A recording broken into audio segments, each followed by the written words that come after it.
Tinubu. I say Bakiolo Dango Ewo. I say Bakiolo Dango Chimo. Ewo, she is a woman. Bakiolo Dango Tinubu. I say Bakiolo Dango Ewo. Tinubu Bakiolo Dango Chimo. I say she is a woman. Bakiolo Dango. I say Bakiolo Dango Chimo. Tinubu Bakiolo Dango Ewo. She is a woman. Bakiolo Dango. I say Bakiolo Dango. Tinubu Bakiolo Dango Ewo. Who is your daddy and what does he do?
Ladies and gentlemen, sometimes you just have to act like you are drunk, like you are crazy. Confuse your enemies, confuse them. We mo. Yeah, we mo. We mo. No basanye ga ponto mo. Iye de gugeme. Okwitara kara mi nguru ma mi ga kwuru mu gwo ya baby mo. Abe Maria. Why feeling? Ayandaba.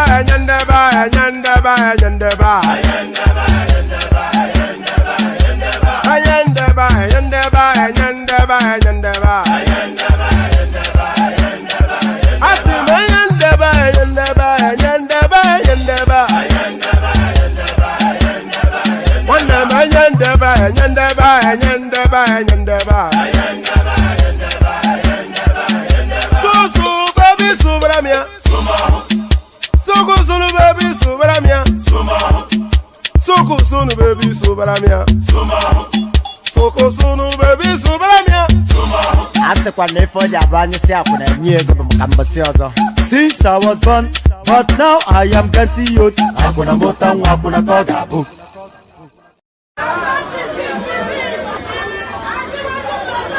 Oh yeah, arrangement for orin àyájọ́ ni, orin àyájọ́ ni.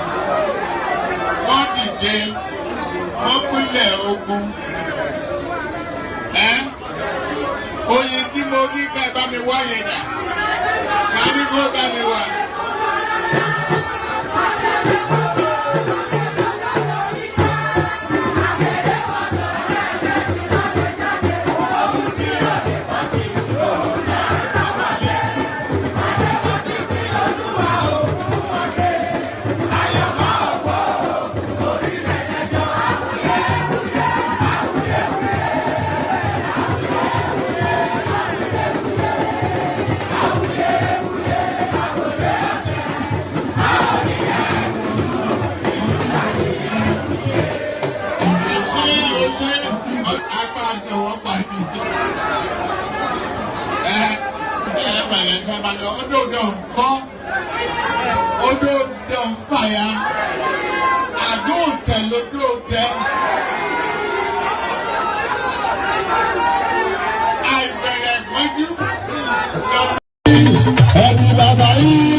And there it is right there. I look a bit funny today. Not that I don't look odd every other day, but I look especially, I only stream from just my laptop. That's the entirety of my setup. My laptop and a ring light, and that is it. That's my setup. And this laptop, although I recently got an upgrade, the camera is in the lap of the gods. The camera on this, sometimes is crisp and just functioning as it should, and then sometimes it's just a bit blurry. It's in the lap of the god, so you take it as it comes. So take it as it comes. Good to see you, good to have you here, and how are you? Hope you had a wonderful day, and hope you had a great week as well. So another week in the bag, another week spent with one man went to mow, but you don't get to miss my company because we'll spend the weekend together as well. No escape. As long as you're hooked on this page, there's no escape. So another week, another session, another weekend, another session. So first, the usual protocol, click on the like button just as soon as you're coming in. So I want to see that like button going up rather. Click on the like button just as soon as you're coming in. Subscribe if you haven't done that already. This hyperlink that says StreamYard, this is your ticket to ride. If you want to ride the Juggernaut train, that is the one man went to more platform. If you want to ride on that Juggernaut train, that is charging through nonsensity and putting the world to right. So if you want to be part of that journey, your ticket to ride is that hyperlink that says StreamYard. So click on that if you want to come join us on the screens, especially if you're a voice that hasn't been on the screen before. We're especially looking forward to hearing from you. So if you're a voice that we have never had on the screen before, we're especially, because we like to freshen up and refreshen the place. So a new voice brings new perspective, and then it expands the conversation. So if you're a voice that we have not had on the screens before, then hop on, come join us. So hop on, come join us. So click on like, click on subscribe, click on the hyperlink that says StreamYard. There's a link pinned up on the comment section that invites you to buy your host cups of coffee. Avail yourself of that as well as you tip towards the platform. And the $sign at the bottom of the comment section, it both highlights your comment and it donates towards the platform as well. So you kill two birds with one stone. So all of those. So it's somewhat of a sparse news cycle today. Somewhat of a sparse news cycle, but nevertheless, we've been able to gather together sufficient enough for us to wrap a conversation around. But the conversation, the heart of it all is going to be around the, sorry, I'm not getting my words in the right sequence. The heart of it all is going to be around the press conference, the press output that's been put out by the Labour Party space, inviting us to conclude that Peter Obi is an identity thief. So this is what the Labour Party are inviting us to conclude, that Peter Obi is an identity thief and he stole the identity of his late dead brother, who, by the way, they tell us was a drug baron as well, but he stole the identity of his late dead brother, a guy called Damien. So we'll listen to that. We're going to watch a video clip on that so that they can tell you in their own words. So that is going to be the meat and drink. That's going to be the hub of the session. So that's going to be the hub of the session. So now, predictably, the obedience space have been launching at the BBC ever since predictably the obedience space has been launching at the BBC ever since they did that fact check to conclude that Tinubu did not forge his certificate, which we knew anyway, but the BBC adds the weight of their pedigree to that. So the BBC added the weight of their pedigree to the ludicrous conversation going on that a guy graduated from a university. The university said he graduated from there, but the obedience or the IP obedience, we should call them by their proper appellation, that the IP obedience, they tell us that no, that is not the case. So the BBC did that fact check to then inform, using the substance of their pedigree to back the narrative that this guy did indeed graduate and he did not forge his certificate. So predictably, the obedience came calling, and this is what the BBC has put out. So let me read this out. It's a bit faint. Let me see if I can. I'm not quite sure how. I'll read it out. I'm not quite sure how much of it you can see. BBC complaint case number. So the obedience space, of course, they've been going on the BBC portal to file complaints. It says, so this is the response of our BBC. It says, dear audience member, thank you for taking time to write to us.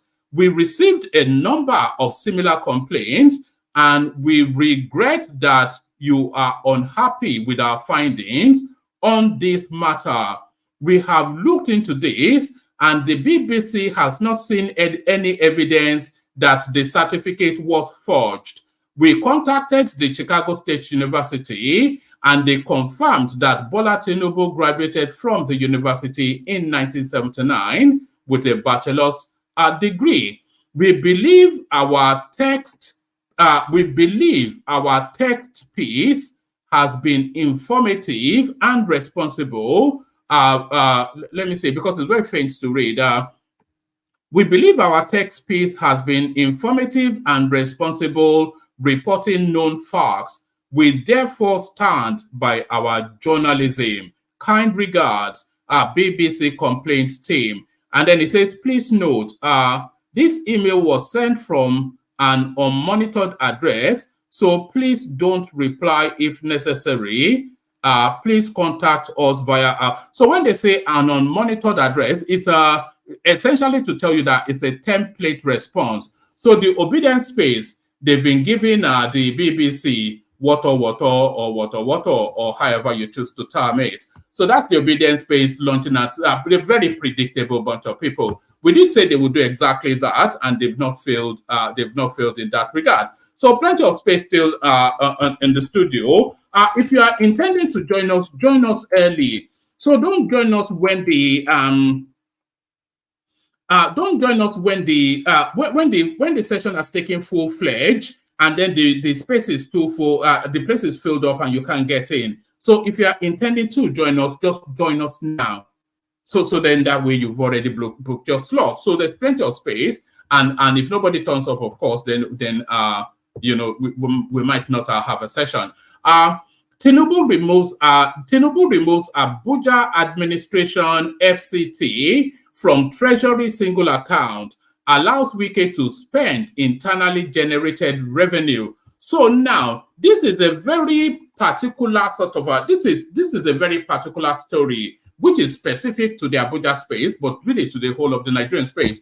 You know that every revenue generated by every government agency has to necessarily go into the single treasury account, so that the central space can see what is coming in and who is paying it in. But now, Tinubu has now removed that.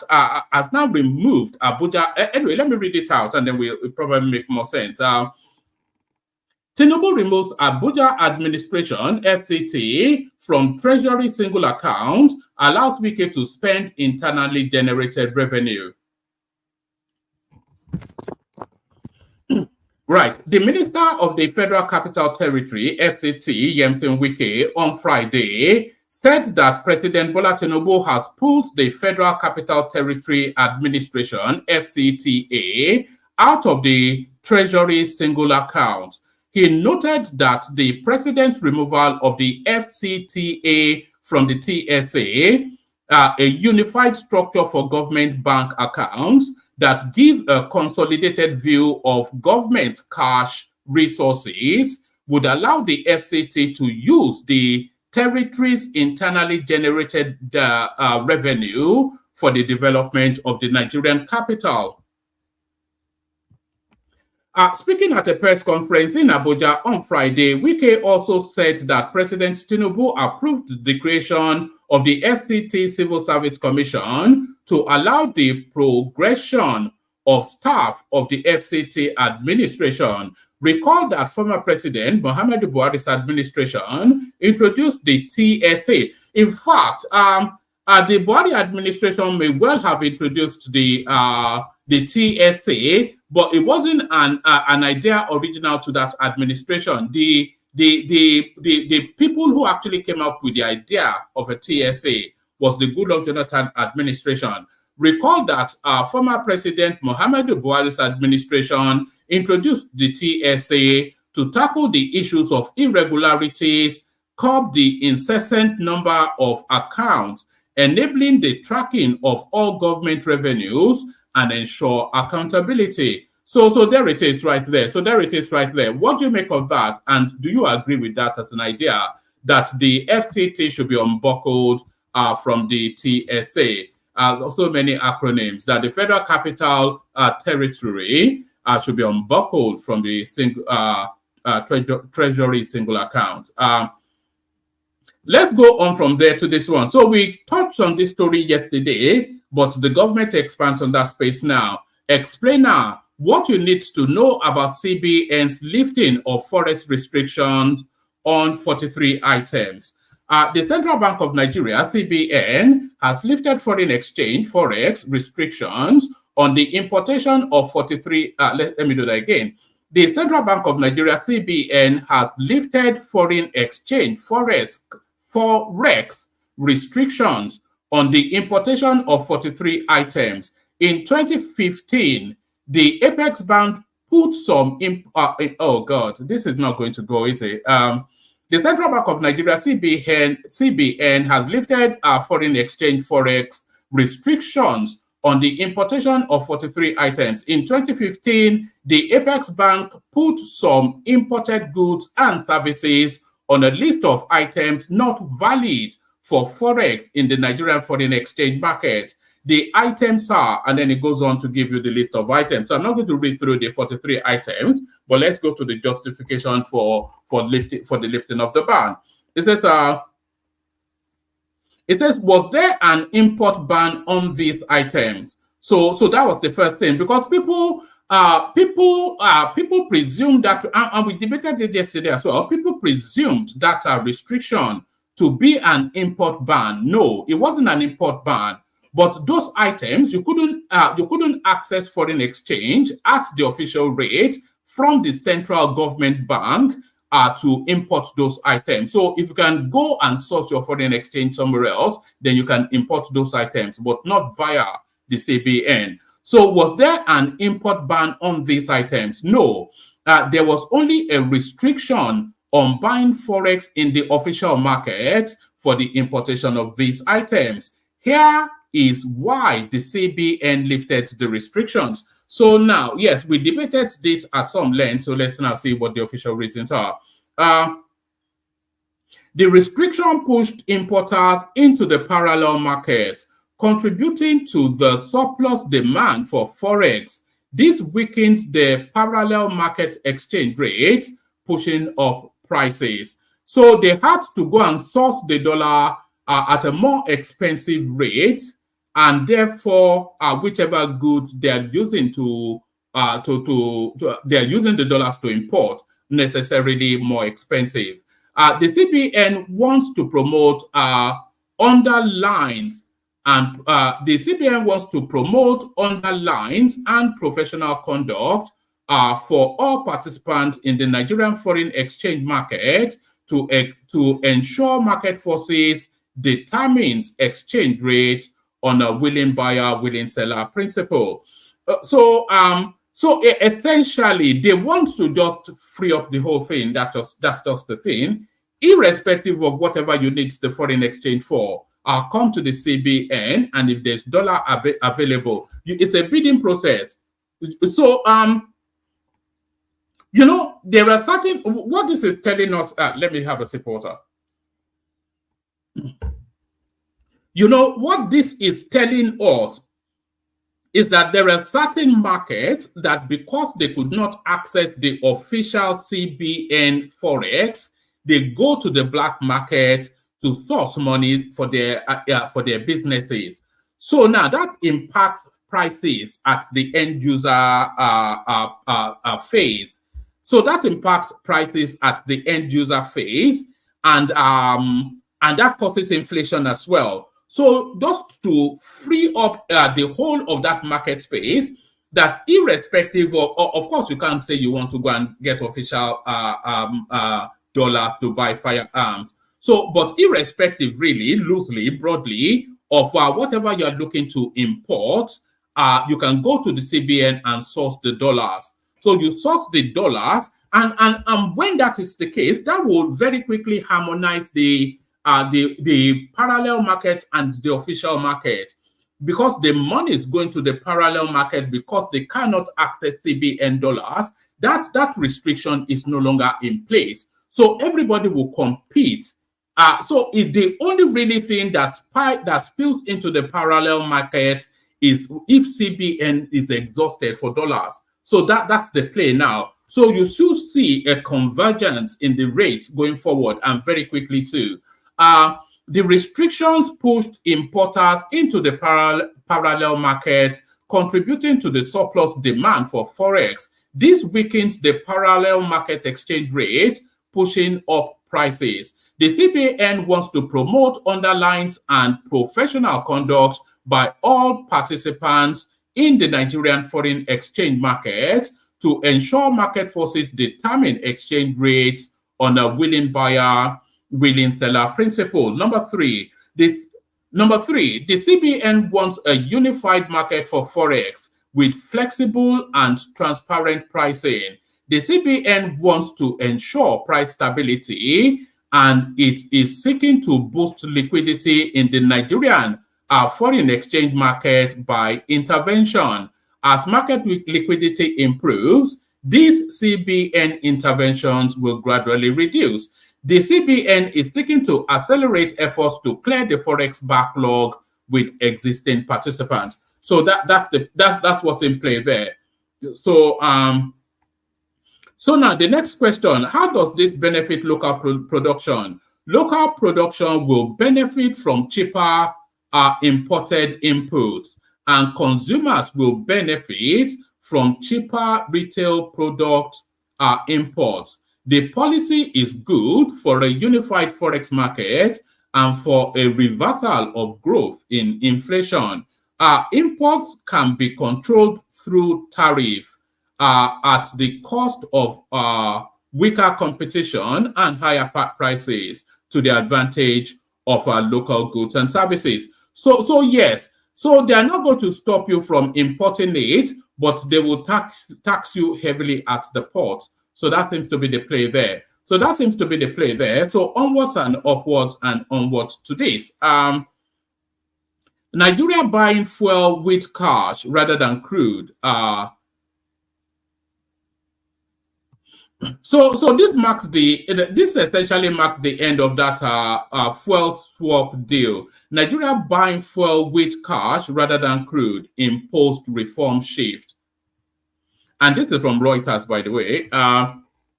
Nigerian State Oil NNPC has begun buying gasoline via cash tenders rather than oil swap for the first time in nearly a decade. 4 sources familiar with the matters told Reuters.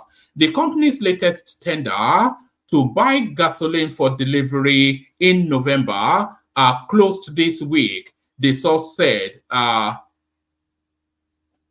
Let's take it again.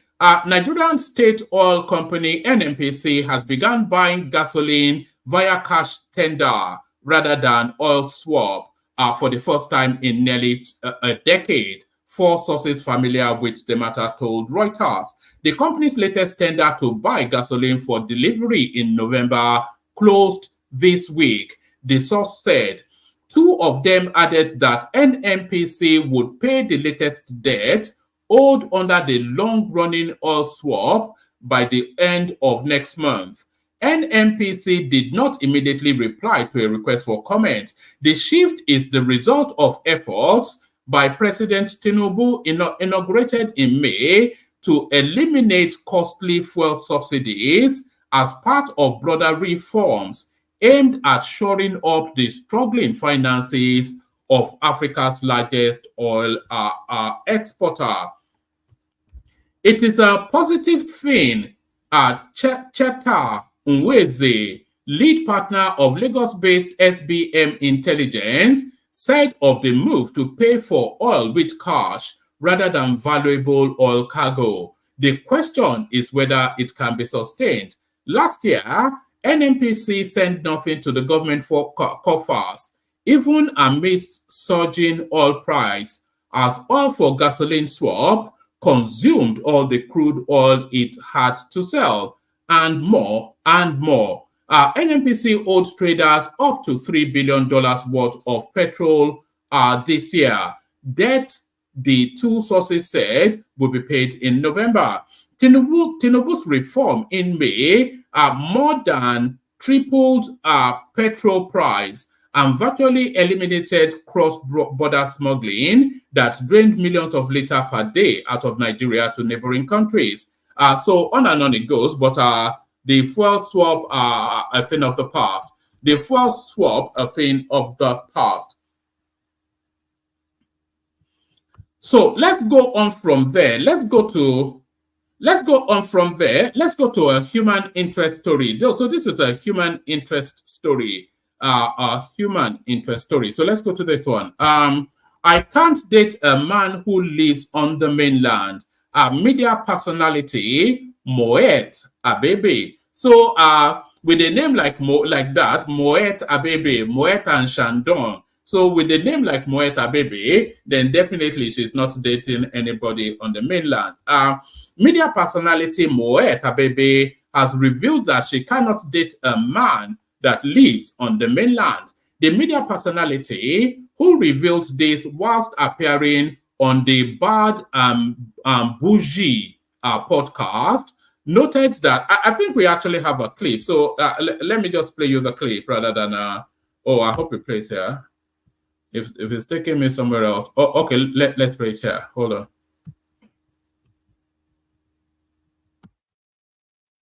On the mainland, I don't care. As long as if I call you at 11 p.m., you're coming to my house. I feel like, but then even if I call you at 11 p.m., you probably give me some story of how it's too late. Then the police on the street. I can't come. What kind of So how are we gonna spend this My quality men time? need to roll with Mopol. Hello. What you mean police on the road? I've always said this thing. I can't necessarily date someone that lives on the mainland. If you live And there it is right there. She cannot date someone. I'm not quite sure why I'm bringing that forward. That doesn't really add or remove anything. But if you have any thoughts on it, then please let us know. So if you have any thoughts on it, please let us know. Like I said, still plenty of space on the studio. Anybody that wants to come join. Thomas is here joining us. Jide joins us from Lagos. Good to see you, Jide. Solly joins us. I'll probably go to Solly first because he's been joining the streams over the last 3-4 streams, and we've never really gotten around to him before he has to bail out. So, and King Emeka joins us as well. So we play the Kegite music, and then after the Kegite music, we'll watch the video of somebody accusing Peter Obi of the identity theft, and then we'll launch into it. But first, the Kegites.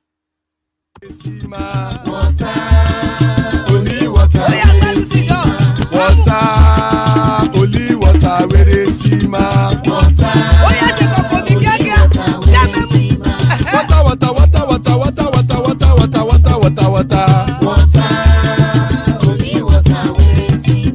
Hapa o naido.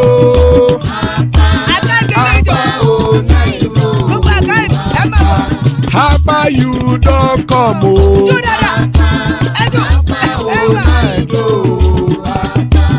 Hapa o naido.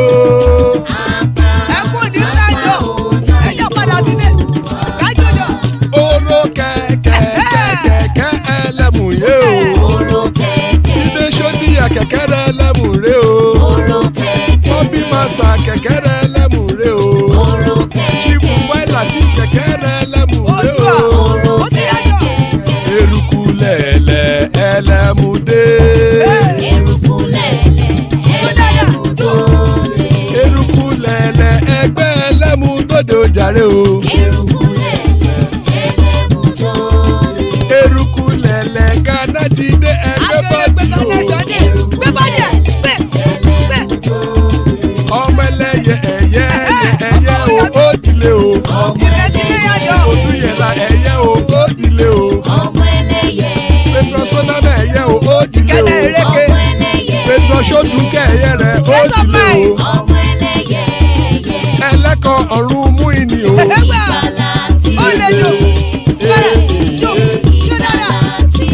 Àkùkọ ọ̀run mẹ́kọ̀.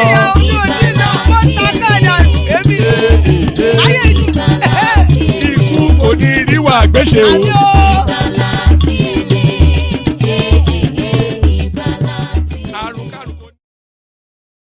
There it is right there. Iku kò ní rí wa gbéṣe, may death have nothing to do with us. So may death have nothing to do with us. Amen to that on behalf of myself and you, my friends. Joel, did you have something to say before I play the video? No, one man. No. I just want to go. You can see I'm in the car, right? Yeah. So I would like to go first before I call it a quit. All right. Let me play the OB clip so that sets the backdrop. Or do you want to speak quickly and No, go ahead. Just I'll go with the talking point. I'll go with the talking point. Yes, the main talking point will be this clip. Joe, watch this. You sleep like after. So Not that. Where is that clip? This one. Unveiling the true identity of the man called Mr. Peter Obi, who is using the identity of his dead brother. I repeat, we want to unveil the true identity of Mr. Peter Obi, who is using the identity of his dead brother. Mr. Peter Obi name on the NYC certificate, the one on the University of Nigeria and Nsukka certificate and WAEC are different. Who and what is his elder brother name? Where is he and what happened to him?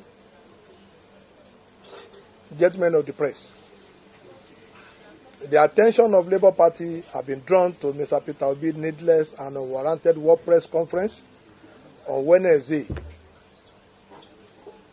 11th of October 2023, where he accused the President and Commander-in-Chief of Armed Forces of the Federal Republic of Nigeria, Asiwaju Bola Ahmed Tinubu, of using fake identity. We have been watching with keen interest the various reaction and mudsliding of the unsubstantiated allegation of forgery in respect of Chicago State University diploma certificate of His Excellency President Bola Ahmed Tinubu, GCFR. While we agree that Mr. Obi has the right to his opinion, he ought to have been guided by the Constitution of Nigeria, because who comes to equity must come with a clean hand.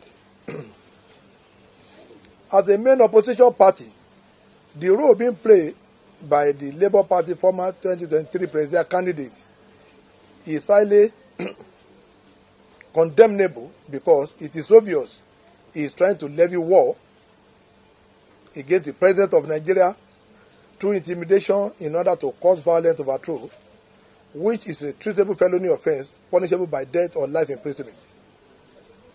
We believe rather than Mr. Peter Obi engaging in this media tragedy, rascality and comedy, he should have allowed Supreme Court to adjudicate on the veracity of the issue raised in the President certificate saga. Labour Party acted on credible authority that he has another brother, the firstborn of his father. He should disclose his elder brother's name and his whereabouts. What is the relationship between Peter Obi and the likes of IKB, Jakes 5, and late Senator Okonkwo in the 80s in Lagos? What business interest was he pursuing in the 80s in the USA with the above-mentioned individuals? And whose passport did he use to travel to US? Let him show Nigeria a birth certificate and the name he bears on the birth certificate. We can also confirm that as the National Public Secretary of Labour Party, I was among those who screened Obi as one of the president's hopeful, and that the name written on Peter Obi academic certificate from the University of Nigeria, Nsukka, was different from the name on his NYC certificate of the former governor and his wife's certificate. Mr. Obi claimed in his comedy press statement that, and I quote, "I will not just start by giving you my academic record. I will start by introducing myself." He said, "My name, given to me at birth by my parents, is Peter Onwubuasi Obi. That was my that was the name my parents gave me. I don't answer my Igbo or middle name. What it means is that I cannot die. So I choose not to answer it, but my father that gave me that name. But it was my father that gave me that name. My name is Peter Onwubuasi Obi. I'm a Catholic, and my confirmation name was Gregory." So you will see me write Peter Gregory Obi. I repeat, he said you will see me write Peter Gregory Obi. In Peter Obi's elder brother, his firstborn, was a drug baron that was killed. He belonged to Andy Okonkwo, the IKB group in the early 80s. He should bring a birth certificate. And we want to know who is Gregory, rather than him to comport himself is telling the whole world that it's not. Obi is not a clean person. For 8 years, he did not conduct local government election in Anambra. He came to save money for Anambra. These are the money he put in a private bank, and he collected interest in the money. He saved Anambra money in Fidelity Bank. If truly he was saving for the people of Anambra, he should have put it in Union Bank or First Bank. He used the money for collateral for private businesses. The bank were issuing letter of credit, and is the one accusing the president of being a thief. How on earth will such a person go on here on a national television station and accuse somebody of fraud when he knew he has no local standard? People should come and ask him what happened to his elder brother. What killed him? 2, why did he not allow his elder brother's wife to remarry or leave his house? Why is he using only his school certificate and so on? We want Peter Obi to deny this allegation, and we are ready to bring out more facts. Most importantly, Peter Obi needs to come back to the press and show his birth certificate. I put it to him via the World Press Conference that the name on the birth certificate is not Peter Obi. He's using the name of his brother, and even the next international company he claimed to have owned when he was in school belonged to that dead brother. Finally, I have been warned, even up to this morning, not to grant this press conference by Peter Obi and Julius Aburi. Yes, they said I risk losing my life. The President of the Federal Republic of Nigeria, Tinubu, should note that should anything happen to me and my family, the Inspector General of Police must be put on notice that Mr. Peter Obi and Abure are to be arrested for my assassination. There is no need for any investigation, as that may be silenced anytime soon by them. I implore the IGP and the DSS to watch me closely so that I will not be killed for saying the truth. I pray for the repose of the soul of Mohbad, but there will not be any another Mohbad in Nigeria. No, it's not a laughing matter. Joel, there it is. Damian Obi, who is Peter Obi? Is really Peter Obi needs to introduce himself to Nigerians. Is what Arabambi is inviting. He used his brother's credentials to access both education and business. So this is what's been alleged.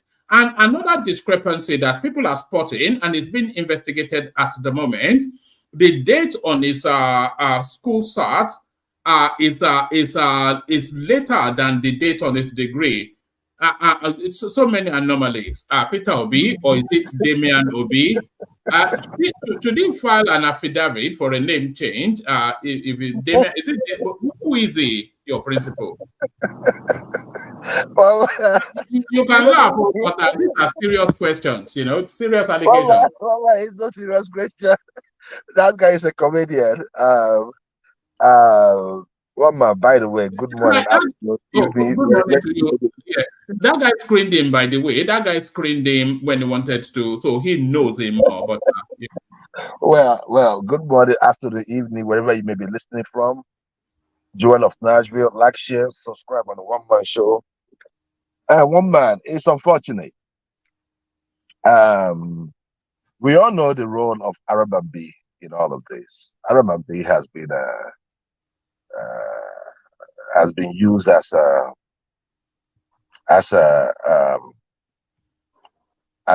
like what I don't want to use the word. Let me say sniper. Like he's just there, to attack, Constitute and state party election, nominate people, and he's just constituting nuisance. One man, Peter Obi tendered his certificate. It is the burden is on Arabambi. Yeah, he screened him, right? Then present what you probably you have a photocopy. Present what you saw or what you found about Peter Obi. Look at him talking about what killed his elder brother, an adult. You're talking about an adult. No, who is Damian Obi first? Are you aware of Damian Obi? Damian Obi is a notorious drug dealer. Hold on, one man. I've not heard about him. That is just ridiculous. Are you saying it doesn't exist? I didn't say it doesn't exist. I'm just saying that if he died, he died. Peter Obi are you saying he's not a drug dealer, the Peter Obi's brother? I mean, even if he's a drug dealer, Peter Obi is a man of his own. A drug lord. Yeah. No, one man. Let's can I hold you responsible for the actions of your brother, who's an adult? Well, if I assume his identity, like Peter Obi assumed the identity of Damien, then you might well be culpable for his crimes. No, he doesn't. As He well doesn't. as his One company, man, too. the business If of you take the over business his of company too. the business of Peter Obi is well known. His ways are well known. You can really track his growth. We know where he started. One man, these issues are big issues to you guys. Oh, somebody made money. It's big issue to you guys. How did he enter? If How did he get into UNN? one man, forget about what he presented his certificate. If you feel that he is he did not do it rightly, you go to court. The body is on you to prove. The body is on you to prove. Your principal has not even come out to even defend a common 1974 discrepancy, and you're here attacking people. Yeah, I mean that is just the whataboutism. Why are there inconsistencies in Peter Obi's name? There is no inconsistencies in Peter Obi's name. Peter Obi is straight. No, I wasn't talking about his sexuality. I'm talking about, although that's another question too. According to Nandekano. It's okay. You can say anything. I mean, it was the news before the election, right? But one man. Let's be realistic. Tinubu is the fraudster here. Tinubu is the president. Tinubu is the person that has problem. We are not sure anymore. We are not sure anymore. No, you won't be sure because we are not sure. You see now you are on the defense. No, I was even thinking that probably we should write, since you guys support Tinubu that much, the embarrassment he's causing to the international, is causing us to the international community, is really, really grave. Probably we should start highlighting the Yoruba names. I know the obedient part of the Yoruba. Hold on, man. Sorry, who owns Next International? Don't cut me short. Hold on. We're actually talking about Peter Obi. So why are you trying to deflect? Don't deflect now. Who owns Next International? You know it's registered at the CAC, so we can find out easily who owns Next International. I do not care who owns Next International. He has told us what he told us. If you feel that what he said about Next, he said he owns Next International, and I think he said he sold it to the brother. I mean, it's so many straight stories. His stories are out there. If you feel otherwise, one man, look, let me tell you, if this thing you're talking about, right? The lives of Tinubu, they've all done all this stuff you're talking about. You guys are just here. Whose name did Peter Obi use to travel to America when he was a young man? I don't know. Do you? You don't know. Do you know? Okay, what I do know is that it's not Peter Gregory Obi. No, you talk now. What name? Now you say it's not Peter Gregory Obi. So what's the name? It starts with Damian Obi. Is that name? Damian. One man, you're bigger than this propaganda, cheap propaganda. It's not even a propaganda. It's just a beer apologist. Come on now. You look at that. You're looking at Arab and be a sore loser. Someone that has no loyalty. Someone that just that's like the life of a drowning man. Just hold anybody. Oh, there is an S. Wow. Now we've gone back to the days of Evans versus Ivan. Right? I mean, wow. We once really? The Senate once impeached Evans Ewerem, right? Wow. What was the problem? It was Ivan versus Evans. Just S was the difference, and he was impeached. Now we have a president who has three birthdays, graduated in a school that never existed. We are talking about Obi.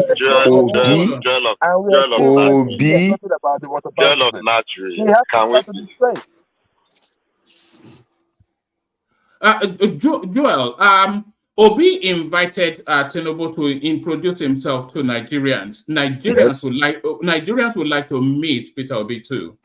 But yeah, it's no problem. He has tendered himself. I think that if it's too much, that if it's a big deal, Obi will come out. He has never shied away from it, right? Even when he wasn't asked, he presented his stuff. Your own Do principle. you think? And the honors that he had from Chicago University, he cannot even defend it. I mean, we've not seen him since the 1st of October. And I'm about to ask you about your principle. Where is Tinubu? Where is he? Do you think when it is established that Peter Obi used fake credentials to access the United States, do you think he should be jailed for that? Why should he be jailed? For using false documents, he shouldn't be jailed. No. The issue there is that if he uses a fake document and he was found to have used a fake document, the next thing is to get him disqualified. That is the thing. I don't play that kind of game, one man. I'm not like you. Like we support somebody till the no. If Peter Obi is found wanted, because I believe him, right? Because his stories have been consistent. Right from his what days is the name on his birth certificate? And when he made the presentation. What is the name on his birth certificate? My brother, I am not come here to go back and forth with I'm in a beer parlor. It's not beer parlor now. These are facts that are putting before you. Joel, let me read you this. This is from Faculty of Arts, University of Nigeria, Nzuka. Candidates enter the department either for a 4 or 3 year program. A 4-year program. Candidates coming into the 4-year program must have obtained 5 credits, including English language and any science subject, as well as a pass in mathematics at West Africa at WASC or GCE O level or equivalent. A 3-year program. A candidate coming into the 3-year program must have passed 2 papers in the higher school certificate or GCE A level and have a minimum entry requirement of the University of Nigeria, Nzuka, including a credit in English language and a pass in mathematics at WASC or GCE O level or equivalent. Holders of diploma or NCE recognized by the University of Nigeria also qualify for direct entry. Students combining archaeology with science or social sciences must satisfy the requirement in the respective faculty. So, does Peter Obi satisfy the requirement, the baseline entry requirement for UNN? And one man, the issue with the Abadorians is that they practice lazy inquiry, or should I say lazy journalism. If we need information, we go to the source and we ask them the question. You're asking me, did I go to school with Peter Obi? The school UNN still exists. You go there and you ask them if there's any discrepancy. You ask them the question. That is how you do it.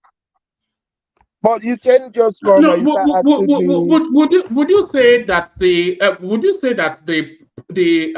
GCE WAEC certificate published by Peter Obi and what UNN states as their entry requirement, would you say that there's a discrepancy there? One man, I do not see anything. You don't? I do not. Like I told you. So you think Peter Obi meets the entry requirement as stated by UNN?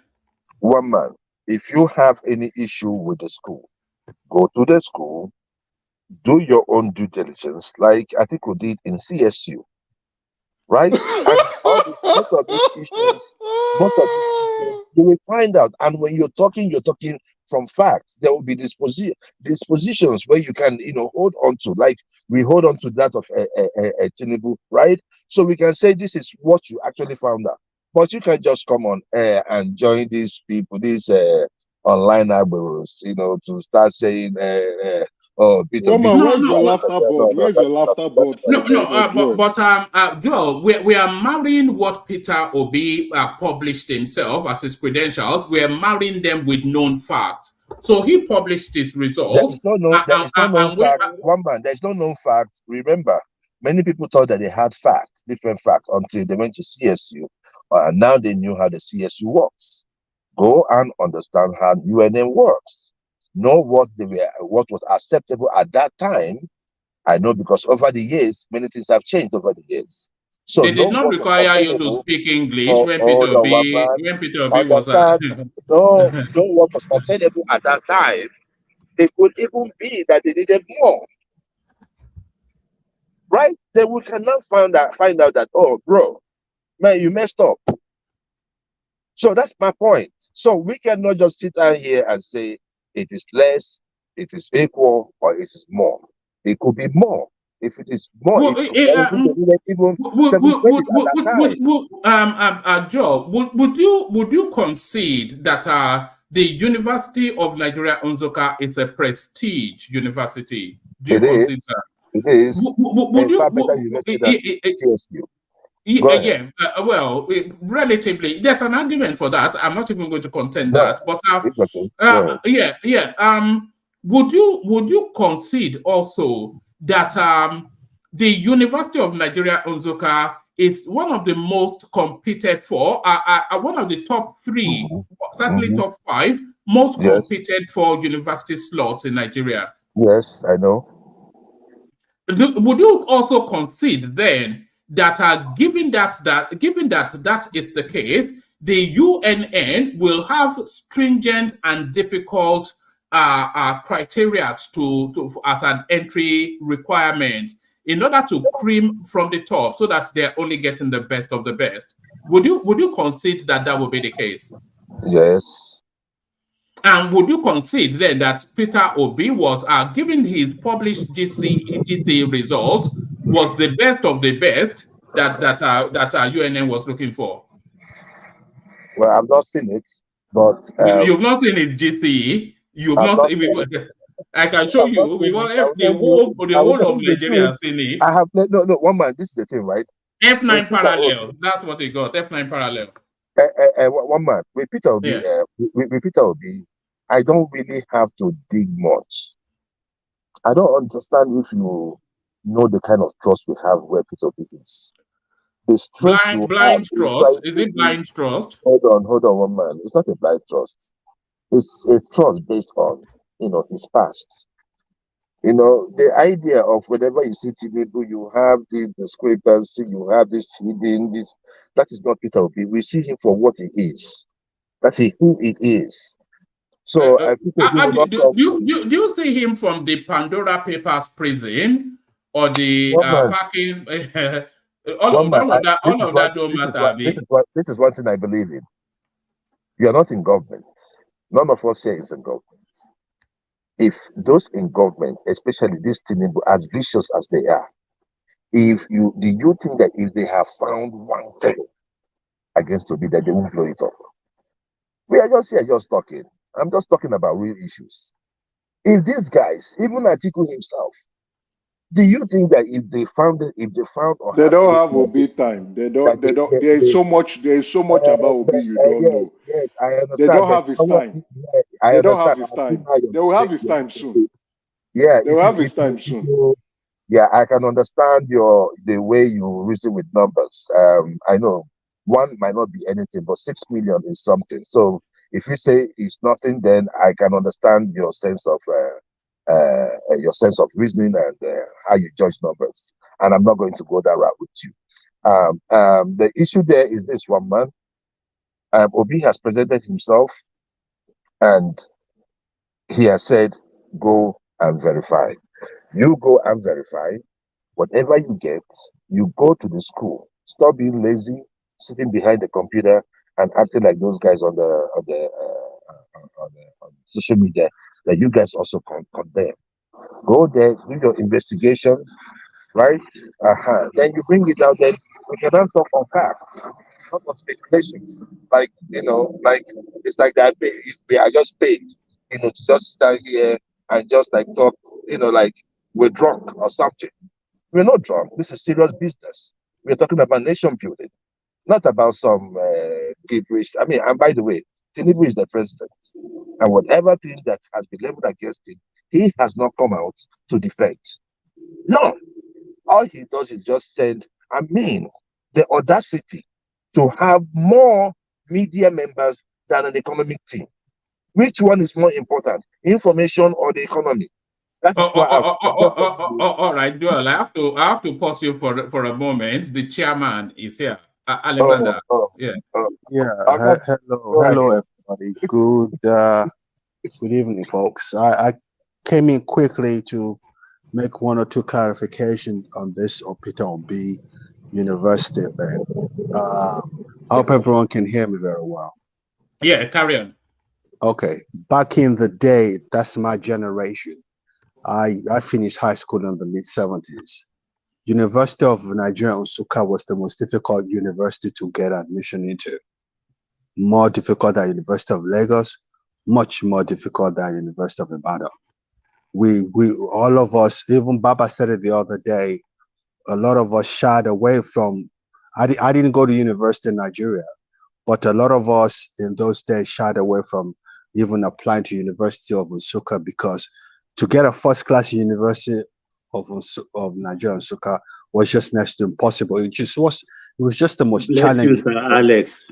Yeah. We know them as who don't sleep. They don't sleep, they read. It was just the most challenging university back in the day. There's no way on God's earth with that shambolic result that I saw yesterday with F9 parallel that Peter Obi would have gained admission into the most prestigious university in the 70s in Nigeria. So this is my reservation. I can't see that happening. It's impossible. It's just not. It's just unfathomable for you to think you'll get 2 P's, probably P8, and get into University of Nigeria Nsukka. No, that's not possible. Just for credits, Alexander. No credit in English. How can you get into a university to study a social science subject with no credit in English? I know. I mean, it's impossible now. Yes, it's impossible. In the university, Baba can clarify this because Baba went to university in the 70s too. Baba can clarify this. In Nigeria, back then, as a prelim student, which is a 4-year course, you would have to have credit in 4 different categories. So English is one category, math is another category. No, I think 5 categories or 4. It's been a long time. English is one category, math is one category. You have to have a science subject, you have to have an arts subject, and you have to have a commercial subject. So it's bracketed. It was very difficult to get into university back in the day because you got to be a university capable student to be able to gain admission. It was very competitive, extremely competitive. So I don't know, something is not adding up with this Peter Obi and this result, unless of course that result you showed us yesterday on your platform is not the real thing. But if that's the real thing, that was Alexander. Shortly after, during his press conference, he said he was going to release his details, and then shortly after the release date. So that is coming from him himself. Yeah, and that degree, that WAEC result is a grade 3. That's a grade 3. You can't get a 1 or 2 without You know the intriguing thing all of you have not observed, and that is amazing to me. Even one man. There are 3 certificates there. The NYSC and the Nsukka said clearly, Peter Gregory Obi, so I can't really pronounce the name. Peter Gregory something, the native name, Obi. The UNN, same thing. But the school certificate is Gregory, the Igbo name, and Obi. No Peter. No Peter. And one man said right now here that Peter is his given name, family name. Baba, there's an explanation for that. The GCE results, they were for Damien. So that's the missing. That's why there is no Peter there. Yeah. So I'm confused. Yeah. I'm confused. I'm only just asking question. I just do But at the end of the day, though, let me let you continue with the show. But at the end of the day, with that result that was published by you yesterday on your platform, that's a grade 3. That's a aggregate 40. I still remember my my O levels very well. There's no way on God's earth anybody in the 70s will get to a university in Nigeria, even Ahmadu Bello University, even University. We run away from UNN, like as Alex said. Yeah. We run away from UNN. They won't take you. There's no way. You can't get into university back in my days with even a weak grade 2, which is aggregate, I think 34. Grade 34 was a weak. I still remember because 36 takes you to grade 3, and that was a grade 3. Once you have a P in English and a P in math, that takes you to grade 3 automatically because you're not fulfilling the bracket. That's how it works. Yeah. So what man? So Peter B needs to get it. Alexander, is that a hotel or your house? Who lives in a house that size? No, this is my house. This is my house. My goodness me. I'm a very successful Yoruba man. Well, don't we know so it? Look at that. Anyway, God bless you all. Yeah. All right, brilliant. So Joe, back to you. One man. Yeah. Before you move on, please. Yeah. Why don't we ask Joel everything this man is asking? All the name he mentioned. Why Peter Obi? Why don't you advise him in the next 48 hours? He should come and address all those names. It's not difficult now. Just this man, I don't know him. Let me finish, please. Why don't Peter Obi go and watch that video? I haven't finished, please. Yeah, continue. My brother, please, let me talk now. No, just continue. Continue. No, if I'm talking, you keep quiet, please. I cannot keep quiet. Continue. One man. Let's move on. Let's move on. Hold on, Joel. Hold on, Joel. Thomas, he invited you to continue, so you didn't have to argue with him anymore. So just continue. Put the position and let him respond. Yeah, thank you. Why Peter Obi in the next 48 hours? Why Peter Obi he can jump on internet and grant interviews, world conference interview? Why don't he put this video side by side, analyze all this, what this guy said? This is a lie. This is a truth. That is what I'm expecting you. You are not. Nobody here is Peter Obi. Nobody can answer this question this guy put out. It's only Peter Obi Gregory that can answer it. Thank you, one man. Are you sure it's Peter Obi Gregory that can answer it, or is it Damian Obi? So we don't know his identity, really, do we? But Joel, that's the question. Yeah, one man. I love the speed, right? I love the speed. So the issue there is he has he did that 2 days ago. He presented those certificates. But there's someone who has been out there for over a month and he's been hiding. So I do believe Peter Obi is not your president. He is not mandated to do so, but he did it anyways. So like I said, it's not for Peter Obi to come prove to you what he presented to you. You stop being lazy, go to the institution, get your facts right. Even the secondary school you said he went to, get your facts right. Then we cannot make a position on it. Joel, I don't imagine that you're a lawyer, but you can correct me if you are. But even if you are not a lawyer, everybody knows this phrase: whoever comes to equity must come with clean hands. Yes. So whoever comes to equity must come with clean hands. Peter Obi came to equity with his press conference or evangelizing, according to Ruben Abati. But is he coming to equity with clean hands? Yeah, he came to equity with sterile hands.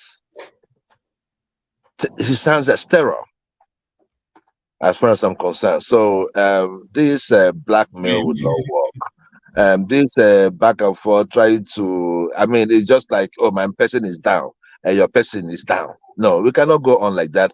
And by the way, the president of the Federal Republic of Nigeria, as it stands today, as INEC declared, is Chief Tinubu, right? He is the one that is in power. I think, and the person that you guys say came second was Atiku, right? No problem. All we are saying is that whoever that is going to occupy that seat must be somebody that at least has some measure, or I mean, when it comes to integrity, because it's what we really need in that position. Someone that has integrity, or someone that has the willpower to do the right things. You know, so that's the thing. So if three of them have found one thing, then let's search for new leaders. But my thing is this: we can't just go on fishing expedition, trying to just say, "Oh, let's find this thing on Peter Obi."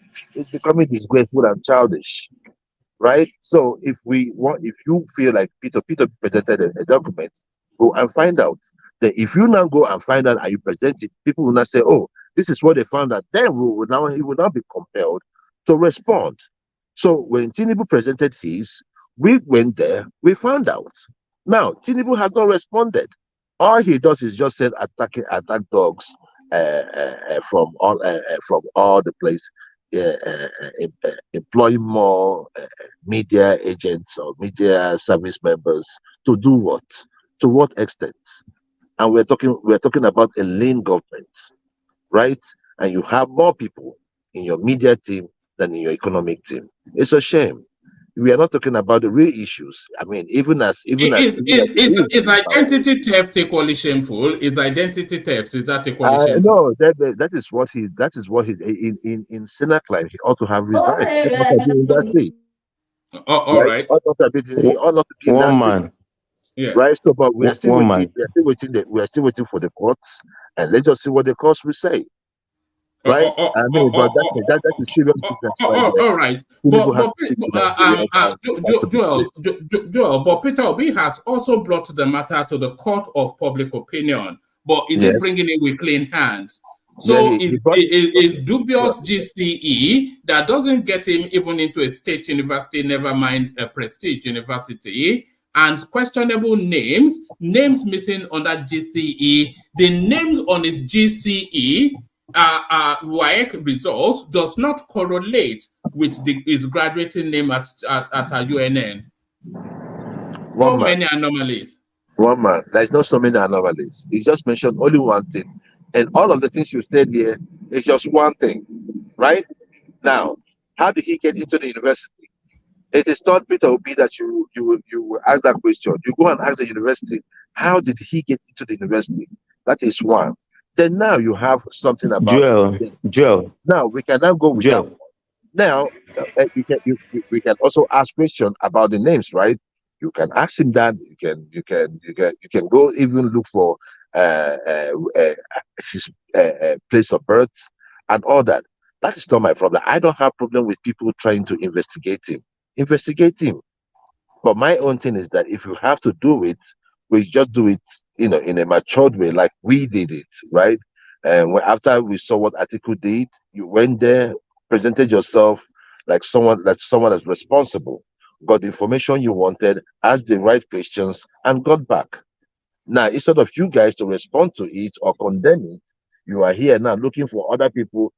So what now? The thing okay, what if, for instance, Peter Obi is guilty, Atiku is guilty, Tinubu is guilty? The talk now with your narrative would now be, after all, it's all of them. That is what you want. So all of us are thieves. So it's not only Tinubu. So to make you feel good, one man. It's not but the thing is, Peter Obi is the most indictable, is what people will tell you. Out of everybody that had a serious thrust towards that, as Rock said, Peter Obi is and was and still is the most indictable. There's evidence, like packing the state funds into its own personal bank that he owns, not going through due process, awarding all of the contracts during his tenure to Next International, the Pandora Papers. By the way, I can bring up the Pandora Papers again. He formed that offshore company in the course of his administration and was packing dubious monies in there. So where were those monies coming from? You know, all of these things, the 1 if you have 250 million that was caught in cash, we did it here. 1 man. You know those days in Lagos, right? Joel, There are places we sorry, call. can I ask you a question? There are places we call. Joel, can I ask you a question? Okay, go ahead. Yes, I want to ask you a question. Now you are saying 1 man does not have evidence. Where is the evidence that you had when you said on this platform that Tinubu is a drug dealer? Where was your evidence? It's the court that said it now. It's not me now. The court. Which court? court? Is the court in Which the United court? States? Joel, let me make something clear. Wait. Just 1 minute. 1 minute, please. Go ahead. Now, for me, Soyinka versus Obi, Soyinka is 100% far more intelligent than Obi. There's no question about that. Okay. We know. Everybody knows. It took Soyinka how many times to sit for his WAEC to get to a prestigious school? And you are telling me that Obi got into a prestigious school with that shambolic result. The only thing that could have happened is he presented Damian's results to enter UNN. Now he's presenting his own real result because he knows that we are going to verify. We have not seen the end of this. We have just started. So no. He used his result and killed Damian, right? Oh my goodness! He used his senior brother's results to enter UNN. And you were talking about Soyinka, the one that said he had first class from Leeds University. We dragged him the other day now, right? All these ones are lying anyhow. Soyinka, you remember now? He said that he got the first class in one of these. 1 man, can I come? Went and we dragged him out. My brother, don't worry. We have seen how the Yorubas make their first class and second class. Tinubu is an example. Don't worry. That's excuse me, 1 man. How can this Igbo boy abuse the Yorubas? No. How can Igbo boy? Everybody hold. No, Baba, you can't do that. Let me coordinate the session. Otherwise, it will get rowdy. Bishop, come in. Good evening, gentlemen. As much as I really want to reiterate what I said 2 days ago, that this direction we are going is it makes somebody like me, I'm in the minority, extremely very sad. But the way, the last sentence of Joel of Nashville now, which drew that response from Baba, is the kind of thing that brings tears to people's eyes. I mean, I think it is very disrespectful for the last thing Joel said. That's a ethnic slur against Yoruba. We have been going that trajectory. My view is that nobody is a saint. And if it is your father that is called, we will not throw them away, or our relation. So if there are little things that can go on, it's not the main thing. And that's what I said 2 days ago, that we are paying attention to unnecessary things. We keep digging because we just want to destroy the other person at all costs. It's amazing how Joel of Nashville is going round and round just to defend Peter Obi that you don't know until now because of politics.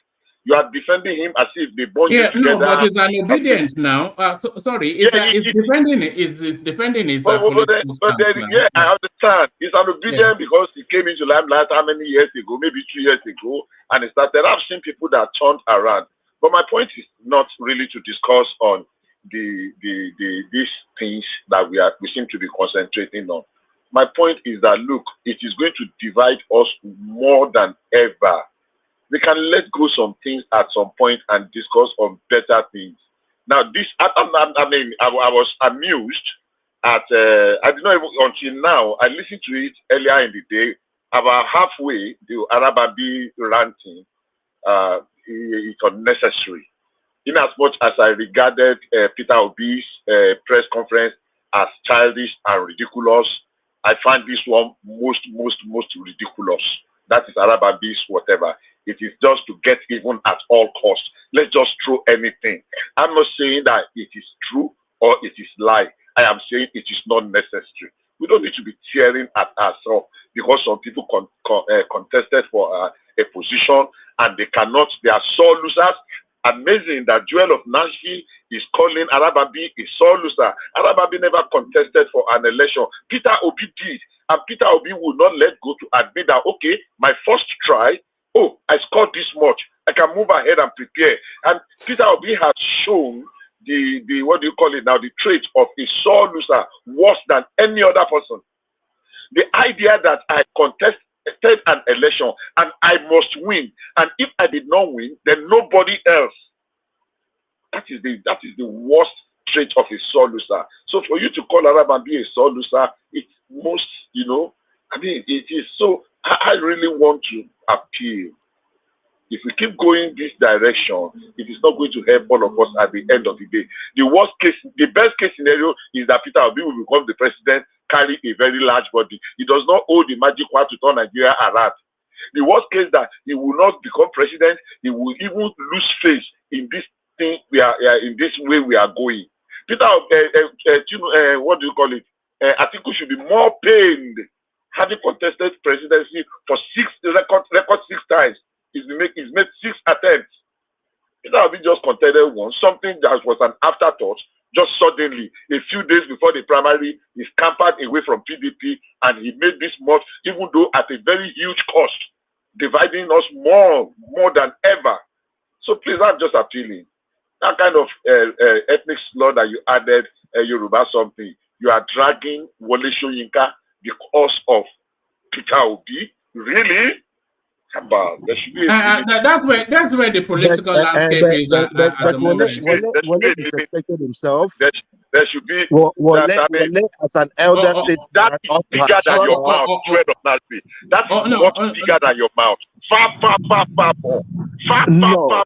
I am telling you that you cannot tell me what you are saying is far bigger than your mouth.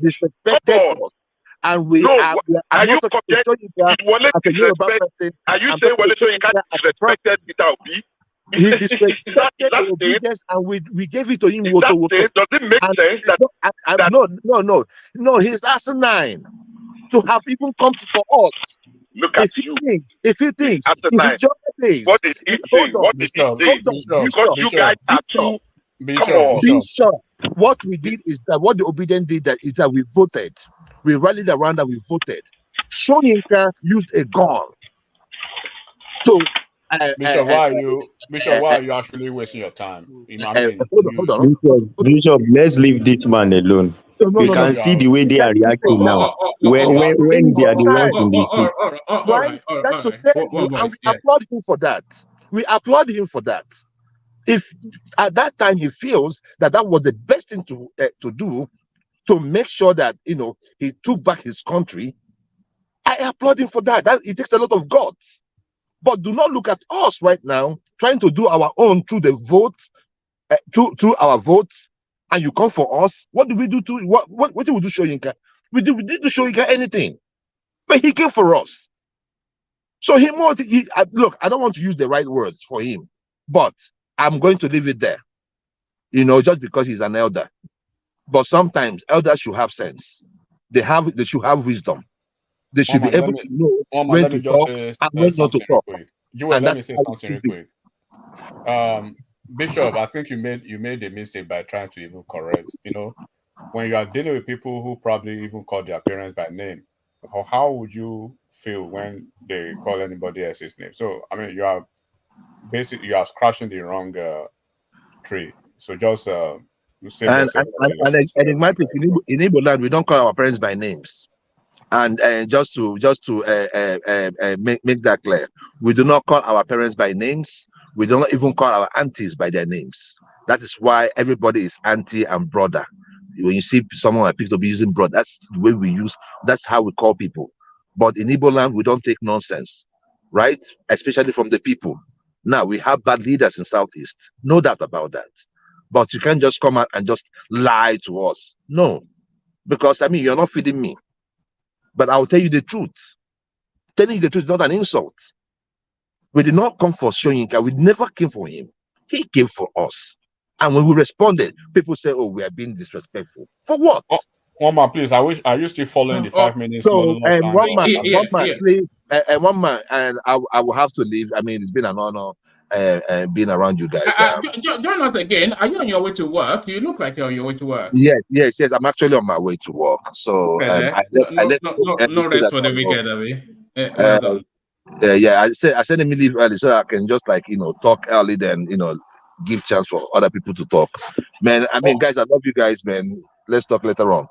Bye. All right, join us later if you have a more relaxed moment at work. So that's Joel of Nashville, of course. Water and water. What think it's more water than water anyway. But we kick it off then with Solly. So Solly, you're up first. So hopefully we get to hear from you today, Solly. Solly.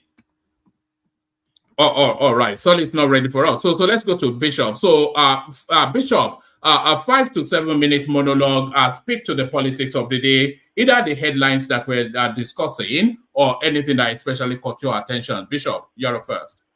Okay. Good evening, gentlemen. Good evening, fellow compatriots, fellow Nigerians, from wherever you may be listening. Please, once again, as usual, our appeal, click on the like button. The thing you will do for today. Click on the like button. Are you hearing me? Yeah, we can. Carry on. Okay, it's so low. My volume just dropped low. So please click on the like button if that's the only thing you will do for today. Hello, sir. Hello. No, we're here. We can hear you. Okay, yeah. I just try to pull over. Make sure that. So as I was saying, I mean, so please click on the like button. We'll appreciate that. It will help the platform a great deal. Permit me to just flick back to yesterday. The topic of discussion yesterday, a few of the topic was very interesting. Unfortunately, I was not able to get at the time because where I was driving to was really very troubling. I'm sure one man is one person that will see how much I was trying to come on. Every time I drive 1 small mile, the thing will cut off again. Drive another 5 miles, it will cut off again. So I realized that trying to talk would just be a waste of time. So on the issue of the lifting of the restriction, the forest restriction on some items, I've had a lot of people call me and question me as to I had so many different opinions yesterday, and the only thing I can say is that as much as and the second one on the appointment of the EFCC chairman and the seemingly very lopsided appointment. And I have 2 submissions to make, and I'll make them very quickly. Number 1, we have elected a president, and we have given him every tool he needs to succeed. I don't want a president that will give excuse. It is because of some people that are sabotaging me, some people that are sabotaging me here. While I have my reservations, and I raised it a couple of weeks ago when the president made some appointments that I was not comfortable with. That look is seeming to be, but on a reflection, on a second thought, I said, well, if this man is taking responsibility that I asked for this job, I promise I am going to make a difference. Let him choose the team. If we have a good manager for the Nigerian Super Eagles today, and Super Eagles, not Green Eagles. I almost said Green Eagles. For a Super Eagles, and he says, just give me a free hand to choose the best team. You will win the World Cup in 4 years. It doesn't matter if all his players are from Ebonyi or from Kara Namoda or from, are you sure? He said, yes, just give me the free hand to choose my team. We will all support him, irrespective of where he's choosing his team from. If Tinubu is going to get us out of the woods with a team he is comfortable working with, the more we will have the opportunity of holding him by the, the tough place if he fails.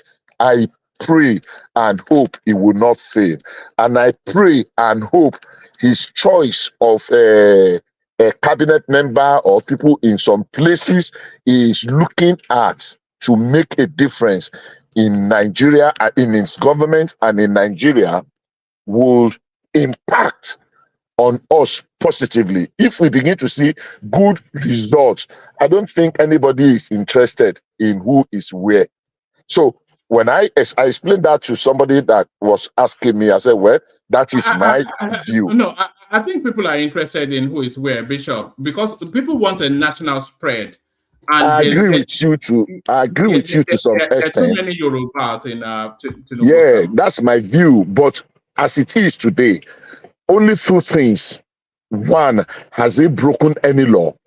So that we will not just continue to we will not be backing on the wrong narrative.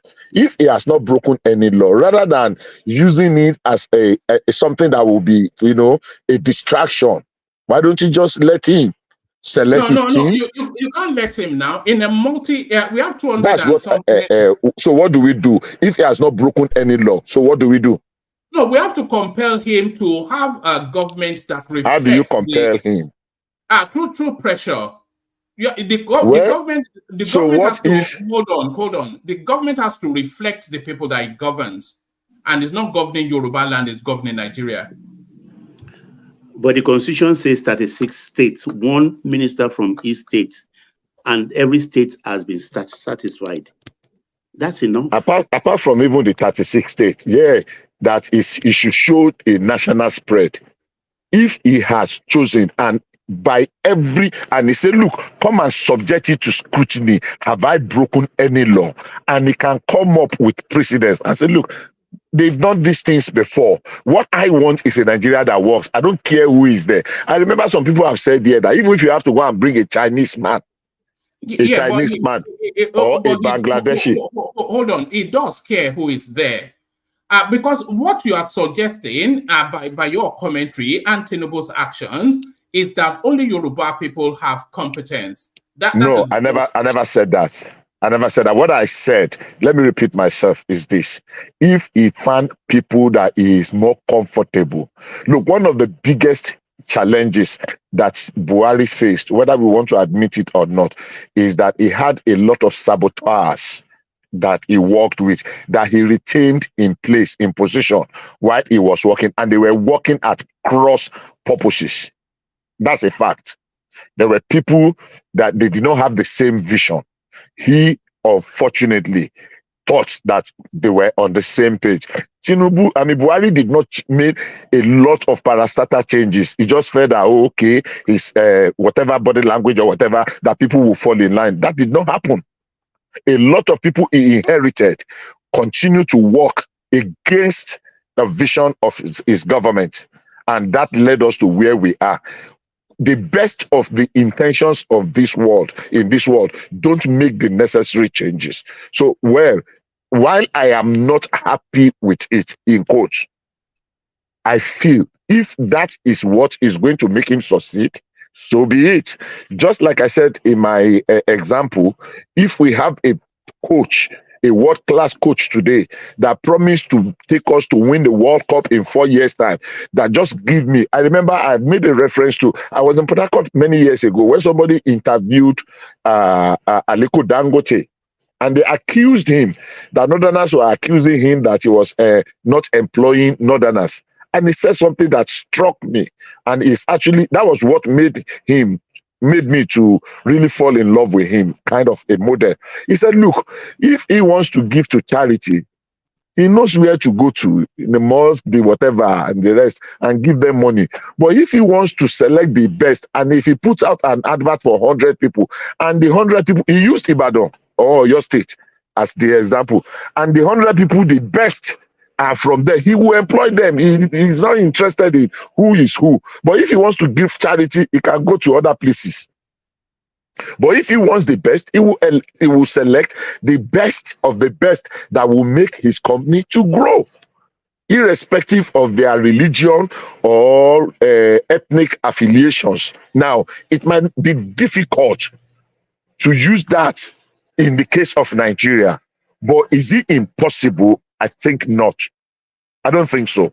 So it's just a painful thing, but I am willing to concede that fact that if the president feels that, look, this, give me a chance, let me prove I can make a difference. And Do you think other ethnic groups that are being disadvantaged are willing to be as generous as you are? Yeah, well, now, one man, let me put this to you. Can we have experimented for how many years? Where has it taken us to? If somebody is ready and willing to sacrifice, to risk all, and make radical changes that we need very seriously, why don't we just let it? I am not, nobody, and I don't think anybody in my family, even those people that they are appointing in Yoruba land, I cannot get to them. I don't know them. I only know them on pages of newspaper.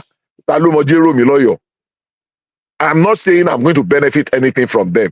How many times have Yoruba people be ministers and even the one that became president? What benefit did he bring to me? What benefit did Obasanjo bring to the Southwest as a president from the Southwest for 8 years? Even the road to his own altar, did he make it work?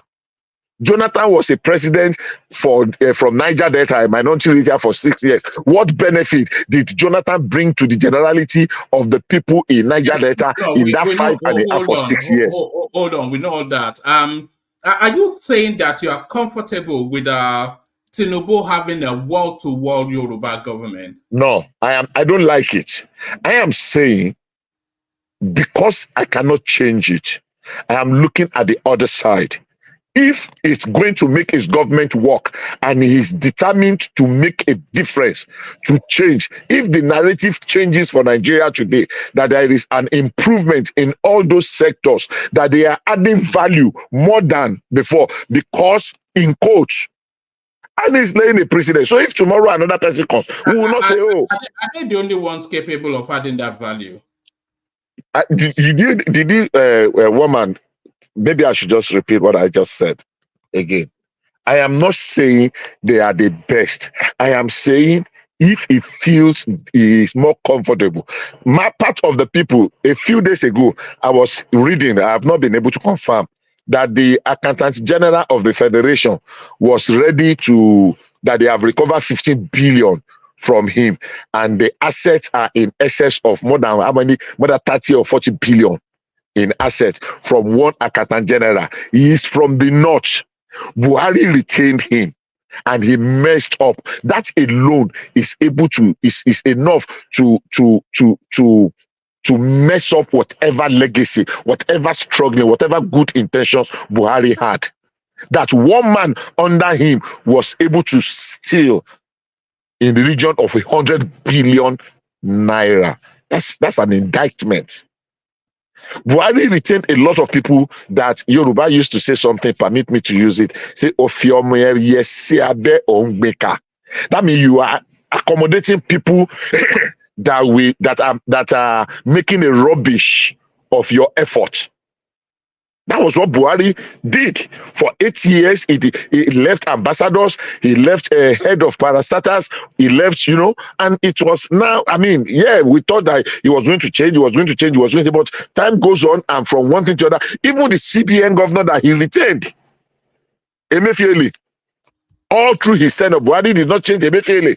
And we saw, and we are seeing the mess that Emefiele is. So if Tinubu is taking responsibility, in as much as I don't like it, and if you remember very well, one man, I complained about it a few weeks ago when he first made some appointment. I said he's becoming to have the outlook of a Yoruba. I am not that kind of a person. I tried as much as possible, even when it is not convenient, to be objective. I try, even though sometimes people will see it differently. So I'm saying, if he is saying that, look, I'm not going to give you excuses, but permit me to run this show like an orchestra, the way I want to run it. I will take responsibility for the success, and I will take credit for the success, and I will take responsibility for the failure.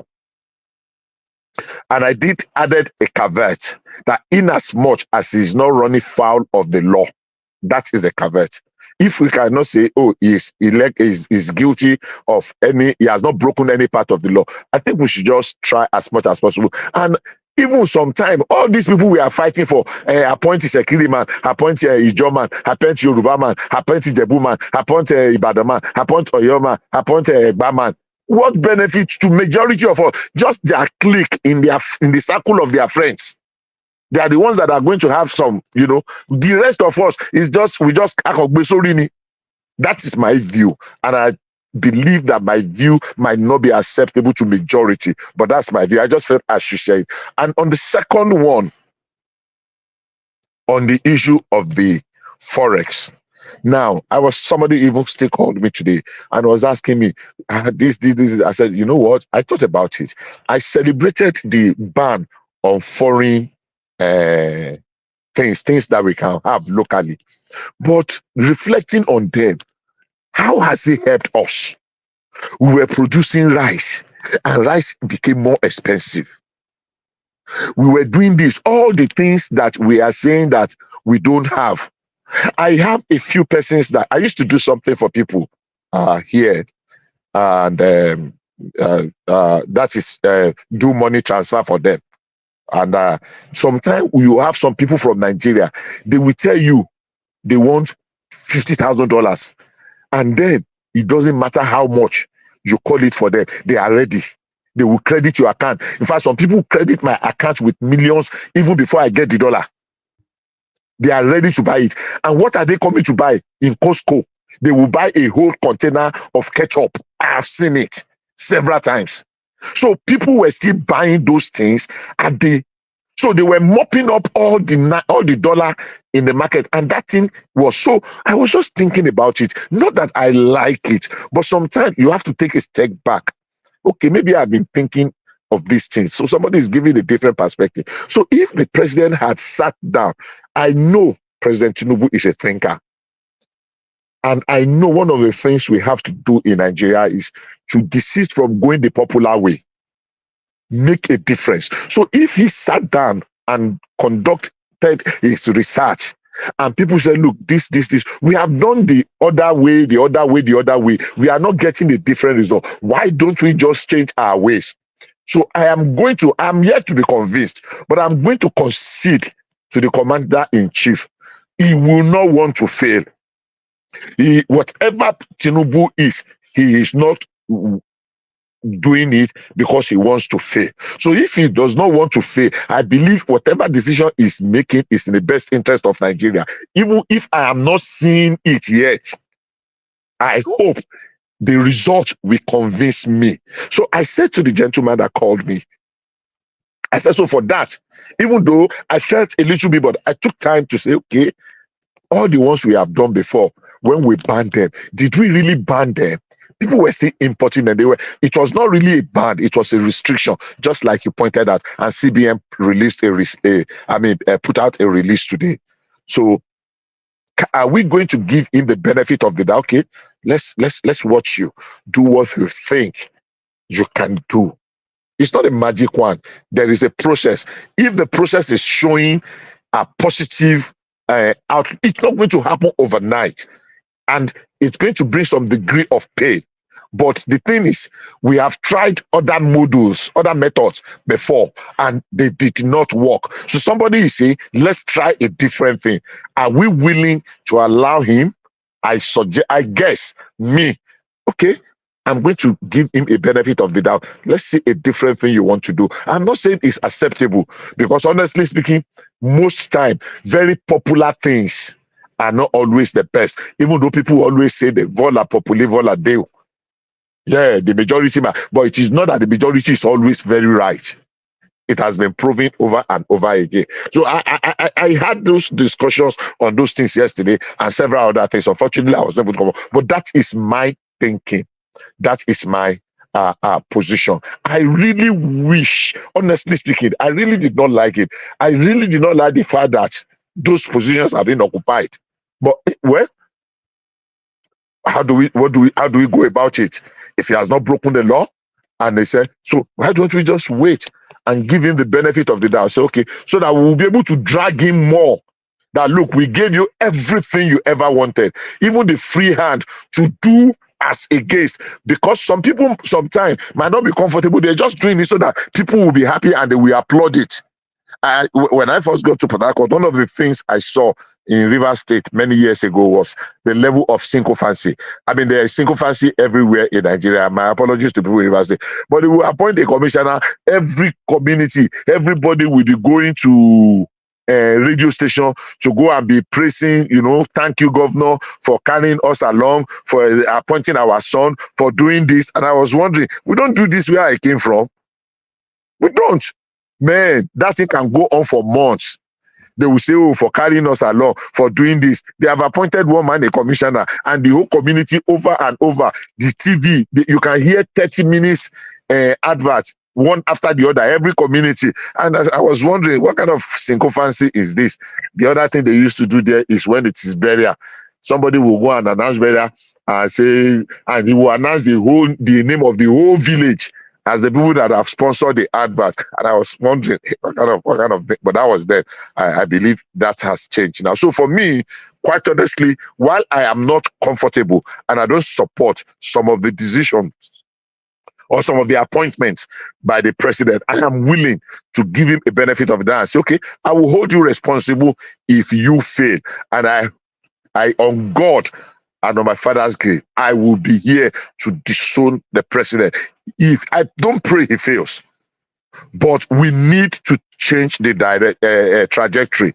We need to do things the unusual way. We have been doing it in a particular way. Share it around. Let everybody feel comfortable and let them clap. Oh, he's carrying us along. I don't want that anymore. I want the one that will impact me. I have not had any. Yes?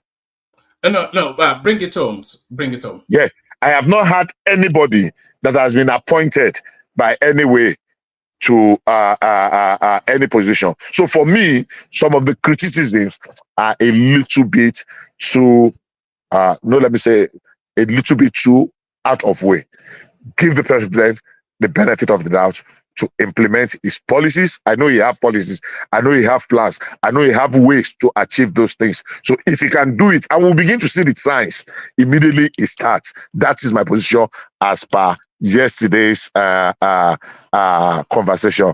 Unfortunately, based on what you have said, I cannot even get to today's conversation, except that what I've said before about this Arab something. I think we are dissipating energy on basically unnecessary things. I think we're just wasting energy. This hate of we have to pull Tinubu down, we have to put Peter Obi down. There can be great people that will contribute to steering the ship of this nation. And and this man said it was Clinton.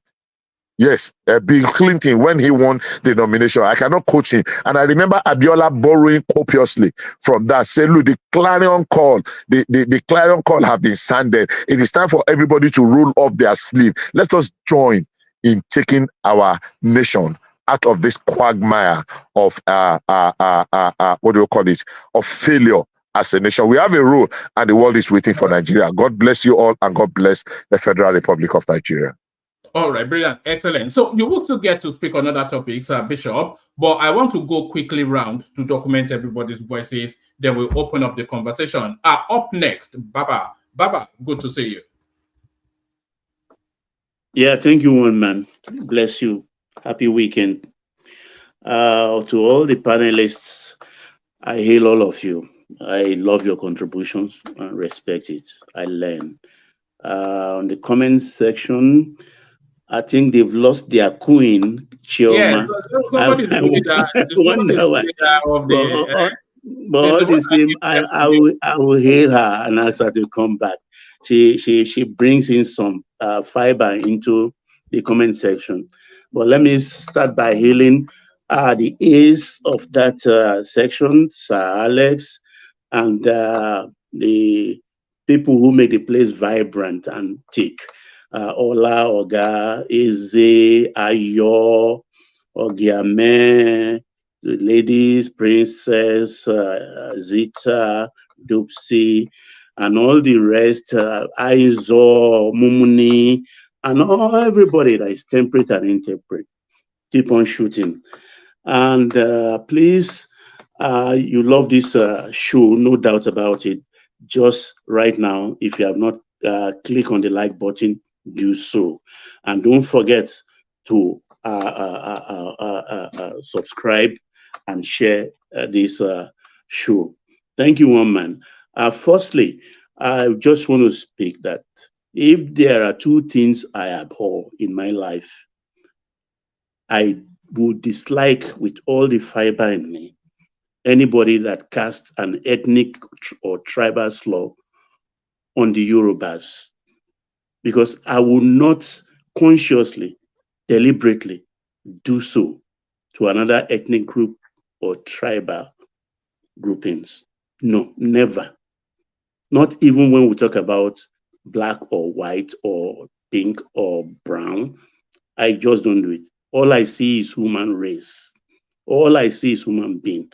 So when because it has become things they say in whisper, has now come into the fore boldly, casting slur on my tribe. I can't. Even Trafalgar Square, I will fight. This is me. Because what I don't do to somebody, I don't want the person to do it to me. Because the whole thing that causes all this is one man that has the greatest makeover I have seen in my lifetime is what they are backing. It's a makeover. And I'm studying it because I'm like opening my mouth in askance and like, really? Can this really happen? I'm learning exactly how that makeover took place. So this is very important to me. I want to talk firstly I just want a challenge to all the panelists. Even though I don't see any reason why Arabambi is coming strong on this subject, but he mentioned one name. I can never be flippant, not in this station in life I've arrived. But he mentioned one name, and I want everybody to investigate that day. It will give everyone the direction Arabambi was pointing. IKB. IKB. It's not the name of the person. It's a cosmetic company based in Ikeja, very big in the 70s, 80s, and 90s. That's what I have to say there. It is very big.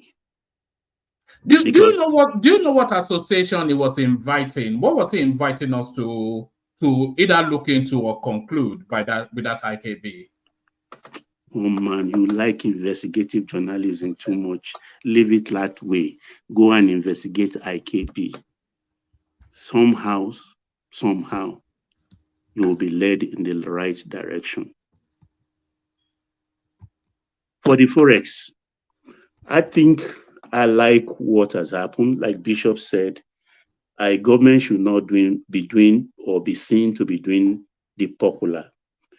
For those, the government restricted those items so that people who have enough money can buy their own source for their own foreign exchange, open their letter of credit on bill of collection.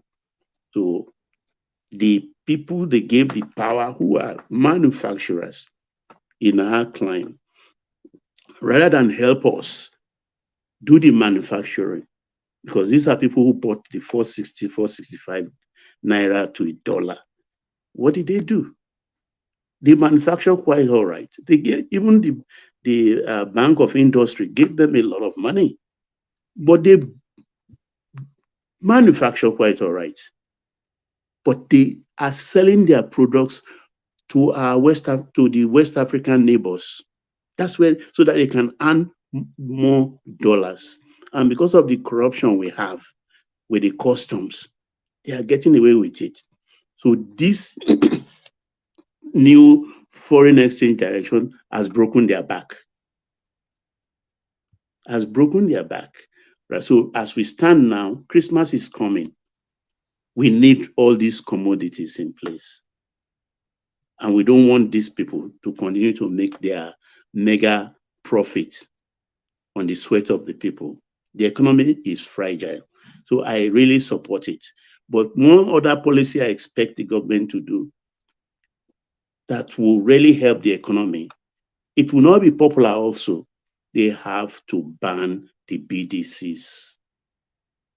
They have to ban the BDCs and let every bank open small corridor, small 1 or 2 cubicle in every bank for foreign exchange transaction.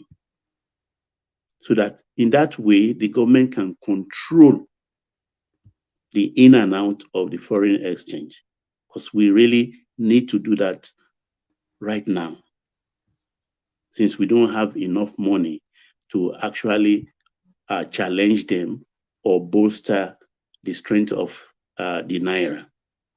If not, they will do a lot of damage. And in banning BDC, they will help our economy in the sense that we will harvest a lot of the 22 billion diaspora remittances. At least if they can harvest up to 2/3 of it, that will serve our purpose very well until the economy can stabilize. Because oil, according to the government promise today, will hit our 1.8 by December. Sorry, Baba sir. Good evening, sir. Yes. Sorry, I don't agree with you on banning BDCs. I know. Why I don't agree with you is that we have over 5,000 BDCs in the country. One way or the other, they provide some form of employment. I understand your view, not that I don't understand your view, but I don't agree. I think the best way to go about it is to recapitalize the BDCs. I think the government is looking at it. It's something that might come up in the future. Do a recapitalization of 300 million for them, so that they can all come back. Then give a certain number of BDCs that should be available. Probably BDCs should not be more than 20. Increase the number of services that they can offer, such as funds remittance, school fees, international payment remittance, including school fees, as well as receiving funds on behalf of other third parties. Includes stringent anti-money laundering laws, which will include if you are coming to do cash deposit, they must capture your full details and the rest. If you are coming to do any withdrawal or payment, they must capture your full details and the rest. That's maintain appropriate customer records for each transaction, and as well as give daily updates on forex inflow. That's end of day forex reporting and beginning of day forex reporting to know the total number of volume and value of foreign currency that they have in their custody. You can typically call it cash count, but it's the same thing. Then CBN can now, CBN, they also have their banking supervision department, will now be doing quarterly auditing for all the 20 BDCs that will be involved. As well as then what will now happen once they do that, then they can now say anybody trading FX on their own privately without being licensed is going to subject to imprisonment, right? So they can now empower the EFCC to go around to be conducting searches or checks, spot checks to find out, especially a hotel, write a letter to a hotel owners to expel those people within a hotel and the rest of their environment, So that would help. But what the government is not doing is that they are trying to bring that FX, the parallel market rates, closer to the official rate. At some point, let there be some form of uniformity. They should mirror each other. Then they can also include the spread that these BDCs should be able to transact in, because you can find that BDCs they have a spread of 20 naira, some 10 naira, some 15 and some 20. So when you are having someone who is selling at a spread of 20, from 10 to 20, they are contributing to increasing that the disparaging amount between the. Yeah, I agree with you. I agree with you to some extent. You understand, because it's all about compliance, and I'm talking in relation to the kind of atmosphere we have in our country, where people have disdain for rules and regulation. Because the ideal thing is about 20, 30, even 50 naira spread, the difference between the street rates and the bank. But when they started a few months ago, when the new president came in, I think the differential was about below 100. But look at it today. Like I use the word all the time, I don't know for the better word to use. We are peculiar people. We are very stubborn. We set already in our ways. That is why I said the government should be bold and outrightly ban this thing. 300 million is nothing to these people. That's just about $300,000. It's nothing. Do you know how much they put in bags on Emirates airline in those days, few months back or 1 year back when Emirates was coming here? How many times armed robber had stormed these things? You find 3 million in one bag, $2 million in another bag. They are taken to UAE. Just those that small cabal at the local airport and international airport car park. It's a difficult thing. So, why, like the Bible says, if your right hand is your problem, cut it off.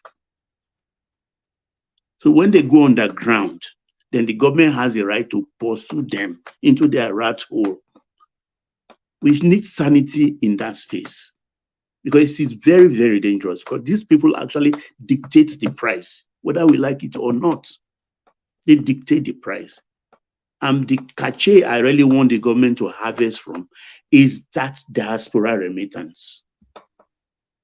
It is that diaspora remittance, because, I mean, Philippines, India, and several other countries where they export caregivers and everything, they make a lot of money. Look at, I mean, in the Israel-Hamas war right now, India, I realize that India even have 18,000 people. Few of them are students, but most of them actually work in the health sector, and they remit money every time. They control it. So this is the thing we have to do. If we can even get 15 billion of that guaranteed every year, that is something. Because right now the government needs all the help they can get in this forex thing. Because if it runs away from the government, then the economy cannot survive it. The economy cannot survive it. This is my take. And when it comes to this certificate issue, I strongly commend the president. I mean, I have learned from him, because I don't think I can stomach 10% of what he has stomached. But I think his strength lies in his being obscure, trying to show that, well, he doesn't care. He said that, I think, during one of his campaign rally, that he doesn't even listen to news, he doesn't read papers. But at least he has family, so they know. Definitely. I really commend him. It's not in his place, by the virtue of the kind of office he's holding, to start to have altercations with anybody, be it opposition or somebody who thinks is the wisest or is the cleverest or is the best. It's not in his place. It's the president of our country, whether we like it or not. So let people he employed to guide his reputation continue to do that. And I'm happy the people I call the fronters of the presidency, they are coming up now. I'm seeing the Oshiomhole talking. I'm seeing the other man on the right, Channel TV, and Kimbaloye yesterday. Moka is doing his job. Why is Fani Kayode missing? Where is he? Where is he even politically? Is he in the Tinubu camp? And because the climate is suited for his voice. We are all given to different temperaments. You understand? And he's not happy. I think he expected some things, and people of his pedigree, no matter whether we like it or not, it comes with high pedigree. At times, they look on things like, how do I put it? I don't know how to put it. I'm looking for a temperate language to say, look, I'm qualified. I am good. Why have not been given something? So this is why Ononuga at least is handling it. Age is on he has the age on his side to be able to handle it. You can see him coming out, but he himself he's 60 plus. Fonika is 62 or something like that. So I don't know. He cannot. He's not happy. That's what I'll tell you. He is not happy. He is not happy. But he should just rise up above the fray. And lastly, one thing we are not observing. Some time ago, I talked about the First Lady here going to President Buhari to visit and things like that. Watch out that space. Look at even ministers already appointed, not looking for favors. They still go to Aso Rock to meet Madam Oluremi Tinubu. Wiki has been there, Umahi has been there, and several others. Watch that space. I don't want to put ideas into people's head, but you have your own interpretation. Thank you, woman. All right, brilliant. Excellent. Well put. Thank you, Baba. Stay with us to chime in with other topics. Let's go on from Baba to Ogbeni. Ogbeni, you're up next. Thank you, woman. Ogbeni Kole. There you are. Good morning, everyone from Scotland. I greet everyone, and please subscribe to this channel, like the button, and then share. It is important. It's a global platform that we should have everybody to be contributing. This is our little way of building our home country. When you contribute here and there, don't think they don't listen to us. They have syndicates. They listen to us. So, Mama, good morning. Good morning. Let me start from Gregory. Mr. Gregory. Yeah, but is it still Gregory? Because we are not. Is it Damian even which should be starting with? Who is Peter Obi? Is the question. Mama, you know, I think it was enigmatic. I think it was somebody who expressed an opinion here sometimes back when this Tinubu certification started. And the person was very skeptical about it and said, you see all these things, they don't matter to an ordinary Nigeria in the streets. They don't put food on my table. They don't put food on anyone's table. But the obedient kept saying, and let me say the articulate, because they will always say, don't say only obedient. But we all know article triggered the thing, but we all know those ones who are peddling it more. They kept saying, no, the integrity matter. Oh, we should find it from top to bottom. We should da. If they find him guilty, Nigeria is finished. Nigeria is embarrassed. In fact, no more investment is coming to Nigeria. In fact, so many Nigerians now in diaspora, they're asking for their certificate. Okay, now the basket has gotten to this court now. Their mood is changing. Their words are changing. I just listened to the last man who spoke about Obi and said, oh, he believed Obi.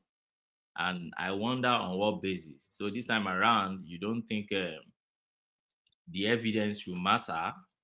And by the way, Arabambi, I'm not supporting what Arabambi is doing, because for me, I think it is even getting too obvious that what Arabambi is doing is not, rightly so. When you look at him, what is he fighting for? Many people I like calling them emergency political analysts who are new in the field, who just find themselves probably in the political space or analyzing political space because they've not been there. They don't know what's happening there. They just jump into it probably because they have a man now they think is a tiny god that can save Nigeria. For those who have been watching that space over time, will know that Arabambi case is not today. You see that Arabambi man, you can cause the man or castigate the man from now. You can castigate the man from now till next year. The man will not change. He has always been like that. If you watch that guy's pace, it was the one who caused the issue of labor wahala about almost 6 years ago in that same Arabambi. So he's a man that his insistence marvels me sometimes. If he's pushing something, he keep insisting. If you like, he say he collected bribe, he doesn't really care. So, and that's why for me, when I look at it, I say people don't really know this man. No. I particularly those ones though, Labour Party happen to be a party that is not too popular. So whatever happened in that space, you may not really know until now they are in the forefront. So you may not really know. So Arabambe has always been there. But there are some things that struck me when I listen to Arabambi, apart from the channeling I don't agree with. But some things struck me. One of the things that struck me is this. Somebody said, oh, Obi has put his everything on that, and then go and verify. No. There is a document Obi has not put in the public, birth certificate. Arabambi said, I have it, but I will not put it out. Let them disclaim, then we have more evidence to put out. And so I keep wondering, what could be in that birth certificate? Because what Arabambi is saying, in essence, is this. Arabambi is simply saying, if you compare the birth certificate to white certificate, they are not the same thing. And then, if you now just suppose the white certificate with what they have in the degree certificate, they are not the same. And then, when you now pick degree certificate with NYC certificate, they are not the same. Now, you may be wondering and say, oh, well, in all, he has 4 names there. Gregory is there. Peter is in some. Owumbuashi is in some. And then they all have Obi, which is the surname. So, deal with these 3 names. Peter, Gregory, Owumbuashi. Do they belong to the same person? That's the first question you ask yourself. Now, people may be saying, oh, why are you asking this kind of question? My point is, when the Chicago State University Tinubu issue was raised, people said, oh, go and see Tinubu. Tinubu was Adekunle at a point in time. But they said it was Amodashon Godele. That was the name they first gave to Tinubu. Later, when no document bears Amodashon Godele, they drop it. They said Tinubu is Bola Adekunle Tinubu. They said that's what they found on his NYC certificate. And they said then, why will it be different from what they found on CSU, which is Bola Ahmed Tinubu? In fact, they said that Ahmed is always A. So they keep complaining about why is he A. And I remember very vividly in that transcript I read, which I read everything, it's 155 pages. That lady, which I believe, yeah, they will suggest questions to the lady to ask. That's Atiku's lawyer. Kept asking about that A. That how would they be sure that that A is actually Ahmed? And and we are all out there hailing the lady, oh, best lawyer. In fact, I have a friend who told me that that lady is the best lawyer, is better than every lawyer in Nigeria. And I laugh. that lady is better than every lawyer in Nigeria. That you can't believe any lawyer in Nigeria, but you believe that lady. I said, okay, fine. So if you could ask Bola Tinubu all these questions, and you could ask Bola Tinubu, how did he, because at the point that they say, assuming even finished from CSU, how did he get there? That we should go back to question his secondary certificate. Because if his secondary certificate and the secondary thing he brought from government college is not true, then we should be able to question the CSU. And we kept saying, okay, the CSU may even waive secondary school for him. That's the system in America. They said, no. How would they waive? If they had waived, then they are graduate university, they are this, they are that, and go. So my own is this: extrapolate the same thing to this case now. You have Peter Obi.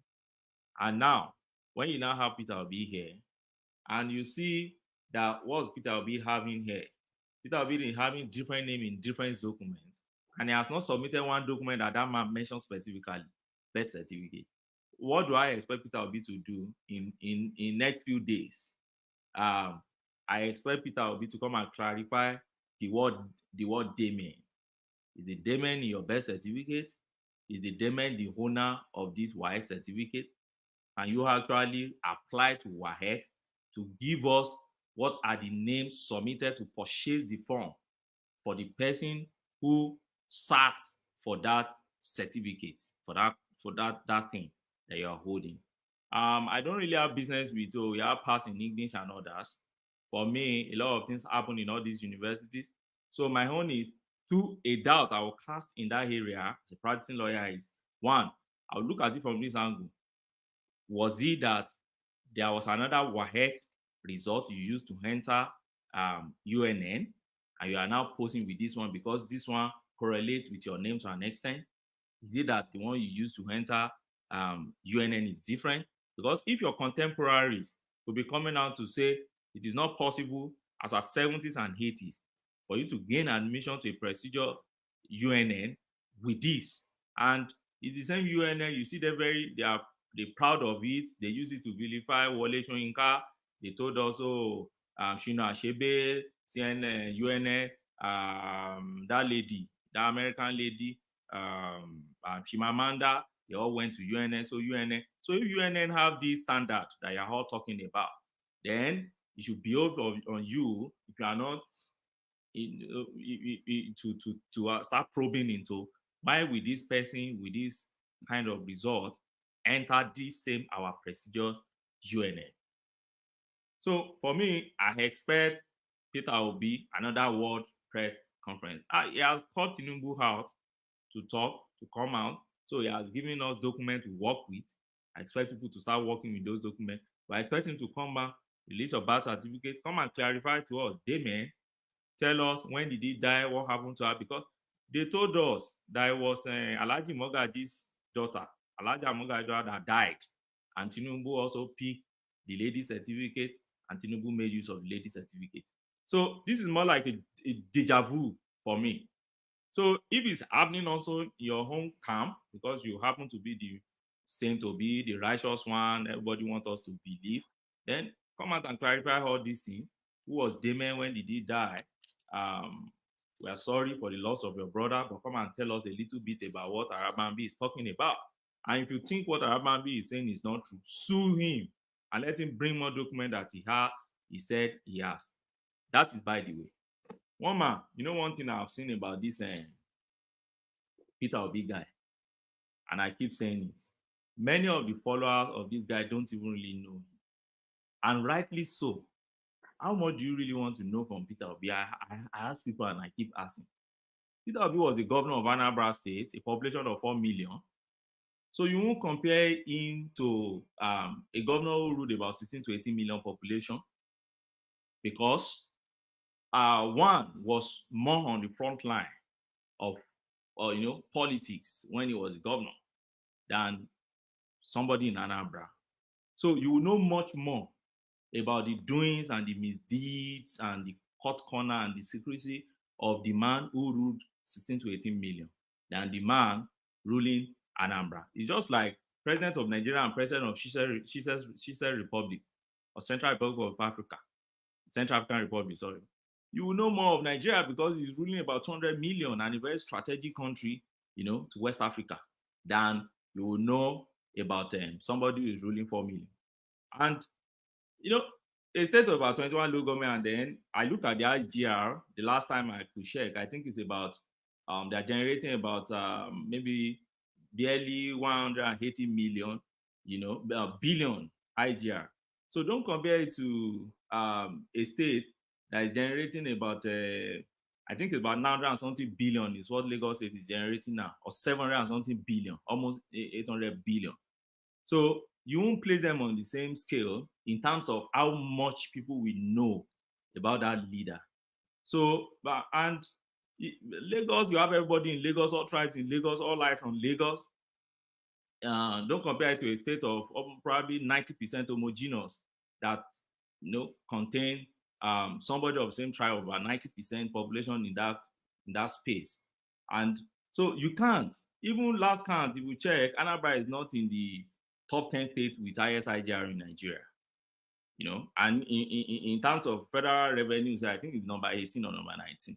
So, but a former governor of a state, top number 1 in Nigeria, top in Nigeria, top in this and that, more tribe and people in that space, you will know much more. So when I say people don't really know too much about Peter Obi, you could be excuse them, you know, although for them to now vain ignorance. Ogbeni, let me ask you this: Do you know the backdrop? Continue with your monologue, but do you know the backdrop to this IKB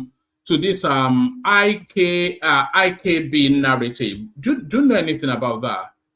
I don't really know. The quick search I just did was that there is a conglomerate that was emerged with some scandals some years back. I think sometimes around 2010, 2011. But I promise you, I'll go and check.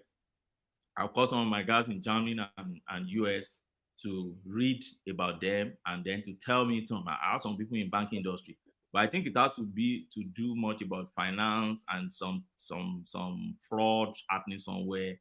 I'll try and it's worse than that, Benny. You said? It's worse than that. Check it out. Check it out. I'll go and check. I'll do my findings on that.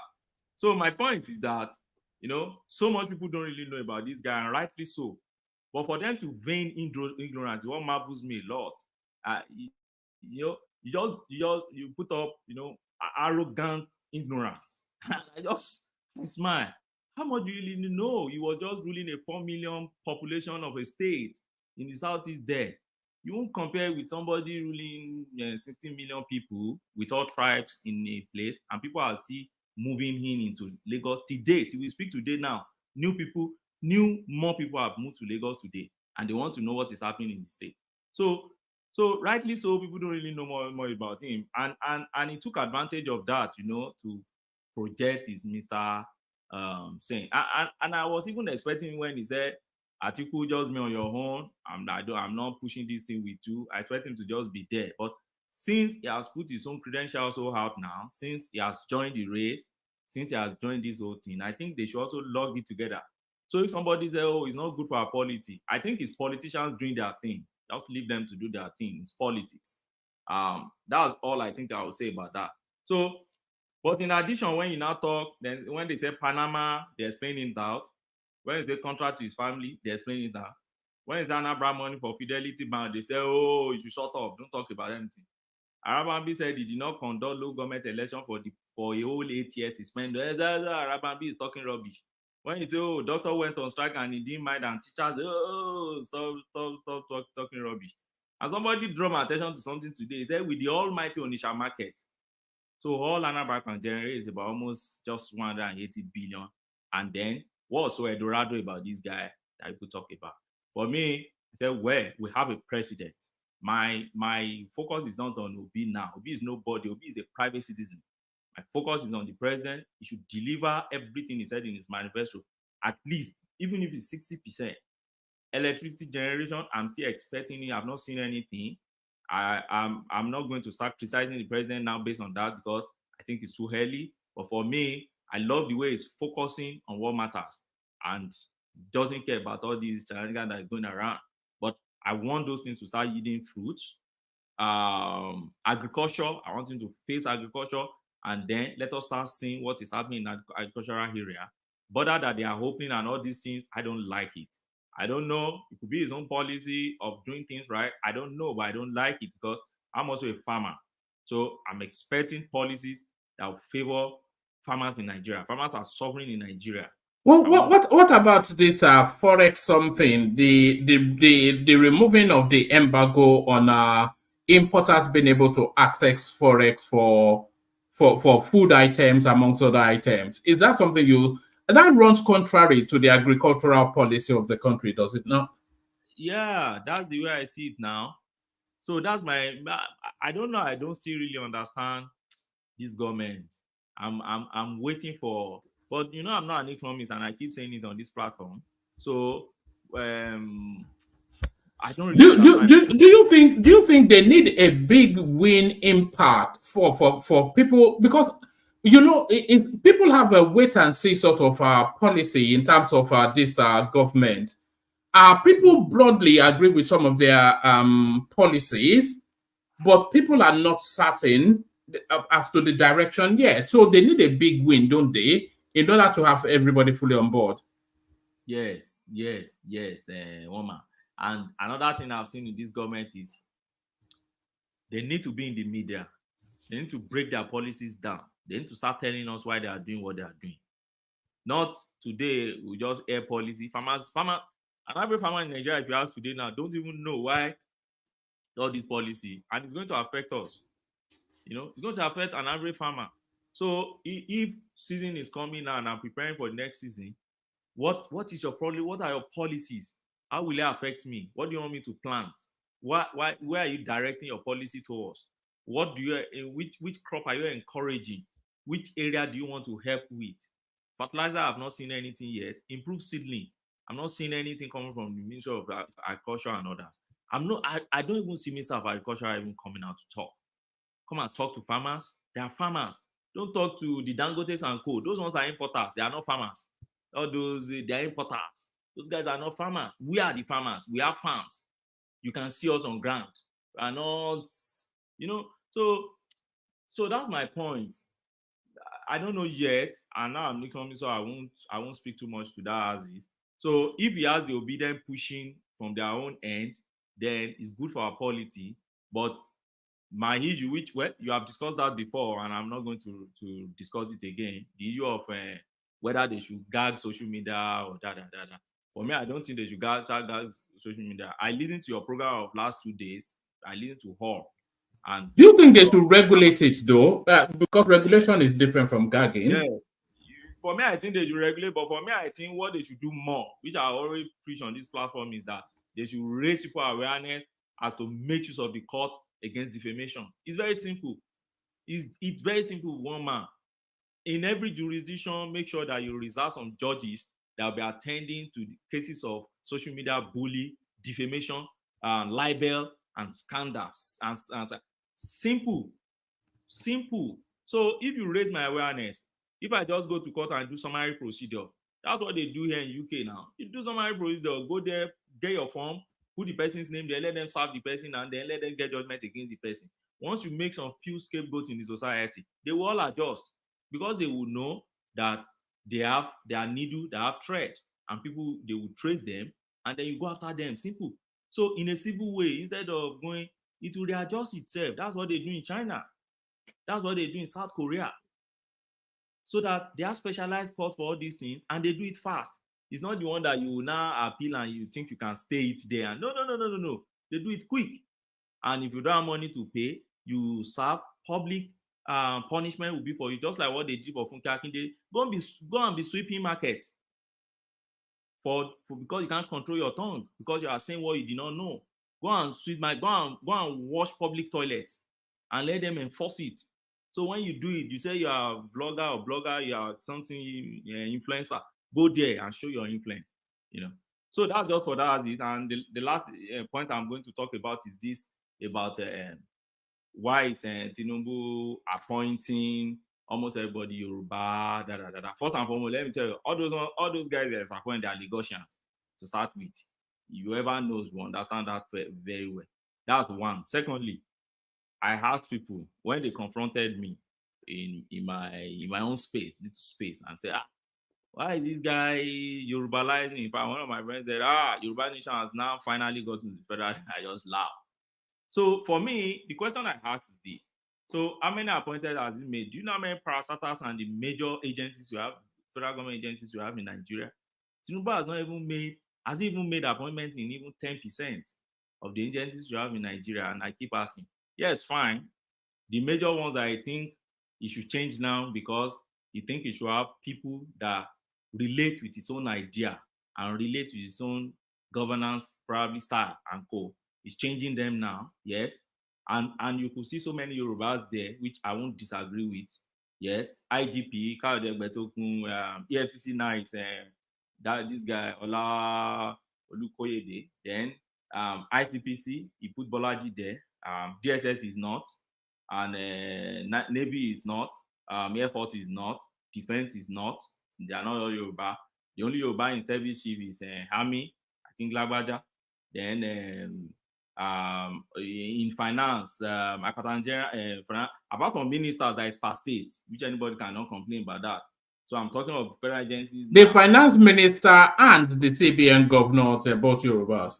Yeah, no, leave minister, because they distribute minister across the state. But CBN The custom boss is a Yoruba man, the IGP a Yoruba man. CBN Yoruba, immigration self, that woman, Caroline Wura, Yoruba, custom, Adeniji, the contemporary. I think even FRSC, Adedeji and others. Auditor General is not, but Accountant General, I think, is Yoruba and all these things. And then, so when people now confronted me, they are Yoruba, I said, okay, those are the ones that he has changed for now, because he believes he could relate with his own policies. I stayed in Abuja, and that is the seat of federal government agencies. Do you know how many federal government agencies we have? Do you think we have less than 60, 70 to 100 federal agencies that should or not be functioning? Is it because we have this WAP mentality of, oh, these are major government? What's major? Do you know the kind of power that UBEC alone has? UBEC that you see. I've handled the case for UBEC. Do you know the power they have? Do you know the budget they control? If you could have somebody there, and they have not even changed all those guys. Amcon is there, FAN is there, Nama is there, Nimet, Nitra. I'm not even sure they've changed NIDA. Nictosat, NIPOS, I'm not sure they've changed the Postmaster General. NTA, have they changed NTA? Bureau of Public Enterprise is there. CAC, I think CAC now, they said they just sacked those one in CAC. DMO is there. Debt Management Office. I don't know if they changed FRSC. I think the guy there is still acting. NICOM is there, PENCOM, NHIS, NDDC, NDIC, this guy, NIPC, UBEC. Then JAMP, have they changed the person in JAMP? NECO, NABDAC, WAEC, all those guys, NUC. So I keep asking, I don't know, they've not changed NNPC, right? The guy is still there. PVPR, FEPA, Nestra. These are the big agencies we see in Abuja now. So they are changing few agencies. So for me, you should keep the guy running and be changing all these guys if you think you change them, so that the optic can change, so that people don't need to launch on this few appointments is making to say, oh yeah, you Yorubalize this thing. NAFDAC is there. Have they changed NAFDAC? I'm not sure. I think the guy is still acting. There's this one around that matter. NPC, NDLA. I don't know if they've changed that one. DIA, that's Defense Intelligence Agency, is there. NIA, NFIU. Those are the guys in terms of intelligence now. NJC, NJI, FJSC, NIMASA, NPA, Federal Character Commission. Yeah, these are agencies in Abuja we all see every day, and they have DGs, they have all these shaman governors, and so for me, when I look at it, I say, well, he has told Nigerians he's going to form, he's not going to form he said something of competence, or what did he even call it? That's what he's going to form. So if that is what he thinks is forming, for me, he should keep the gun running better. I want to be expecting more results by now. I know it's not going to be easy.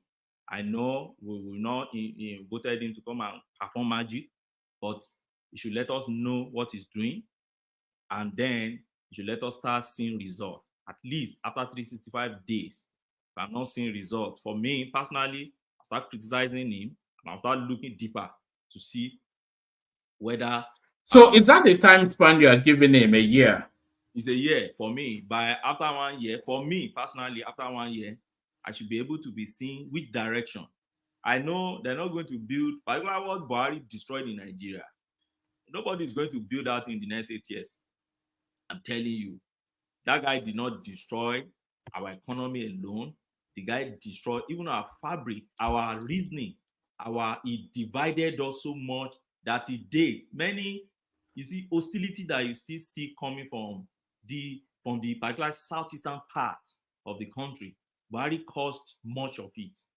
Tinubu is just, Tinubu inherited the enmity, that should be vested on Buhari. And I don't know, and when you try to talk to them, they try to justify on the fact that he brought him to government. And I keep saying, brought who? Tinubu was just one out of many. Atiku was one of those who also brought Buhari, was it not Atiku's what do you call it? Atiku's private jet they were flying around in 2015. Did they think we just forgot just easily? So don't just tell me Tinubu brought him and that's why you hate Tinubu. No. The anger that only you vest on Buhari is what you are now vesting on Tinubu, and rightly so. He said he's going to inherit the guy both asset and liability, which is the true thing you must do. Except you are the kind of person that just want to relieve yourself of responsibility, but is taking responsibility for it. So for me, let this guy breathe, let him walk, let Nigeria walk. Don't say Nigeria must be destroyed. Nigeria will put Nigeria down because of one man. So one single man that I give him 10, 23 years, you don't even see the man again here. And we are all also going old. So let us build something that we can hand over to our children, so that our children also can have a safe and good space to live. That's what I'm begging my people, particularly from the southeast, because this main thing is coming from the southeastern part of Nigeria. When you go to social media and you start seeing names, you will know we are Nigerians. I didn't grow up outside Nigeria. I grew up in Nigeria, and I know where you are from by your name. Even when you try to funkinize it, I know. So our people should just try, relax, let this man walk. You know, that's all I have. One man. There are so many federal agencies remaining and parastatals remaining. If you ever live in Abuja, you know all these things. They're every corner in Abuja, and they have DGs, they have shaman, they have. So saying is urbanizing. I've not seen anything yet, but the optic is not good. If you want to change all these things, change them and spread it across on time, before your enemies and co started using this thing against you, and everybody started looking at you as one tribal. I'm not. Tinubu is not. It's not tribalistic like Buhari, or just bigot like Buhari. May Nigeria never see somebody like Buhari again in our life. In Jesus' name. Amen to that. Amen to that. So excellent delivery by Ogweni. Well done, Ogweni. So that's Ogweni, of course. You all know that's Ogweni. So up next at Jide. So we go Jide, then King Emeka. So Jide, you're up next. Okay, thank you, woman. Thank you, everybody. Good morning to you all from Nigeria. I want to start from where Ogweni stopped. Ogweni made a statement that I feel we are not looking at it in totality. Buhari didn't divide Nigeria. Buhari, before he even came in, already the Southeast were campaigning against him, saying he was going to Islamitize Nigeria, he was going to Fulanize Nigeria. A lot of things happened to that man even before he came in as a president. We are in this country. I know even some governors advertised the man's obituary on TV, on newspaper. I am in this country, and I saw a lot of things then. This man did not divide this country. What divided this country during Buhari's regime was first the church. Before this man came in, a lot of pastors preached against him. A lot of pastors. I don't know.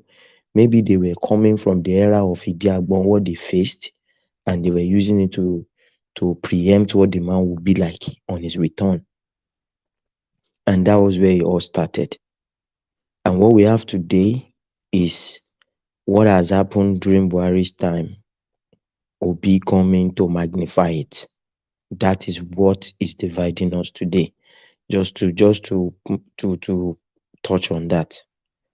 What I wanted to say actually, in terms of everything we'll be saying, because me, I always come with what I saw on the news today that interests me. That is my own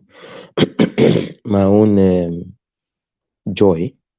The first thing that interested me in the news today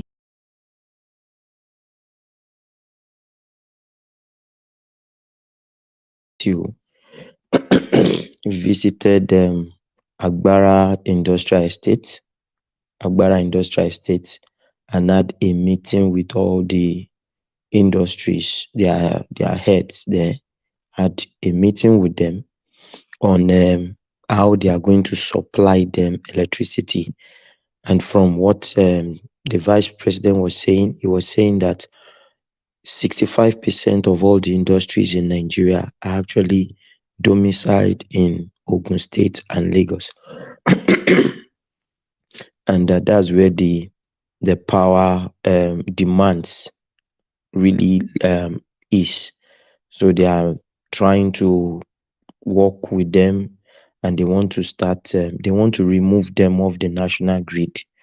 And they calculated it. There was a calculation they did that the cost of power that those people are having now is I think 300 naira per kilowatt hour or so, or kilo per unit, and that they want to give them electricity at the rate of 100 naira, and that they can guarantee them 95% coverage as an industrial complex, that the government wants to actually dedicate a generating station to them, because they were saying that Nigeria generates around 13,000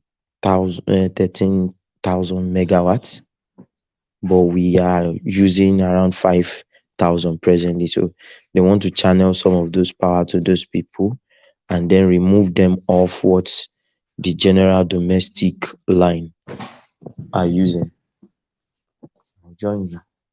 So what the general domestic line are using, that is number one for me, a step in the right direction. So that is that on the news.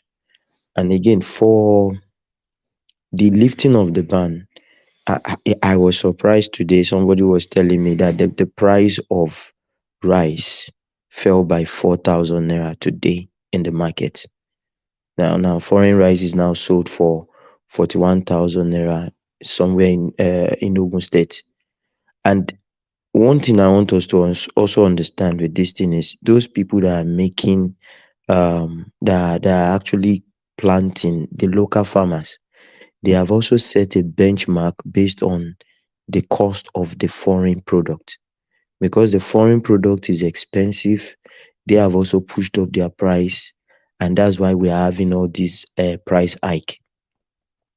Now that the price of the foreign one came down, I was also told that the price of the local one also came down, because I'm sure now that those people are now looking like, if people start opting for the foreign one, then the local ones will be out of market. So they are also pushing down their price. That was what the news I got this today from Ogun State, where they do a lot of moving of rice from the border into Ogun State, like that today. So now, to now go back to the business of the day, what Arabambi said, for me, I would say, you see, Arabambi has just given us the antidote to obedience space. The way Joel of Nazareth was speaking today, he was not talking with that affirmation that he used to use to talk on this platform. It was now a matter of you can go and verify, you can. Now they are going back, because normally this is the same Obi on this platform that somebody referred to as having the integrity of Jesus Christ on this platform. Now that these things are coming out, I want it. That's why I will not say the man, yes, as childish as it is, the president and the presidency, or the office of the president, has kept quiet for a long time on this matter. There's nothing that has come out from their space. So if this man is pushing out what he's pushing out now, what he knows about Obi, and the fact that he has about Obi, now is good. Let us now have it. Let's turn the table around and see how it looks. Now you would see that this will be an antidote to these people, because they are never going to stop. If something like this didn't come up, these people are not going to stop. They will, even if Tinubu scales the Supreme Court, something else will come up. So, but now their principal, once they see, and I wish that they can even investigate them more into this matter, bring out all the facts. Let us know who Obi is, who whose certificate is using, whose birth certificate he has, how he got into UNN with that poor result. Let us know. Now that we now know, anytime they want to talk, we have something to say. Ogbeni, keep quiet. Your saint is not a saint. And maybe, and I'm very sure, by so doing, these people will fizzle out. Because what they keep shouting is the echelon, the peak of integrity. Is next to is next to Jesus Christ, like what somebody said on this platform sometimes ago. This is the antidote to them. Let Arabambi do whatever he wants to do, as long as it's not coming from the Tinubu space. Yes, it's not the president that wants to go into the dirty fight with him. Let Arabambi push it out. Me, I'm happy. I'm not going to condemn the man for anything. The man is doing what we need. Because when are these people going to keep quiet? When are they going to stop pushing this ugly narrative that is destroying our country? When? So I feel we have found the antidote. Let this go, let it spread, let it trend, let us investigate it, let everybody investigate it. I even want private individuals to also sue him to court to tell him to come and prove to us. So by so doing, it will be easy for us to silence these people. Or else we would live with this set of this how do I put it, this nonsense rhetorics all through these 4 years, and they will keep distracting the government. They won't let the government move in the right direction. No, Jide, you are mistaken. There is a word they dropped. They said Obi is not a president, so the president is their issue. We should interrogate this president. So don't just think they will go quiet. Baba, I feel that if all of them don't go down, few of them would learn sense and see that, oh, it's like we are doing the wrong thing. I know a lot of them that are obedient, that are now retracting. Even in my workspace, I say that guy is just making noise, Jerry. That guy is just this. He did not prove to us that he won the election. Now it's coming to them as sense, and I want this to happen to them. I want this to happen to them, because even in the office, they will not let you sleep. They won't let you rest. Everywhere, these people are just like that. So if I want to move forward to the issue of Yorubalizing the government and the issue of Tinubu's appointment,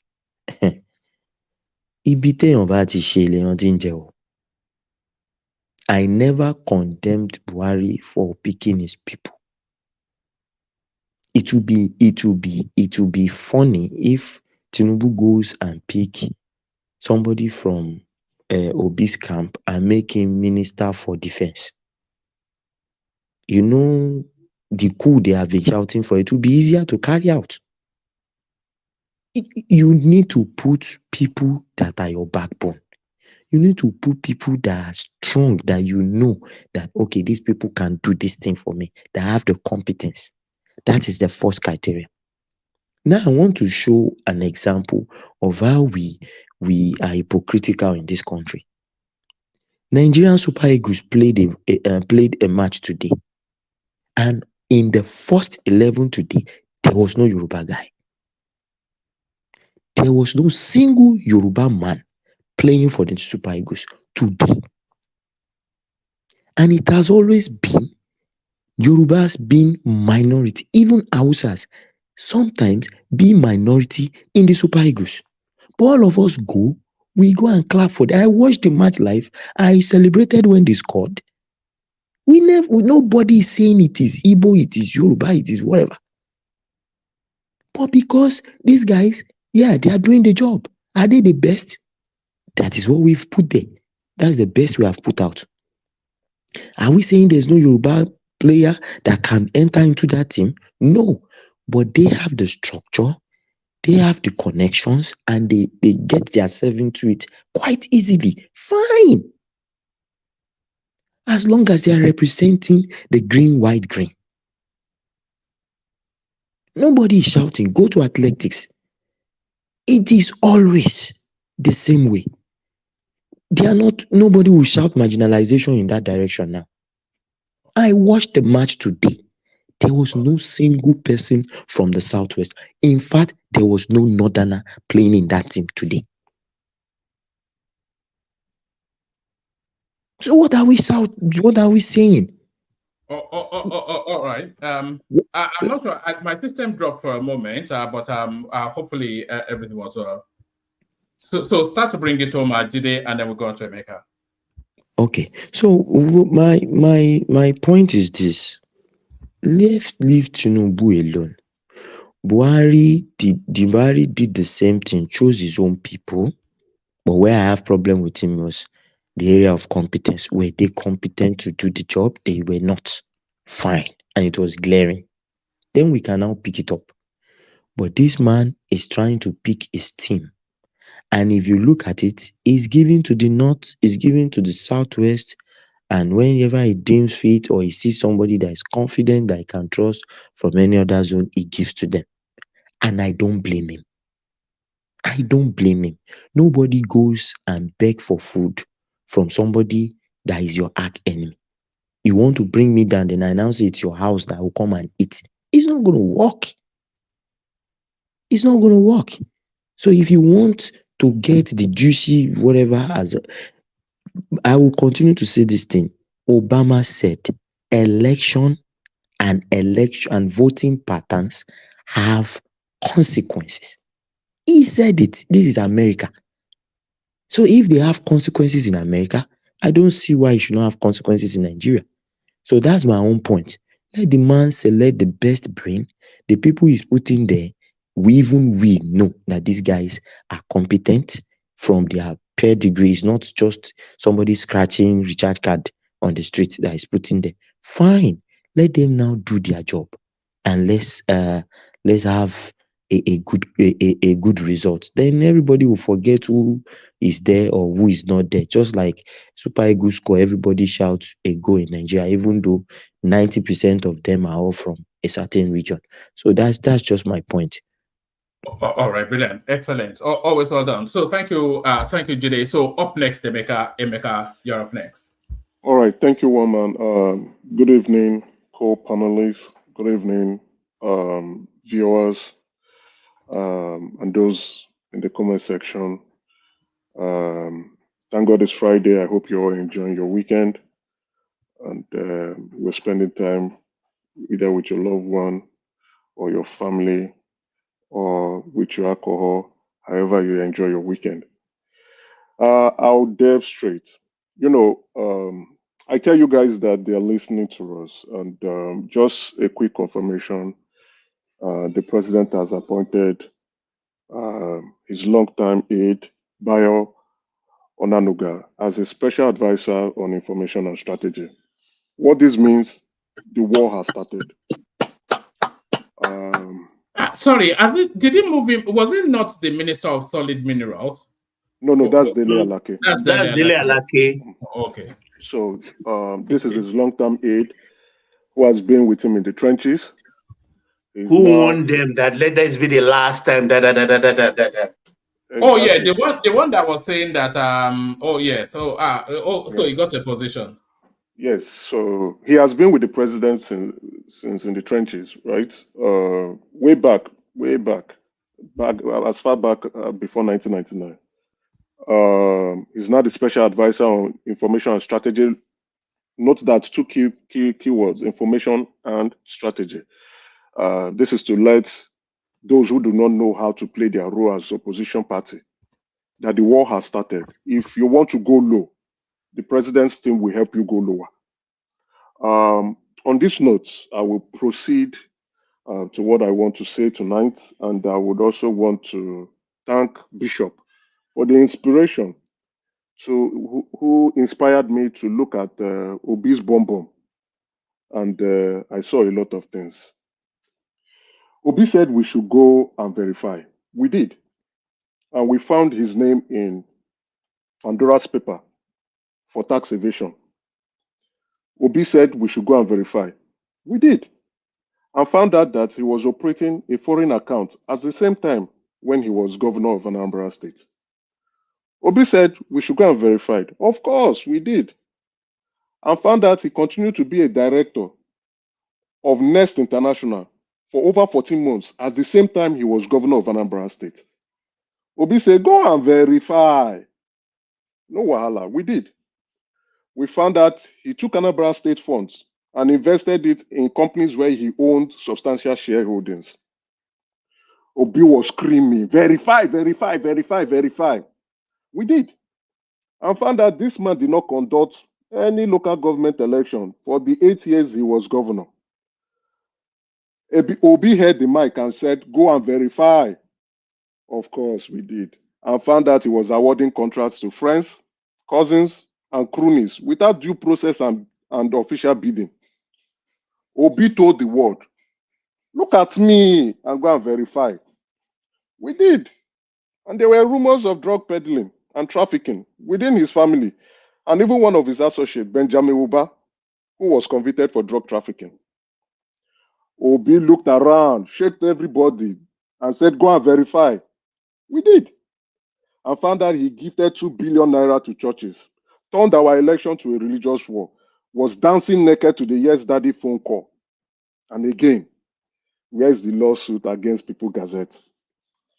Obi was screaming, go and verify. Of course, we did. And found out that the arrested Fidelity Bank MD, Nnamdi Okonkwo, testified and said he was instructed by Obi to go and meet Dizan Mialas in Meduke to collect funds via 4 oil companies as bribe. Obi said, go and verify. Of course we did, and observe is a repackaged expired Akamo, rebranded as custard. This is the Obi obedience don't know. This is the saints, Obi, their Messiah, that they are all healing. This is the Obi when you open his bomb bomb, you will see. The one who claims to have 100% morality and integrity, other than other politicians in the country. This is the same Peter Obi that all obedient are screaming is next to sliced bread and Jesus Christ. And they are not aware. How many of them truly know Peter Obi? How many of them can beat their chest and say they know Peter Obi? That is the Peter Obi that they don't know. Thank you. All right, brilliant. That was elegantly. This Emeka won't kill you. I don't know, man. This Emeka. Go and verify.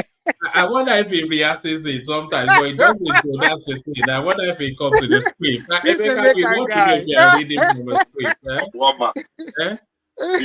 Emeka just say expired Akamo repackaged as custard. Just tell me he did not say that. He said that. So I have to use that one. I have to pretend like that's my already. I will find a place to use that. Make I not kill people. Yeah, I don't laugh tire. I can't help it, man. That's what I have to. They are inviting it, and small is coming. He said, "Will be go and verify." All right. Oh God. You know, it's almost like a parallel universe somewhat. You heard Joel of Nashville earlier on, just casually dismissing any and everything. But the list, Emeka just gave us the list. We all know the list. You know, packing the state funds into his Fidelity Bank, the Pandora Papers still not explained.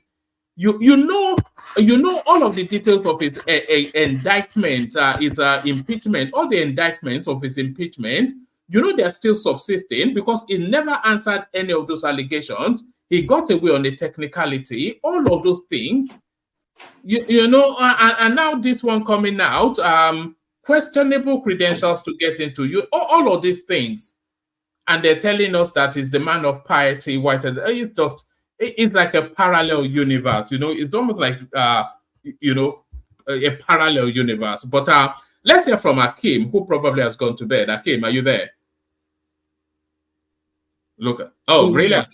Well done. You survived it today. We got it today. So let's hear from you. Let's hear 5-10 minutes monologue from you, Akim. Yeah, good evening to you, and good evening to everybody on the platform, and to those on the comment section. It's been a while, one man.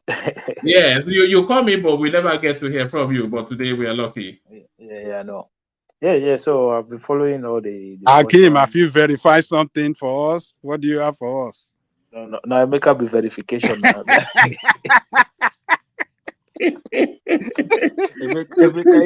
Emeka is the verification, so he already verified for you. Okay. So one man, like with this, since this certificate saga has been going on, I've not been able to come in to contribute to the topic. When you start fighting people who have more power than you, these are the things that will always happen. So you're fighting the instrument of government. You're fighting the people who have the instrument of government at hand. They're going to pull all stops out. And I've always said this. When people come here, they said, oh, it's about morality. It's about the morality of the person.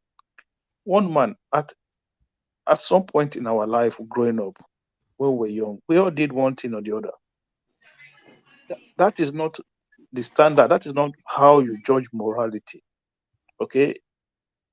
They are Nigerians who left Nigeria through different means, right? That doesn't mean that years to come, if they find a way to become an accomplished citizen, then that automatically rules them out of any form of governance in the country. And I think the standard that these guys are setting, they don't even know the man that they are supporting. They don't know how he grew up. They don't know what he went through. But you just come, oh, no, the man is clean. Oh, no. I've always said this. Me, I can never vouch for any Nigerian politician. Never. Because at the end of the day, I myself that I'm here, I might have done one or two things growing up just to be able to survive. Are you about to confess to something, Akim? No. There's no. Look, we are all Nigerians. We are all Nigerians. 90+% of us, we've had to do one or two things in life to get to where we are. So that one is not an hidden secret. So if you start to pull everybody's cupboard open now, you will find something. You will find something. Don't forget when Jonathan was going after Sanusi, when Sanusi was putting out information about about money that were missing. One of the things they told Sanusi, they said, look, no matter how clean you are, if we look hard, we will find something. And the man respect himself. He respect himself and he left office.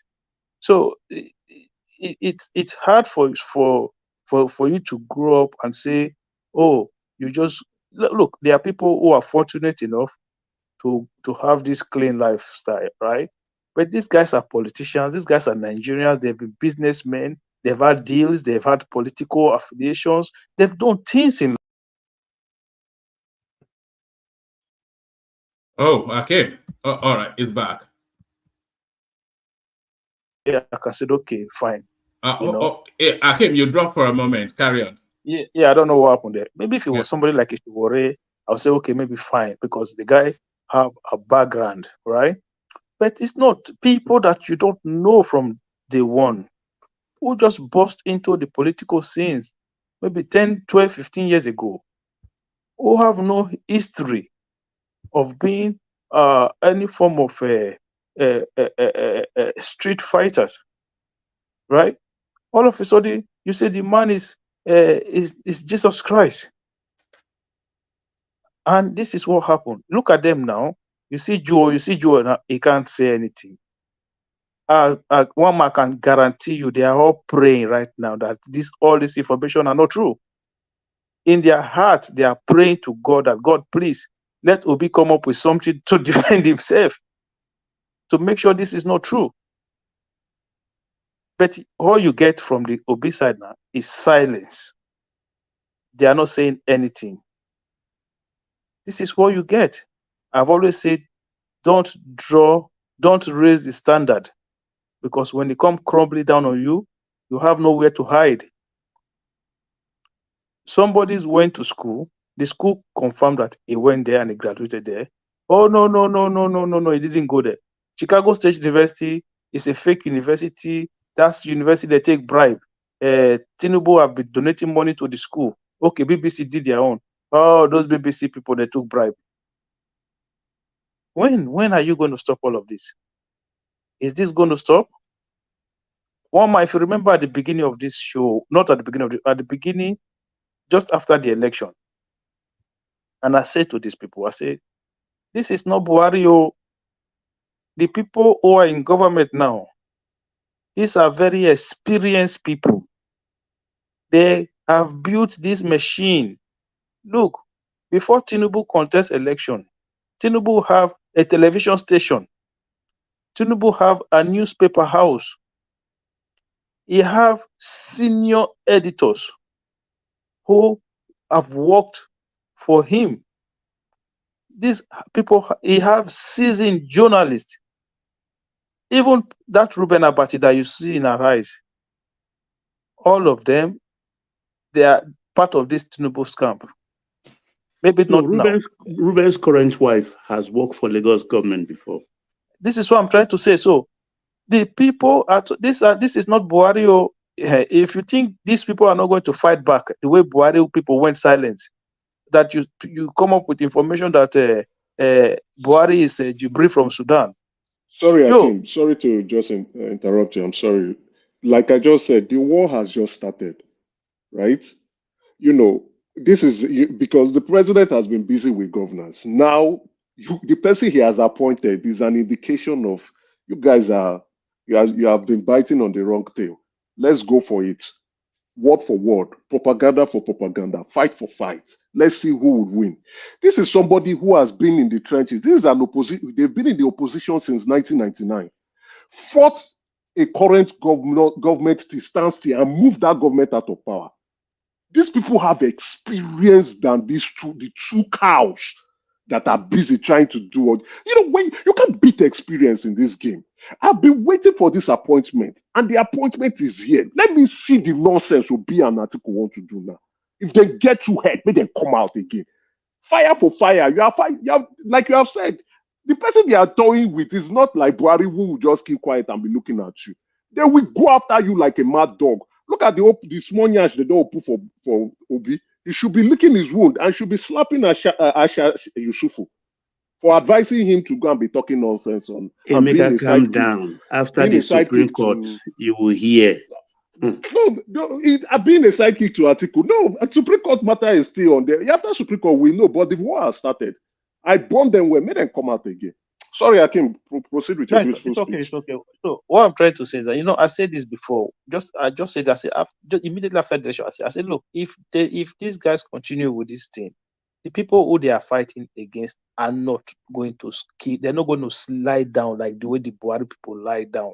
I said it from day one. I said these people will not lie down. So you better don't do it, because it's just going to lead to huge division among the two major tribes from the southern part of Nigeria. For me, it doesn't make sense at all. It just doesn't make sense. When the South should be forming a solid alliance, they should be forming a huge, strong alliance. Now you're trying to create division among southern Nigerians. When election comes next time, you say, oh, it's the north that is calling the shot. Everything is the north. But you gave them the power to do that by dividing yourselves in the south. Now you have a southern president. Whatever you want to do, let's come together. This is the time to build an alliance in the south. This is not the time to divide the south. Have you heard the north? They all went quiet. They are looking at you guys with 3D glasses, with their popcorn. They're relaxed watching the movie going on in the South, because now they can relax. It has nothing to do with them anymore. Whether you give them appointment or you don't give, they will be looking at you. They know that 8 years' time is coming to them. These people, they are the most, look, they are so smart. They will not involve themselves. You guys beat yourself to pop. Okay? But this is when the Southerners have to realize that, look, alliances have to be formed now that we have a Southern president. So that when you go into the next election, you have a strong hand, okay, going into the election. Even if you want to pick a Northerner, even if they want to pick a Northerner in after 8 years, the South will be able to call the shot. How did Tinubu become president today? That was because a group of Northerners, governors, came together and said, this is the person we want to support from the South. When will the South be able to have that same power to say no? If the South had that power, maybe we would have Buhari as, we would not have had Buhari as the president. If they had the power to have said, okay, to influence the candidate from the North, just like the way the North had the power to influence the candidate from the South. I hope the Southern, I hope the South learn lesson this time. It can't continue like this. One more, thank you. All right, brilliant, excellent, well put. So thank you, Akeem. So let's go on from Akeem to the voice we've been waiting to hear from. Ajanle Koko, you are up next. Yeah, one man. I didn't hear the readout. What is going on? What's the latest? We were looking at hopefully you saw the press conference video output by Arabambi, who invited that Peter Obi's identity is questionable. He said Peter Obi actually adopted the identity of his dead older brother, and that's the identity that he has been using. And he said also that there's a disparity, there's a discrepancy between the details that Peter Obi submitted to Labour Party when they were screening him and the details that he published. And then he also formed association with Peter Obi, his brother Damian, and drug dealing. He alleges that the brother died during a drug deal, and he's also alleging that the Next International, that is Peter Obi's company, actually belongs to that brother, and the whole thing was enmeshed in drugs. So all of that, the conversation has been wrapping around. All right, thank you, one man. And greetings to our listeners around the world. Click on the like button, share, and subscribe if you haven't done so. You see, Arabambi is the... Arabambi is a fighter. And in the recent time, the fight that he took up against the former Obi's presidential manager, Okukwe. Arabambi brought Okukwe down. And Arabambi currently fighting against the chairman of the party. You remember he's the one with his team. Lamidi Papa, yes. Papa that took the party to court on the basis that they forged document, they forge document, they forge stamp, and all sort of things to allow some candidates that did not win in the primary submit their name to INEC, and took out candidates that officially won. They forged a letter that they withdrew from the race. So all those things.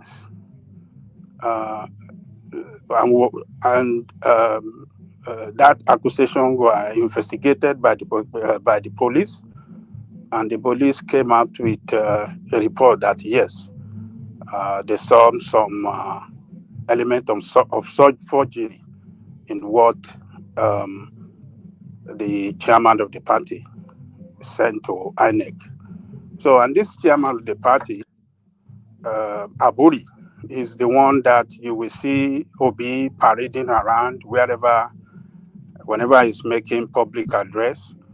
They hold themselves by hand as if they are twins. They laugh and we be laughing together, eating, dining together. And a forger, the chairman of the party, a forger is the one that in the best of the best book and friendship of Obi, and Obi, and on the other side is questioning Tinubu's certificate, trying to describe him as a forger, asking him to come out clean. He want to know his his family history and stuff like that. So, but this latest development from Arabambi, I don't know if you actually have facts to what is putting out there.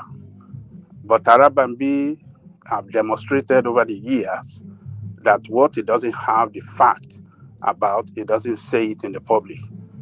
He always fight with weapon that he knows that can destroy the enemy. Obi is his enemy. Him and the Papa group are not in the good relationship with the Obi and his team. The Aburi and the rest, they are not in a good relationship with them, and they want to do everything to destroy them. And what Arabambi is coming up with, I won't be surprised. Though I'm doubting it, but I won't be surprised if it actually comes out to be true. So I don't want to accept it in totality that what he has brought out is based on fact or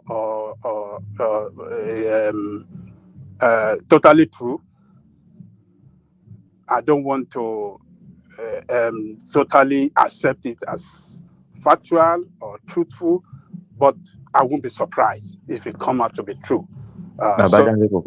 Yes, sir. Sorry, I just want to add something.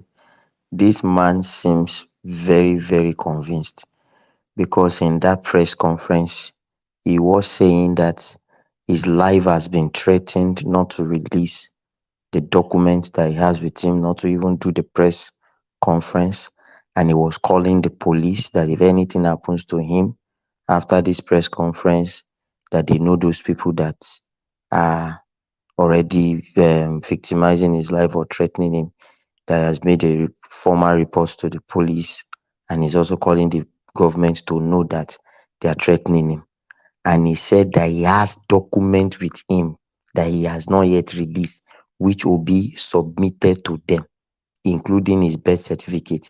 And he was calling Obi to bring out his birth certificate and to come and prove if he's the owner of that birth certificate.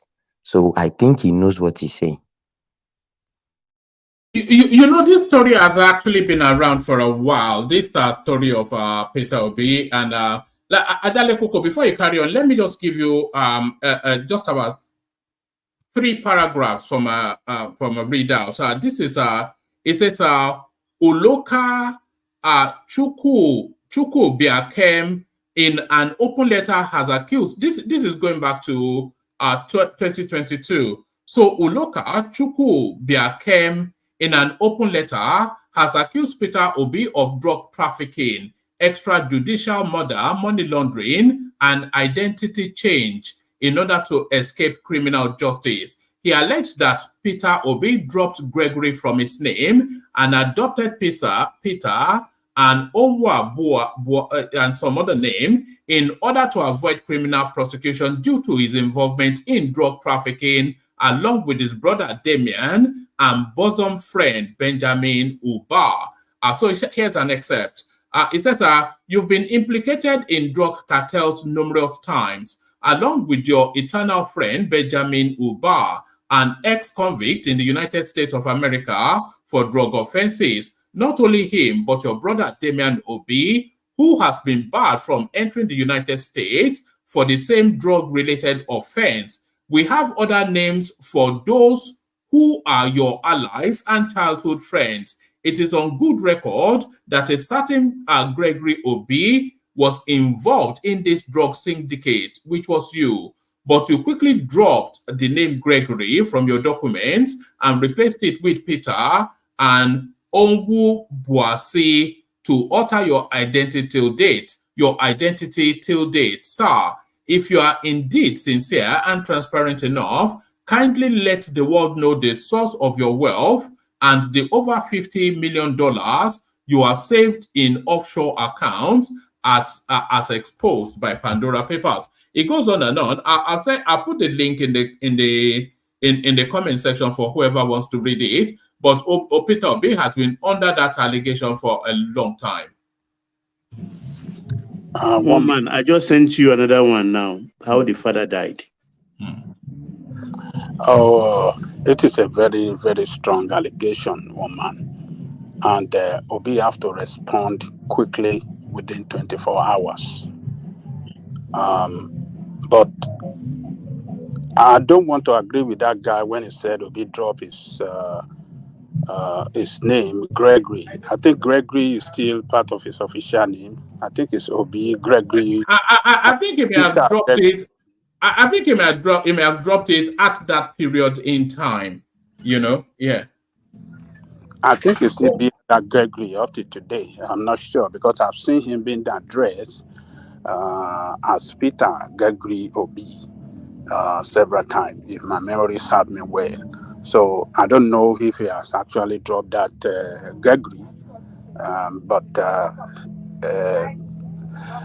this allegation is a strong allegation, and this man has portrayed himself as something different from the status quo. He has, been campaigning on, a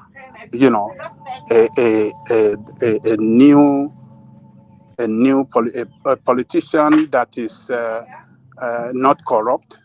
He's been portraying himself as not corrupt, as a man that really and genuinely want to solve the problem, and that on that basis, a lot of people believe in him. They see him as not as lousy as other politicians. They see him as more cleaner than other politicians. One of our own here, Rational Mind, always tell us here that is a lesser thief among the thieves, and that is why he support him, because he agreed that he's a thief, but a lesser. He has not as a big thief like Tinubu article. So for him to remain, to keep, picturing himself as a better politician than the others, he has to come out within 24 hours to address this issue. Particularly, what Arabambi has pushed out, he must come and let us know the truth of this. Arabambi is not playing. He's always been very sincere, and he's always been, challenging Obi and the others to come to court and prove the allegation that is proven against them. So Arabambi is saying that he have proof. I don't want to doubt it because he has done it before. He was saying it back then. We are saying, oh, what is he trying to do? Maybe just looking for money or something like that against Okukwe. He brought him down. When he started the war against the chairman of the party. We thought, oh, it was because Obi team or this thing, or maybe Tinubu was bribing them, and police investigated all the allegations. And the other thing, Ajale Koko, I think Igolata is actually pointing this out. It's very unusual to have two baptismal names. You know, or is it? You know, so one man. No. In Catholic Church, you have one baptismal name. Then when you are doing confirmation, you can also have another name. So Catholic, you do confirmation as an adult. You know, Catholic, you do child baptism in Catholic, infant baptism, in Catholic. So we do in Catholic, they do baptism for their children at a very young age 1, age 2, you can do baptism. But when you now grow older, and you're an adult, then you do confirmation. So it's only bishop that does that. So you can get another name by then. So an average Catholic will have two names, one baptismal name, then the other for confirmation. So what Obi is claiming is Peter is baptismal name, Gregory is for confirmation. All right, but why was Peter missing from his WAEC exam? You know, because that's an official document, you know, and it should have all of your names on it. I agree with you. Yes. That's the issue. So that Peter must start with you from infant, if it is actually your baptismal name. If not, then if you say Gregory is your confirmation name, then baptism will not come after confirmation, because these are what do you even call them? They are sacraments, right? That follow in that order. So it starts from baptism, that's the first one. So it moves like that. After your confirmation, the matrimony, which is your marriage, you don't need to use another name in there. Till death, even at the point of death, there's another sacrament that you can get at death. So it moves like that. So you can't have baptismal name after confirmation name. So these are the things that if it's coming out to explain, you be ready for. Because I read somebody talking and say you should come and face the Catholic faithful and tell them how did all these things happen. So you be careful. You tell us names and the bishops are confirming and use that name. Then in Catholic Church, you even have documents, that baptismal card that must show that this is your name. And there are confirmation cards that the bishop of your own, either diocese or archdiocese, will sign that I confirm you on so date by so name. I have my own. All right. You know, there also Ajale Koko, there's a lot of speculations flying around, though, a lot of it unverified. I have to add that caveat. A lot of it unverified, but there are also speculations around his father and drug dealing. No, let me give you, like I said, it's unverified, but it says Peter Obi's father was allegedly drowned with a big stone around his neck by an opposing drug gang to his. His Igbo political opponents know this and believe he runs in the family. He's alleged to come from so it's speculative, but you know, we'll keep digging until we get to the bottom of who, because it says Tinubu should introduce himself to the country, and we will also like to meet Peter Obi. Well, like I said earlier, within 24 hours, he must address Nigeria. He asked Tinubu some few days ago to come out clean. And for what he's accusing Tinubu for, forgery, for that matter, now that he's been accused of forgery and others as well, he should come out and clarify, make clarification. Adale Koko, sorry, one man, one man. What the suggestion did I make in the first when we started? Which was what? What was my suggestion for Peter Obi to do? Remind us. Yes, I said people should not be fighting for him now. Peter Obi is alive. He should stay a press conference in the next 48 hours. Is that what I said, that Joel doesn't want me to talk? He should. A press conference in matter of 24 hours or 48 hours. Thank you, Ajali Koko. And he was angry and said all Yoruba people are He was forgers. very angry. All You know Yoruba that, people Baba. are forgers of certificate. Yes. Baba, Ajali Koko, I'm very sorry. If they know you want to make a sense, they will not want you to talk. That's why I came on him like that. They resort to abuse. You know, yes, and he reported me with abuse, insulting all Yoruba race. Ajali Koko, continue. You know, the Nigerian space knows more about Tinubu than we do about Peter Obi, only because Tinubu has been at the frontier of our politics for endless decades, from senator to governor, even for fighting from democracy, we've known him. And Peter Obi is really a relatively new phenomenon. And we don't even really know him. He was the governor of Anambra State.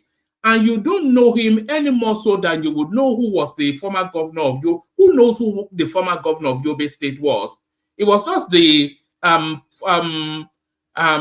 governor of a lower middle income backwater state that nobody cared or had any thought about, unless the people, or apart from the people that come from there.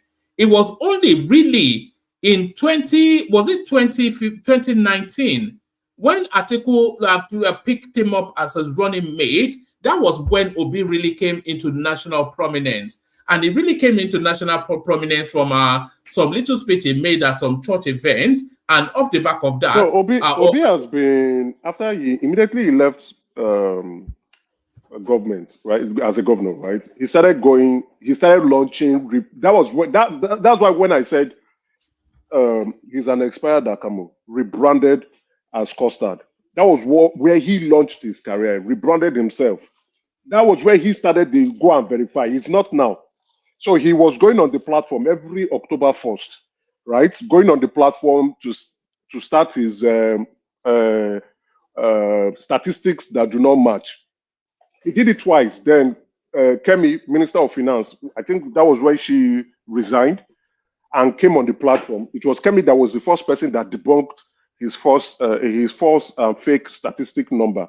I think you are correct, Emeka. That was when he started going to Harvard, do 3 months course, went to learn LBS, 3 months course, and jumping, packing up a seminar certificate. Yeah, he was rebranded because he wanted to become president, right? He was rebranded. So you have to give it to the team that did the rebranding. He came in through the platform. And what happened?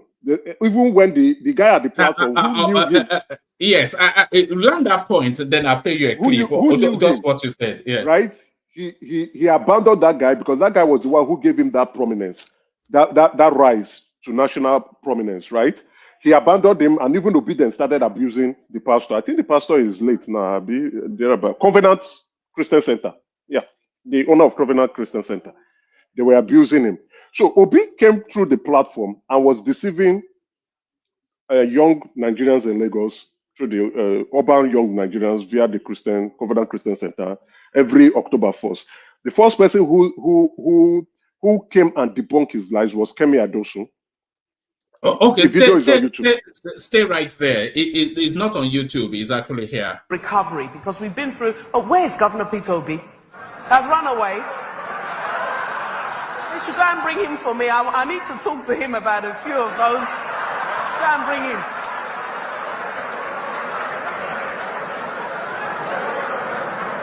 I don't want to join issues with Governor Obi. He's an excellent governor and a patriotic Nigerian. But a few of those things he was reading are not quite accurate.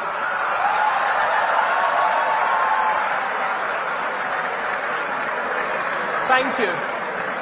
Don't run, sir. Thank you very much for retrieving Pastor Obi for me, Governor Obi. So thank you very much. So I'm going to spend a few minutes talking about the Nigerian economy and answer the questions that I know you've so there it is. That was a Freudian slip right there, Pastor Obi, but there it is. Exactly what you just said, Emeka. dubious statistics. I'm sure Ruben borrowed from that to call him preacher man, or what did he call him yesterday morning? Evangelist, yeah. Yes. He was supposed to be a pastor. You know, that's why he did philosophy, religious study. You know, he knows how to walk the crowd. One man. I don't know if you notice. Please, if you notice. Sorry, Thomas. I've been contacting you. You are not responding. I'm stuck with my iPad. My phone was somewhere else. So all right, carry on. But I'm ready. If you want to ask me whether I'm ready, I'm ready. Oh, all right. Yeah, let me say this. If you remember yesterday when Abati finished speaking, did you see the face of Rufai? He was very furious and angry. You can play the video later. Maybe when you left, we will play the video later. As if somebody spat Kelebe on his face. Yes. I think very soon one of them would have to yield space for the other one, because you can see the clash coming. The egos, they are both their egos cannot accommodate each other. So I suspect Ruben Abate might leave that place for him. Nope, he's a shareholder of Arise. Yeah, but I think Ruben Abate is positioning himself for something. The way he has been, throwing all these flowery words. Yeah. I think it's. They don't want that boy to destroy their license for them. You're right, woman. Ruben is. But they need him also for clout. He's had enough, right? You know, his mates are now heading ministries, at least the least commissions, right? So he has the experience. He has been an editorial of a well-known newspaper way back. He has the experience. Guardian on Sunday. Guardian is that he was one time a special assistant to a president for 8 years. He has the experience. So now and a gubernatorial candidate with and also a gubernatorial candidate. Chief Buriji Kashamu.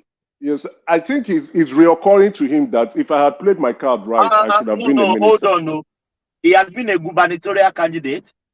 Yes, deputy governor to Buriji Kashamu, Ogun State. Wow. Deputy governor. Wow, I didn't know he went so far like that. Yeah, he's not in politics. Ruben Abati, apart from him, his flowery language and writing skills, he's not new to politics. He has been involved in it for quite a long time. It's bigger than the position he occupies on that. He has more to offer than just being an exactly right. And they've been whispering to his ear, "You're an Ashiwaju boy. What are you up to? What are you doing? Come back home." So he knows it's just a phone call or talking to people close to the president, and the president, Ruben, oh yeah, let's give you something. So I see him at some point leaving to go take up more important position to help the country move forward. And probably what they might give to him is a neutral position, right? Not party affiliated, something he can stay and put his skill set and help Nigerians. You understand? He's needed in the national forefront. He may throw it to his wife. Actually, the wife may. It's possible. Yeah, that's okay. You know who is going to replace him on that sofa? It's going to be Femi Adesina. Oh, Femi. No, it's not. That's how I say. Femi is APC. I mean, PD. Is he? Yeah, it's APC. It's APC. Femi is APC. Well, one man. Agadeko, sorry, one man. But he's wasting his time there. He has a lot to offer Nigeria. To me, I still like him, even though they come now. But the man deserves something. He's just wasting his time there. Agadeko will continue. All right. So it is clear to everybody now that Peter Obi campaign slogan, go and verify. Go and verify. Go and verify is under scrutiny now. He called Nigerian to verify everything that comes out from his mouth.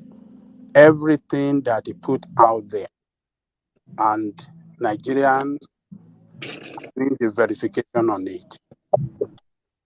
You will all recall that yesterday I described him as dubious and deceitful, like other politicians. They want to hide, you know, they want to fight to finish, fight that they know in the heart of their fight, in the heart of their heart, that it is not a true fight. It's a fight that can never yield anything out. But in order for them to keep their base,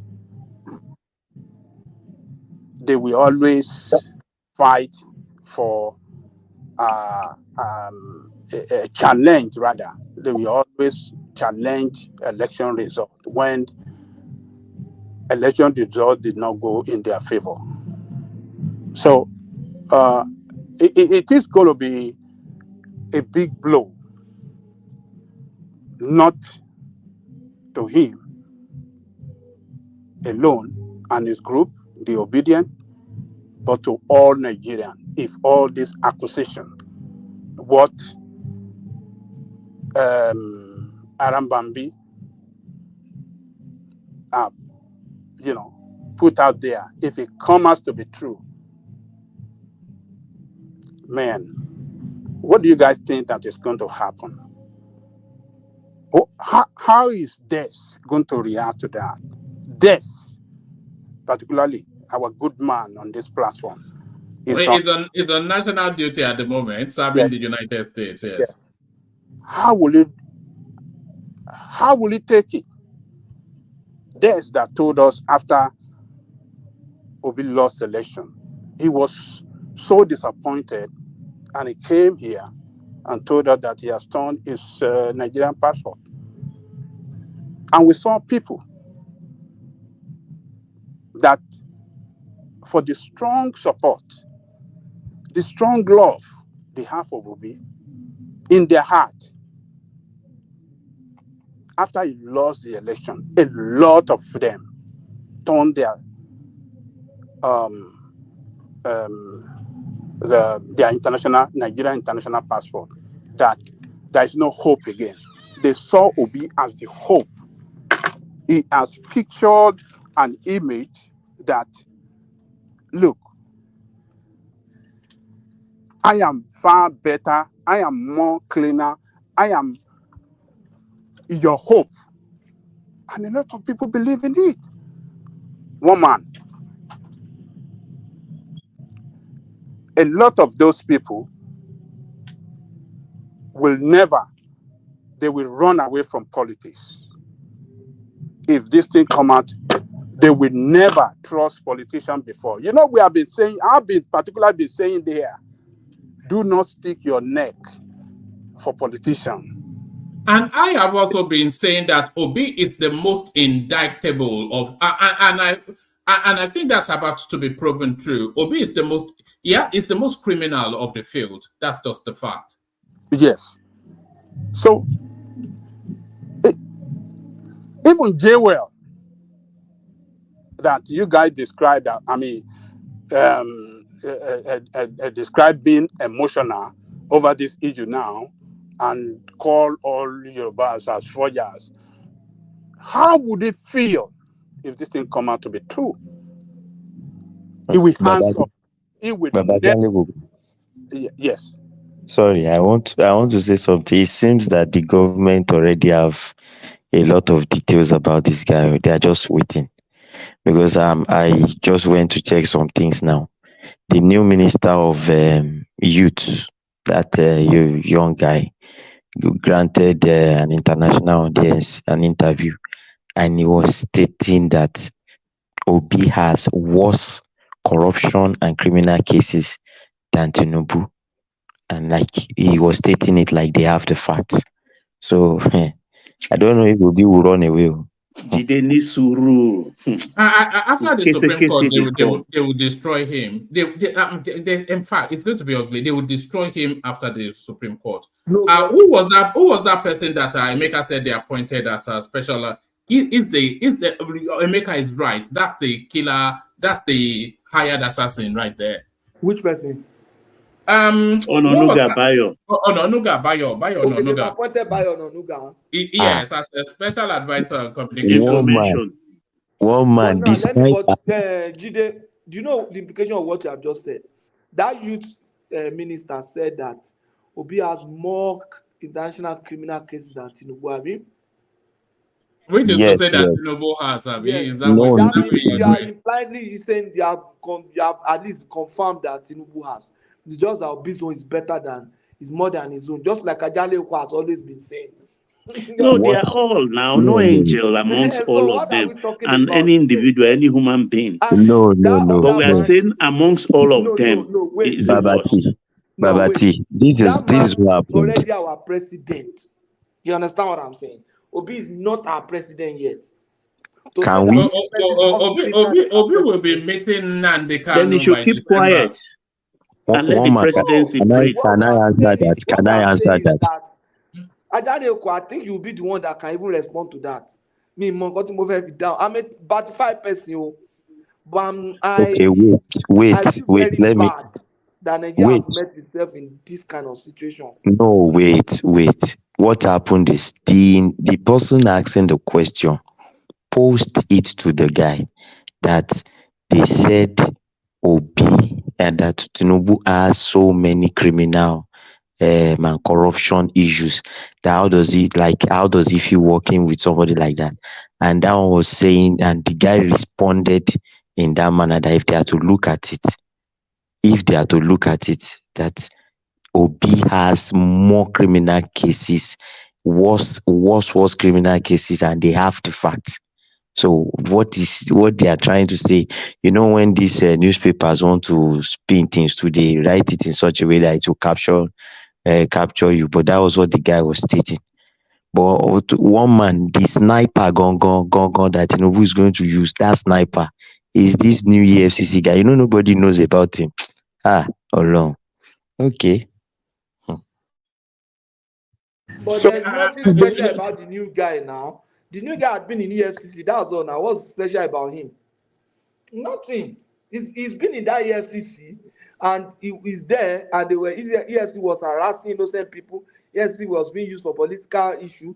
He is there. So the only thing is that it's going to be more useful as a political gun or political sniper, just like you say. It was just administrative. I think he was chief of staff to the other guy. What's his name now? Magu. He was chief of staff to Magu. It doesn't mean that it's going to transform EFCC or anything.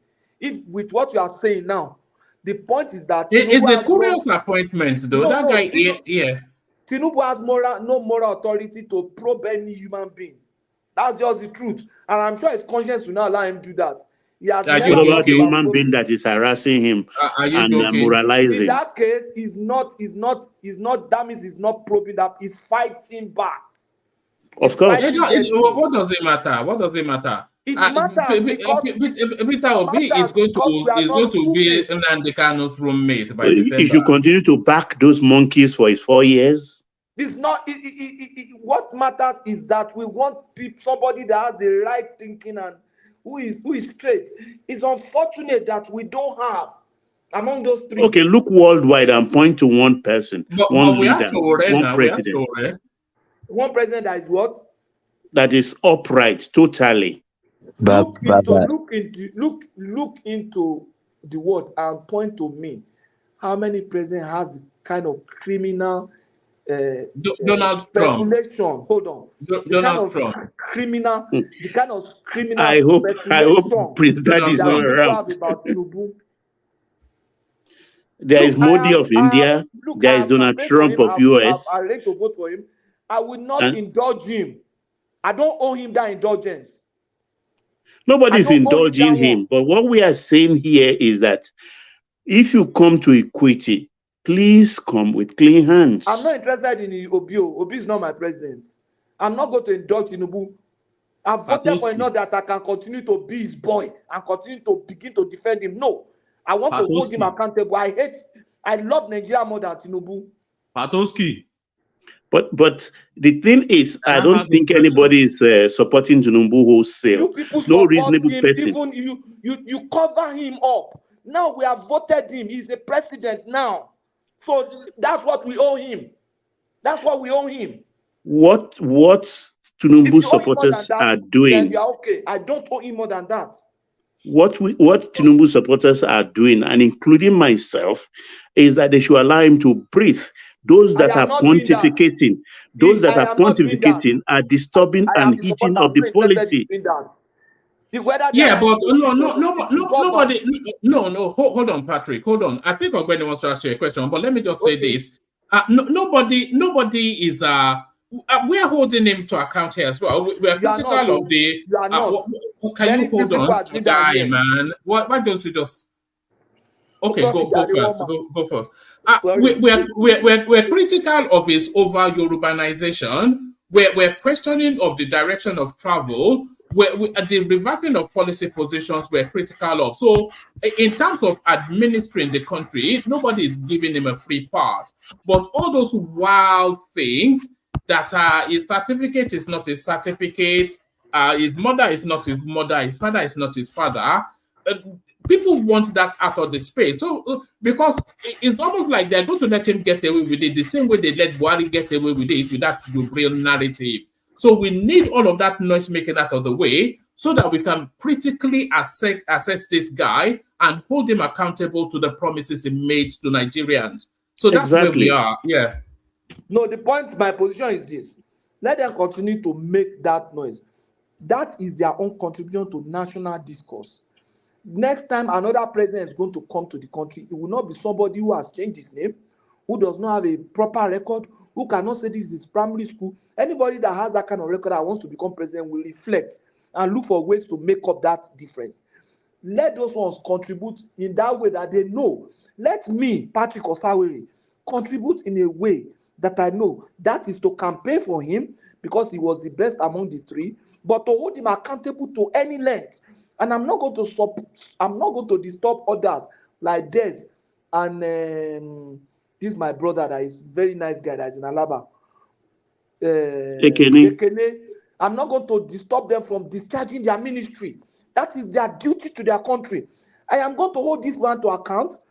It's going to be. I will not have any face, any mouth in Nigeria again if Tinubu fail. I know what I'm talking about. Rightfully so, of course. Hold on, Baba. Let Ogbeni put a question to. Coming Ogbeni. Patoski.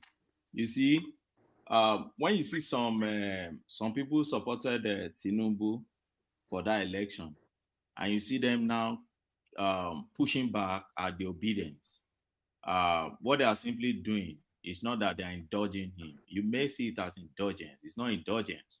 If the people from obedience space is pushing in terms of infrastructural development, they're pushing in terms of policy formation, policy implementation, structuring of the country, they're talking of governance, they're talking of appointment and all those issues.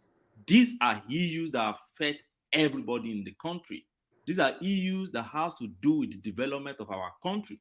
Nobody will be pushing back. There are issues that we welcome to engage so that the government will listen to us, but not issues that don't matter at all to us. Commoners are there, they are sovereign. The exchange rate is moving every day, and you are just distracting the government. That's all we're talking about. So, what's your real name? Did you go to Chicago State University? We spent how many months on that already? And we are still spending time on, where's your birth certificate? Which primary school do you go? What do you do? Is that what we're going to do for another 4 years? You will distract this government, and then we keep pushing back, and then you say, don't let us judge the government. Let us just leave them alone. That's their contribution. My dear brother, that is not contribution. I'll give you a very simple example. If you don't think that where we are in Nigeria demands the concentration of both the present government and the opposition, I think you have to have a rethink. Look at Israel, for instance. You see what happened? They declared a state of emergency. And you see those two folks that have been, fighting on political space before, they had to form an emergency cabinet in order to face a common enemy. Presently in Nigeria, we don't just see it so. Nigeria is a space where we need to declare emergency. We don't need all this distraction. Food insecurity is facing us like this. Insecurity in terms of life and properties are facing us like this. And we are still playing tribalism and politics. And we are still dealing with issues that don't even matter. And we are pushing back, and somebody is saying we should. No, you are not indulging the president. The point we are simply making is this: if you direct your energies to what matters to us, to what matters to governance, we'll join you with you there. Nobody will be chastising you based on that. We'll all be engaging on that. But you are dealing with issues that don't matter to commoners. An average market woman in Ekiti, what's her business with somebody's birth certificate?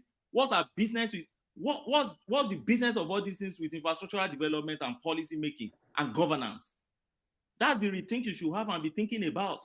What's the business of an average power setup in Ekiti with all this? Exchange rate is going up. You are keep distorting the government. You are demarketing the government, the present government outside there, and Nigeria, not Tinubu. How many years do you think is left for Tinubu to leave this place?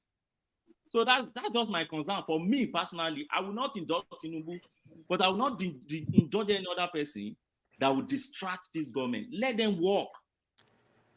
Okay, but Ogbeni, this is the thing. Look, you that have been able to see that, okay, this is where we should be directed. This is where we should be focused. Infrastructures and all those stuff. You have seen that and you are pursuing it. If these people think that, oh, we want infrastructure, we want everything, but if we can't trust this man on small issues of coming straight and coming clear, we can't trust him on providing infrastructure. Let them be able to hold that view and let them be able to articulate it. As for me, if you are not faithful in the little one, you cannot be faithful in the big things. Patoski, please, can I speak now? From what you just said now, I think you are part of the problem. Why we can't move forward? Okay, now this is it. We've all agreed on this platform, and I've said it even when I joined this platform. I never supported Tinubu from the beginning. I'm supporting Tinubu now because of the way the obedience are pushing back. I never even voted in the election.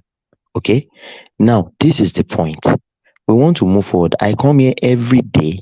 I bring new things that I see on the news that the government has done. Okay, people are not interested to discuss this, especially the obedience.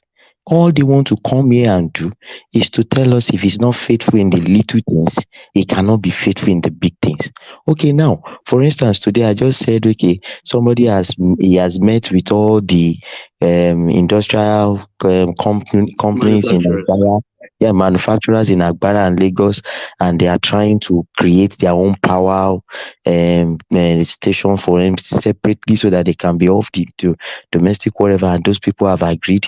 They've agreed on the price of they will sell this stuff to them. That is something we should discuss. Today now, he has removed FTC from the single treasury account so that FTC will use their internally generated revenue to fix the Federal Capital Territory. Nobody is discussing that. Today now, Humayi came on channels to tell us all what Tinubu has sanctioned in terms of contracts that he has sanctioned for them to go ahead. Tomeland Bridge, 217 billion. Nobody is talking about that. We come here and we come out, we spill it out every day. Let's discuss these issues. But the obedience will come in and tell us that if he's not faithful on the small thing, you cannot accept him on the big thing. Then who's drawing us back? Who's distracting the government? People like you. You know like the irony here, Jide, please let me just talk. All these things they are raising, Jide, has been there, dogging Tinubu since 2000. We all know who he is. We all know what he stands for. Yet 8.7 million people voted for him. We should let it rest. It's not new. It's not something. Everything they are flinging at him or stoning him, the more they flinging at him, has been there since 2000. So he has been voted in. Fine. He is in the majority as far as that 8.7 million votes are concerned. So let it rest. Another 4 years. Let them reorganize. And Baba is resting. Is resting. You can see that. You can see the wave is moving. The tides are changing now. From CSU, where's your certificate? Who's your daddy? Now is Obi, drug peddler, death of his brother, his own birth certificate. His result is all over as a dullard, all over the internet, and we are now asking him, Oga, you have reintroduced yourself. Come and reintroduce again. We want to know you. So you can see that the wave is moving towards that angle, the direction, right? Yesterday, the senator and the current secretary of APC, national secretary, I believe so, came and he lambasted the two of them. He took them to the cleaners. He made a mess and a mockery of both of them. You can see the momentum moving away. Now, what that's happening is that from this week, they will watch the space again and see if Obi and Atiku want to resurrect their head from the mud, and they will give it to them again. Like I've just said, the war has actually just started. The strategy now is to get these people to succumb to the power that be. Go for them, toe for toe, foot for foot, and ensure you destroy them to the core. So it's moving towards the angle. In short, I will be pitting the obedient camp. If they don't know what to do and how to become an opposition party, I'll be pitting them, because now, if you want to play dirty game, somebody is there to play it with you. And if it's not effective, there's another big gun coming, FFK. He's still in the trenches. That one will come and tear everybody apart too. So let's don't relax. We will move over to, only time we tell them, they will come and start talking about policy issues. If they don't know how to play opposition party. You want to be playing propaganda, right? People who have been doing this thing for how many years? You want to come and play propaganda with them? Yeah, let me explain this video on the screen, and then I'll play you a clip as well on our way back to Ajanle Koko. So this video on the screen, people asking, where is Tinubu? Where is Tinubu? So this is Tinubu. They should have just gone to Orji Uzor Kalu's house, and then they would know where Tinubu is. So it says, President Tinubu to Senator Orji Uzor Kalu, I will be in your house till 4 p.m. I came to your house this morning to rest. President Bola Ahmed Tinubu to Senator Orji Kalu. So he's just hanging around with his paddy man, Orji Kalu. So that's him relaxing with his body man. So that, and that's the politics of it, of course. Orji Kalu, that was against the Akpabio Senate presidency, but no permanent friends, no permanent foes. But as somebody was talking about Reuben Abati earlier on, and somebody was explaining that he was the running mate for Kashamo Buraji. But what strikes me is that it's as eloquent in Yoruba language as he is in English. Watch this. It's in Jebu now. Yes, watch this.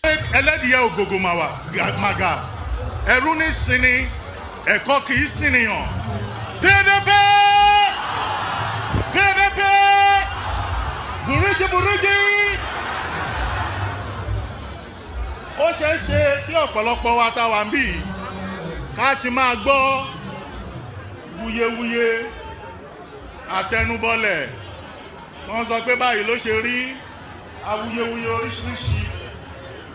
Ẹ má mikàn, ẹ má fòyà. Nígbà tó bá di ọjọ́ ìdìbò, Buruji Kashamu ní kẹ́ dìbò fún, PDP ní kẹ́ dìbò fún. Awuyewuye tí wọ́n bá ń ṣe, tí wọ́n bá ti ń ṣe awuyewuye wọn, ẹ sọ fún wọn pé elélùbọ́ wọn tó ń fojú di atẹ́gùn. Kí ló máa ṣe? Ó máa ṣe sàárà lásán ni. Téèyàn kan máa ń ṣe kọ́ńdúkọ́ńdú, ẹ sọ fún ẹni náà pé ìdí bàbá ni ọmọ ti bá oko. Torí tí oko ọmọ bá bẹ̀rẹ̀ sí ilé, a fẹ́ bẹ̀rẹ̀ sí yájú sí bàbá ẹ̀. Kò ní mọ̀ pé oko bàbá òun tó ti ń lé tipẹ́ náà fi bí òun. Lọ́jọ́ ìbò, eku ń lérí, ológbò ń lérí. Ìpàdé di ọjọ́ ìbò. Ṣé ológbò lè máa lérí kéku náà máa bá lérí? Mo ń bèrè ni, ṣó ṣeé ṣe? was in New York, worry. That's a super politician right there. Look at Yes. it. It's too big for that right sofa seat. It needs to be out of that. Let Rufai take it and make its He's noise. protecting his investments. Yeah. Well, one man,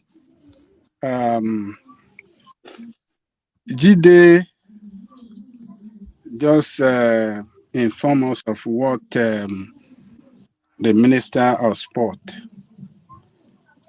said in maybe in an interview or something like that.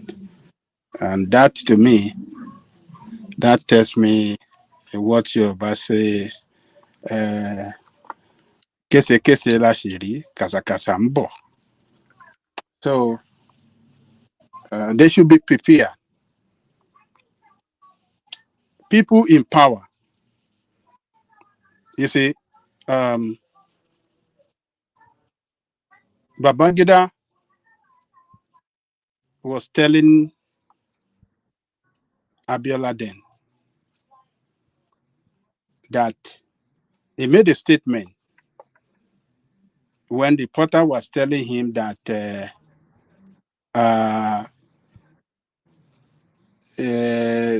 somebody said he's going to declare himself the president or so. I mean, they were referring to Abiola then.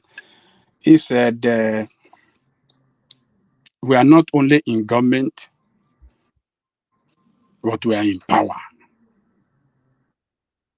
People that have all the government machinery at their disposal, that have all the power, that run the institution of government in the country.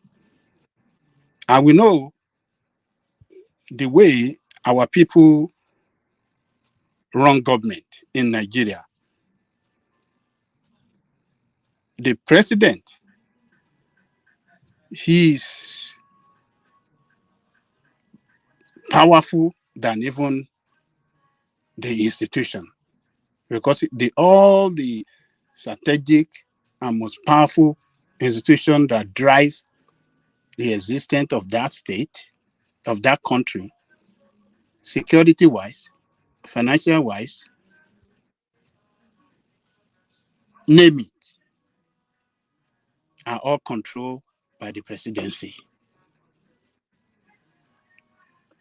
But you see, it's time for, like I said earlier, Obi must come out within 24 hours and clarify this.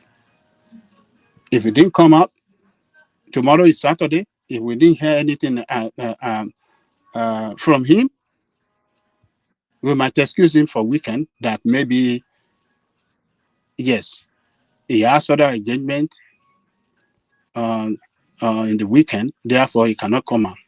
But latest, if he cannot come out on Monday to talk about this thing, everybody that are supporting this man should see it clearly. As I described, is deceitful and dubious. And they should start to look at him with eagle eye, that what we have been calling him, is it actually true? They should start to, look at him with their eagle eye. Because politicians, they all have their own baggages. It's just that some are more bigger than the others. Atiku has his own too. Maybe Atiku, after the what do you call it? The Supreme Court affirmed the president. He has said it. He said he will abide by whatever the outcome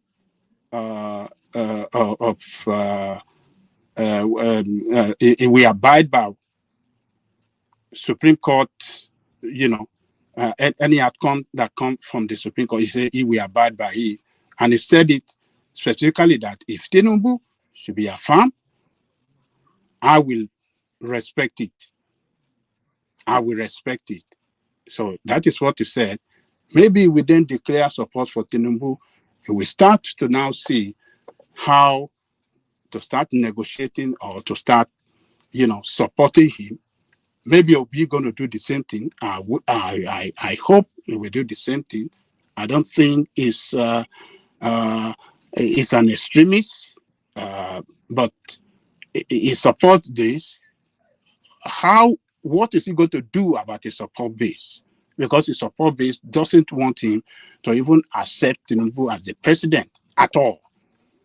So will he continue to dance yo-yo with the support base after the affirmation of Tinubu victory by the Supreme Court, or will he accept and declare his support or whatsoever to him and see how they can, work together, to bring that country up from December. So Obi has a reputation issue now that he has to solve. He must solve it. He must solve it. And I'm just, I will be highly disappointed too if this information come out to be true. I'll be highly disappointed. You know how I'll be highly disappointed? Because some of our friends here will receive that as a shocker of their life. And they will never want to support any candidate in the future because psychological wise, they will be, this will damage them psychological wise, and they will never trust anybody before. It's ironic, isn't it, Ajan Lekoko, that these characters that have been going around saying Tinubu, the drug dealer, it looks as though it's probably truer to point that accusation in Peter Obi's direction. Look, one man, Des particularly, I don't know how Des is going to feel. He will be badly disappointed. And I want to put myself in his shoe that if I supported a person that is picturing a personality that is the best solution to Nigerian problem, and then information have to come out to say, man, this is even worse than those that we are accusing as corrupt politicians. How would I feel? I would be devastated. It's going to be very, very devastating. So I don't know how my friends are going to cope with it. And my friend like Des, and what do you call it, Jewel, and the guy from California, and Uptown particularly. Look at Uptown. Look at you see Uptown. It will. His support for Obi is just. I don't know. That support is so strong. I don't know how. Ajan Lekoko, can I put in a word? Yes. If you don't mind. Hello? Go ahead, Bishop. Okay, good evening. I've always said here that the earlier we stop digging, the better for all of us. Because if we dig far enough, almost, and I repeat, almost everyone has a skeleton buried somewhere far away. It just depends on how much do we look. Now, are we just looking just to destroy? We just end up like they used to say. I don't know how relevant this adage is or this something. An eye for an eye will leave everybody blind. And let he that had no sin cast the first stone. I've always said that it's just out of pettiness and bitterness and the fact that we are not good losers that making people to just dig, just throw anything, anyhow, just throw. If you can throw the house, just throw. But if we begin to dig our own yash too, everybody has something.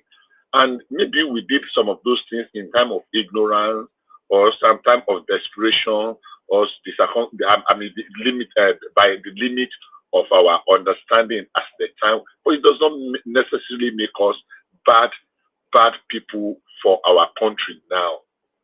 But people were not seeing it that same way. And good enough, I've always said that. I've repeated that here severally. So unfortunately, we're just destroying our best if we keep digging. This digging will not end. It won't end.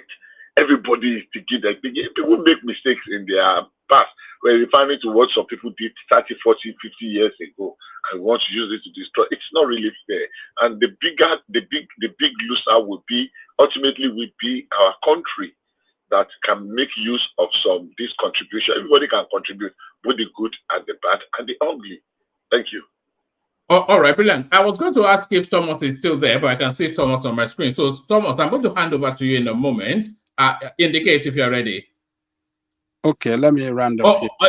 Before you round up, before you round up, Ajanle Koko, earlier, Emeka was telling us that Tinubu had appointed Bayo Ononuga as a special advisor on communications. And Emeka was inviting that this is where the big guns come in. And it looks as though Bayo Ononuga started to communicate. So this is Bayo Ononuga on Twitter. It's on the screen. It says, all those sons of bitches tweeting the hashtag Tinubu the drug dealer, Tinubu for prison. Irony.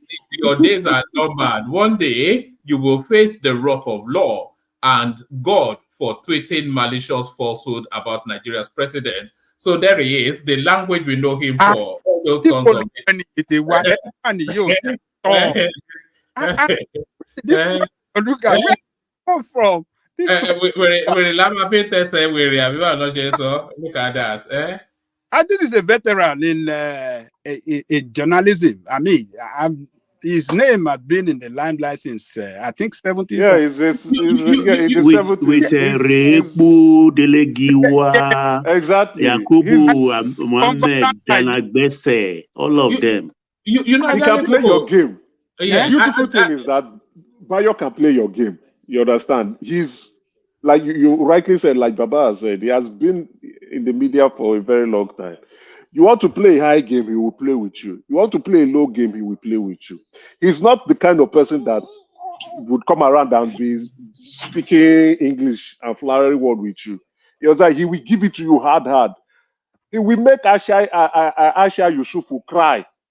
Like, I've seen it. That's why I said, once I saw that confirmation today, and the first statement he said, I will serve immediately. And I will serve the president immediately. So he's not missing word with these people, disobedience. He gonna give them woto. Straight up. He's the man for the job. Woto, he go serve them proper. Let's see who you know, like Honduran, David and the Ghanaian refugee. Let's see. That statement was actually for David Honduran. That statement, that sons of bitches, which was actually for David Honduran. The personal war. They will describe and there it is. You don't take a knife to a gunfight. That's just the thing. They will describe he didn't even qualify it and be nice and say SOBs. He spelled it out.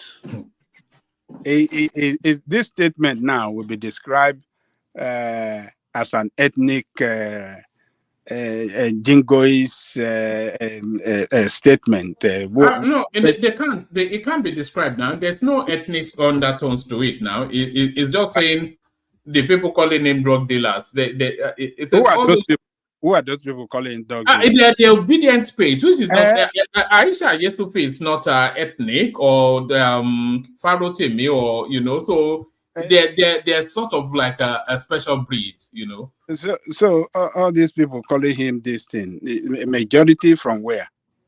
That is what they are going to. I'll be honest. Bayo has gone there. I'll be honest. Bayo has actually gone there. Bayo has gone there. He has gone tribal. I'll be very honest. That's why I Yes, said if you play high, he will play high with you. If you play low, he will play low with you. So when he hits so hard and people are shouting, Bayo, why are you like this? It means that the effect, the impact that he wanted has actually landed. So his motive is to put the fear of God into their camp. And then they will know, they'll be thinking the next time what to write and what to say. If they remember Bayo, he'll be like a nightmare in their dream, chasing them all left, right, and center. They will not speak much again. Bayo, he has gone there. You understand? Is Bayo tribal? No, but he has gone there. I'll be honest. He has. Yeah, he did. When he made some comments about the Southeasterners in Lagos, that's why he didn't actually get a ministerial post. It was too ethnic in some of the. Atali Koko, you still have the floor, but let me bail out. Let me acknowledge the super chatters. Alexander Gomez, of course, he often. Ayo, he always. Whenever Kulata is not on the screen, then he joins the conversation via super chat. Ola, similarly, he does that as well. So series of super chats from Ola and Ayo. Opiton Global Media, he joins them in this instance, and that is it. So we want to be mentioning new names in that super chat space, not just Alexander Gomez and Ayo. So we want to be mentioning new names. But the new name coming up now, the Generalizimo himself, Ogbeni Ologun Thomas. So thank you, everyone. Reconvene for tomorrow when the conversation carries on. Over to General Thomas.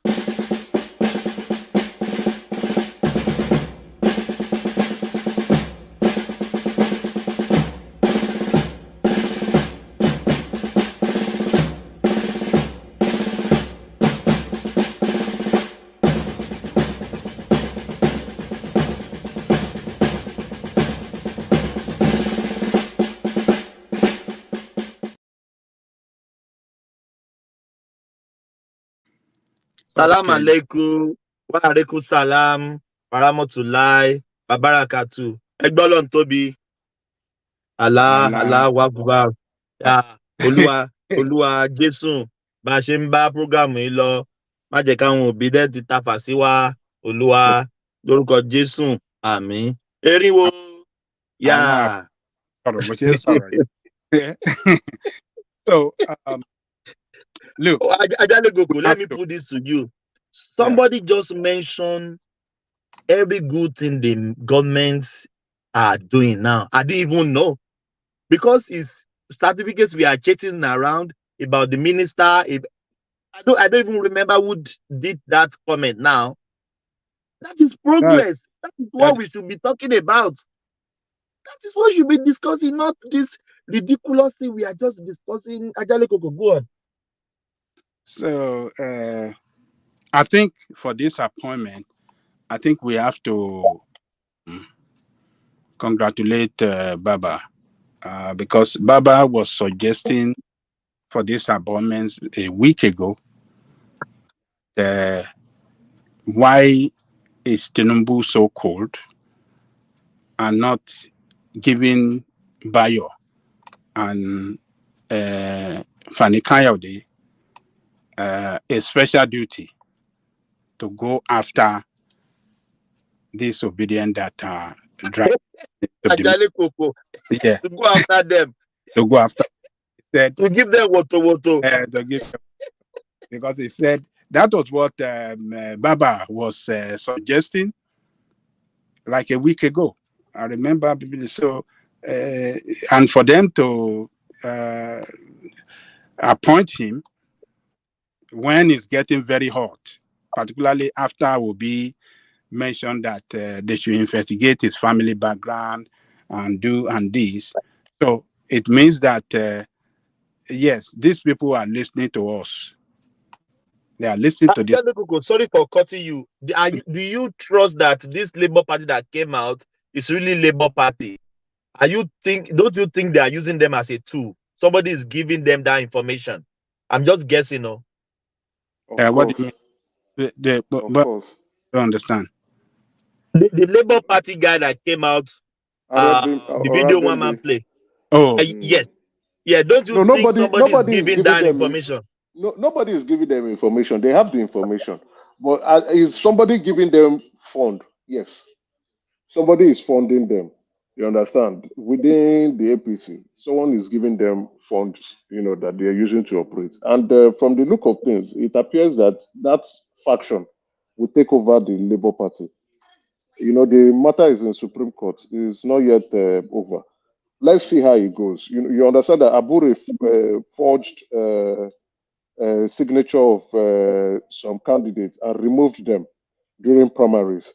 So that was what they petitioned the police. The police now confirmed that this is forgery, and that was what they took to court. And the court now said that Abure needs to stand down as the chairman of Labour Party. Of the So party. Abure went to an appeal court. The appeal court upheld it. Abure went to he now went to the appeal court is it the one in Edo, to get another judgment that is not concurrent. So now the case is in Supreme Court. Let's see. I think the Supreme Court will rule in favor of the Arab group. That is Lamido Apapa group, and confirm Lamido Apapa as the chairman of Labour Party, and that ends and settles the matter. Then I see Obi moving into a new political party. That's the reason why they are shouting about obedience is their trademark obedience. The obedience is the sole supporter of Peter Obi. So the view they are seeing it coming. Their main strategy is that okay, if this verdict does not favor us, we would try to rebrand under a new political party. Oh yeah. I Thomas, don't look. Yeah. You know the danger in all of this. They are Yeah. going to allow us now to accept a one-party state. That's the tragedy here, because Arabambi and Apapa, they will bury Labour Party, while Wike and his people will bury PDP. We bury PDP. We will end up with APC, and that's not good for this country. That's not good for this country. We can say Wike is almost APC now. It's not doubt. There's no doubt about that. It will not. It's not even. He will bury. They will use him to bury PDP with the money, with the clout. That's what's going to happen, and that's not good for our country. We don't want one-party state in a democracy. We want a vibrant opposition. When the other parties are not putting themselves together, so what can you do? That's why I call it an irony, where they are leading this country to with their belligerence. They should talk to their people in the National Assembly. Let them start doing their work. They are allowing Akpabio to get away with murder, approving bills without putting it on the floor for proper debate or scrutiny. It's not good for us. The opposition should go against that vocally, vociferously. They are passing. Akpabio is stamping bill. Do you know what I think? Even though I don't like Atiku as a northerner to be the president, I could have liked PDP winning this election, just for changing of hands. So they will know that we can't be there perpetually. If you mess up, Nigerians will kick you out, vote another people in. It's just 4 years. Atiku just bastardize. I don't even know the English. He just throw his ticket into the air like a powder. Maybe that is what we will pray for, that we don't have another northerner president. But if his other somebody is not a northerner on the PDP ticket, I could have loved PDP to win this election. So they will know they cannot be there for life. If you mess up, we kick you out. If you mess up again, we kick you out. If you mess, we keep on kicking you out until we get it right. Yeah, back to you. Okay. So, Thomas, this we have to respond. That's what I mean, and we have to give it to Baba. He was raising that suggestion here that they should bring Bayo out to go and fight the war, and now Bayo already start. Bayo now been appointed. He have not sat down. He has fired a shot. Missile. He has fired missile against them. I'm telling you, that statement he make that what did he say? He said son of bitches. Is going to be interpreted that is calling the southeastern people son of bitches. That is the way they're going to interpret it. Go and mark it down. Tomorrow you are going to see a see this thing on the internet. They will interpret it in so many ways, and they will push their own how do I their narrative behind it, and they will expand it, and I be not wait again. We find so. Ajaleko, what did he call them? Son of what? Son of bitches. All these Son Son of biritis or bitches. Bitches. A dog on heat. While I don't support that, I don't like that. I still don't know whether he did. We'll see. I'll go to his handle. But at the same time, the Governor General of your Aneze, whether they twist it left, right, or center, called Yoruba rascals in an open forum. Yeah. You forget all the twisting and the twisting. We heard what he said. That is too far, Bishop. Somebody called Yorubas forgers today. Few hours ago. Joel just call us forgers. That is why Yoruba gets all Yorubas. That's why we get our certificate here. Because I was just put in a position that Peter Obi, as he claimed, as a man of integrity, the next voice I'll be hearing on Arise TV, it should be Peter Obi. Come and clarify all this. Koko, do you want me to replay that video? That man was detailed, mentioning name, mentioning event. But Thomas, there are some things that we can't. There are some things that we don't need to argue.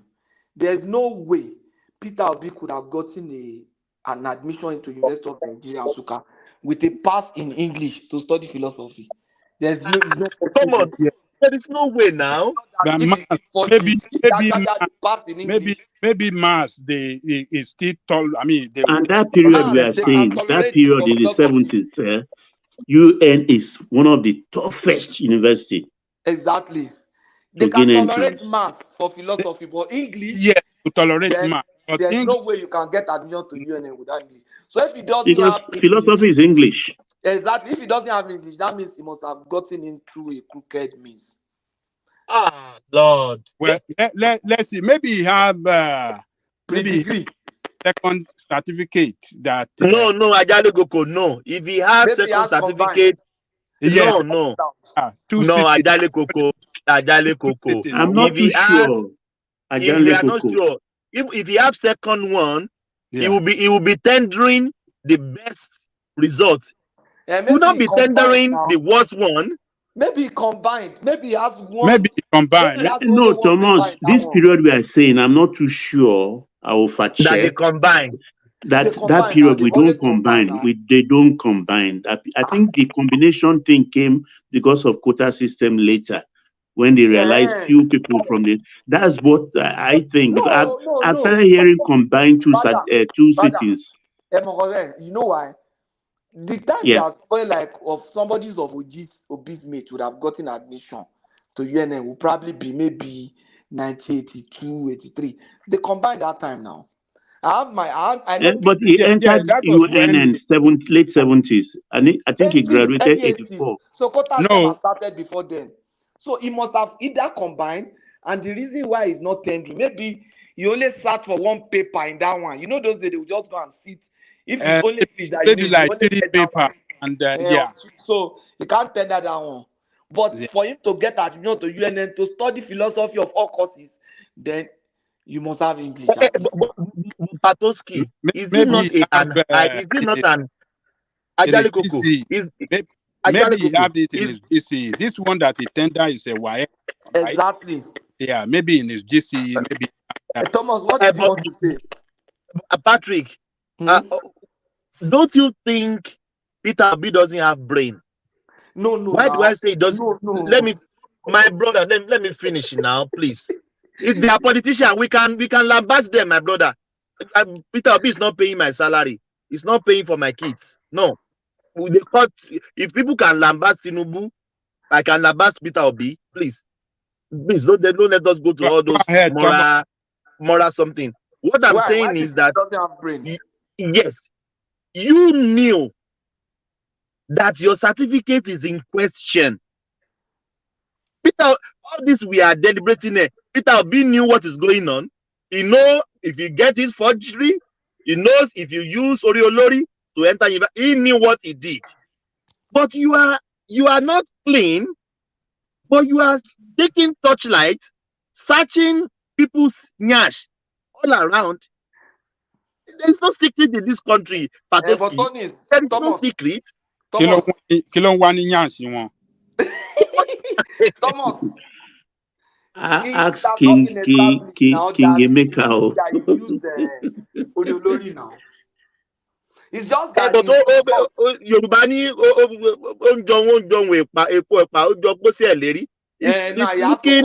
he has to come out to defend it and bring the other certificate. The worst thing people can say is that it didn't pass his paper at one sitting, and that's not strange now. I'm sure some point on this platform. No, that's not strange. I do two sitting. There's no doubt about it. I do two sitting.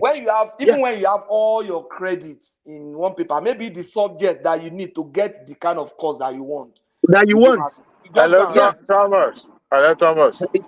Yes, don't you think that the strategy there is that, look, before they started asking questions about my past too, let me put myself out there so that it will look as if I will join the chorus so that people won't be looking at my yank as well. Maybe that was a strategy so that people won't be asking about him. Now that they're asking about articles, right?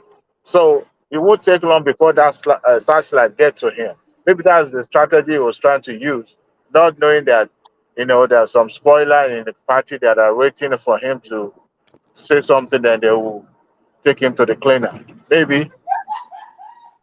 You see, what he did is for Judy. Thomas, let me look. If that guy did not come out within 24 hours, latest by Monday, and as well discuss this issue, I'm expecting Arise to take up this issue maybe on Saturday. Yes, they have a program on Saturday as well. Tomorrow. Yeah, we expect them to discuss it on some of their political program. And Rufai doesn't work. I think it works Monday. Let us set our eagle eyes on Rufai on Monday. We want to hear what he's going to say on this issue on Monday. We want to hear. And Rufai and Dr. Abad Good night, everybody. have distinguished himself as a balanced political commentator. You can remember the other day when I was praising him for a good job he did by analyzing or by, the way he summarized that deposition with everything that, concluded that Tinubu's certificate is not forged. And Tinubu attended that school. He said it, and we heard what he said yesterday. That Obi should not be talking like a pastor or a person that is doing evangelism. That he have case in the court, he has petition in the court, he should submit, he should follow that vigorously to the logical conclusion.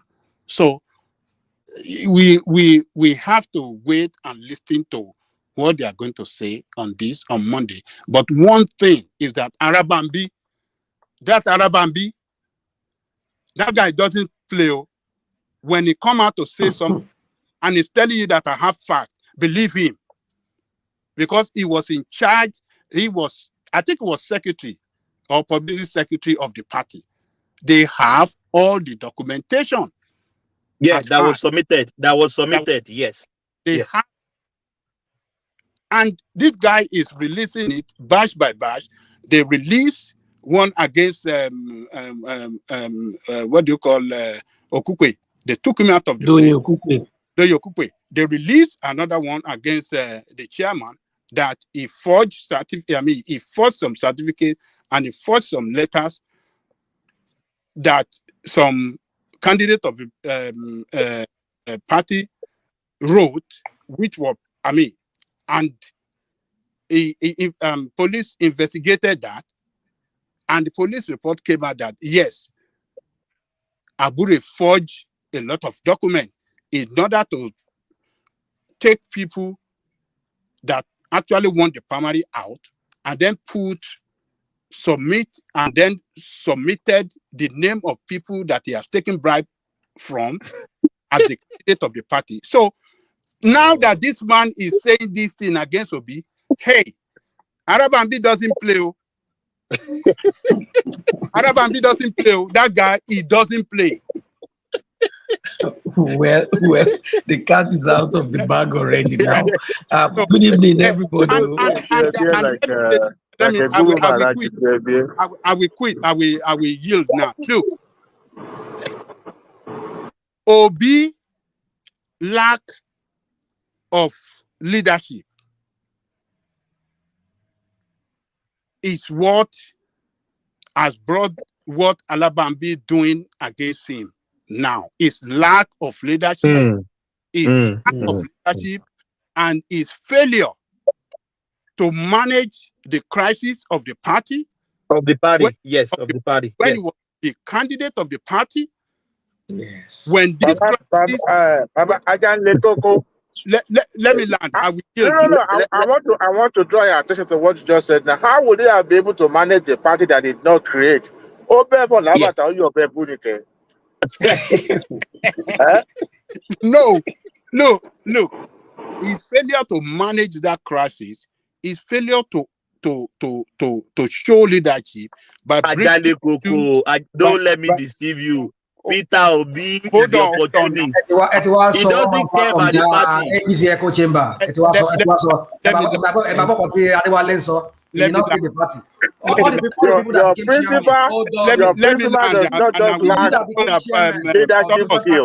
How many of them be walking around with a skeleton in his pocket? Have you yielded the floor? No, let's hold on. Everybody hold on, please. Ajale Koko, land it. Then we hear from the new voices. Yeah, Ajale Koko, land it, please. Without interjection, please.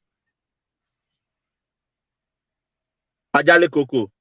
Okay, guys. Okay. You see, failure to show leadership and manage the Arabambi people well. Because the Arabambi did not, they are really for him. They were really for him.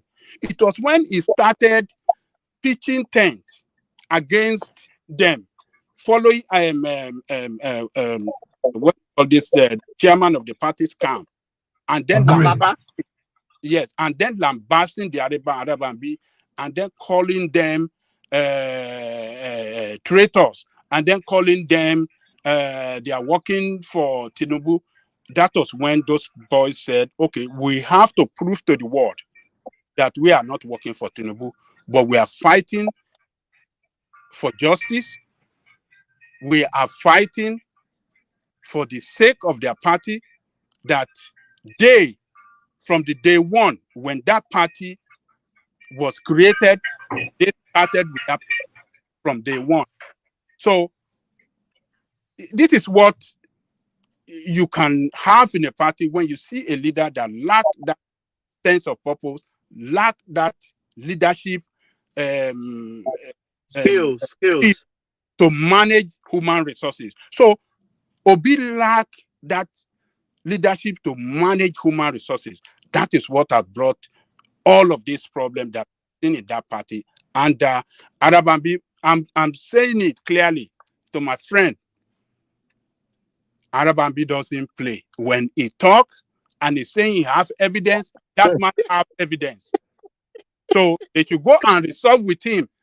Hey, they go and see him and see everything. If Obi will go and double for him, or they still will go and they have to go. No, Ajali Goko, I disagree. So if you do that, the secrets will not come out. No. Let him bring everything that he has.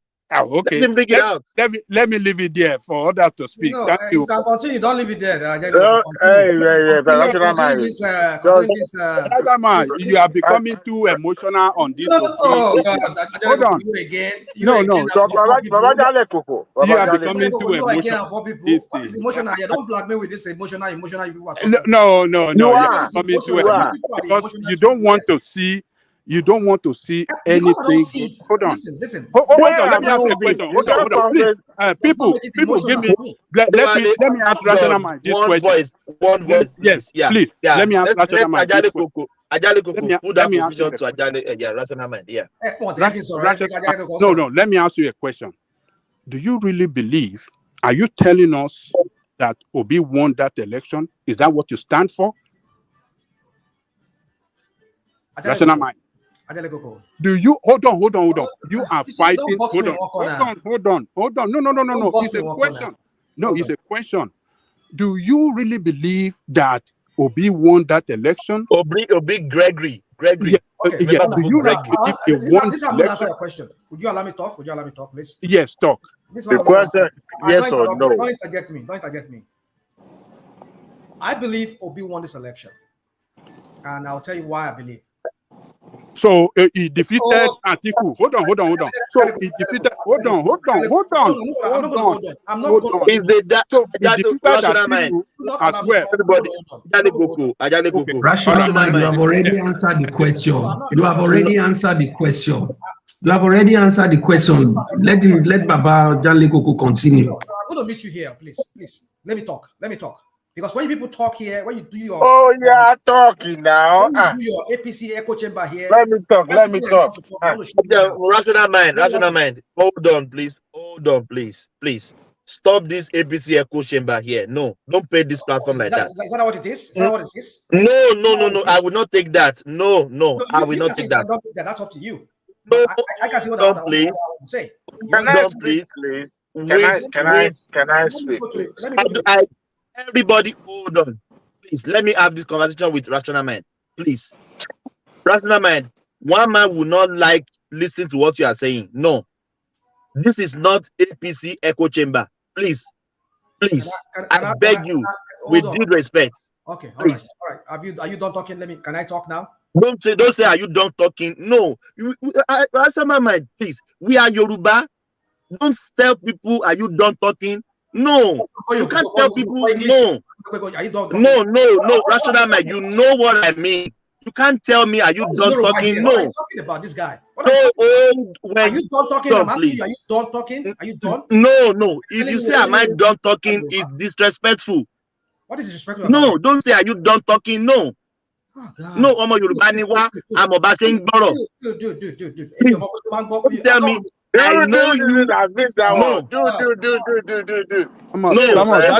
That is not too bad statement. That is not. No, Ajali Koko. Yoruba ni. When somebody says, "Are you done talking?" No. Don't send any entrance. So you understand what I mean? No. Rational Mind know what he's trying to say. That. No, and you know what I'm saying. Can I speak now? Thomas, back and forth. Let him talk. Nobody have time for this. Thomas, let him talk and let's move on. I didn't say you should not talk. Yeah. Are you done but talking? This, yeah. No, I'm not done talking.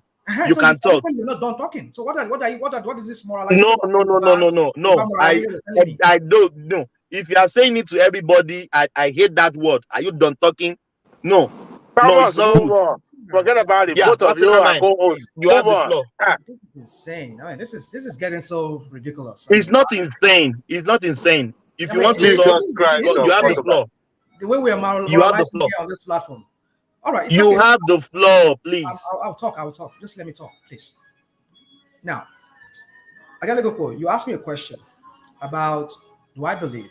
I believe that Obi won this election, and I'll tell you why. You saw on the IRF that the two of the states, that is just the one we know that came to light. The same BBC that you people were championing here because of the so-called validation that everybody's looking for APC. Any little thing you want to, even anybody that has said something against APC in the past, whenever they say something different now, you latch on it and you praise them to high heaven. Benue, River State, that was declared for Tinubu as the winner. The IRF showed that he won it. You people say here every time that he could not prove it in court. He showed about 18,000 copies, blood copies, that nobody could see what was written on it.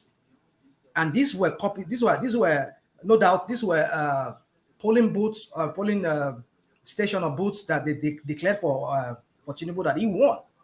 Nobody could read it.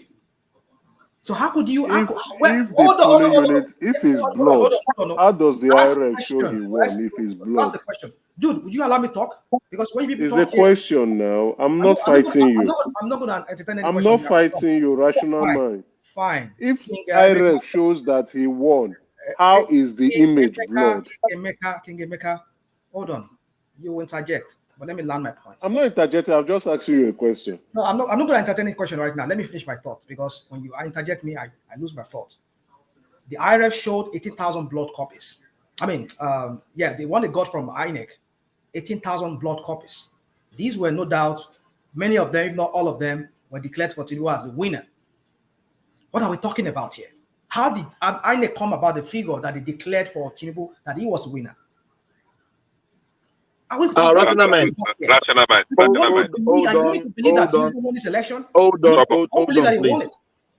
Hold on, please. Yeah. Hold on, please. Favor, your connection is not connecting. If you can go out and come back in, then I can bring you in. Yeah. Favor, your connection is not good. You can go out and come back in. I can bring you in. Yeah, continue. Thomas, can I quickly say something before Rational might continue? Yeah, okay, go on. Yes, Rational might have the floor. Yes, I think Emeka wanted to answer something. Yes, go on. Then maybe you, Bishop. Yeah, can I ask the question? Real quick, so that Emeka can ask, so because I don't have much time. You said the IRF showed that he won, and you still said the IRF has blood. IRF showed he won River State and Benue State. Why are you twisting my word? Why are you twisting my word? Rational mind, that is not correct. That is not correct at all. You have been repeating this several times, and you keep referencing. Just hold on. Let me finish. No, you're not going to talk now. You're not going to talk. Oh, Bishop. I'm not talking. I'm going to put something to you. Jackie Emeka land now. He was the one talking first. So when he's done, you can now put your own position to me. No, I'm done with my question. You're done with the question. Okay, go on, please, Bishop. You keep referencing this thing that IRF shows. IRF did not show. Go back. Let's analyze the IRF result. IRF did not show that Peter Obi won Rivers. IRF did not show that Peter Obi won Benue. That's one. Secondly, you keep referencing this 18,000 blood. If 80,000 blood were printed from every party have their own agent submitted report. That printing of 80,000 blood report is one of the most ridiculous things that anybody. I cannot fathom why APC, Labour Party, all they could do was to go and print 18,000 blood. Where are your own results? So that 18,000 Let me finish now. Look at how you're sounding logic in the head. You're asking me for my own. Where's my own? When I got the one from my INEC, hold on now. it's showing that it's If blocked. you are if you want to go the logic, if you want to go the logic way, let us apply the logic. It is not because you are shouting logic and logic. It does not make you the most logical in this argument. So let's take it one after the other.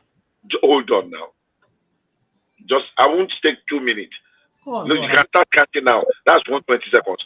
I have just put positions to you. Number one, you have been saying IREF showed that. I am putting it to you. IREF did not show that Labour Party won Rivers. If you have evidence, adduce it, bring it forward. Number two, IREF did not show, in the part of number one, IREF did not show that Labour Party won Benue. So if you have evidence contrary to what I've said, you have been referencing this, you have making. That's number one. Number two, the issue of the 18,000 printed blood results. That is I don't know, that is one of the most ridiculous things that a party will do. When they have the original that was signed by party agents, if they cannot get, let them lobby to any of the other 18 political parties. Then we're there, then compile it and bring it forward. Going to print 18,000 whatever nonsense and bringing them in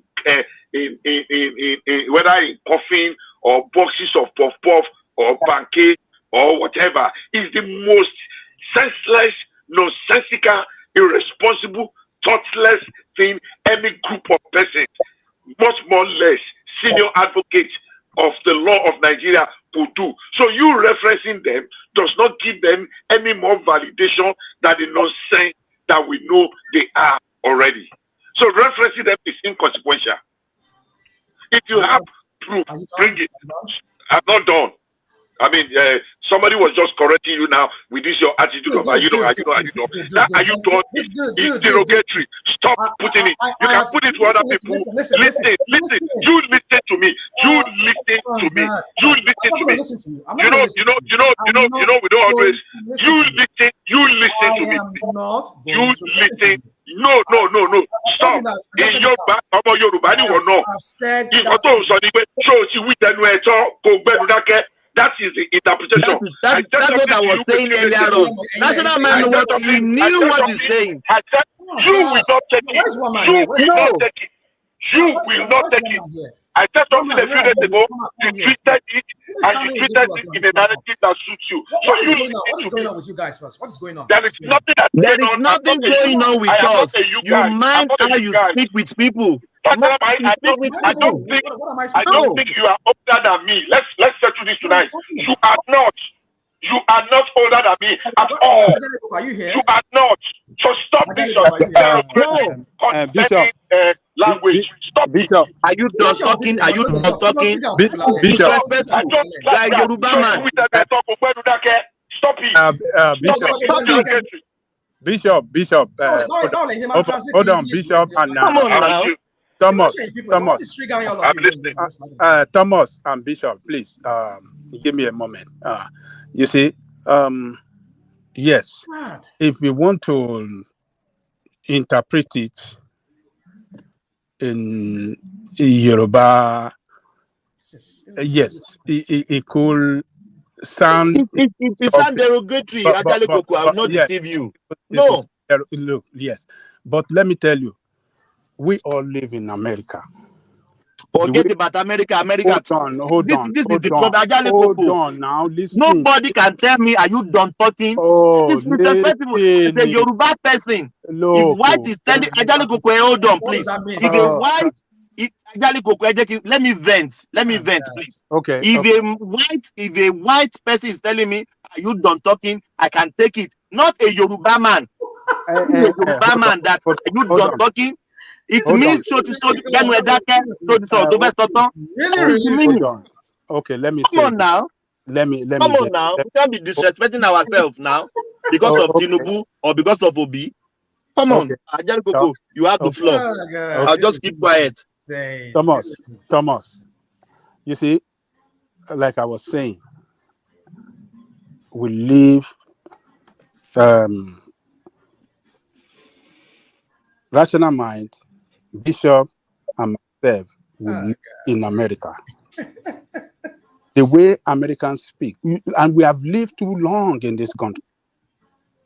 And you have to recognize that. You see, for being part of the system for a long time, and we speak the way they speak, we do things the way they do things, we sometimes we cannot really,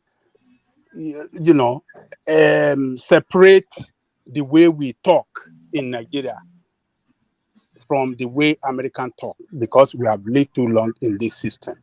So when rational mind, rational mind is doing it on purpose. It's doing it on purpose. Ajale Koko, I disagree with you. I don't like this kind of. Ajale Koko, hold on. There are some. Let me just exit. I mean, I don't think you don't have to exit. You don't have to exit. Ajale Koko, there are some tone they use here in Australia. Hold on. Yes. Let me say this. Sit down here and somebody we are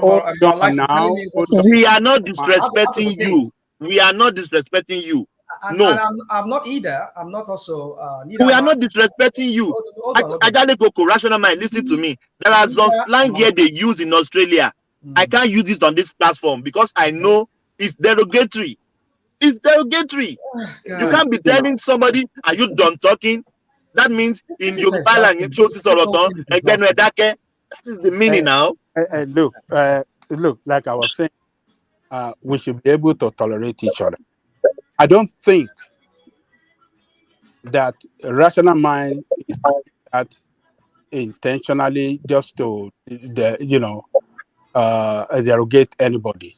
I think because of the way we speak in America, and is speaking in that fight. That is the way I see it. I'm not saying it that, he's trying to disrespect or make a derogatory of anybody. So, Sorry, Oga Ajale Koko, is that how Americans speak? But rational mind, now that they have expressed, they don't like you saying that to them, maybe you have to fashion it in a better way. Let's do it better. So that I'm not to satisfy people. You understand? They don't like it. Try to say sir, you have been here longer than us, right? Yeah. And you don't sound this way. I'll be very honest. I don't know how rational mind will take it, but I do find his tone very condescending. Well, you will definitely find it because I do. If listen. If I speak, I have this thin voice or have this soft spoken. It's not your voice. It's not your voice. Dude, would you allow me to speak, please? You cut people off. You interject abruptly. You tell people stop. Listen. It's very condescending. Right I have now, to be very honest with you. You are being disrespectful. I'm just expressing I'm talking myself. right now. I have the condescending. floor, and you're cutting me off, and you're telling me that I'm cutting you off. You see, the bully you people do here. When you do something, you don't see it as a wrong thing. But when other people do it to you, you start crying foul. Like I said, the other person is guilty of what you are also even guilty than him. I have the floor, and I'm talking, and then you're trying to cut me off, and you're telling me that I'm cutting you, I'm being rude. I don't do that here. If I have to interject, I'll ask you, can I interject you? If one man is or whoever, I'll say, can I interject you? And if you don't allow me, then I'll keep quiet. And if I want to push, I'll push. I'll ask one man, can I interject? Even the person is not allowing me, I'll do that. I'll ask one man, which I'm giving him that respect, that I'm not just trying to take over your platform. I will not do that. But that I'm talking, and then you're trying to interject, and I'm telling you, please hold on. And you're trying to continue. That is when I'll be rude to you. I'll be rude to you in that because you're not being respected in that regard. So the point is this: if I say, "Are you done talking?" Maybe the tone of voice I use, maybe it sounds condescending to you. It's not like Ajale Koko said. It's not what is intended. I'm only asking you, "Are you done?" So that we understand that you are done talking. Then can I talk now? But some of us here, I don't know how long we live in America, or wherever we've worked, we've worked with, how much of people from here that are really, really born from here that we fraternize, we associate with, because some of us were just here, we only associate with Nigerians. Nigerians are like ourselves. We don't expand our circle of friends, maybe just Nigerian black people. No, I've fraternized. I'm married to a person of not my color. I have kids that are mixed, and they mingle with people of different kinds. So, and I mingle with people of different nationalities. So, if I talk the way I talk, I'm not being rude. Just that's how I picked it up, and I'm talking that way. So, Bishop and Thomas, please, if I sound the way I sound, maybe it could be maybe the heat of the way I'm, maybe the heat of this conversation, because people keep interjecting, and maybe I said, "Are you done talking? Are you done talking?" Maybe that tone might make it look like I'm being disrespectful to you. Apologies for that. That's not what is intended. But I said to you, that's how I talk. I'm just trying to understand so that we understand you are done. So can I talk now? That's just the intention. I hope we understand ourselves on that. Because sometimes when we talk too high here, we talk too much, all of us, I come that way. Are we done talking? Are we done talking? That's just a way of making me understand that, look, this conversation is becoming too heated. And then let me just have my, let me reclaim my floor back. So, yeah, I hope I explain myself to the point where everybody can understand me. And like I said, again, apologies to you, Thomas, and to Bishop, if I sound that way to you, that is What about me? Yeah, thank you, Rational Mind. That is to clear. you. So let's continue. What about me, Rational Mind? I just said it now. To you, Let's Adewale. continue on the topic of Okay, the day. So good. that one is gone. Let's I forget about accept the apology. Rational Mind. And you owe me one brukutu. No, I hold you on. I'm not here. Adewale. Rational Mind is a troublemaker. I know him. He's a troublemaking is his hobby. This guy will just jump on that conversation and say, well, everybody be quiet. This is the way out. Rational Mind. No, that's not what it's not because when I see it, I mean, what I way just like something just like Aguton Larry or Kolo, Larry or Ikoko, just like I can understand you. The way he was, doing you kind of like, okay, I need to go and straight these people out. They've been saying this thing all this while. I can understand, but you never can tell. This is Friday. Everybody chill. All right, so let me go. I was actually sitting down here, making the way you always say, do. I said I haven't heard that this evening, and lo and behold, I heard that. Hey, do that. There you go.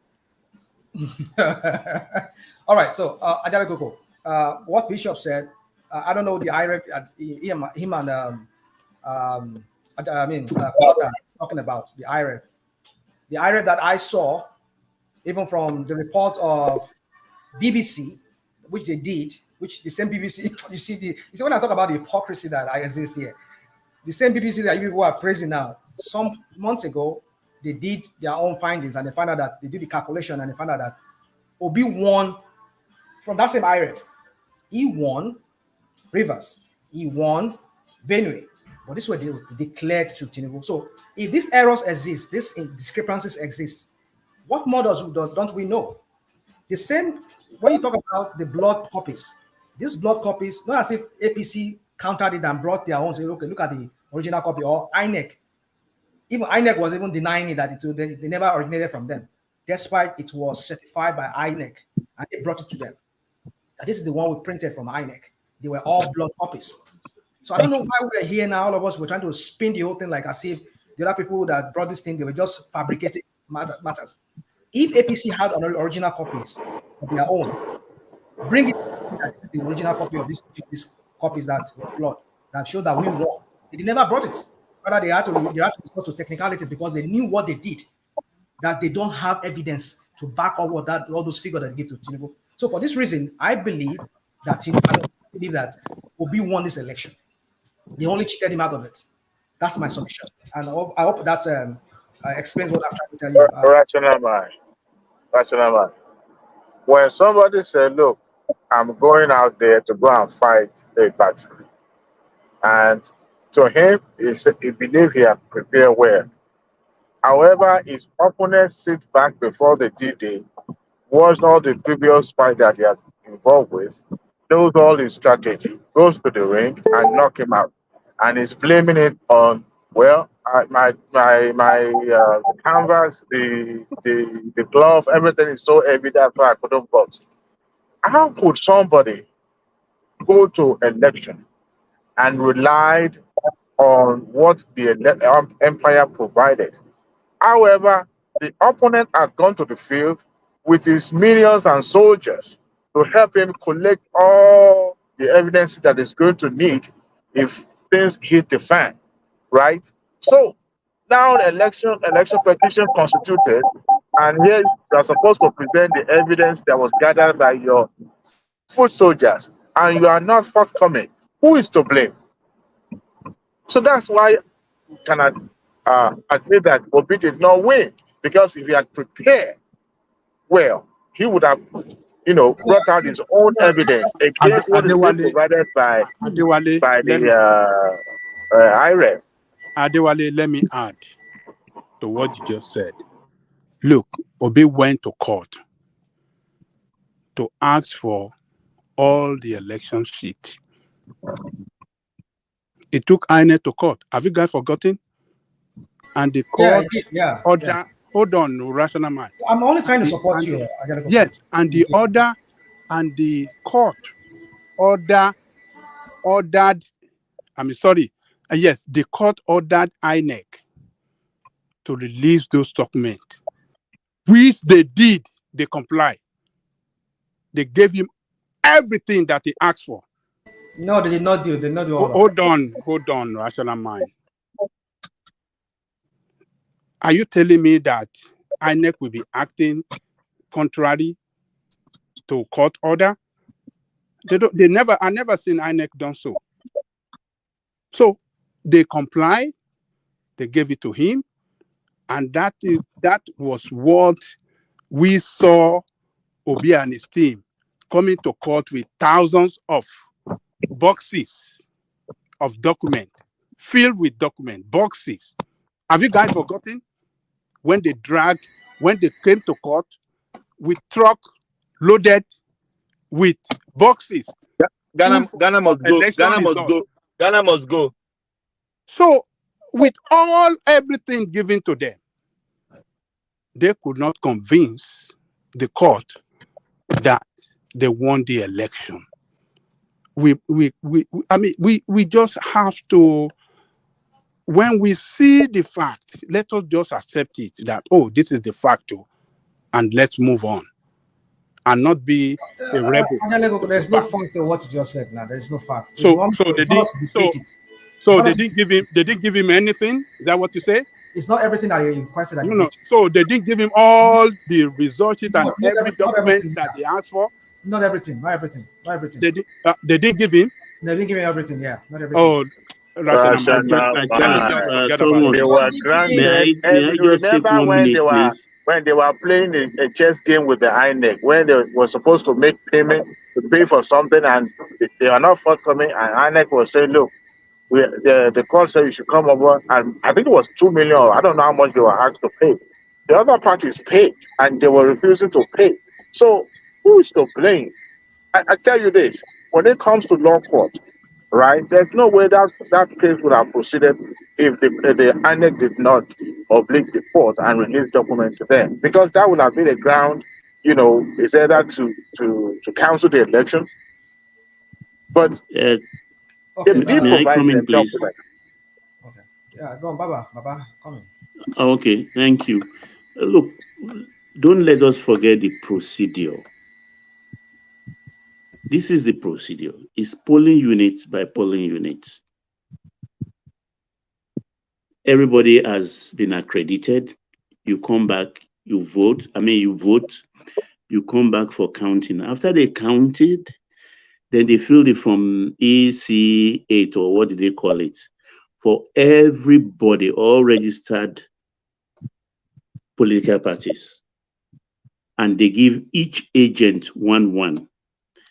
The INEC officer at the booth will now photo the original copy, take a photo of it with the beavers machine, and transmit it straight to IRF.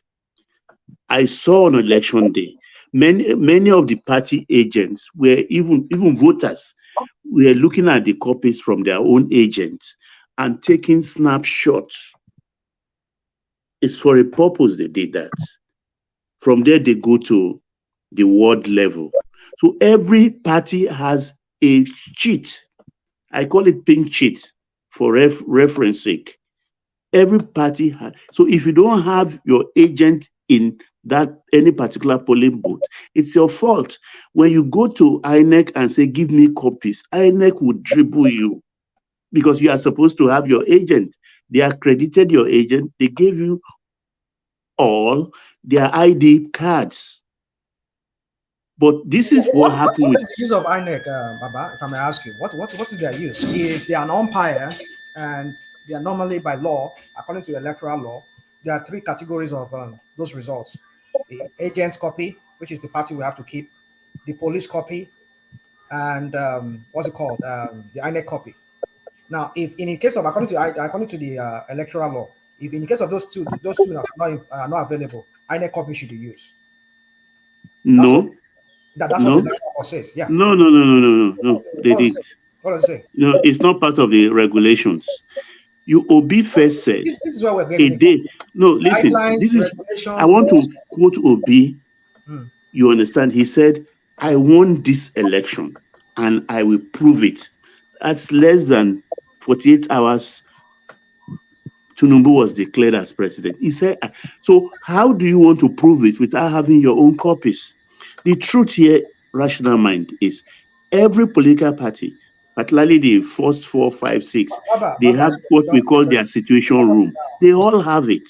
You said something now. Did Obi make that comment before Tinubu was declared or after Tinubu was declared? No, after Tinubu was declared. That's his first press conference he did in that hall. Because where Obi said it first before Tinubu was declared. That was why I was trying to No, he said it after. I said 48 hours after. Okay. He said, "I won this election and I will prove it." Okay. There and then, I thought he has all his pink sheets with him. They have situation rooms.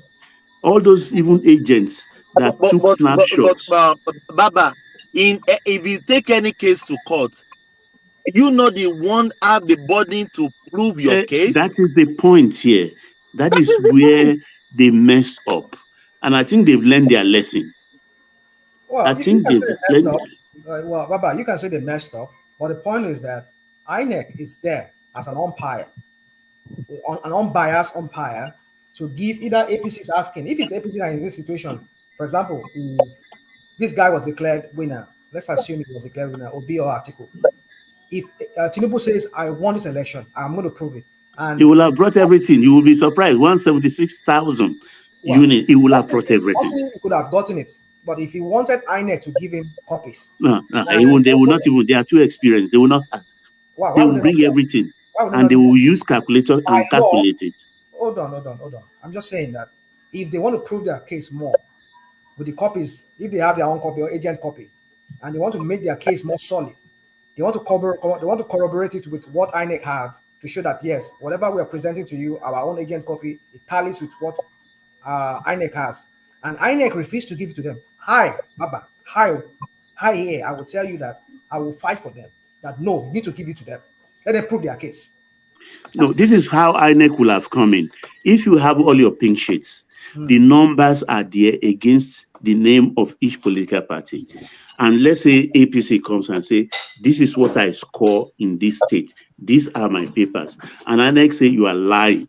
They will bring that is when INEC will bring their own copies to say, "Okay, polling booth A, bring it out." Both of them will bring polling booth A and then compare. That would depend on how they file the case. If INEC is no, that is the procedure. I'm explaining to you the procedure. That's not my Baba. You remember Obi joined INEC in this suit as well. He did. Yes. And that's the reason why he reacted. No, they all do. They all join INEC. Which Agbakoba said is a mistake. They shouldn't join INEC. They shouldn't join INEC. Well, they shouldn't join INEC. Agbakoba only expressed his own opinion because INEC did something that they considered an illegality. So that's why they are roping them in that.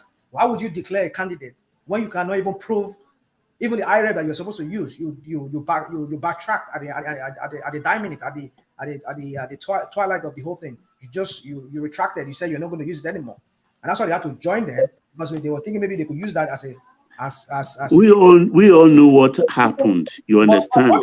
But if I said it, you understand? I think mercifully enough, Zita is here. She explained it better. You understand? I think about a month ago, she explained it better, talking about the use of the cyber instrument in law, in international and local law. But I know what happened. The three political parties. We're all here now. How would you know what happened? You were here in America, so and then did you go for the election? I know what happened. Believe me, rational mind. All the three top political parties are guilty. Say for sure, for certain, that you know what happened because you were here in America. It's only when they tell you what APC, the TVC and APC people tell you. That's what you're going to believe. No. Whatever obedient tell me, that's what I'm going to believe. Right? So my point is this. Let me just say this. So my point is this: is that INEC is supposed to be an unbiased umpire. Any of the candidates that feels grieved in anything in the election, I'm asking them for documents of support to make their case. They should, if they have nothing to hide. INEC knows that, oh yes, we really declared Tinubu winner because we believe he won the election and we have the fact. Okay, here is the document you want. Take it, go and prove your case because we know what we did. It was right, but the law doesn't work that way. Unfortunately, the law doesn't work that way. If you say you won the election, then come and prove. That is what the law says. You see, we are trying to stand logic in the head. I just said to you, an unbiased. Okay, look at it now. Okay, you are saying unbiased. That is moral. Moral is not law. Law is different. When it's convenient for you, moral should work for you. No, I'm stating to you exactly the law. It's in law court they are now, rational mind. And you are saying you won. These are my papers. And the court looked at it and said, okay, these are your papers. INEC, look at these papers. Are you disproving these numbers? INEC will now bring their own papers then to disprove what you brought to court. That's the procedure. For what I had, in conclusion, let me just do it real quick. In conclusion, what I had was that what they intended to do before was that they wanted to use whatever copies they have to prove that Tinubu did not win that election. But because they could not get those documents, they had to go the route of what they did by using that 18,000 blood copies. Because they had so many things in the arsenal, but they could not get all the things that they needed. Okay, for the sake of this argument, let's even look at it and say they are correct. How many votes that 18,000? If they minus and plus. Yeah, so the 18,000, there were about 90-some-thousand people that was what was said that they registered for this last election, 90-something-thousand people. Now, that 18,000 is a chunk of the 100 and how many thousand polling booths? 176. 17,000 polling. So now, if you do the maths, you can get like, I think what they said was like you get like almost like 3 million people from that. No, you cannot say that. Polling booths. Look, they don't. Your party didn't have 44,000 or 44,000 agents in the polling booths out of 176. The Tanko admitted that in an interview. They said they when INEC said they don't have 40. Huh? That's what they said at the beginning. They said they had everything. Tanko said they didn't have. They can never and even the other Nollywood actor, what's his name? When Tanko said that. Okonkwo, the one that pick up. Okonkwo was saying that the same thing rational mind is saying is Okonkwo was saying that INEC should have brought their own copy to the court. That is the moral thing to do. That is the legal thing to do because he's a lawyer. And that is them. But people are asking that if INEC didn't bring it, if they don't have it, what about you? You have to be responsible when you struggle. So electioneering is a very tough thing. It's not a plaything. Because we want to hide things. We want to promote. We just want to. Okay, Tinubu won the election. You see, if you have, they said a guilty conscience fears no accusation. I think I'm right. Yeah, guilty conscience. You know you're not guilty. You don't fear any accusation. So, but I know this is Nigeria, criminals. Everybody's criminal there. Even INEC and everybody, APC, they're all criminals. You will say, but Labour Party is not criminal. Hold on, I just said it now. You can say that Labour Party is criminal. but what I'm saying is we cannot continue like this. If we cannot do things in a more proper way, whereby everybody feels not cheated. If you're an umpire, bring what you have. You're not supposed to take side with either party, either APC or. Rational mind, Baba just tell you now, law is not moral. No, you know, I'm not talking about rational mind. This is not moral. Mind. Hold on, please. Okay, yeah, if you charge me to court now, Thomas stole something from me. You are the one that will prove it to the court that I stole from you. I'm not the one that will provide the evidence. The court will not provide the evidence. You know there are many cases. Even the court, the judge knew that the person did that thing. But the person that charged you to court can't present any evidence. And you know, court of law is about evidence. There's no emotion in court. There's no blackmailing in court. You have to bring something on the table. It's a different thing. We're talking about a different situation here. This is a different situation. If it's you and I, there's no third party involved in this, right? That's a different case. I will have to go and furnish my evidence. But we have a third party who is supposed to be an umpire, who is supposed to be a referee between you and I, but who has the evidence. You can go to him for evidence to support. I just told you they join INEC in this case. It is not a matter of morality here. It's a legal matter here. INEC. They shouldn't join INEC in this case. That means they are telling. Hold on, please. That means they are telling INEC that INEC is fraudulent. But yeah, let me put the position to Rational Yes, Mind. yeah, Bishop. Yeah, let's hear from Bishop. And after Bishop, Rational Mind, if you don't mind, please, I want to bring new voices. Madam Hea is here. We haven't really heard fully from Adewale at all. So Bishop, then we go to Madam Sida. Yeah. I know we've been going front and back on this for too long, way too long. Now, one thing we need to understand very clearly is this. The law as it is today confer that invisibility and assumption that whatever INEC does, the first position is that it is correct. The law grants INEC that coverage, that whatever INEC declares is the position of the law. It is for you to now to come and prove that that which INEC has declared is wrong.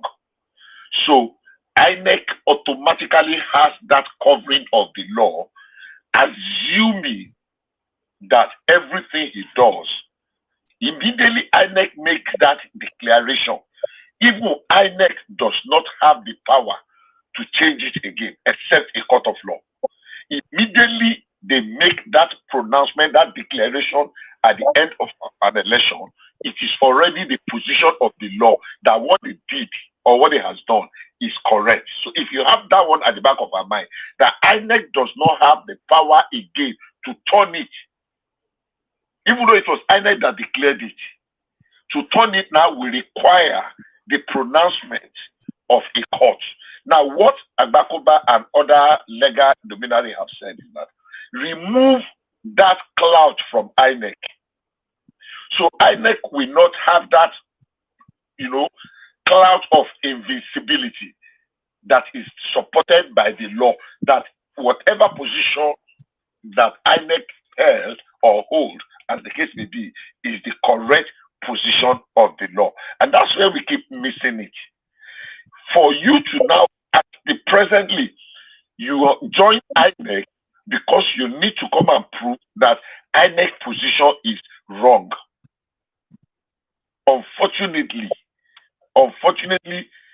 many people cannot. I mean, if you have enough evidence, it is easy, because several, I think more than about 8 states now, 6 at least in states, have been able to prove, and they have had their elections upturned, not from now. Yes, you are right.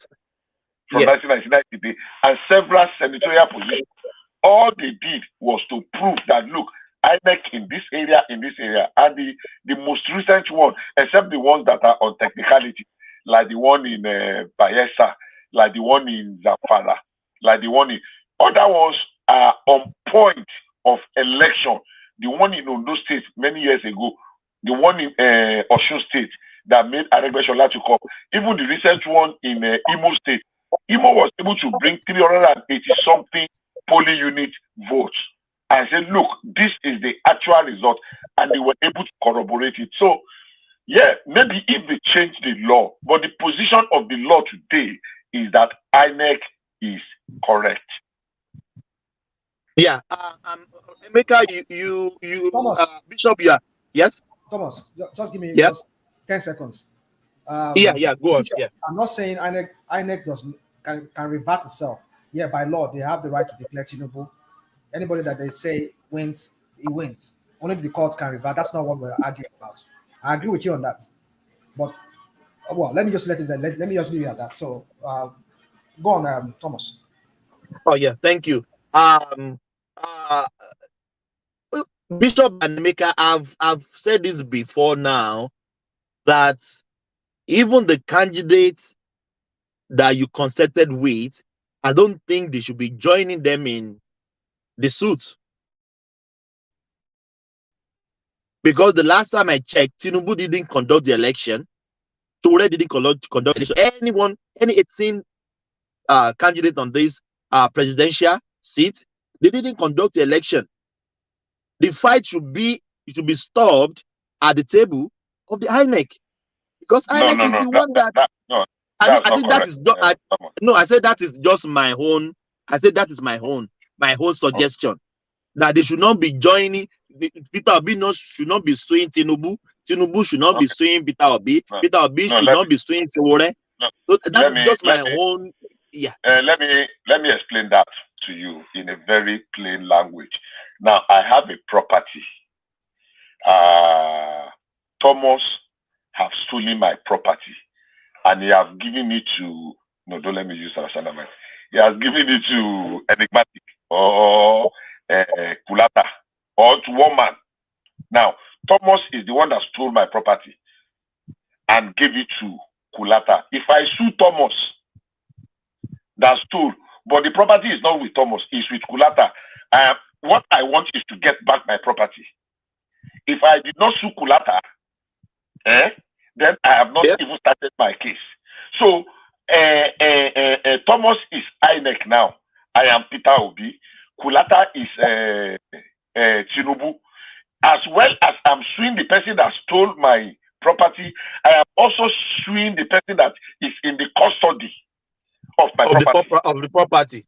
Exactly. Yeah. So if I'm just suing the person that stole it, and the person said, there's nothing in my hand, and true, there's nothing in his hand, and I did not drag the person that has the property in his custody to the court, then I've not even started.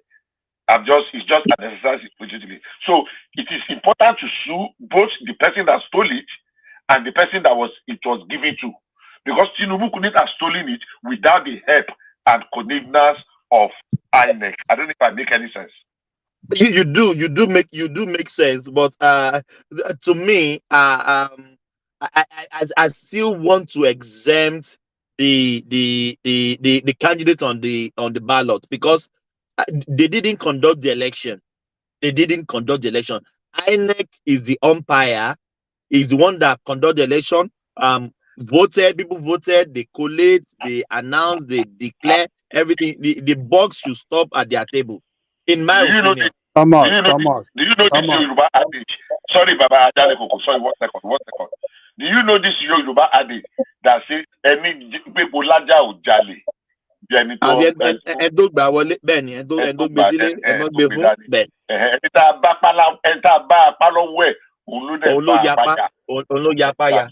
Exactly. So the beneficiary is also as confident. I think your Yoruba analogy make more sense. So the Yoruba say you take wọlé. No, mo gbà yẹn wọlé. You know, Thomas, you see, they are acting in compliance to the law. What the law require is what you see playing out. when they filed that petition, and those that names that they mention in that petition are required by law for them to win the election at the election petition court. So if they don't play, look, okay, I will tell you a case of, hey, if my memory serves, I think Ondo State against Akeredolu. The PDP, is it PDP or which party? PDP. It's PDP. So the PDP, yes, the PDP did not include somebody in that petition. I can't remember. Is it INEC? It did not, or it did not. I think I think it was the chairman of APC. I think. Yes, thank you. We are national mind. National mind. The chairman, the Malabuni, is it Malabuni that was the temporary Malabuni. Because he did not mention his name. He did not mention him in the petition. That was what failed PDP. If he had mentioned Malabuni in that petition, boom, he will have won. I remember now. You remember now? I just remember. Yeah, I just remember. Yes. Yes. We treated it. Yeah. Yes. Yeah. That was what failed PDP. Wow. So yes, that is what the law requires. This court self amazed me sometimes when they be their journey. You would think are they serious, but that is the law. That is what, when we are talking about technicalities of the law, it is very, very important. Some people are saying, "Oh, don't do anything in technicalities." Everything is a weapon.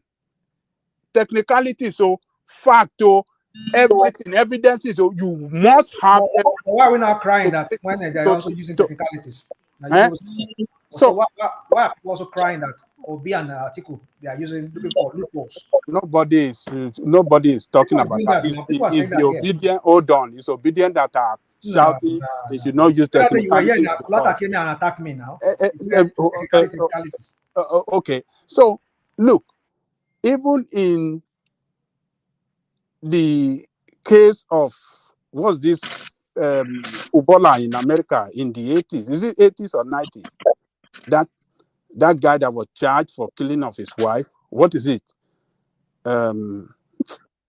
What is his name? Johnson. Somebody can remind me. This black dude, O.J. Simpson. O.J. Simpson.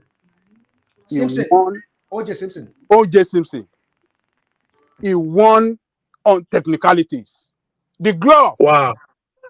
The glove. When the lawyer, the Cochran, said if the glove does not fit, then you have to acquit him. In front of the judge. This is the glove. He used this glove during the killing, and they brought the glove. They said, okay, you should wear the glove. And his lawyer was saying, Judge, if the glove does not fit, you have to let him go home. And that was what happened. He put on the glove, it doesn't fit him. He was squeezing his hand away, and his hand almost tear that glove into pieces. The prosecutors failed to establish that is very, very important. The prosecutors failed to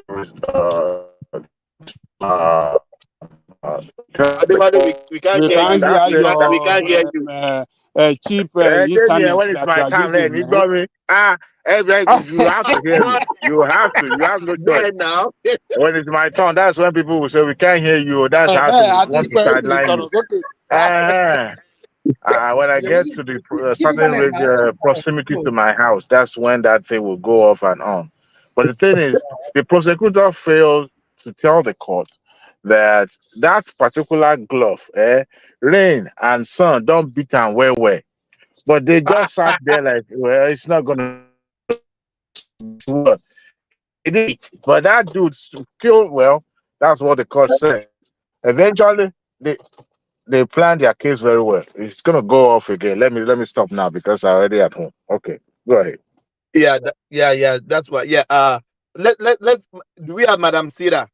He hasn't even Oh, say a word. I can say my own monologue and just keep quiet because it's No, no, you come back. Ladies first. Ladies first. look, I'll send all the villagers to you. What do you mean I should come back? Why? It's my turn. Ladies If you don't first. come, why? No, no, See, no. Go take care. Go take care. Ladies first. Ladies first. Let Do we have, Adewale speak. no, no, no, He's no. not a If gentleman. no, that's no, not his like you say. network is I'm not a gentleman. Go ahead, Madam no, no. Sita. Go ahead. Are you Bob Risky? Are you Bob Risky? I Ladies said first. I'm a Ladies first. gentleman. I just said it. Thomas, I'm doing something. Let him speak. No problem. No, no, no. He's not ready. Even the network, his network is not really good. Leave him Let him be now. in a Let good him position. speak, Thomas. I'll come in later. You come in later. Please. Yeah, Adewale Yeah, say please. network here did that. Do that. Speak. Internet, I mean, network, boom, Network yo da no. We can't even hear him. Madam, hey, if you are not ready, maybe I'll go to someone else. Yeah. Do we have progressive? But you can hear me now. Yeah, we can hear you now. Yes. Yeah, I just told you my network does that. Why are you using Peter Obi's network? My network is even more stronger than Joe's of views living in Australia and London combined. So don't tell me about when it comes to network, America is the best. Anyway, see, rational mind. See, look, let me say something tonight. I wish everybody would be like me. This whole entire world will have been peaceful and easy peasy. But when I lose my cool, I lose my cool. And I seldom lose my cool. Are you sure everybody should be like sure? Ilé ayé tá a wà yìí. Bẹ́ẹ̀ni Look, tó mọ̀ ẹ́. Àwọn tó bá mọ̀ ẹ́ ló máa sọ yẹn fún àwọn mọ̀ ẹ́ dáadáa. I don't have problem. Just give me one burukutu and give me that good views. Let me sit back and that is life is peaceful, okay? And that is me, okay? But this irony of when people come on the show, and I understand we take stand, we try to dialogue and argue and all that, but it's not worth it. It's just for learning purposes. It's not as if somebody is going to be compensated with a public position tomorrow. It hasn't gotten to that. So we shouldn't get worked up because we disagree with what the other person said. Having said this, I was once termed as a pacifist on this show. And I'm somebody that usually look at things from a different view, and sometimes I try to play devil's advocate. But when somebody believes in what they believe, I'm speaking to what Patrosky said earlier, that we should let the obedient continue making noise. That is their own way of contributing to national building, and I take exception to that. You see, when people making noise must have substance. And when there's no substance in the noise, they're just dissipating their energy they could have used for something more productive. And I think it was Jide. I could listen to Jide all day long. It was saying something like, "Look, it's a distraction. When somebody trying to, work for the good of the nation, but is being distracted left and right. If you take a year out of 3 years' time, what is left to be done? Instead of you to be facing a national issue, you are busy facing personal issue. You are being dragged. You see, and if you look at it, there's a case in the court after the Supreme Court, something that is going to come out. And I'm glad that the likes of Onanuga is being brought to the inner chamber now, because sometimes that is the way it's supposed to be done. But people are still going to criticize the president that bringing the likes of Bayo Onanuga to becomes a strategist and advisors and all that. But you see, we should look at it from the fact that if you are going to contribute to national building, there are so many ways. Dide brought forward three burning issues that we should have discussed about. The issue with the manufacturers in the Lagos and Ogun State, and how the federal government is trying to, generate electricity for them so that they can produce, right? And also, he's mentioned another case that I can't remember offhand now. But you see, we refuse to discuss that. We're discussing about, the noises and all that.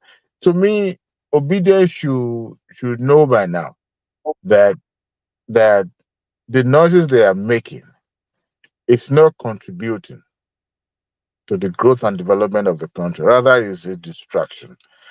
And the person that they are hailing and pumping up and lifting up, even tomorrow, let's just say the Arabian submission is not true. Let's just say that is not true, and it's established that it's not true.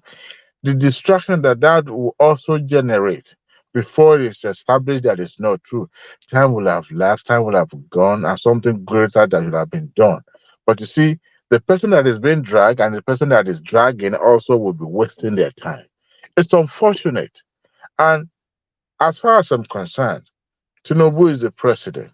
We should be criticizing whatever policies or decision that he's making, other than about certificate or what this person did not, submitted to the school and all that, something they've done 30, 40 years ago. So to me, it's just a distraction. But I think the way it is now, the country is divided, and we're going to continue playing, that game on and on and on and on, and it won't end anywhere, and we will remain the same spot that that Tinubu met when he became the president, and that is not the way we're supposed to, because like Babajale Koko said some times ago, if he failed, the entire country also failed, and people, the poor ones, will be the one to bear the brunt of that failure.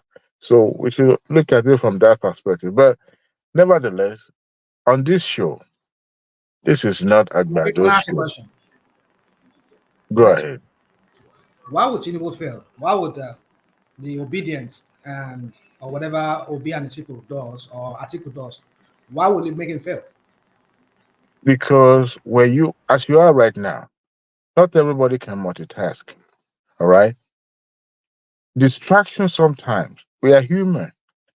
If we are being distracted, the time that you're supposed to face national burning issue, you are using it to deal with your own personal issue.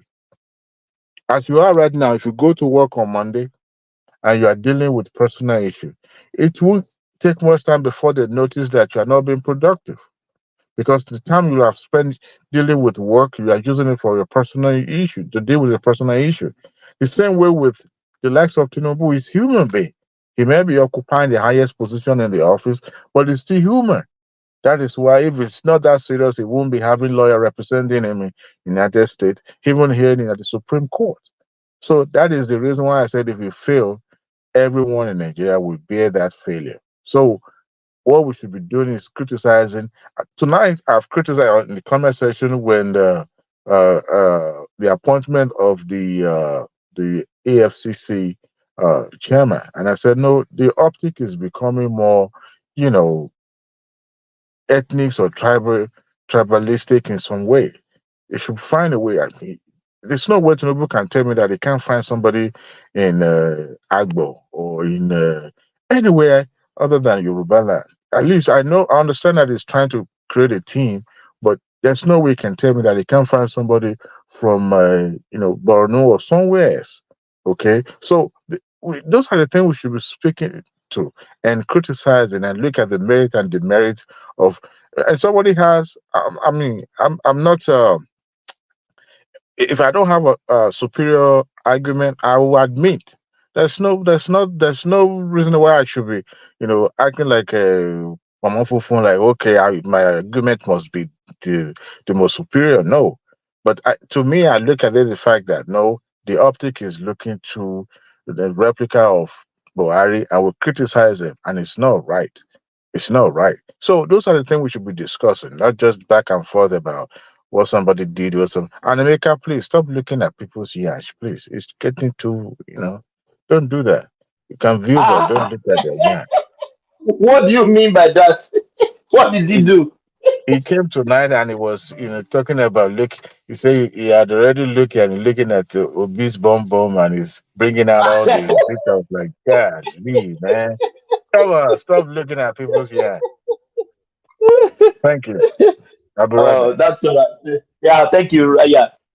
Madam Ahai, now we can have you. The Yaloja, the Yaloja of Europe. Yeah, let me do like one man today. Do you have Madam Sia? Yeah, Thomas, how na day?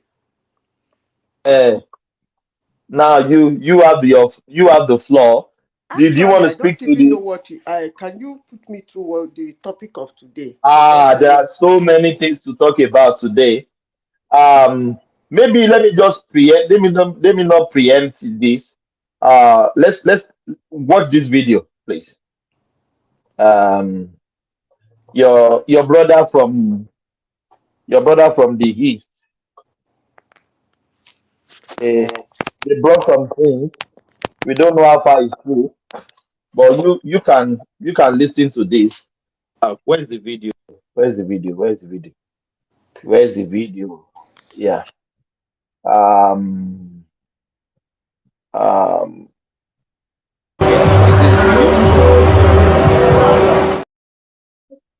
sorry. Where's the video? Rashidama, did you delete my video? Oh, I didn't touch anything. No. I'm just joking. Yeah. I came back there and told somebody. No, not this. Where did one man kept this video? But it's about Madam Mayor. I don't think if you are hearing me. I can hear you. Yeah, Labour Party came out. Oh yes, I got it. Unveiling the true identity of the man called Mr. Peter Obi, who is using the identity of his dead brother. I repeat, we want to unveil the true identity of Mr. Peter Obi, who is using the identity of his dead brother. Mr. Peter Obi name on the NYC certificate, the one on the University of Nigeria and Suka certificate and WAEC are different. Who and what is his elder brother name? Where is he and what happened to him? Gentlemen of the press, the attention of Labour Party have been drawn to Mr. Peter Obi's needless and unwarranted world press conference on Wednesday, 11th of October 2023, where he accused the President and Commander-in-Chief of Armed Forces of the Federal Republic of Nigeria, Asiwaju Bola Ahmed Tinubu, of using fake identity. We have been watching with keen interest the various reaction and mudsliding of the unsubstantiated allegation of forgery in respect of Chicago State University diploma certificate of His Excellency President Bola Ahmed Tinubu, GCFR. While we agree that Mr. Obi has the right to his opinion, he ought to have been guided by the Constitution of Nigeria, because who comes to equity must come with a clean hand. As the main opposition party, the role being played by the Labour Party former 2023 presidential candidate is highly condemnable, because it is obvious he is trying to levy war against the president of Nigeria. You can't hear the video, Adewale, or what? To cause violent overthrow. Okay, go ahead. I can't see the video now. Felony Go ahead. offense punishable by death or life imprisonment. I think it's from your end. Check it out. We believe rather than Mr. Peter Obi engaging in this media tragedy, rascality and comedy, I can hear you now, but the video is paused. Allow Supreme Court to adjudicate on the video is still running. Go out and come back. I think it's from Labour your Party phone. On credible authority. Yeah, go from your that system. He has another brother, come back if you correct yourself. The firstborn of his father, he should disclose his elder brother name and his whereabouts. What is the relationship between Peter Obi and the likes of IKB, Jakes 5, and late Senator Okonkwo in the 80s in Lagos? What business interest was he pursuing in the 80s in the USA with the above mentioned individuals? And whose passport did he use to travel to US? Let him show Nigeria a birth certificate and the name he bear on the birth certificate. We can also confirm that as the National Public Secretary of Labour Party, I was among those who screened Obi as one of the presidential hopeful, and that the name written on Peter Obi academic certificate from the University of Nigeria, Nsukka, was different from the name on his NYC certificate of the former governor and his wife's certificate. Mr. Obi claimed in his comedy press statement that, and I quote, "I will not just start by giving you my academic record. I will start by introducing myself." He said, "My name, given to me at birth by my parents, is Peter Onwubuasi Obi. That was my that was the name my parents gave me. I don't answer my Igbo or middle name. What it means is that I cannot die. So I choose not to answer it, but my father that gave me that name. But it was my father that gave me that name. My name is Peter Onwubuasi Obi. I'm a Catholic, and my confirmation name was Gregory." So you will see me write Peter Gregory Obi. I repeat, he said you will see me write Peter Gregory Obi. In Peter Obi's elder brother, his firstborn, was a drug baron that was killed. He belonged to Andy Okonkwo, the IKB group in the early 80s. He should bring a birth certificate. And we want to know who is Gregory, rather than him to comport himself. He's telling the whole world that it's not. Obi is not a clean person. For 8 years, he did not conduct local government election in Anambra. He came to save money for Anambra. These are the money he put in a private bank, and he collected interest in the money. He saved Anambra money in Fidelity Bank. If truly he was saving for the people of Anambra, he should have put it in Union Bank or First Bank. He used the money for collateral for private businesses. The bank were issuing letter of credit, and is the one accusing the president of being a thief. How on earth will such a person go on here on a national television station and accuse somebody of fraud when he knew he has no local standard? People should come and ask him what happened to his elder brother. What killed him? 2, why did he not allow his elder brother's wife to remarry or leave his house? Why is he using only his school certificate and so on? We want Peter Obi to deny this allegation, and we are ready to bring out more facts. Most importantly, Peter Obi needs to come back to the press and show his birth certificate. I put it to him via the World Press Conference that the name on the birth certificate is not Peter Gregory Obi. He's using the name of his brother, and even the Next International company he claimed to have owned when he was in school belonged to that his dead brother. Finally, I have been warned, even up to this morning, not to grant this press conference by Peter Obi and Julius Aburi. Yes, they said I risk losing my life. The President of the Federal Republic of Nigeria, Apppointees Tinubu, should note that should anything happen to me and my family, the Inspector General of Police must be put on notice that Mr. Peter Obi and Abure are to be arrested for my assassination. There is no need for any investigation, as that may be silenced anytime soon by them. I implore the IGP and the DSS to watch me closely so that I will not be killed for saying the truth. I pray for the repose of the soul of Mohbad, but there will not be any another Mohbad in Nigeria.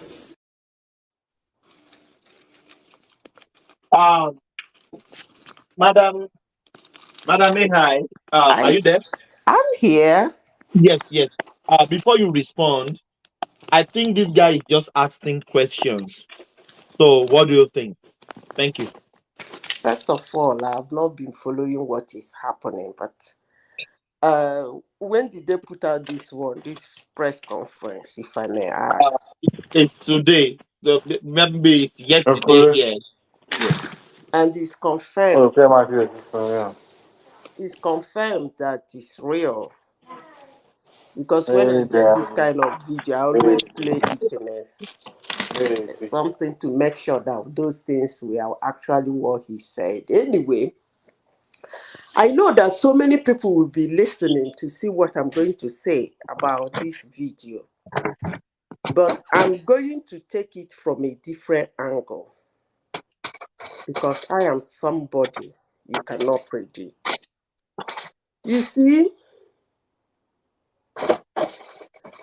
people have been looking for certificates and identities of Nigerians who has been holding offices for years now in our country.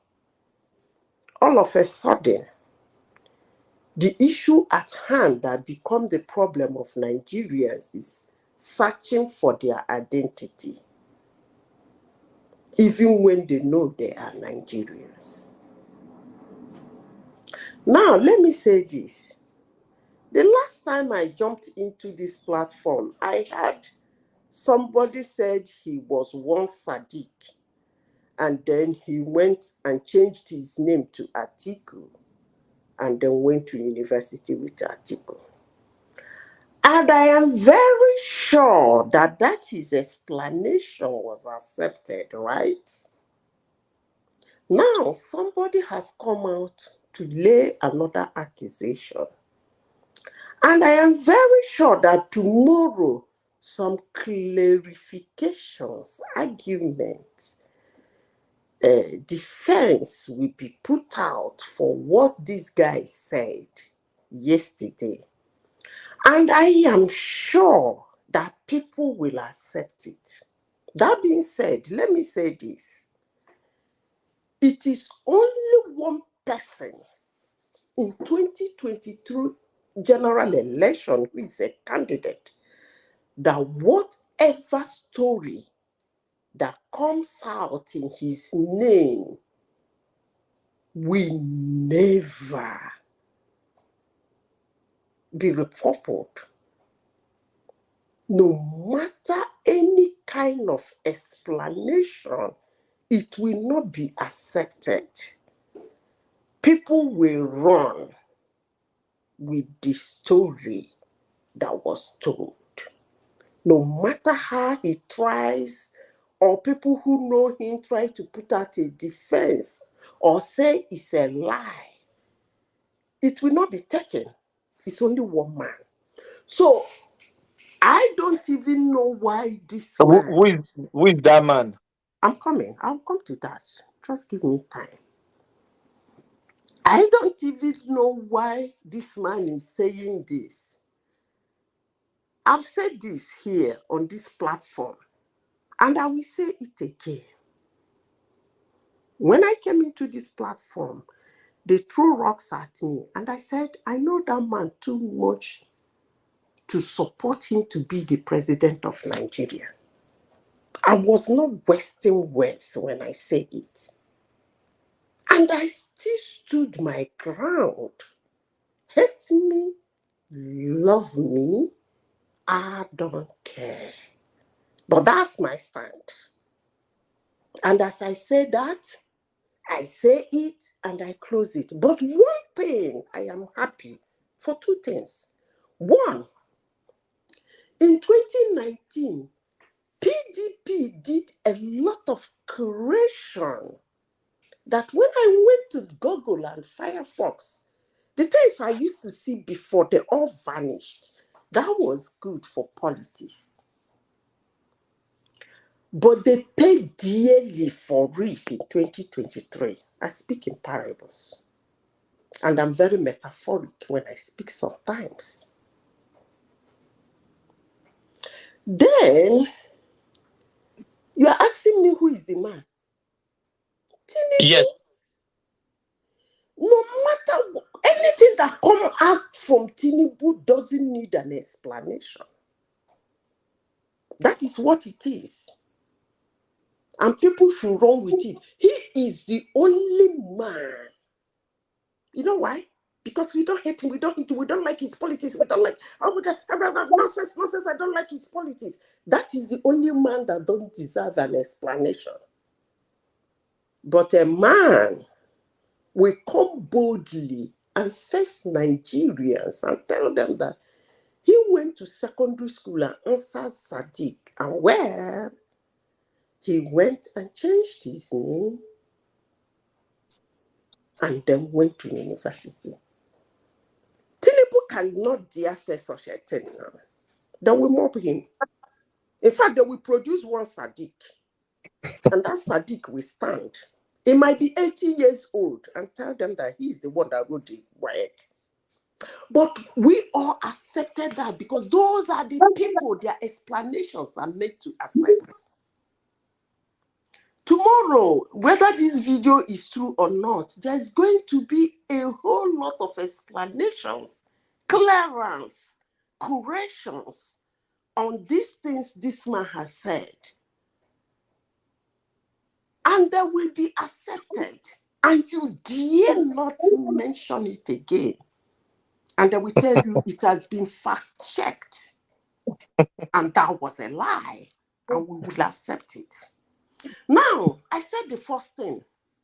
That one thing that made me happy in 2023 is that the correction PDP did in 2019, they paid dearly for it in 2023 for deceiving Nigerians. That is one. Secondly, I said it the last time I came here and I spoke. I said, among the ethnic groups in Nigeria, let me not use the word ethnic group, let me use the word regions. The North, the core North, and the Southwest, their bond is scary, very strong. They might not know. But for people like me, who play my hands as being a social scientist, I know how strong their bonds are. In 2023, Nigerians used the man called Tinubu to break the bond of the Yorubans. That's the gain Nigerians gained in 2023. I'm waiting for the time that we break the bond of the North.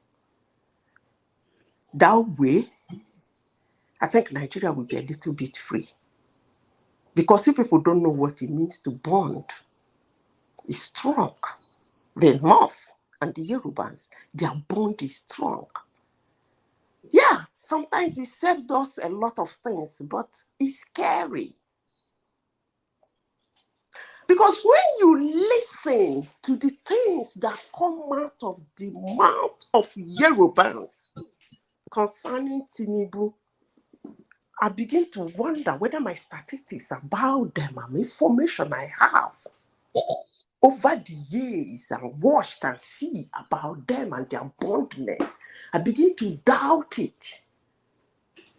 But when I went behind to find out reasons why bonds can be broken, I found out that I was right at the beginning. The important thing is that it's been broken. It is disheartening to see that there were 4 people that went into an election, four front runners. They went into an election. At the end of the day, the umpire that it is legally their job to announce the winner did. I used to tell people that I don't really care what people do or say during the electioneering period. But I am more concerned at what they do after the election, a winner has been declared. We have never seen it this way in Nigeria before. We have never post-election drama. Madam Sita, you can give me one sec. I had this question from Ajani Koko, if you can remember. I was born in the 80s. I'm still a young boy. So I've asked him that, have you ever seen this kind of thing in our electioneering, maybe before I was born? And it was, we will rankle his head to say maybe he has seen something like this. Yeah, go on. Let people not get me wrong. I am not saying that in Nigeria people don't go to court to challenge elections. What Nigerians are known for is electioneering. I'm talking about the citizens, not the politicians. We are known for electioneering. During that period, we dance around who we are supporting, say whatever we want to say, play the masquerade down, the masquerade, fix the masquerade. On the election day, we go to vote. That's what we owe the person we are supporting, and we go home. From there, they do their dirty job, going to court, abusing themselves, doing press conferences and all whatnot. Nigerians don't get involved again. Maybe as a gossip. But looking at the history of Nigeria from 1960 to date, we have never had this kind of post-election drama before. But it is what it is. Most of these cases, I don't even understand it. Because if you take a case to court, why come out to do a press conference? Atiku did, calling for help. They said they no go help. They later come out to help him. And let's try to wrap my head Madam Mayor, around. they are still in court. They are still in court now. They are still in court. They are in Supreme Court now. Yes. So you took a case to court. You took a certificate case to court. Why the press conference and what conference and so? I don't get it, but it is what it is. But let me say this again. When I came to One Man Platform on the 27th of January, I said it loud and clear that I know too much not to support that man. And I'm still saying it this night. And two things, as I said, I am happy that PDP is paying dearly for striking out all those things in Firefox, in all the blogs and all Google and everything that Nigerians would have done. They paid heavily to do that. And they're paying heavily for deceiving Nigeria. And secondly, let me tell the Yorubas, if you don't know, I am excited. Somehow, kind of a mixed feeling. I feel sorry for you for the bond being broken because it was really strong. But in some way, I am also excited because I know I used to admire you people. The kind of foam that comes out of some of you, your mouth, concerning your brother Tinubu is beginning, let me borrow some word from somebody, beginning to be irritating. He won the election. He has won the election. You are in court. You are in court. Wait for the court to decide. And if you think that you don't trust the court, why go there? I repeat again. If you think you are not going to get a fair judgment from our judiciary because they have a way of dismantling our institutions. But I want to tell everybody this morning that if you think something is not fair, you are not going to get a fair judgment from them. Why go there in the first place? You would have saved us all the stress and all the abuse and all the dismantling and take it. But let me remind us that that case is in court. And I believe for those that say they are very good with the court, everybody should just shut up and allow them to do their job. Please, let's leave this press conference and all this. By the way, that is not the point. Tinubu never told anybody that he has problem with his certificate. If you guys have problem with his certificate, so go sort it out. And you have gone to the court to sort it out, and so be it. Let's leave it at that till the court decides. The same thing with the other candidates. They never told anybody that they have problem with their certificate. But if you think you do, go sort it out. All this rhetoric is beginning to weigh the whole country down. I mean, the citizens, of course, not Nigeria. Because that green, white, green is still flying bright. Maybe some of you are not seeing it, but I can still see it shining very bright and clean. Thank you, Thomas. Oh, that's a very nice submission. Thomas. Yes. Yeah, I only interjected when Adelekoko was talking. I've not really said my own. Can I say something on that? Yeah, of course. Why not? Yeah. Let's just All right. So you see, I don't know when this guy is going to give it up. Let me use the word of the Agbado people. The way they always throw this word at the obedient. When will you people give it up? Give it up. Give it. I mean, like sounding like a broken record every time. Yeah. So let me use that word now. Let me throw that word at you. You the Agbado people. when is this what's his name? This guy you showed us this video. What's that his name again? Remind me that name. I've forgotten his name. You won't explain my yeah. I want one Arabambi. Yeah, when will Arabambi give it up? Iman is a papa man. When will they give it up? I just don't know. Look at how he started the whole thing. Let me just pieces all what the crap he's talking about in that video that you just showed us. Your opposition, you said. When was the last time I hear Arabambi criticize what APC is doing, what they're not doing right? All that Arabambi, because he said, we are the true, I'm quoting his word, we are the true opposition party. That's what he said. Opposition party that is acting like the party in power. I don't get it. So you see, when you want to see phony people, if you want to know phony people, they're not hard to know. Just take your time, listen to their shenanigans, listen to the crap that they spew out of their mouth. You can easily tell who they are working for, or what they represent, or what they truly are.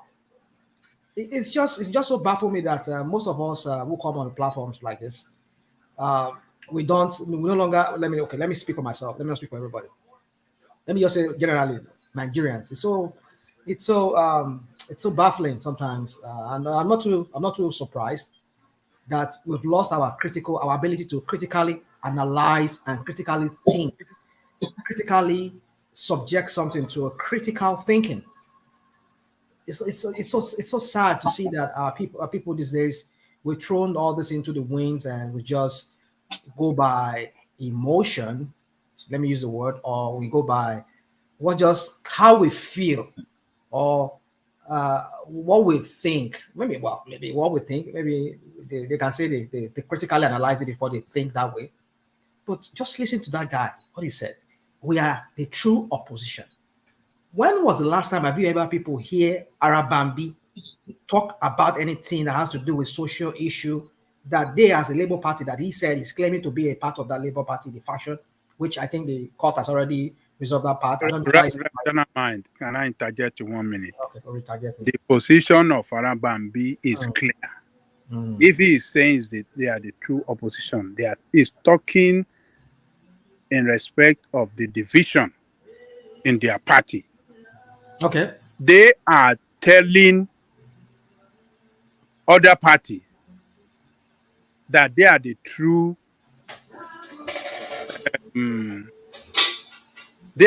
leadership of the party. Their own fashion is the true and not the obedient. Okay. And that is why he's speaking to the world that the OB and his camp are fraudulent people. All right. Backing it up with fraud, documented fraud. Okay. That they perpetrated during, before the election and even during the election, the way they perpetrated and forged documents. So you can't. Hold on. Forged documents that gave some of them the make some of them the candidate of the party, including Obi himself. So they are fighting against fraudulent people within the party that have constituted a existential threat to them that founded the party. So you have to look at it from that angle. You can't say, "Oh, this guy is." Look at what he's saying. Are we done? Yeah. Okay. Yes. Sorry. Go ahead. Are we done? Okay. Now, you see, you said, just listen to what you just said, now. We are the true opposition. Okay, let's assume that Apapa and Arabambi faction is the true opposition of the true. I don't know how you're even trying to spin it now. It's just like you're scrambling my brain with that. Even the court has given them that legality. What was last time? What has given them that legality to assume the leadership of the party? No, maybe you're not aware of the new ruling that just settled the whole thing now. This guy that was with Obi, what's his name? That guy, what is his name? Julius Abure. Julius Abure has been set to continue as that's the latest court ruling that came like a week or two ago that I saw. Maybe I'm wrong. Maybe I'm just looking at something else. Somebody can tell us in the comment section, prove me wrong, but prove me wrong with facts, because that's what I think I saw. Now, you could be right, but there is division within the party. They are on one faction of the party. They represent one faction of the party, rather. But then they represent the other party, and they will never accept Obi and his camp as the true leadership of the party. That's what is playing. I said there is a court ruling that said that reaffirmed or reconfirmed Abure. If it's live, let me know. But that's what I think I saw the last time I saw it about 2 weeks ago. Or maybe one of those obedient, I don't know, but I can't remember where I saw it, but maybe that's one. But I'm just saying that's what it is. But now let us now analyze what you just said. Critically analyze what this phony of a person who calls himself a Labour Party and ex-Labour Party secretary. Now just listen to what he said. Let's assume like you said, that they are the true opposition. That is, they are the true Labour Party member.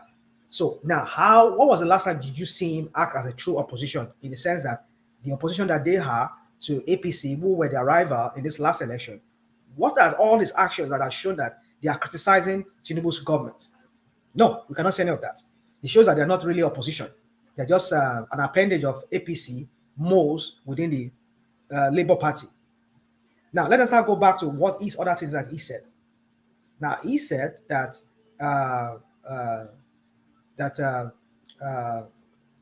he did he vetted Obi, he interviewed Obi during the election. I mean, before the election, before the primaries. You did it, and you found all these things. You didn't make noise then, but you were still a member of the party. But when the issue came up that they were accusing you of embezzling or doing anti-party issues, and you two were accusing Obi's campaign manager then of embezzling, both of you were all accusing yourself. You people fell apart. That is now when you now know that now you can now start opening all these things to the whole world. If they are not falling apart, will it be coming now and telling us all this crap that he's telling us now? So these are the things that people, you need to sit down and think and reflect about. These people who just come and just spew out things and we just accept it, and we just, because we support our narrative or the person that we support, we just take it and run away with it. Just listen to what he said. I vetted Obi When you vetted to be and you saw all these things, why didn't you make noise then? That I know, agree. No, I'm not a part of this. But suddenly, when you people fell apart because they accuse you of anti-party activities, which it is glaring you did it. You were there at Abiodun's. You were lifting Abiodun's hand up during when you people know you also have a candidate in the election, but you are lifting up Abiodun's hand. Your rival APC, you are campaigning for them. You see, and when people say this guy was doing anti-party activity, and you people said no, and they kicked him out. Now he now knows that he said it all. I didn't say it for him. He said I vetted Obi, I interviewed Obi for the primary or whatever he said before he became their candidate. So why didn't you make noise then? Why didn't you say, no, Oga, this is your thing, tally. We cannot accept you. Why wait then until you people fell apart? Ìyálóde àbí bá ṣe máa pòwe wa ní Yorùbá náà nìyẹn. A máa da gbogbo ẹ̀rù fúnra wa. The point is this. You see, I don't take people like this serious. I'm still going to talk about many things he said. I'm still going to pieces so many things he says. I'm still going to pieces them. Hold on. You are saying, why didn't he say anything? Hold on. They have been saying things. Hold on. No, I gotta go. No, we're not watching the same thing. No, I'm taking you up on what you just said. Okay, all right. Where are they? Why haven't they been saying anything? Since last year, before the election, they have been fighting against Aburi fraudulent activity within the party. And they took up on what's the name of this guy? Okupe. Okupe, yes. Okupe. They are since last year, they waged war against Okupe's corruption within the party. But National Man knew this. National Man should know that. And they took up war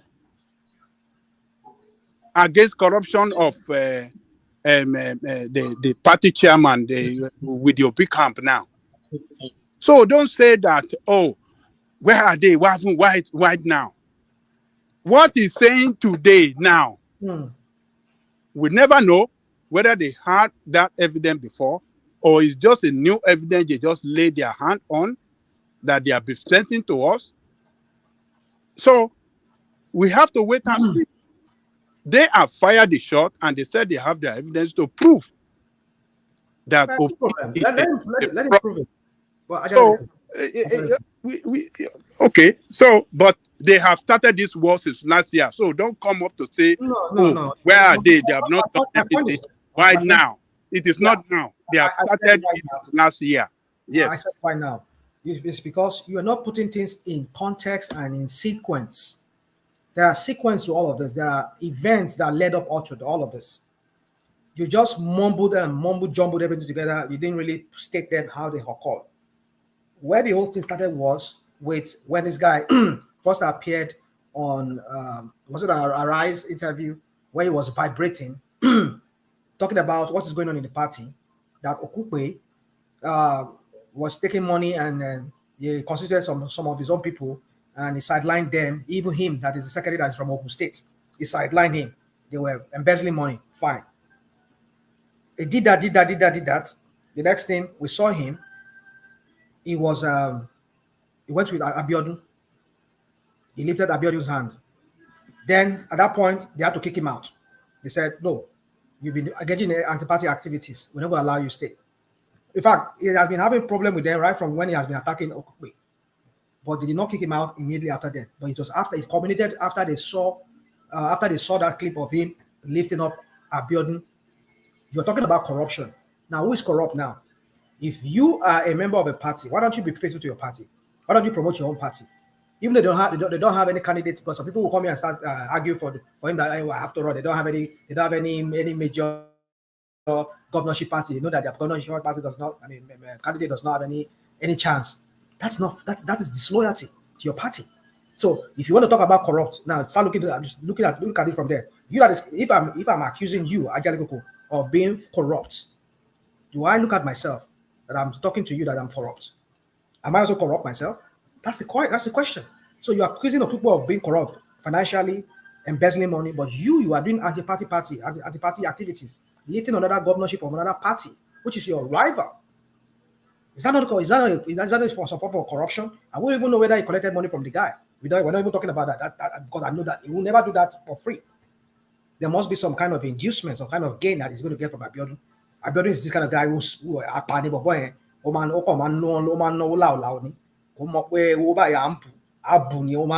just to promote himself or just to be able to get what he wants. So you cannot tell me that he does not have any inducement, financial inducement or whatever inducement from Abiodun.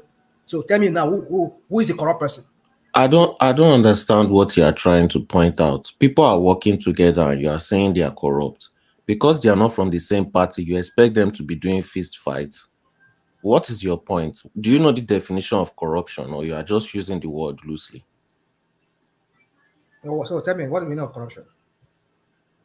You can Google it now because you are not using the word accurately. You are just using it on top people that you don't like. Oh boy. Sorry, you're like no, you know what you are doing now. Just leave me alone. Just if you know you don't have anything to say. I'm not holding you. Just keep quiet if you don't have anything to say, my friend. No, I've told you. No, you don't know what you're talking about. You cannot. What is corruption? What is corruption? What is your corruption? I don't need to Google it. What is corruption? So you have your own personal definition of corruption. You see how you people don't come here. You want to no, don't do that. Don't do that. You are telling me I don't know what corruption is. Now I ask you, what is corruption? You're telling me to go and Google it. Okay. Yes, you can Google it. Okay, you know what? I will Google it for you. No, don't Google it. Tell me. Of course, it means that you know what it means. Before you shut me down. Because you are pretending you don't know what it is. It means dishonest or fraudulent conduct by those in power, typically involving bribery. So how do you know that is what happened? How do I know what's happened, Azal? What do you mean by that's what happened? I've told you the definition. This guy, dude. I'm sure I would repeat that definition. Listen. I don't want to sound condescending at this point. Hollanda release that. Define that. Make that definition again of corruption. Corruption is fraudulent conduct by those in power, typically involving bribery. Okay, so rational mind. Is that all corruption is all about? You don't even know what the corruption is. No, don't give me that. Dude, calm down. Let me tell you. I studied English. You can't be coming here. I'm sure I must have been a teacher long before you were born. It doesn't mean you are the best. Yeah, so dude, hold on. I don't want to sound condescending, but when you talk, when you want to interject people, you need to understand what you're talking about. Because you talk to me, you're telling me I don't know what corruption is. And you yourself, you don't even know it until you have to Google it. So if you don't know it, why are you tackling me on that? Because I know that what you are defining as corruption is not corruption. You said that people are working together that are from different parties. You said people that are working together are from different parties, and you were complaining about it like you were expecting them to be doing fist fights. Then you ended your statement by saying that is corruption. That is not corruption. You are just doing word play. What is this guy talking about? Do you know the meaning of the word corruption? You went and Google something, and then you're telling me you're just throwing it to me like you just have to prove me wrong. You don't have to go around and start saying, "Oh, do I know?" Just prove me wrong. Prove what I said wrong. It's very simple. Calm down, my friend. If you know what you are saying, calm down, young man. Hear me out. Corruption. There's a different level to corruption, and there's a different context to corruption. Okay, explain what those two corruption. Dude. Explain what the two of them did that is corruption. No, I'm not going to repeat myself. Okay, I'm going to give you what you are wrong. What you're talking about. Okay. Corruption, it doesn't have to be financial alone. Morally, if you're bankrupt, it's a form of corruption. So don't go and be Googling your Google and then you throwing it at me like as if you know what you're talking about. So you don't know what you're talking about. You just don't interject people. Okay, let me reply you now. The corruption I'm talking about here because you like digging yourself big holes and then jumping into it. So two people from different party, in your definition, is working together is corruption. In the country that you live in, People from different parties, don't they work together? Do they go on the road and start fist fighting? Okay, you done talking? Are they also corrupt? Wait now. Oh. Or is it only when they are in Nigeria that two people working for different party means corruption? Or the country that you are living in, when they work together, is not corruption all of a sudden, just because it's a different land? Okay, solid. Let me English put it teacher. to you this way. Let me put it this way. Hold on, solid. I understand. Maybe you don't. Maybe you misunderstood me, or maybe you don't even understand what I'm talking about. We are listening. I just said to you that corruption does not have to be only when you get financial inducement. If you lack morality, you're devoid of morality. That is corruption of its own. And I asked you a question. I will come to your question. I'm just trying to give country that you live in, when two people like that work together, is it corruption? I asked you a simple question. It's a simple question. You don't need to repeat yourself. Listen. You don't need to. I know what you said. You don't need to repeat yourself. You're sounding like a broken record now. Okay. I heard you many times. You said it. Let me answer your question. You are dribbling my question now. That's why I have to repeat it. I'm not dribbling it. Sorry. I'll tell you what I mean. I don't want you bringing it up again after I answer this question. That's why I'm trying to lay a context to it. Now, in the context of what I said, that you being disloyal to your party, the party that you have candidates in many positions, senatorial, gubernatorial, House of Rep members, they're all vying for this position against other parties, including APC. That is why if you want to be a member of the APC, go and join APC and then leave Labour Party. So where in this last election did you see any of them collaborate, that APC collaborate with PDP? PDP collaborate with... Hold on. You target me. Let me land my point. Nobody ever walk like that. They don't walk. You never see Atiku go and lift up the hand of Obi go and lift up the hand of Atiku. Hold on, my friend. Hold on. None of them work together. But now, you now went behind. You went to lift up another candidate. You're a member of another opposition party. That is not. You don't even know the word opposition. I'll let you answer that question, but I'm just throwing it out rhetorical for now. Opposition. Labour is an opposition to APC. Now you went and lift up the hand of an opposition party member who is not a member of the party. You say they should vote for him. That in itself is disloyalty, a form of corruption. Yeah. So I don't know what you're talking about, because you check the definition. Some of you just nitpicking on things that are not really relevant. You just want to no. You said you know English now, and we are talking about English. And I asked you a question about the country that you are living in. That if they do that, is that corruption? You did not answer that question. If anybody does it, yeah, it's corruption. Yeah. If anybody does it, corruption, yeah. Why didn't arrested? Let me reply, rational mind. Why are they not arrested? What they did, let me tell you, in Nigerian context, what they did, rational mind, is protest vote. Yes,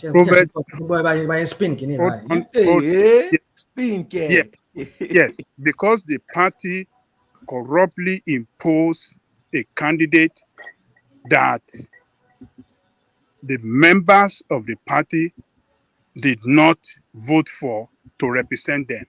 So they carried out protest vote to show their dissatisfaction against the corrupt party machinery that was led by Okupe back then. That is what they did. So you have to go and understand the root of the action that they took, and not describe it that, they are corrupt, they work with the governor of the state. No, they were fighting against Okupe corrupt practices in that party back then. That is what they did. A protest vote against a corrupt candidate that was imposed on them in that state. So let's get all our information right before we start spreading this propaganda against the people that are trying to save their party. They formed that party. It is not the obedient. And some people came in, they accepted them, they gave them position, and order to turn around against them and want to rubbish them, take them out of the political process completely. They try to hijack their party from them. You think they will not fight? Rashida might just get the information right. So get it right. Let me leave it there.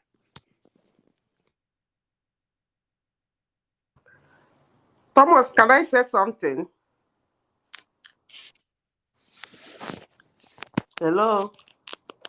Yeah, we can Yeah, hear you you. can go ahead. We are listening. Can you people hear me? We can hear Yeah, you. we can hear you. We can hear you. Okay. Thomas, you know, some few hours ago, I made some submission. And I don't even know why Baba Jadi Koko is bothering himself. I mean, I said something here. There? If you look around Tinubu, Oh. you will find out that there are some people that were with Tinubu before. Later, along the electioneering period, they left and they said they're saying a lot of things about him now. And those people are well celebrated, right? The headless mob celebrate them. They said, yeah, they said it. He's saying it. But when you get somebody who is working with the principle of the headless mob, and then that person changed to the other side and said bad things about their principle, they make excuses. And that person will not be celebrated. They give him names. So what am I saying in essence? It is only Tinubu that we will not accept any excuse, any explanation in anything that concerns him. That's the situation. For every other person in that election that contested or any other candidate, whatever story that comes out about them, before the story land, we should declare it null and void. And whosoever is the convener of that story must be shred to tatters. But as long as it is Tinubu, that story must fly. It must. No story, no explanation, no clearance. Even when they try to, we must make sure it is not acceptable. But if it is from other candidates, before they even come out to defend it, immediately it hits our ears, we should start immediately to defend it. In fact, we should defend it. Let them hear the defense we have given on their behalf. They can now use it to go and do a press conference to defend it. But let me make this clear. As I said before, of the penalties, the punishment PDP got for doing what they did in 2019. But let me make this thing clear before. Now, there is no information that is hidden under the sun. Before you delete it, before you remove it, it is in the hands of more than 2-3 people. It's no longer a hidden information.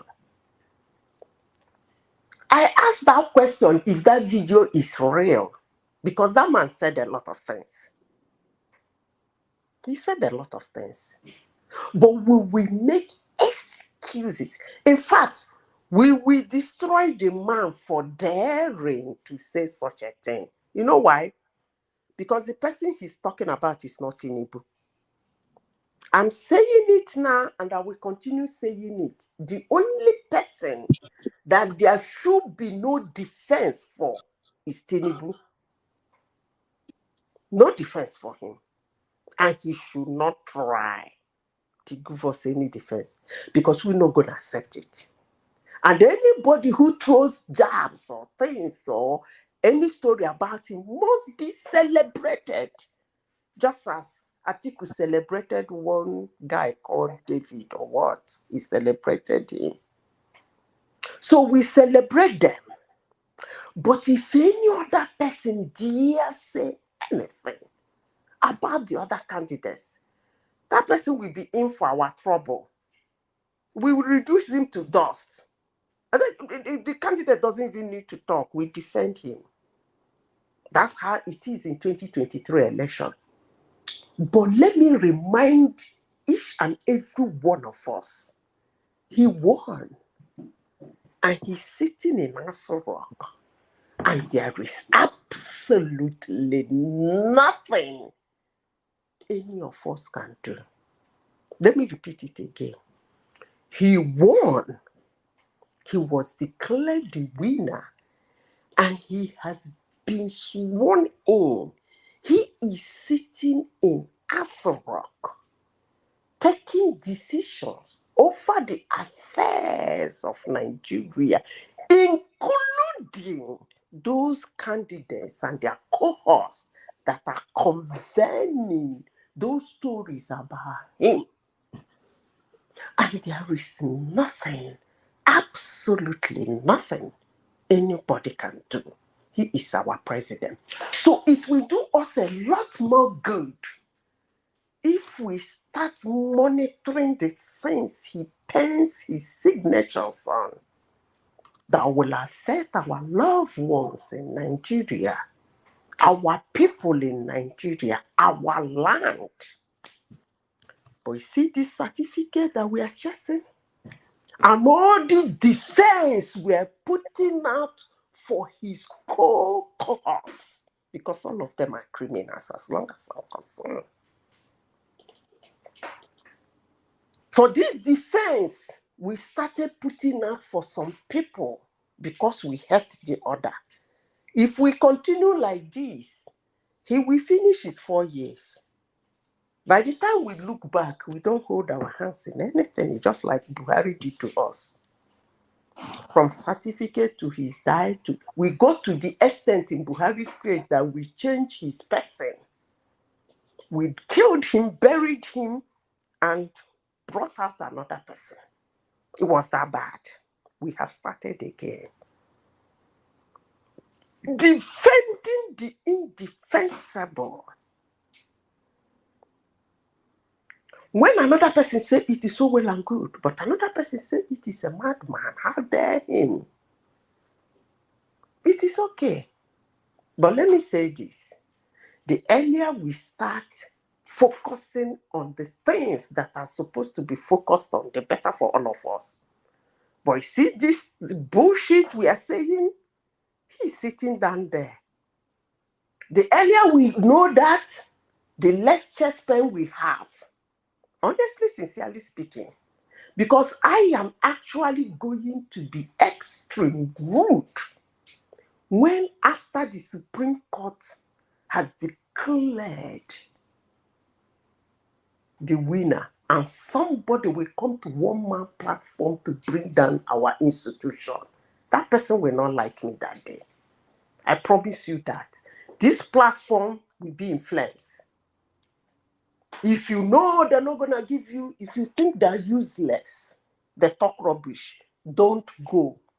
Peradventure, you have gone to the Supreme Court and you find out they won't give you good judgment, they talk rubbish, withdraw.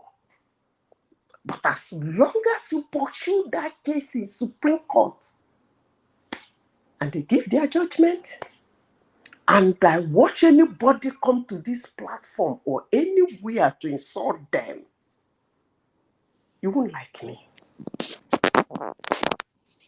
You won't like me. I'm going to bring out some of Can I reclaim my position back? Thomas, are you there? Rational mind will be calling us Agbadorians, as if you are not an Agbadorian. It's in your blood. I eat Agbado now. You know, I ate once. Was it yesterday? When I was talking to you guys, I was busy eating one. So I eat Agbado, but I'm not an Agbadorian. Yeah, say Agbado àtẹ̀wà ló ń jẹ ni. No, Agbado ni kan mo jẹ. Mo máa ń jẹ àdàlú ńgbà míì. So that's on mine. Yeah. So anyway, I think something I don't know. So I dropped, my system dropped here, so that was why I could not continue talking. Well, yeah. So for me, talking about that video, I just see a guy who's doing the hatchet job here for APC. Somebody who is on the payroll of the Tinubu and his Agbado people. Allegedly. Do you have proof? Okay. Yeah. No. You asked me that question. Do I have? You are spinning. You see somebody. You saw somebody who lifted the hand of Abiodun up in Ogun State. Is he going to do it for free? What you said. Hold on. Somebody who was saying that. You are making false accusations to prove your point. Don't blackmail yourself with all this. You have no proof. But that's a fact. Don't blackmail yourself with all this BS you're trying to. That's a fact, though. This is not a propaganda channel. Let me talk. You don't give me that crap. All the propaganda you people are spewing here yourself. Please, I want to talk. I want to talk. You talk. Let me talk. You see, this is the problem. Speak with proof. Don't spin things. When I'm talking, you people don't want to hear other people talk. When it's I'm just saying you should. I'm just saying let there be peace so that I want to can hear talk. the part that you know. Not you precise. I'm talking to Solly. Solly is one of those Agbado people on this platform. Okay. Solly, let him. Why you people lack peace propaganda? You can't leave him alone. Let him run. You can counter him later. Let him run. Okay, but I've countered him now. You should bring the proof that there is payroll. Leave him alone. Let him run it. Let him run it. Let's. Any Agbado people here, peace. You just want to run people out of this. I mean, somebody just spoke now. I didn't run you anywhere. Hold on. I just spoke a while ago. And you started, dribbling as usual. Somebody just spoke a while ago saying that if people come here and say something against Nigeria or whatever, their president, he would. Nobody said he or she would. I asked for proof. Hold on, let me talk. Let me talk my own piece. You've been talking for the past 2 minutes, but you don't want to give me proof of the payroll. I just asked for simple proof of payroll.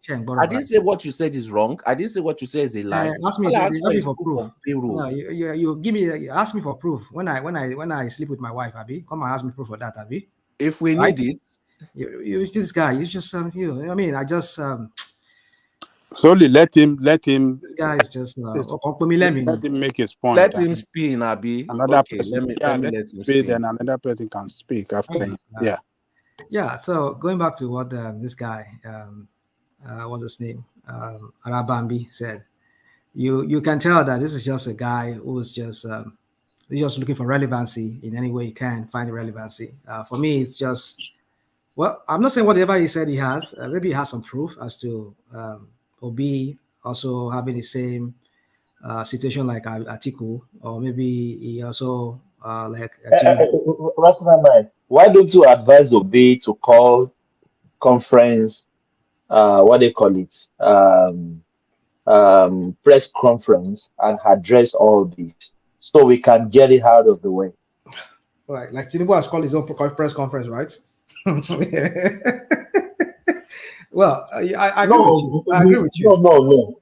Tinubu is not a man of. Tinubu is not. He doesn't tell us he's the man of integrity. But Peter Obi takes himself. No. Now, Peter Obi and his followership or obedience. Don't let me call them the other name. Okay. He always paints him as upright man. Okay. So and he can, him. He liked to jump on internet. Even when Mama Sikira died, he would jump on internet. He had to say on everything. This is his own matter now. I expected him now to be releasing press conference, call the whole world, go to Arise TV as he normally did, and iron is out. All the name the man mentioned, he has to speak. Silence means yes. Okay. Oga Thomas, let me land. You see, we've seen somebody who held a press conference, who called on Tinubu, and he said that my name is this and this and this. And on my birth, well, in fact, that's what he repeated himself. He has already given a press conference and introduced himself to the world. It is you that have the evidence. You see, when people do not have, when people are looking for relevance, if you know you have something to pin him on, you don't need to ask it. Just release it.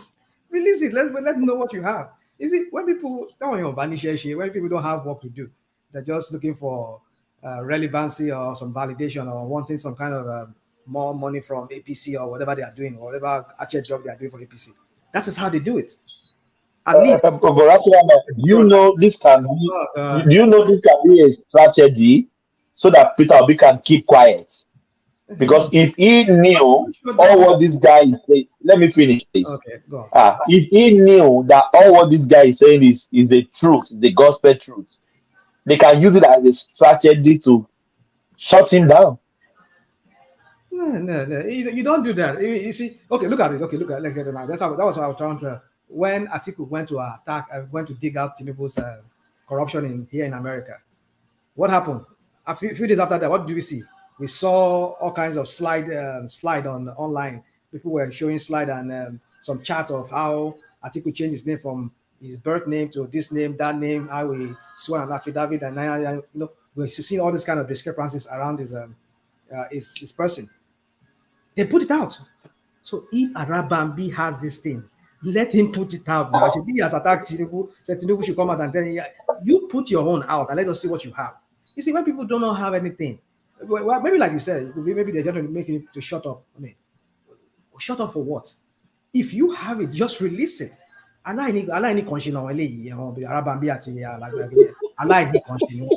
It's just we're just looking for relevance. Look, rational mind. All those accusations that guy released level against against Obi are very, very weighty. If Obi does not respond, number one, by coming to the press and debunk them, or take up a legal action against this guy, then that should. That's another avenue. Yes. That's another avenue. If he doesn't do that, let us speak to the press to debunk it, or take up legal action against him, so they can take this guy to court for maybe defamation, or I don't know what is going to. Jury or yes, they have their. It will say a duty on him and all of that, and let them go and slug it out at the court, because this guy doesn't need to release those things to the media now. He said he have it. Hold on, rational mind. Okay. So he said he have all these things. It is now left for Obi, if he's clean, if he knows that all those things are lie, he should take up legal action against this guy and let the court decide. Just like what's the name of this guy? Kilatipe Fashola. Just like Fashola did against one of those rascal people talking all sort of. That one that say is writing judgment. Writing judgment. Just like Fashola did, Obishu, he acted like a leader. You know that Ochibajo did the same thing too. When one guy wrote about one nonsense against him, he took them to court. Yes, he took that guy to court in order to reclaim his true identity or his true personality. So Obi can do the same thing too. Don't say, "Oh, he should release evidence." No, you can't release evidence in the public way like that.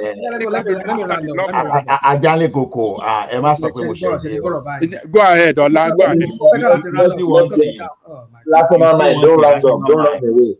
Let's hear from Ola. You see, don't run away. We warned you. You see how Yoruba we sing that song. We say,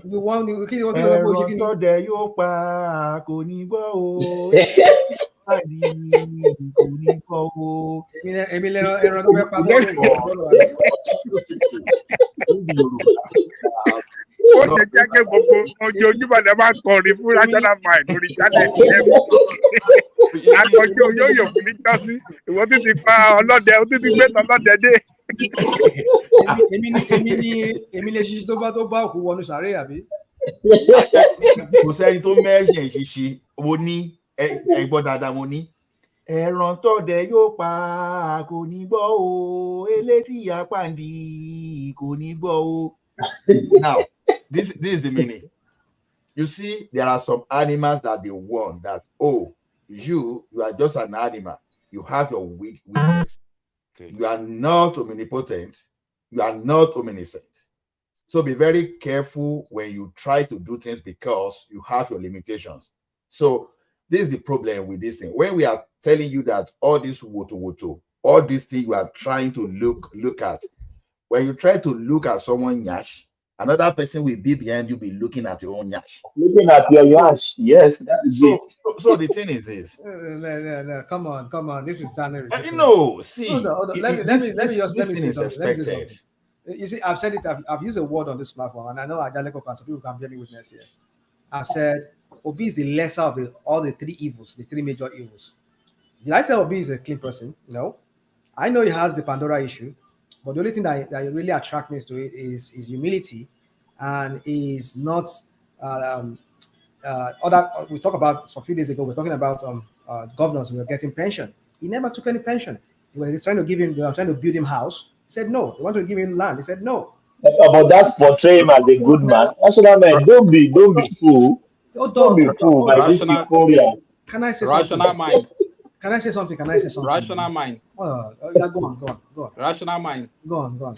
That is how they do it in Catholic Church. When you see them like that,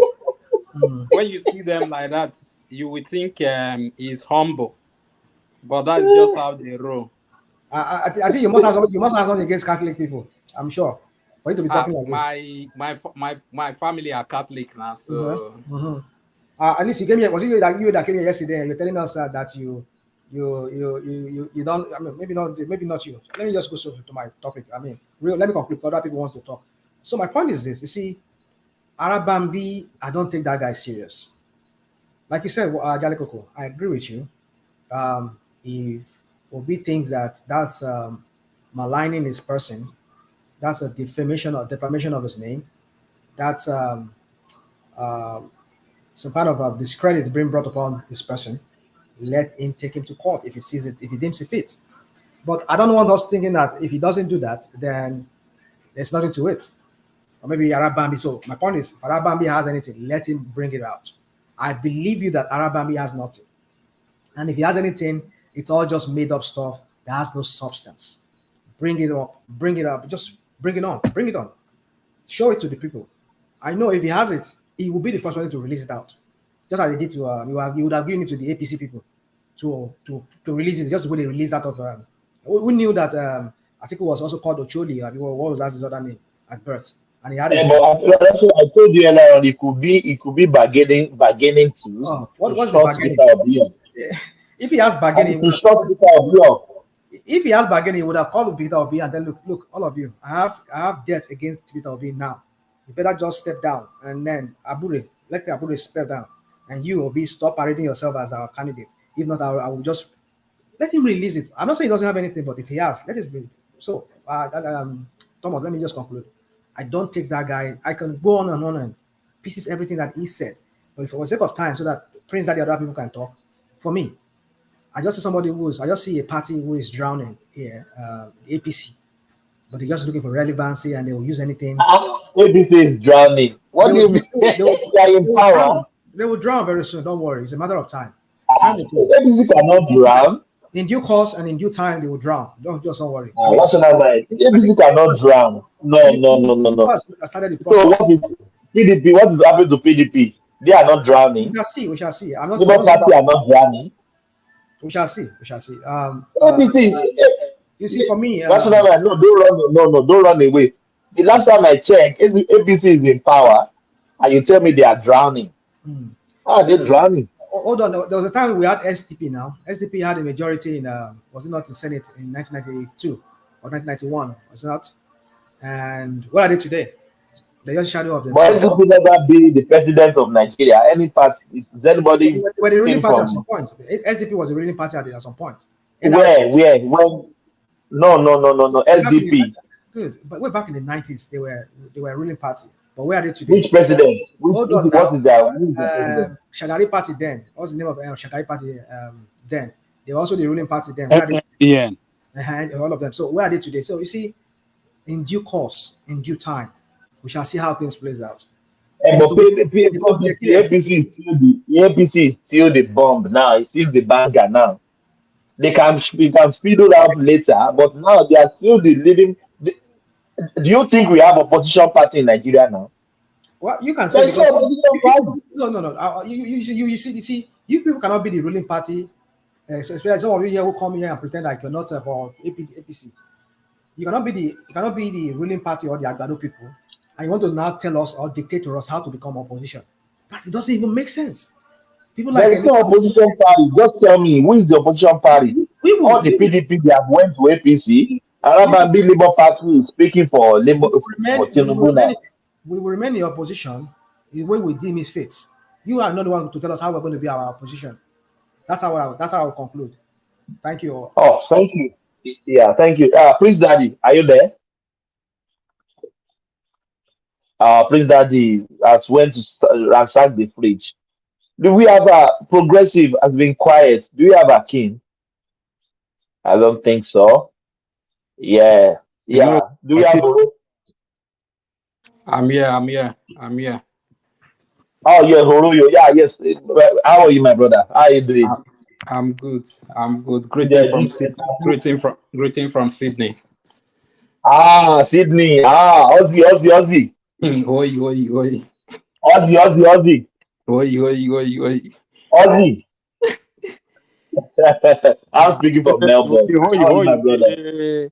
Bẹ́ẹ̀ ni tó ń pe ajá ìwọlẹ̀ tí ẹ̀bẹ̀ jẹ́ sọ̀rọ̀ ní Australia nìyẹn. Is that the way you guys are? Hoi. You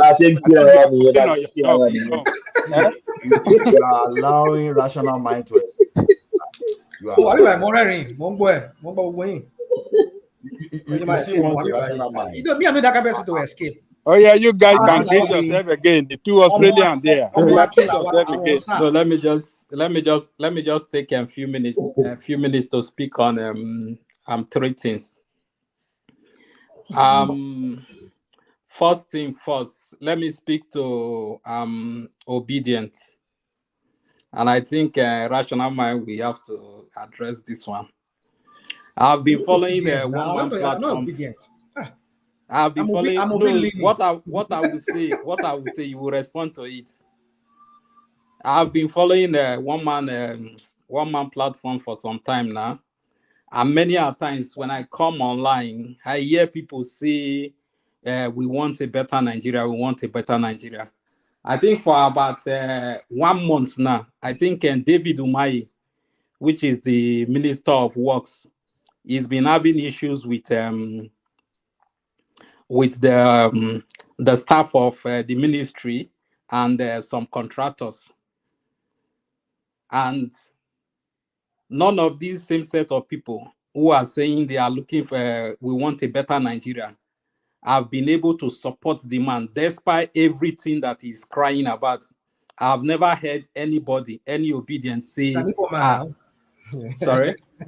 He's an Igbo man now. What do you expect? No, we want a better Nigeria. Better Nigeria is what we want. So we need to support him if truly we really want a better Nigeria. All right, so are you saying we need to support too? David Umahi, the Minister of Works. Well, but he's the minister now. But why is he not using his power? Did you see what Wike said today? He said he has been given unfettered power, unfettered what do they call it? On restrained power to act as he like in FCT. That Tinubu has given him absolute power. That is Wike. The Lord and personal savior and deliverer of Abuja. That is Wike. I think one man. So why can't he give it to him? Why can't he give it to Super Minister of Nigeria, which is David Umahi? You know that portfolio is carrying is referred to as a Super Minister. Work and housing. That's a very very loaded ministry. So why can't he ask Tinubu to give him on absolute power so that he can sack those people that are confronting him? Those guys that Yoruba guy that was talking to him, say you cannot lock us out. You cannot lock us out. No, now we are supposed to be fighting because we want a better Nigeria. We're not the one to fight. That's the one I'm saying to you. We're not the one to fight. I did not put him there. I did not employ him. is Oga Tinubu Let's hear from Oroyo. Please, yeah, let's hear from him. Now he's asking me a question now. That's why I'm answering his question. Did you? Yes. Yeah, he's asking me a question. Thomas. Oh, that's right. Yeah. Go on. If I target him, if he's not talking to me. He said obedience, and he want me to talk about. Continue. So, rational mind. Okay, go on, please. Okay. Should I continue? Go on. Yeah, continue. Yes. Yeah, go on. The other one is on is the concerning obedience. I remember there was during the electionary process when people were arguing, people were saying Obi did not present. Hold on. Sorry, I beg your pardon. Sorry, when somebody is trying to make their point, you don't badger people. Because I've just been listening. Rational Mind has been talking and you badgering him, and Ajan Lekoko is inviting you to let him speak, and you badger. Let him just say, you disagree after what he said but don't badger him. Oh, thank you, woman. Thank you, woman. So during the course of towards the preparation of the election, they came out. People said Labour Party could not present agents, was unable to present enough agents. People obedient were arguing. They were arguing that they presented the full number of agents that is required. So after that phase, the election came. If truly obedient provided enough agents, why are they meeting INEC to give them result sheet or to give them evidence to tender for the election they won? Well, you see, I think some people like Bishop and other people have said their own piece here this night, my own time. I don't know, maybe Thomas' time here will be in the morning or afternoon. So my own time here is night. Morning. Afternoon. Yeah, 3:25. Saturday afternoon. My own time is night, evening here when I was having that back and forth with Thomas, Bishop, and I think it was Ajala Kuku and some other persons. You see, as far as I'm not a member of Labour Party, I'm only going by what I read on both obedient platforms. I won't deny that, and from platforms that are not obedient, that are just news outlet that talks about what was it that they submitted and what is it that they did not submit. Now, I put one and two things together, and I make my own submission. So, what I think, like I said tonight or this evening, was that they could not have access to all the results that they could have tendered. I mean, like, what I mean is, possibly, very likely, from what I gathered, they said, because you remember on this platform here, we debated it some time back. We said in the hierarchy of people that have enough polling agents, APC number one, then I think followed by I think PDP and SDP, and then Labour Party. Labour Party covered much, but I think the only one that augmented them was that they said they were going to work in conjunction with NNPP and maybe SDP to work together with them. They will use their agents too to help them collate and get their sign off on the election in different wards. Maybe that's how they got their numbers. But apparently, after the election, we saw that it seemingly looked like they didn't have enough coverage. Some people say that, like Bishop was saying, that when the initial results were coming in, Labour Party were leading, but when the table turned, rather, they were like embarrassed that APC is now clearing much other states. They have to shut down their portal. I don't know how true that is. That's what they said. So, but I figured out that if that were to be true, then it means that maybe as far as those results that came in was the ones they have their polling the agents for. The one they got, but the ones they could not get were the ones they don't have polling agents for. So now, but they felt that they won that election. Something went wrong, especially when the INEC shut down the portal. They shut down what do you call it? IRF. Is it the IRF? whereby there was no live feed of results coming into the, what was that? Is the IREF? Maybe the IREF. So It's yeah. IREF. It's IREF. Yeah. So they shut it down. Senate and House of Rep were coming in. They were seeing it in real time, but that of presidential was not in real time. So they felt something, and that was at that point that they saw that APC started having a lot of massive results coming in for them, and they were declaring landslide in many other states. So what happened from that time? They shut down that IREF to when APC started getting a lot of landslide. Mind you, apparently they don't have enough polling agents, and even the one they have, a lot of them, from what I gathered, some of them were not paid, and some of them they withhold those that paper, that sheets from giving it to Labour because they were not paid. And even the ones that said they were using in conjunction with NNPP and the other parties, like I think SDP, I think some of them too, they did not give it out because maybe they were not paid. Even I think this guy mentioned it there. What was his name? This SDP presidential candidate. He said some of his people, they did not return the paper because they said they were not paid. And Adewale Adebayo. To that effect, yeah, I'm not too, but I think I remember he saying that. Yeah, I'm not holding on to that. But what I'm saying is that it happened to many other parties, especially the smaller parties. They did not get all their agents to turn in those polling agents something. So I think that was where the problem was. But where everybody suspected foul play was when they shut down that IREF and live transmission in real time of that result was not coming in. Suddenly they saw that APC was now having landslide. That was where they knew that there was a manipulation somewhere here. And now we must fight it out. And he believed, because the initial result that was coming out was showing that he was in the lead, was what he knew that prompted him to say, yes, I won this election. But why would he shut down the IRF at that point? And then after that, we now saw that APC was just clearing and was just getting massive results. So we need to probe that. Now, okay. I don't know the strategy. I don't know the strategy of the. Well, I'm not part of their legal team. I'm not a lawyer. I said it on this platform. Some people would like to make me look like I'm a lawyer. I said I've many things. I know many things. I know what I did. So let me say that. So at that point, they felt that, yeah, we need to tackle this. We need to face. So I don't know the strategy of the lawyers. Maybe they felt that, okay, we cannot use because we don't have it complete. They might say, okay, since you don't have it complete, the only one you have, what about the one you don't have? So you cannot prove anything. So maybe they felt that, okay, the only thing we can do here is let us ask INEC to give us the one they have. Maybe they declared Tinubu winner now.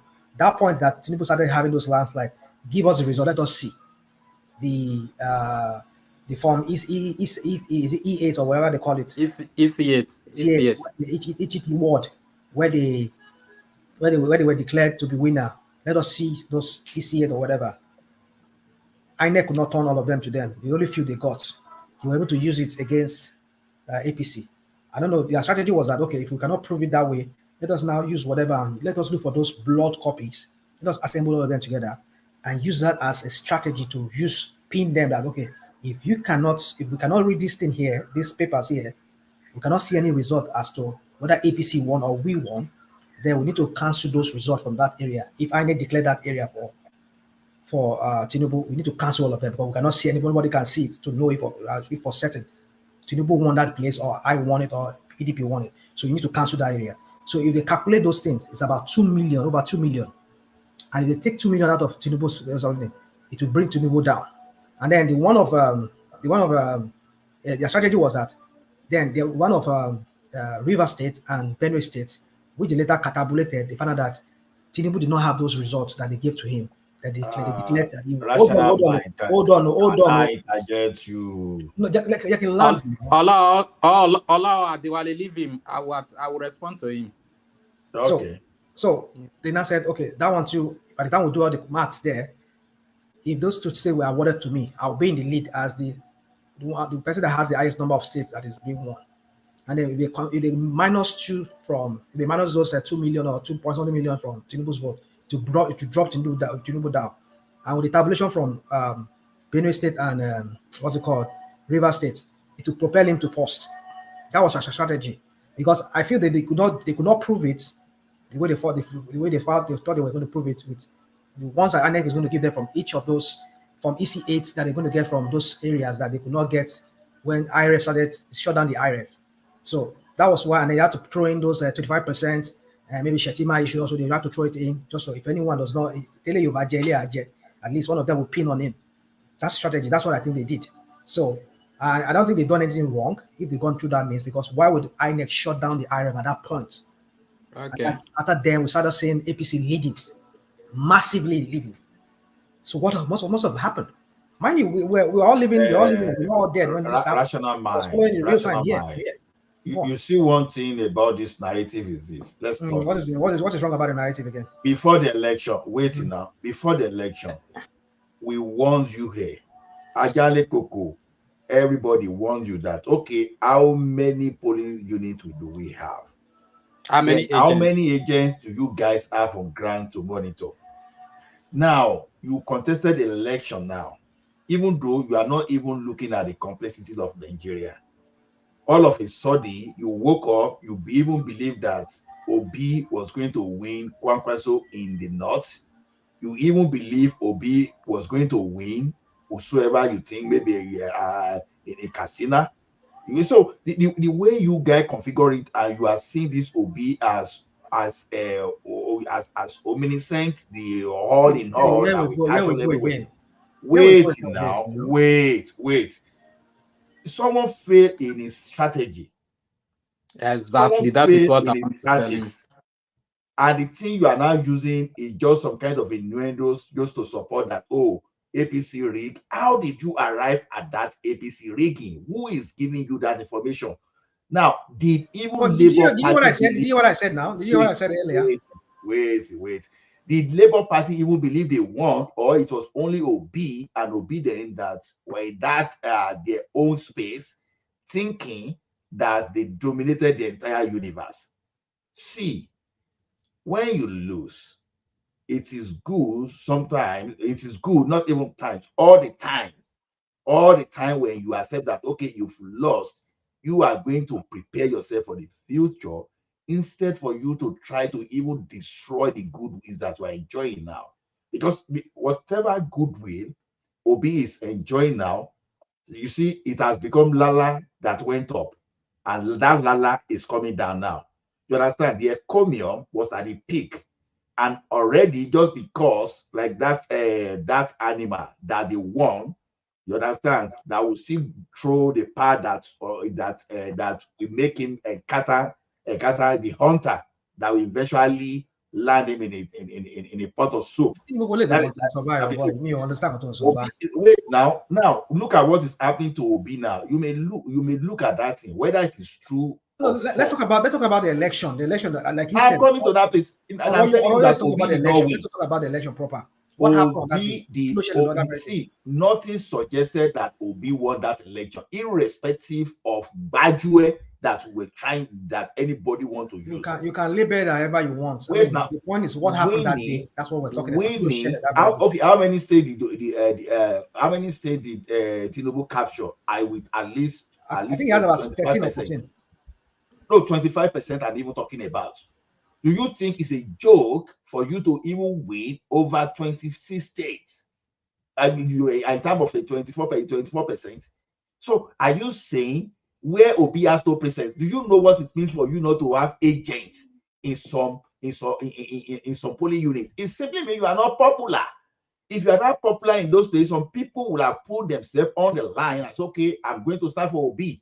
So for him not to get people there. So, but the only people that are not getting this message are obedience, and those people that think, let's go and perform in the court.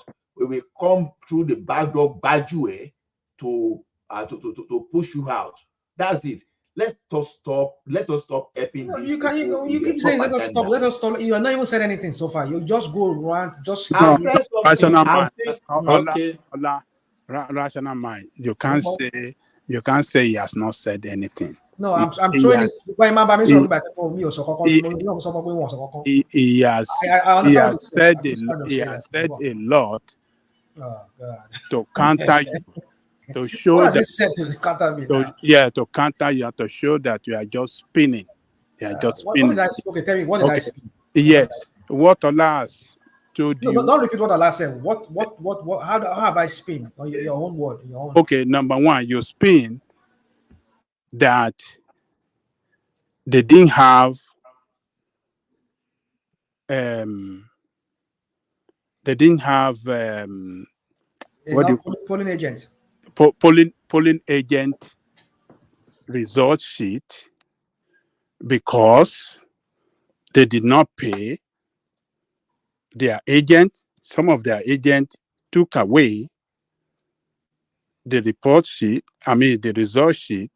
That is number one. So who are you going to blame for that?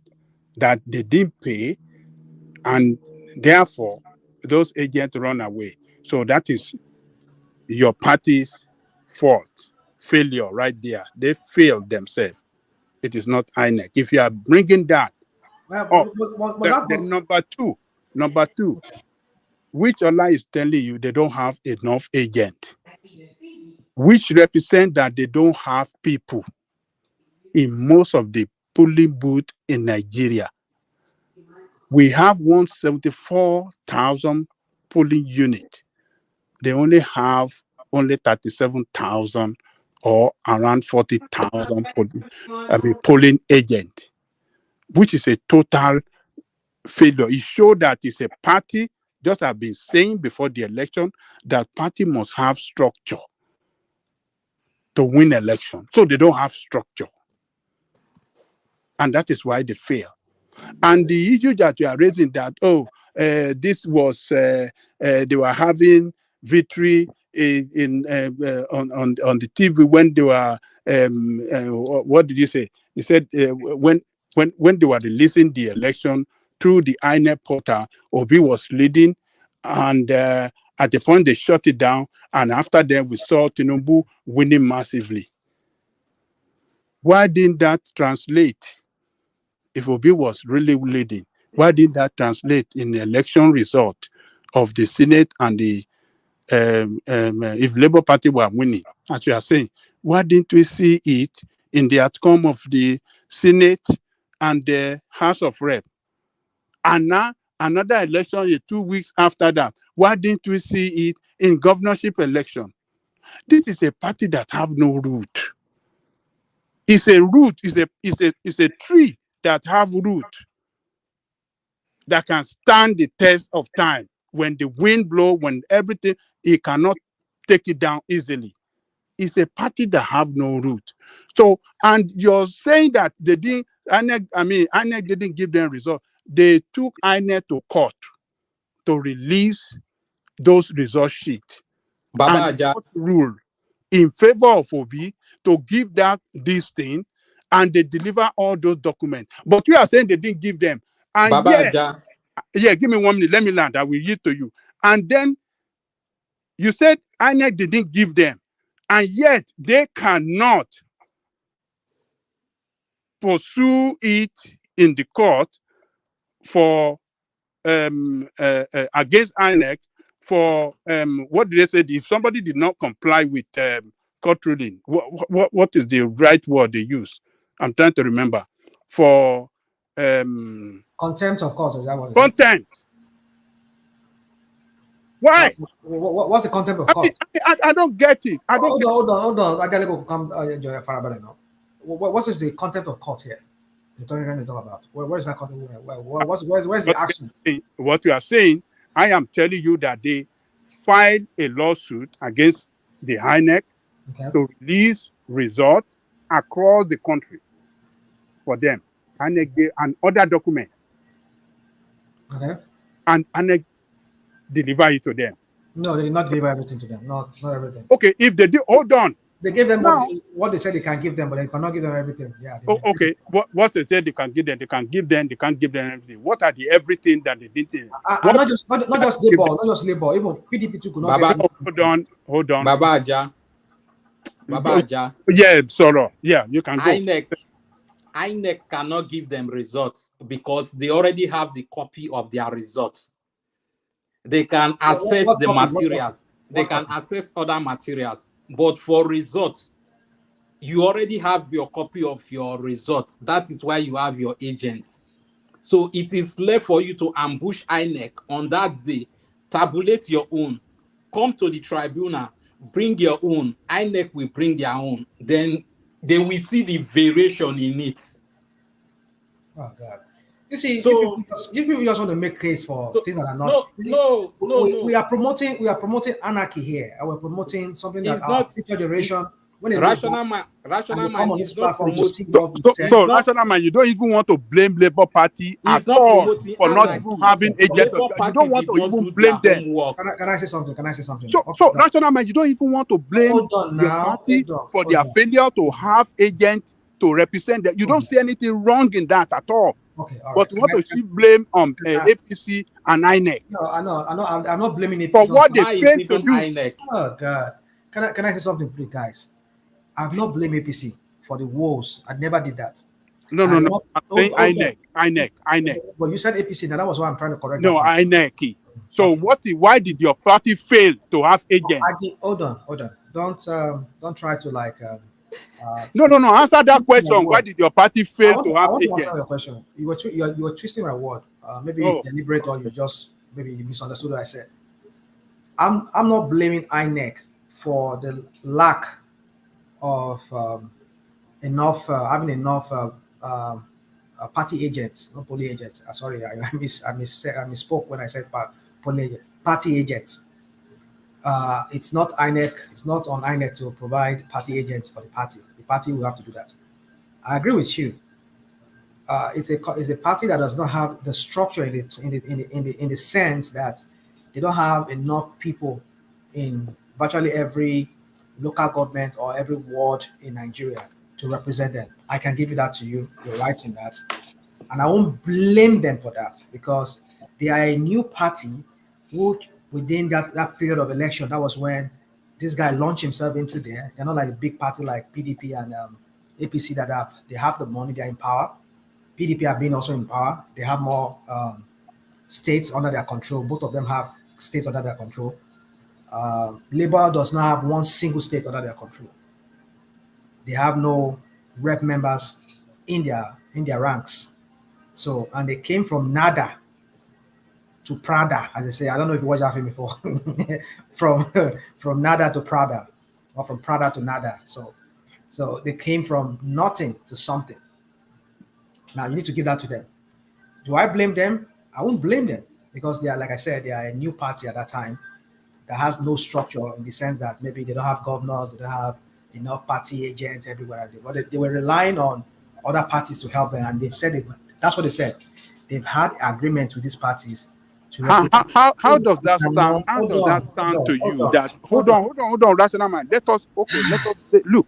How does that sound to you? We are relying on your opponent. Hold on, Rational. Hold on, right there. Okay, go on. When that is why I have warned us here that when politicians are acting their foolishness in the public, we should not follow them in doing the same. Okay. Saying that I'm relying on my opponent to give me a copy of the result.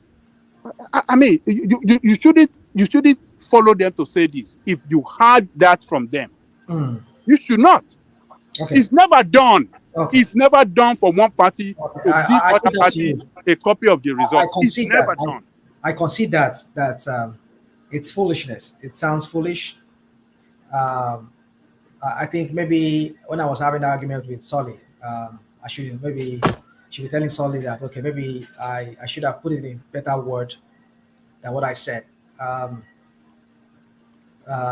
If they say you are free, if they have had an agreement among themselves, NNPP, whatever, SDP, that don't worry, wherever you don't have party agents who will represent you, wherever you don't have anything, represent us and help us sign our party agent form, and then send it to us. Maybe that's what I don't know. I'm not in the file in the rank. I mean, I'm not in their ranks to know what happened. But I'm just saying what I heard. Do you know that each party have to sign on that sheet? Yeah. Agents have to sign that I'm representing my party on that sheet. Yeah. And for them to say, okay, you don't have your agent there. I might go to, if I am PDP now, and you Labour Party doesn't have, am I going to sign on your own column where you ought to sign? Do you think PDP will sign for Labour Party? It's not done. I don't know. I don't know how when they are running these lies,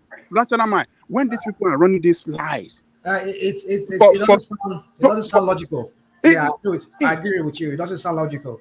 But that's what they said. I concede that, yes, that Labour Party do not have a structure in terms of the people to represent them in every ward that election will be taking place. I concede that, and totally, but I will not blame them for that, because they are just a new party that just were prepping up themselves within that time of that election. They were nothing. They were nada. Now, do you believe from that angle that is where they fail? Do you believe that is from that angle that is where they fail? But where did they hold on? Because where you don't have party agents, it shows you don't have people to vote for you in that place at all. No. You see, this is where you're getting it wrong. Oh, hold on. For the fact that listen, people are people that will vote. It is not the agent that will vote. Oh no, you a party that have people in any ward or local government must be able to have their supporter to represent them. No, that logic doesn't play. Rational mind. What do you have? Rational mind, can I help you? Let me answer that. Because I'm getting tired of this. Rational mind, let me help you. No, I think there is one guy that have the floor. We just interjected him. Who is that? Oroyo, continue to speak. I posted a link on the private chat. Just hold on. I posted a link on the private chat. Hold on. Rational mind, just hold on 1 minute. You've tried, but you're trying to give away the store to Ajanle Koko, who's just talking. Ajanle Koko doesn't know what he's talking about. I posted on the private chat, at least for 8 states. Now, Obi, they're challenging results. They're not challenging everything, right? They're challenging certain results, and they put them in evidence with that tribunal. You see, one mistake Ajanle Koko is making, which is what most Nigerians do, which is to say that the courts can never err. All right, at that tribunal, they erred, so they're going to the Supreme Court. So you have to wait. They admitted into evidence, and I've posted that for Thomas, who just showed up in video. He could show that for those 6 states, those things were admitted into evidence. Not just, they were not denied. When they tendered the evidence, they admitted into evidence. But Nigeria is a lawless country. So to come and assume that whatever a court, even in the United States, a court can err at any point. And then, because it's a lateral thing, right? Then it's up to the Supreme Court to correct it. They could be biased. They could be wrong. In this case, they disrespected these jurists, people who came. Why are you going to give away? Obi challenged even states where he won. And he's saying, I won by a larger margin. For example, in Lagos, I won by 900 and something thousand votes. How would he know that number? He gave the exact number. We know the characters. We know that Obi is not going to make any assertion that it's not true, that he cannot prove. Right? So we have a lawless country. Obi is the only one saying the truth. Hold on. Ajanle Koko is the one that has the floor. Let Oroyo finish. Hold on. I'm trying to make a particular case on law, on admission of evidence. That's what he's talking about. He's saying they don't have the Form EC8As, and it's not true. Not only do they have them, it's in evidence. Right? Could you hold on, please? Let's be orderly, because Thomas bully Oroyo. Let Oroyo finish it. Then you can come to no, just hear me out first. I'm almost done. I'm saying rational mind has been making the case, so I don't have to make those cases over and over again. We don't have to argue, but the stickler here is, why didn't you turn in from EC8As to challenge what INEC has? Now, that's the only limited area whereby people who normally talk and just propagandize all day without them themselves showing anything. Ajanle Koko has never cited one case or say, okay, APC has this magnitude. This is the number they have. This is the number Obi has. He doesn't know. He doesn't have anything. But he wants rational mind. Hold on. He wants rational mind to have one. He himself doesn't have any. We know the character of Nigeria. See, answer this question. Hold on. Answer the question, Pansat. Why didn't Labour Party have agent in majority of the polling booth in Nigeria. Did I answer you? And I want you to yes. Google it. Why? They did. Why? They did. Now, how many agents do you think? Hold on now. Hold Let on. me answer you. Don't Hold badger on me. now. Hold on. No. Hold on. I'm going to answer that question first. Hold on. Before you ask another one, Let me answer take that my one. floor, please. I want Hold to on. go home. No, hold on. What I'm saying to you, Ajan Lekoko, is this. They actually know that PDP had more than everybody. They know the amount of, just Google it. The number is there. As far as how many every party had. PDP. Forget about PDP. Talk about your party. Hold on. The answer involves. Let him land now. I cannot forget about it. I'm going to tell you that PDP had the most. Obi had the second. Labour Party. They were just shy, maybe a few hundreds here and there. But they both then also, when they combined, they had it all. Right? Because these Obi has the second largest. How many? As a matter of fact, you can't just say that and go. How many polling unit agents did Labour Party until have? I come to talk, right? Because you don't want to hear the truth. So Rational if Man has been here giving you have to quantify. Why is he going to meet INEC to give him? Because it's our laws. It's in our laws. Whatever they have doesn't mean anything unless it's. You see, the courts look at it this way. When INEC comes there, INEC is a public agency, right?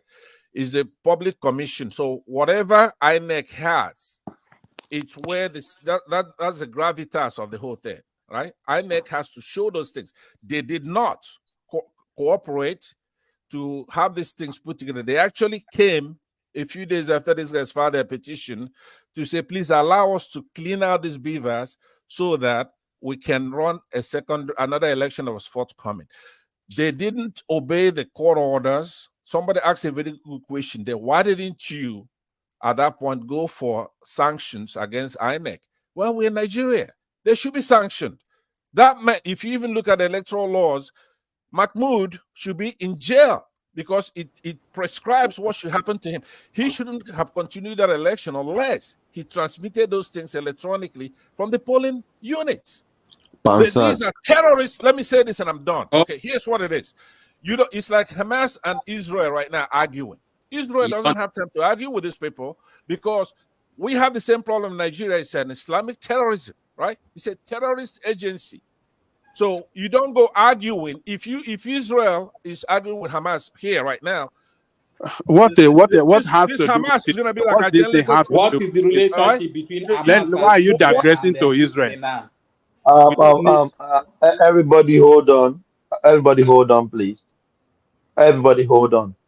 I just pull Passat in the background now. We can't continue doing this. What did Islam got to do with what we are talking now?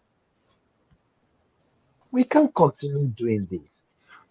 Passat, no, we can't continue saying this on this platform. Like the Muslim is the threat in Nigeria.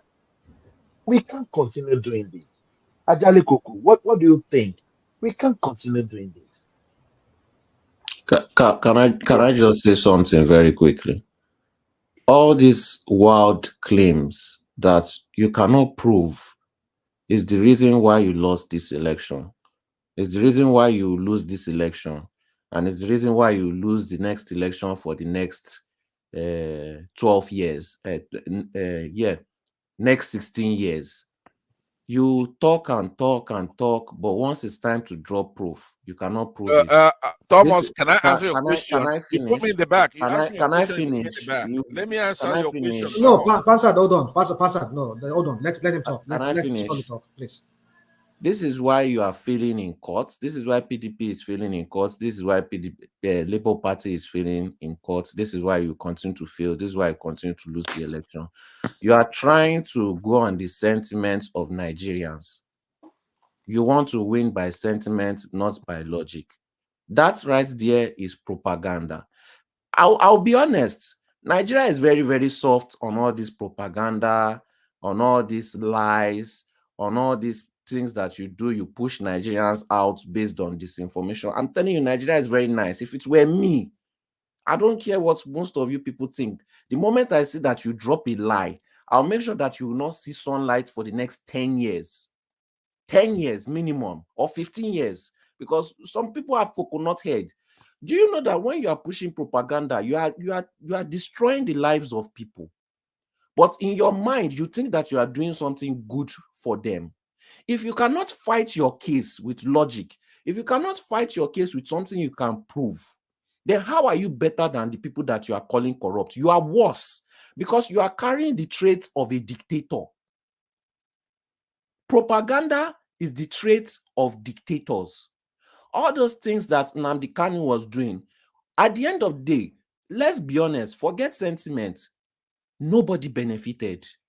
Everybody. What propaganda did Abiola do? Let me finish, What please. propaganda did Abiola got whacked in the prison? They gave him a tea, right? What propaganda did he do? Answer Can you that. let me finish? No, answer that. What propaganda did Abiola do? Did Abiola do? Yeah, he got killed in there like a chicken, right? What propaganda did he do? Abiola go to Who is talking about Abiola? No, well, you can't take it in the middle. I'm saying that people who You're just trying because he said he won an You're election, just right? distract and You divert. believe he won that election, right? Okay.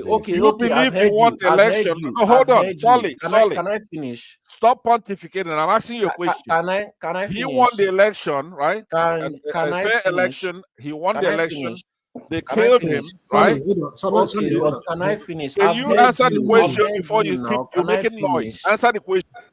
Okay, I've heard you. I had to take him. I had to take answer that I did it, not. Okay, I'll just answer his question for 1 minute. Sorry, I beg you. I'm talking about 2023. Solly. Yeah. Emma Binu. Hold on, I'll roll you. Solly, George, I'll bring Passat back, and I want you to just I'll give him 1 minute. 1 minute is going to be 1 minute. He's going to put his position to you, and then you can answer that question. Please, Solly, just hold on. You will have the floor back. But let Passat, please, 1 minute, and then you'll be done. 30 seconds, you'll be done. If you're not done within 1 minute, I'm gonna cut you off, please. So over to you now. So Passat, put your position to him. I wanna put my position to. You're right. We'll do that real quick and without no pointing finger. Ole is a noisemaker. Let's talk to Thomas. Oh, Thomas, you God. asked me a very good question, and I believe it's very Wow. important. Thomas, please, can you show your face let again? me finish? No, Thomas, I don't know. Maybe it's in front of his. I don't need to show my face. What is it? Go on. Okay, good. I should say respond so I can know you can listen to me. You asked me a very good question. What does Islam have to do with what we're talking about, right? Let me tell you what it has to do with it. I want you to really listen. No. We can't go that route, man. This is not go that route again. No, I will not take it. Let us speak to the real issue. Let us speak to the real issue so we can move on. I have to take you down again. I will never let you go there anymore. Hear anything about Islam or I Christianity? think Pansat have problem with Islam. So look, let us stick to the real issue. That is how we can learn from each other. If we don't do that, then we just be wasting our time here. And the question I was asking him, Pansat actually, said what is right by saying that PDP had more agents than APC. That is true. PDP had more agents on the ground. A slight edge. It's not that too wide. Just a slight edge in agent at the polling booth more than APC. But he got it from when he said LPR the second like when he said Labour, that is why he injected his propaganda into it. The INEC released. No, Baba. INEC. I'll bring it back in, but please hold on. Let the people talk. Let them talk. Hold on. INEC released numbers of paid agents submitted to them by each party because it is requirement. INEC must have the name of your agent before the election day, and they can carry a card as an agent, an identity rather, as an agent that INEC will recognize at the polling Ajaleco, so that they can know who they are dealing So you with. can know who at they the are end dealing of with, the who day. is going to sign this thing, so that when it get to legal issue, they can have. I mean, they can substantiate or verify the person that signed. How could we verify this person as a true agent of the what do you All call it, right. of the All right. party? All right. So hold on, let me Let land. Let me land. Pastor, I will still kick you out. Let me Let land. people land. Let people land.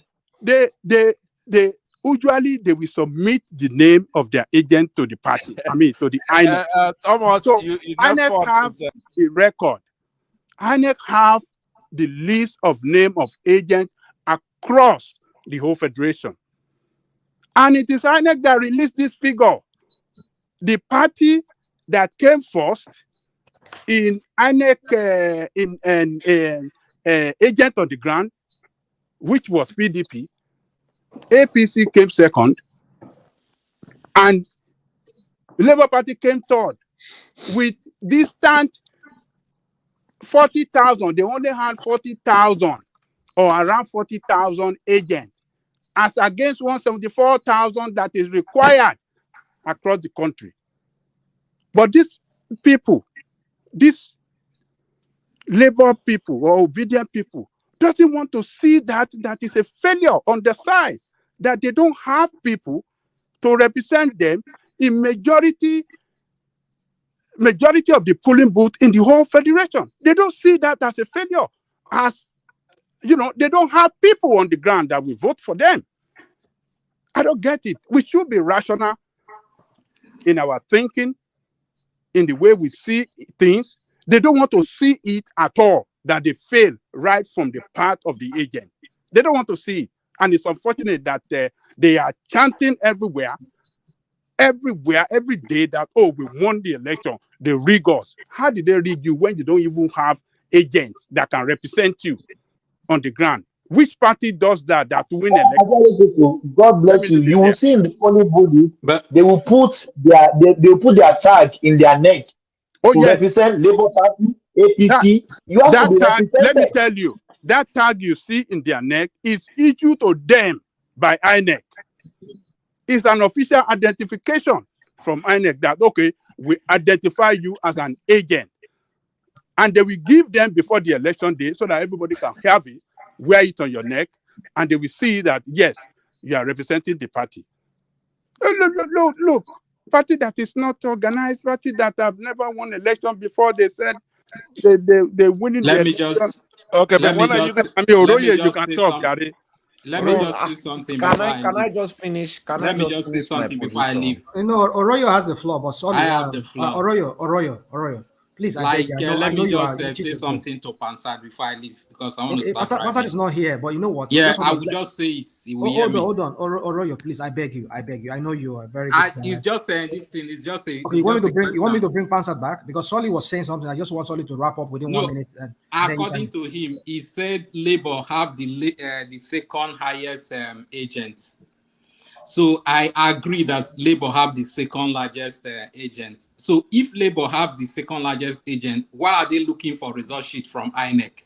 Okay, can I answer that? Hold on. Yes. Number one, actually, I want to correct myself. Labour had the largest agents. It's 230,000 or 290,000. I posted the link. That's what. I posted the link. Hold on. I posted the link. I posted the link on the private chat. Hold on, please. I posted the link. Thomas, Can you remove like you do with me? It's okay. I posted a link. You don't have a link. I posted the link. Check it out. Link from where? From where? CNBC Africa. From where? It's there in private chat. Where is the source of that link? It's on the private chat now. Can you hear? Hold on, Pansad. Let me hold on, Pansad. Your question. The link is on the private chat. Go and see it. I can't link it. I can't open it. Okay, where is it? Do you hold on, rational mind. He posted it, and I'm asking a question. From where? From which source? CNBCAfrica.com. CNBC. Where is CNBC? Go and check it out. Where is CNBC Africa? Hold on. What organization is that in Nigeria? Okay, Tell us. What are you arguing about? No, I mean rational mind. Rational mind. Please, This is a question. Africa. Now. This is I'm not checking. It's okay. You don't have to check. Hold on. Rational mind. What everybody hold on. Everybody, please hold on. Please hold on. Pansat, clarify what Ajabu just asked. We can't talk on each other. Yeah, clarify what you just said now. Who, me or Janet? About the 200,000. Yeah. Okay, yeah, that's what. He doesn't have to have the link. Let me just talk about it. Just listen. No. I say okay. I mean, where is CNBC? Which organization is CNBC? Explain to us. We want to know where they are in Nigeria. And you figure it out. Can you let them have that conversation, please? Ajali Goko and Pansat, please. Yeah. Could you please go on? Tell him to relax? Let me finish. I'll tell him at the end. If he doesn't have the ability to check something out, go ahead. That is none of my business. It's up to you to check it out. So now here's what I'm going to tell you. Okay. The discussion you were having here was a good one, which is about the activity at the tribunal, right? So they admitted into evidence all these polling agents. This strategy of these people is not to challenge everywhere in Nigeria. They're challenging areas that they know was rigged and that they have the results. Atiku, Peter Obi, and others are able to collaborate with the agency. They say Atiku has more agents in Lagos, which he had, and he was able to tell Obi that Obi actually won it with 900-something thousand votes. So they all work together to have the entire thing. So they have 100% of the polling agents, some brought by Atiku, because that's the whole idea, according to that Electoral Act, is that all of them will sign, say in a particular polling unit, all of them will sign and then get a copy. So the best evidence rule. If, let's say, Prince, whatever his last name was, right? The other ADP or whatever his party is, he may have some. As far as is the correct one, all the agents in that polling unit sign that one. It doesn't belong to him. That is the proper EC8 form. So that's not the issue. I've made this very clear to you. But the only thing that is a blind spot for people like Ajan Leke is when you have a paradox, right? People who come and they're talking, they have no expertise, they did no research, they don't know anything, right? So you're going to be getting it right all the time as far as something supposed to be this way and it's that way. You get it wrong. But once, you get it right. But once something is supposed to be this way and it's not that way, because you've been guessing all along, then that's where you fail. If you listen to Ajan Leke on this platform, I like Ajan Leke. He likes me. We are respectful to one another. But one problem he has is whenever there is a paradox, he's woefully wrong. Because that involves intuition. Do you understand? That is the problem you have. And in this case, you have to admit it. Somebody like Rational Mind will be here making a lot of sense, common sense. He's not Igbo, he's not Southeasterner, he's not against anybody. He tries to be fair. These are the kind of Nigerians that we need to move forward. He's not a Yoruba as far as I'm concerned. I don't know where the hell he's from. I don't need to know. But you, Ajan Leke, you're gonna come in here only when there's an instinct involved. Instinctually, you're right, but intuition, when intuition is involved, you're wrong. And because a lot of people have respect for you, you carry the day. How could you be here knowing that this case is at the Supreme Court and we're going to result any day? Are you trying to say courts never get it wrong? Are you saying lawyers don't get it wrong? In every particular case on this planet where you have two lawyers battle, or teams of lawyers battle a case, one set loses. So lawyers lose. In many cases where you have horizontal stare decisis, a court errs, and then the higher court reverses the case, throws it out, or put it back to be decided. So you can't even go with a decision. Every court's decision is called an opinion. It's not the law, it's not the Constitution, it's the court's opinion. We're waiting right now for the Supreme Court's opinion. That is their opinion. Now, that only works in advanced countries, and even at that, it barely works, even here in the United States. The courts get it wrong all the time. Passat, if you don't mind, let me read what you sent in. Sure. Yeah. Labour Party recorded the most polling agents for 2023 election. The Labour Party Can you hold on for a minute? Let me just explain that. What you read, you continue. It says the Labour Party has the most polling agents for Nigeria's 2023 elections with over 230,900 agents. Now, what that means, it doesn't mean that it's for every precinct now, right? So maybe in any part, because he's such a popular candidate, favorite, the best candidate the country has ever produced, even Africa. Oh my goodness. So maybe in one particular polling unit, you may have 20. Maybe you have 100, but they had the most polling agents. They never plan to win everywhere. So they did not conform with the requirement of yes, INEC. there's no requirement. You don't have to have one. You don't have to have one. Hold on, because we are spinning it now.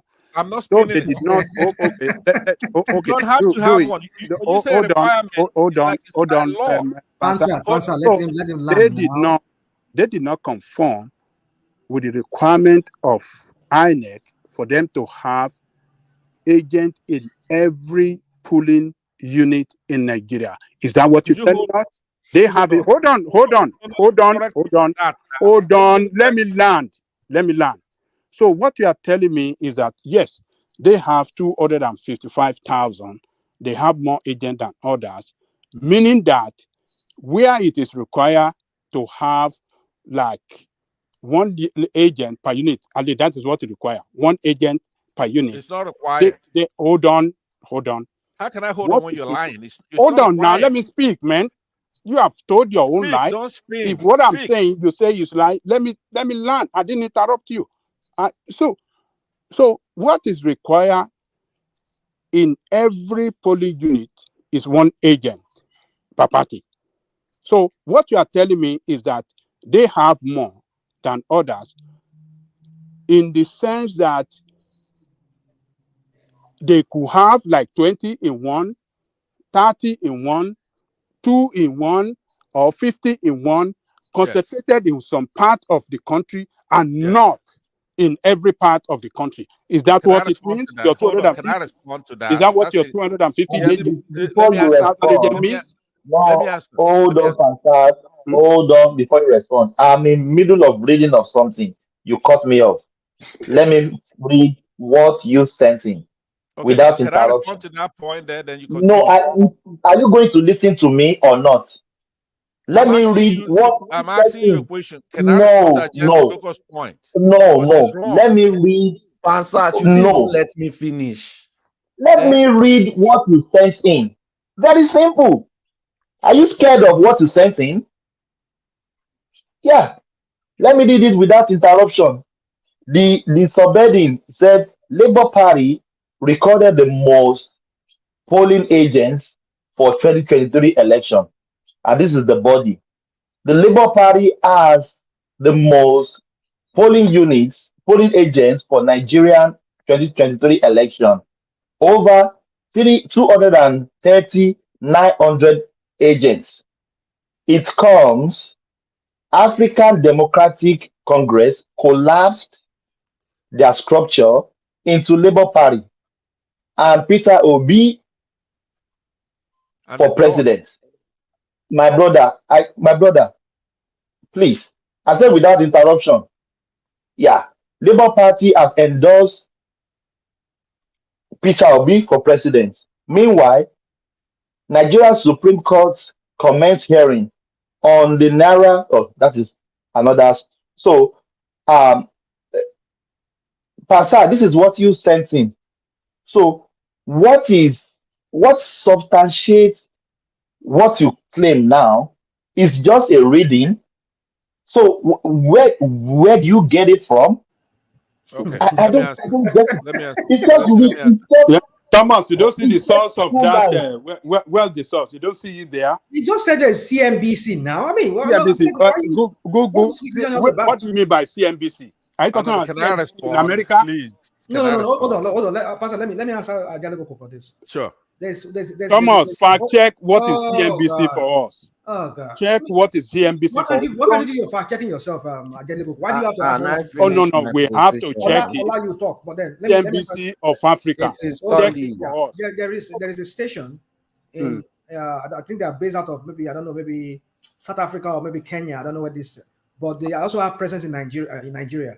They are called CNBC Africa. Oh. If you go on, if you type it, it's the same CNBC in America. It's just the branch in Africa. But they have presence in Africa. Okay, so that CNBC is what will tell us the polling agent. Polling agent that PDP have. Where did they get their own investigation? Okay, let they me don't answer mention you. it there. Hold on. Can I finish my How many position? questions? You have two equations pending. Let me talk. Hold I'll on, be leaving in a minute. I'm not leaving in a minute. I said hold on. If I said hold on, if you don't hold on, I kick you out. Hold on. We can't talk on each other. So Pansat, land it in 1 minute. Slowly take back the floor. The Ajali Goko runs this up. Then we have new people on the stream. We can't start here. So Pansat, make it happen. Yeah. Thank you. Thank you very much. There are three questions pending. I'm going to start off with Ajan Lekuku, who had the first question pending. Ajan Lekuku, I didn't hide anything. I said they have the most polling agents. It's not like they got everywhere covered. They probably had 20, 10 more here and there. But the major correction I want to make with you is that you're making it like it was de jure. I don't know if you know the difference between de jure and de facto. The party agents, you don't have to have one. It's not de jure. By law, you have to have one in every polling unit. You don't have to have any. Right? You don't have to. It's best for you to have one so that they will sign and get a copy. But if you read the Electoral Act and you read the INEC, what they call procedure and guideline, clause 38, you're going to find out you don't have, it's not de jure, but it's de facto. Right? You need to know these things. When you say, oh, they didn't have one like they're required to, it's like they're forced to have one. You don't have to have one. Now, the other question that Thomas asked was, I guess it was rhetorical because he's saying, hey, he read it. Let me read it because I was only talking because you're skipping things when you're reading it. It's a very short thing. Labour Party records most polling agents for 2023 elections, period. That's a fact. Now, the Labour Party has the most polling agents for Nigeria 2023 elections with over 230,900 agents, period. This comes African Democratic Congress collapsed its structure into the Labour Party and endorsed P2B for president. Then meanwhile, Nigeria Supreme Court resumes hearing. So that goes to another topic. This is just a bulletin from these guys giving you these numbers. Now you could go ahead and verify. But there's something called the best evidence rule. When we're here sitting here talking, the best evidence is what we're going to go with. If you don't have any at all, then you're out. Don't knock somebody else's evidence because you don't even have one. If you have a better one, profile it so we can see it here. So I will end with that, and then I'm going to admonish Solly to, as a young man, it's quite disappointing when you come in here, you're making a fool out of yourself. You're a young man. We're talking about Nigeria here. Everything is not about Southeast, Southeast, South, whatever. We're Nigerians, for crying out loud. And you in diaspora. I don't know if you grew up in Nigeria. I don't know what the hell is wrong. He didn't say anything against Southeast. What are you saying? No. What you say? You listen to him when I'm gone. You don't have to. You could cover for him if you want. He didn't say anything against Southeast. These are our kids. Ajan Lekoko, you ought to be ashamed of yourself, right? You ought to be ashamed of yourself. You come in here. Thomas, No, Pastor, you can't continue insult my panelists. You are done for today. Thank you. I don't even know. Yeah, I'll kick him out. I can't take that. I don't even know what he was talking about. Sorry, please, don't respond to him. I'll kick him out. You can't continue insulting my panelists. No, I'll kick him out. Not today again. Thank you so much, Pastor. We'll see you at the maybe tomorrow. Solly, you want to make some response Yeah, before so what I happened? just I just want to finalize what I'm saying, what I was saying. It's quite delusional. For the last 2 years, 2021, 2022, you terrorize these northerners. You terrorize them online, on the internet, up to the point that you said that Buhari was cloned and he became Jubril of Sudan. You terrorize these people. Online, you insulted them. You didn't care to know whether they were Fulani, Hausa, like just combine them. And you now went into election and you are telling me that these people that you insulted for 2 years minimum, 2 years, voted for Labour Party. Like, are they that forgiving? Do you know the North to be? At this Let me point, let me finish now. Let me finish. Is Pastor not correct in what Can he's I saying? finish? No, is Pastor not correct? Thomas, is Pastor not correct? Look at where he's going. Look at where he's going with this narrative. Wait. Okay. Like as if he Okay. knew what he was about to say. I didn't hear you. Not allowed to Solly. do a regional analysis? Solly. It's just a question. Hold on. Am I not allowed to do a regional analysis? You are allowed Yes to or speak. no? You are allowed to speak, but like Am I Sorry, allowed don't go not to that do a route. region? Sorry, don't go that route because it's going to there's going to be reaction. That's what I said it on that. Forget about Yeah, what Pastor said. Forget. yeah. Let's talk to the main topic. You know, Pastor always debates us to these regional fights, tribal fights, Muslim fighting Christian. I'm not for him. I'm not in for that. I hate it. I hate hearing it. It maddens my head. That's what I kick him out. He's calling you, you are making fool of yourself. You are just insulting everybody. No, you can't come here and insult my panelists. No, this is not some platform that you go, you insult people. No, we don't take insult here. You speak nonsense in the comment section, I ban you. You speak some nothing here, we kick you out. No, this we have decorum here. We have decorum here. So, sorry, finish it. Forget about what Pastor said. Finish your thoughts, please. So, rational mind, I'm not insulting anybody. I'm just giving a recap of what happened in the past 2 years. This is exactly what happened. I'm not putting any lie. So, when we were in the election phase, what did Tinubu do? We were all here. We all watched it together. He was looking for favor from the North because that is how you win election in Nigeria. It is won by regions. You need the support of someone or a region in order to win the election of Nigeria. You cannot be fighting everyone and expect that they will vote for you. No. All right, we've gotten past that phase. After the election, where did the mob go to? Southwest. Now, in the next election, do you think that Labour Party, if Obi should run again, even if he goes back to PDP, do you think he will get as much votes from the Southwest as he got during this last election? No. It is only when you have narcissistic traits, where you cannot have the viewpoint of other people. You sit down and have the viewpoint of only yourself, that you insult everybody, you go against everybody, but you expect them to go for you. He's not going to get as many votes from the Southwest.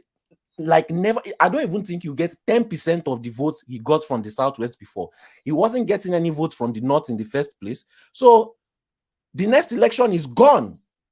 You are here pushing propaganda and lies, carrying people to court. You are chasing ghosts instead of facing the fact, regrouping and seeing how you will beat these people. You are chasing ghosts from the country to he's from Guinea. It has gone all around again to Jubril of Sudan. That is what we are witnessing again.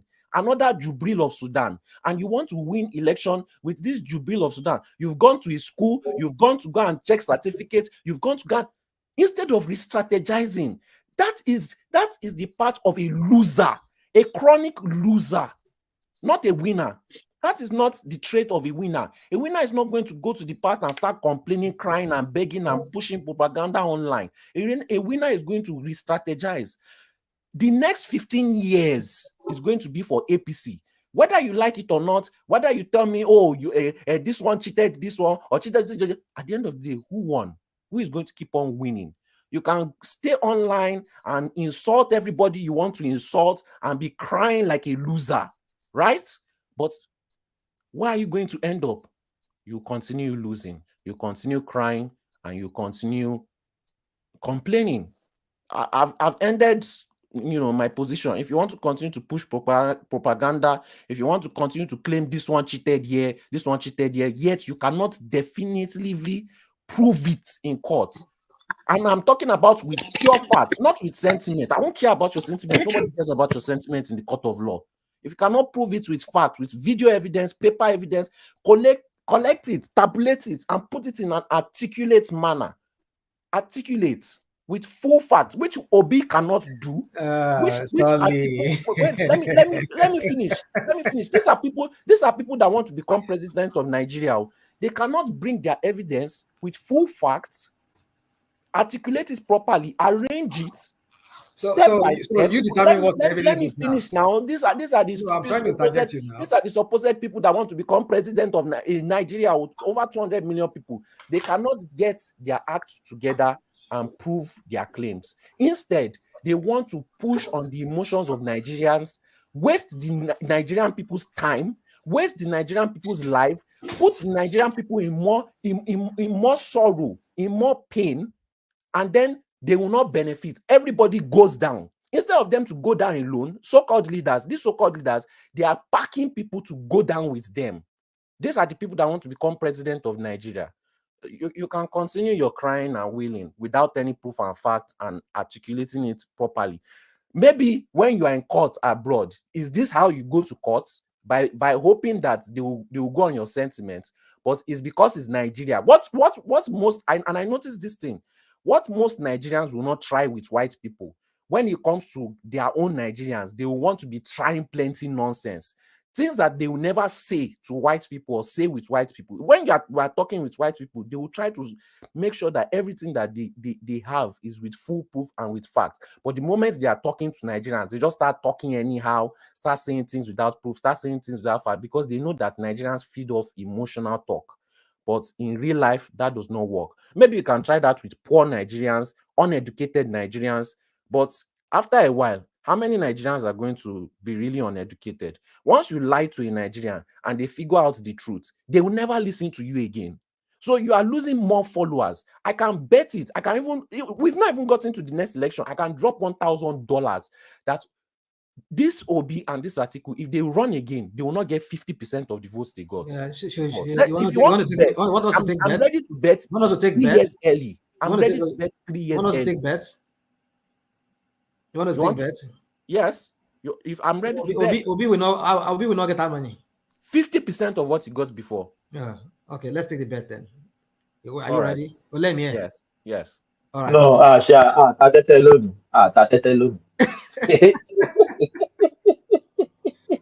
sorry, thank you so much. That was a very great submission. Yeah. Prince Daddy, I've been calling your name all the way through. Are you there? You came in, Prince Daddy. And I'm finally. I've been calling your name since. How are you, my brother? Yeah, I'm good. I think I need like a couple more minutes. I stepped away, Okay, but that's fine. I'll get back. Fine. Thank that's you. fine. Let's hear from Mr. Triumph. Yeah. Good day, everyone. Hello. Good day, my fellow panelists, and good day in the comment section. I've been hearing you people for the past few hours. It's so much interesting. Even when I slept off, I was still hearing you all in my dream. And I woke up again. We are in your dream. We are in your dream. I said that. That's all right. Yeah. Let's hear from you. Yeah. Okay. One thing is that I decided to come in because of somebody, but you've kicked him out already. Understand? No. I have to kick him out. Yeah. I understand. That's the rule. That's the rule over here. So one thing is just that he has to stop criticizing a certain group of people. He has to stop. If really he lives in the Western world, he has to stop. One thing that's the problem we have in Nigeria. We are trying to unite, where some people they come and separate us, and that's what we call, when you do 3 steps forward, you use 5 steps backwards. That means we are the one losing. And again, that if he was here, I would just say a certain words in his own dialect, he will understand. but I'm just only disappointed in him. Everywhere he goes, Islam, Islam, Islam, Islam. I do business with them. I eat with them, I joke with them, I eat with them. They invite me even, and they are one of the most successful people here in France. And I know what I learned because of them. You understand? So one thing is just that he's just backward. Is his way of thinking.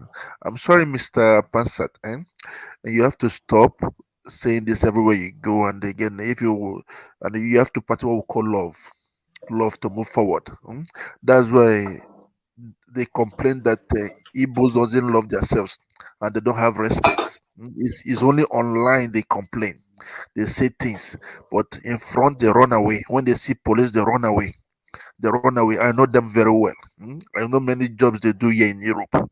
They come online, they start talking. Eh? It's unfair. It's unfair. It's unfair. Okay, let me go back to the point. What you people have been saying. I had Mr. Rational. What's Mr. I like him. We I don't like use him a lot. my brother. We don't use Mister here. Just call him Rational Mind. Yeah. Okay. Je m'appelle Monsieur Rationnel, right? N'est-ce pas? Yeah.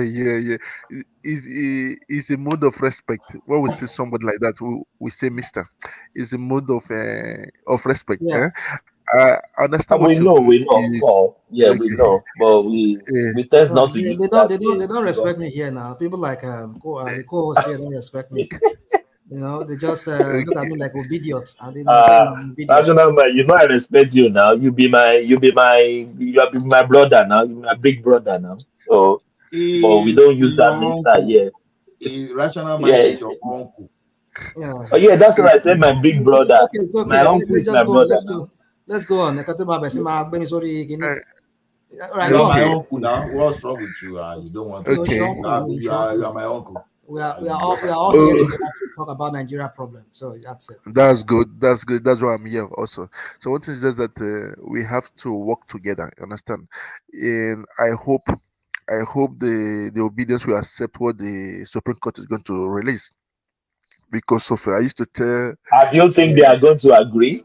Do you think? I don't think I said I hope they will accept because of they promote propaganda. They just promote. You know what they say, Mr. Rational Mind. When you promote lies every time, it becomes truth. You understand? One thing is just that they have to accept. And I wasn't happy with Mr. Obi. Who was calling our president Chief Tinubu instead of President Tinubu, which is unfair. He won by law. He won by law. The INEC declared him, and he has been sworn in as the president of Nigeria. So one thing is that I hope that we would like to work together. Let them come together and work as one. You understand? It's for the progress of the country. Let's put our own side interest aside first. Our own personal interest. I'll put a party interest also aside. So for we ought to move as one because of this. They say that divided. When we are divided, we are weak, but when we are united, we are strong. I know when my workers are united, I'm afraid because there's sometimes they complain. They just tell me that they are not working for 2 days. I start begging them, but when they're separated, that's when I make money. I celebrate. I will be honest with you guys. That's sometimes I don't like them to have peace. So that's what the politicians are using us. And they come online like now. What's it called? Atiku, Mr. Atiku. But I'm not one thing just that he just want to be the president of Nigeria by all means. Yeah, with all his money, he should have just relaxed and enjoy himself. That's the problem with black men. They don't want to leave power.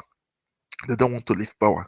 So I just hope that one day Nigeria will be great and everybody will be okay and then we only speak positive. I hope one of these days we said that yesterday that we all should just choose a date. Choose a date. We speak on the problem and the solution of the country. No politics, just the economies. I would like so, Mr. Thomas, if you okay, I leave the floor for you guys. Thank you. Okay, can I come in now? No, you cannot come in now. You cannot come in. I've not even spoken. No, Yeah, I nobody think is Ola even has moving. not spoken now. Ola is. Before Ola. No, Remy John. No. I just want to say something before Ola go ahead. I want to talk to you, Thomas and Rational Mind. I don't know whether when you are moderating, do you sometimes check the comment section? And when people ask for the link, both of you ignore me. I asked Thomas 3 times. I asked Rational Mind once. And both sorry. of you ignore me. I don't know why, and it's really embarrassing to be frank. Apologies. I wasn't paying attention. Ola, you can go ahead, please. Before you go ahead, let me just apologize. My apologies. I didn't see that. I didn't catch that. I do monitor the comment sections from time to time, or sometimes I get yours can be forgiven, but I asked Thomas like thrice, 3 times. Asked Thomas, and he ignored me. And Thomas may be driving though. Thomas was driving before he joined. So I was. What's the problem, Remy? So what's the problem? What's the problem? Oh, go. I asked you to say, please give me the link. The link, please. I asked it twice. Oh no. I didn't see that. Why not, my brother? Why not? So Yeah. I was driving at the end of this, one man that put the link there just now, and I was able to connect again. Yeah, that is. It's okay, no problem. Okay. Before I continue, let me first of all tender apology for even getting the data of that polling unit agents wrong. So even though it will still not change the data, right, that we didn't prepare. Yeah, I know that I didn't get the number accurately because I based it on what the INEC was saying, but not knowing that one other party just merged its polling unit agent with Labour Party. But then again, what's the spread of those polling unit agents? So you may have 230 when they were spread. Ola, that party they are referring to had a candidate in the race too.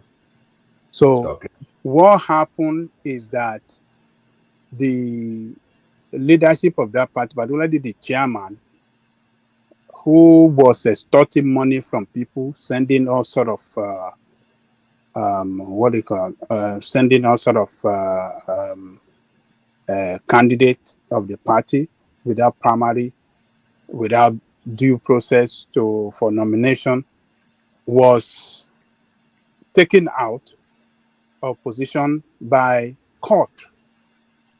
So he left that party and he went to say he is forming an alliance when he's already been kicked out of the party, to say he's forming an alliance. So he was not a real structure of the party because he's been kicked out. He had been kicked out of the party. So the candidate of the party was in place, have his own agent. So this lie that this guy posted here should not be taken as anything truthful. It's not factual. It's falsehood.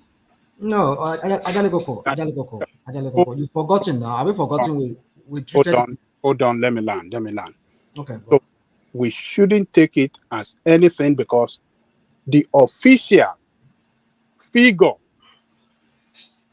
the official statement of INEC that registered every polling booth agent is what we should go by, and not one nonsense CNBC Africa. What is CNBC Africa got to do with Nigerian election? What does BBC have to do with Nigerian election? What authenticity do they have as regard the number of polling booth agents that we have? And if you, I mean, Thomas read this thing. It didn't bring out. There's nothing to show that, even that CNBC, this is their source. They didn't make any scripted to that to that respect. Ajalekoko, it's just a sentence. Just one line. How can you go with How this can I lie and agree with that? propaganda that these people will One post line, it's just online one and start. We are sentence. not like that here. We are more educated and we can ask questions and we can see. We can easily know Nobody's asking us to when we ask say questions. lies, when they are posting No, lies, we can know lie. Okay. So Let's you believe in it? I want to ask you a rational question before you speak. Do you believe in that publication that this guy posted? Yeah, you see, Does it look authentic to you? So you take that as authentic. Hold on now, hold on. You've forgotten here that us, one man, all of us here, where there was a topic during that time of the election when we're talking about polling stations, polling agents in different across Nigeria. We brought that chart up here. If you remember, we brought it up one of the sessions we had during that time. We brought APC, PDP, and Labour and other parties. And remember, we said ADC or SDP was going to work with Labour. Wherever they don't have, they will help them, something like that. Was it Sarah Reporters or maybe was it the Gazette? That was where he found out that article that we deliberated on that very day here. So, but the figure that was reported on that was different from what I'm seeing from CNBC. I agreed with that. But CNBC is a very reputable news outlet in Africa. They've been covering, when it comes to economical things, if you go on their YouTube channel, you'll see it. They talk a lot about it. Some Nigerians are working there too for them. National mind, they got this CNBC wrong. have to mention They got this one wrong. the source They of their got it wrong. information. Well, I don't know their source. When they don't mention it, you know, some people. Listen. Let's not do Some this. people might just use the name of CNBC. Hold on. Many news outlets in Nigeria. Okay, for example, if I arise this one saying this now, or BBC is telling you this now, would you ask for them? Would you ask for source from them? I'll still believe Arise more than CNBC. Do you think BBC? Do you think BBC will post this kind of useless report in this manner? Okay, yeah, but you can believe no source to it, no source of information, nothing. You think they will just post? This one is telling you no source. They just say, "Oh, Obi has," and you just take it. I don't know how they come about it. Might not be CNBC. Some people might just be using the name of CNBC. No. That's what I'm saying to you. You do not know. If you don't know, you say you don't know. There's a CNBC Africa. There is CNBC Africa. Go on their YouTube channel. You will see them. They are very well established in Africa. They do a lot of reporting on economy and all of that, and politics. We have been around for a long time. We know when they are reporting like this, they have to quote a source of their information. They did say it there. I don't know where they got it from. from. No. You have been. We have all been around for a lot. We read articles. We read newspaper. Not every article now. They always attach source. They do their own research themselves. Not every article they give us source. Okay. Well, as the case may be, I still believe that Labour Party lacked that proper structure for them to win the election. Because my point is this, like I asked the other time, Labour Party themselves as a party, I want to believe that they never believed they won the presidential election. It is only Obedient and Obi that believe that even within themselves, especially Obi, within themselves, because when you look at the body language, when you look at the tactics being deployed, you will know that, you remember that biblical story of those two women that were fighting on a child. The mother will say, "Oh no, you cannot split there's no way you were going to split my child." The other one say, "Oh, cut the child into half and let her just." So already the body language and your statement will tell the loser and the person that won, because some wanted the military to take over, some wanted interim government. So if you believe you truly won, for example, why not staying on that part of that thing you won? Why will you prefer interim government? Why will you prefer military takeover? So it simply means that everyone supporting this cause of we won, the rigors out, you are just deceiving yourself. You know the truth, you decided to self-deceit, to tell yourself to turn your deceit to your own personal truth. So that is that. Now, the new turn now is what is interesting, because I've been so worried that all these people that are trying to pull the president down, not only they are now pulling the president down along the line, they are pulling Nigerians down. They are making things difficult for Nigeria. They are rebranding the image of Nigerians. So it would be shameful for me to start supporting those desperado, those people that think you don't have to do the right thing, those people that think the country is only lawful. We are doing the right thing when your own wishes becomes reality, where your own wishes can bulldoze others. So if it is only when you won that you believe that, oh, the country is moving forward, and then you are not being truthful to yourself. Now the woto now, they're now giving to Obi. You understand? I like it when you call yourself my enemy, you push something to me, and instead for me to get too worried and now to be too distracted, and I push another thing for you now to get worried about. So our holy angel that can come and tell us about his background. I'm not saying what they laid against him is true, but at least he now has some job on his hand now for him now to come out to think properly and come and debunk all those allegations. So let him be facing some distraction too. Why the government now what we should be doing with Tinubu now is this: Oga, come, all these your promises that you will hit the ground running. Start doing that and let us see you, instead of people distracting him. So let them go and face that. And sincerely speaking, like the way I will apologize whenever I go wrong, I will expect any obedient on this platform too, because I'm challenging. Because everyone that knows me is that, when I got something wrong, I will apologize. I will tell you that I got this thing wrong. You are not going to pay me for that. I'm not going to be shameful because I come out to tell you that I got something wrong, because I'm not expected to be omniscient. So that's where I see. So the woto is a very good one. It's good for the Nigerians, at least, to shut these people up for a while, to give them something to do. Even Atiku that is talking himself, I can still remember very well in this Obasanjo book, because they still talked about the mystery, about the background of Atiku. We know what the like of Malamin and Kotu were trying to do to unravel his background. So if we want to go this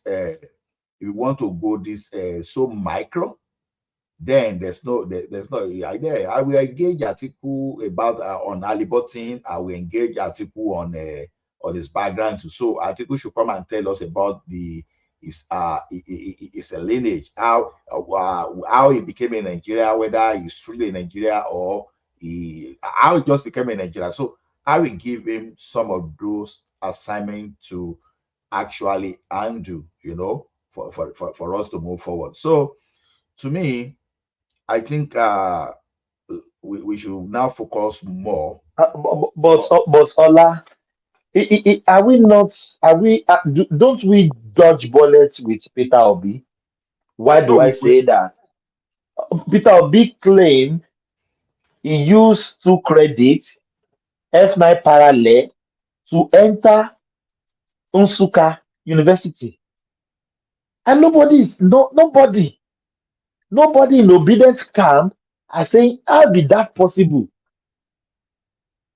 Even he failed English.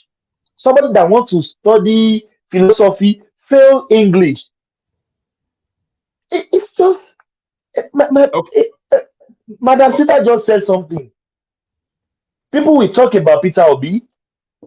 Peter Obi will debunk it. Everybody will agree with what he said. But when it comes to Tinubu, there is nothing Tinubu camp will say about Tinubu. They will never agree. They will never agree. I don't know when Peter Obi got his admission to the university. There was a time that it was not purely on JAM.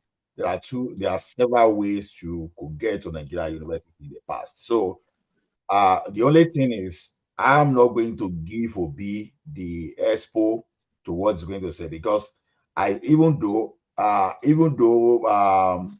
let me give you an example. When my papa, you understand, my papa left the military and wanted to further his education in the university. I still saw all those questions that he did for the entrance exam to OAU, UI. Eventually, he went to UI, right? So there are other ways that the university then will, attend. So maybe Obi use some other results. He can come and clarify. So I won't just say because this Labour Party guy said it that okay, I will take it because if I take it 100%, so what separates me from obedience that I see that I see giving CSU woto when CSU is telling you, an institution that has survived over 100 years, that has produced many great people, and all of a sudden, because you want to have your way, all of a sudden, CSU is no longer a reputable institution. All of a sudden, you suddenly believe that a university, just because of Tinubu, we now change the narrative of the entire history.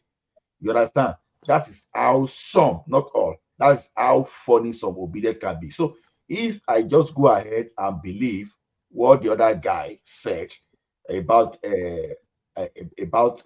Obi without giving Obi his own fair share of time to debunk, then I'm not different from such kind of obedient. Ola, what is stopping not to come out by now? It's almost going to 48 hours now. Yes, that's what I'm saying now. The time because he was saying he would do what he would do. So let us see how he will debunk. You know, the problem is this: when someone alleges that you do something, even within yourself, if you know that you do not do that thing, and in an attempt for you to try to debunk, they are taking your time away. And that's one thing. That's the one strategy that people are not looking at when we are talking of Tinubu.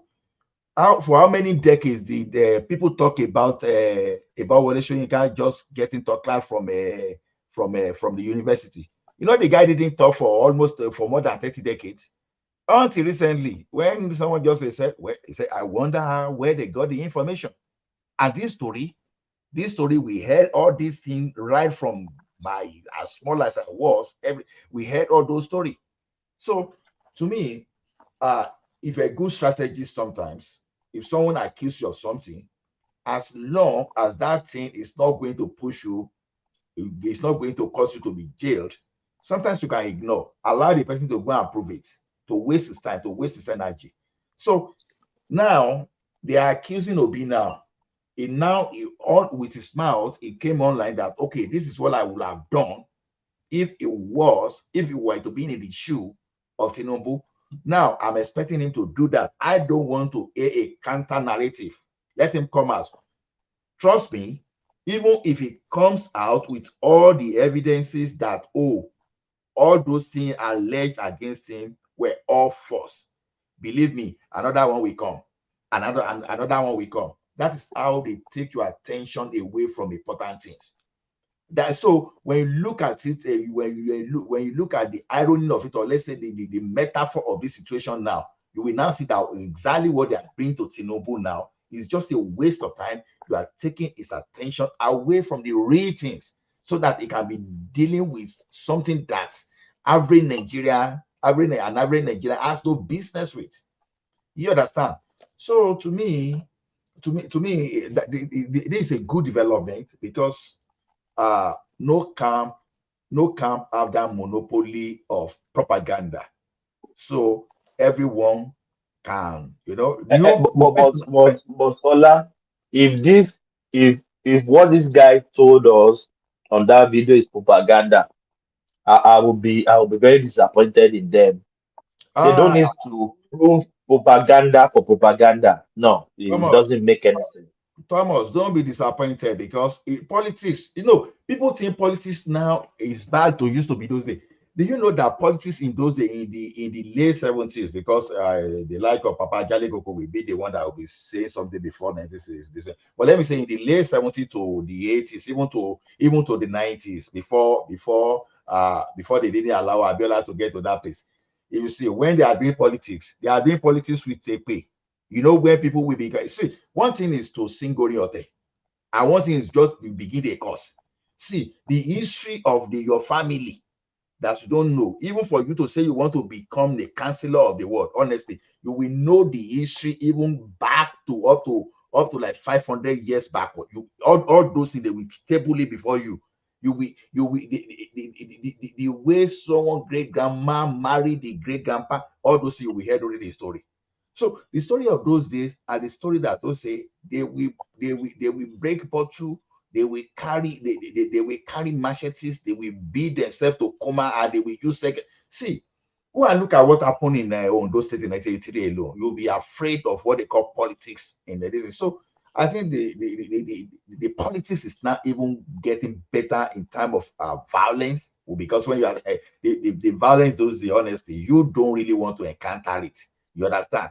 You know, the situation that led to the country even forming mobile police. You know what they used to call them that time? Kill and go. You know, so Kill and go. When you see the net they used to cover their head or their helmets, and you see some of them put this dark shade, and in fact, for those people that could not even separate between the military, you will even think soldiers were coming. You know, these people were well equipped.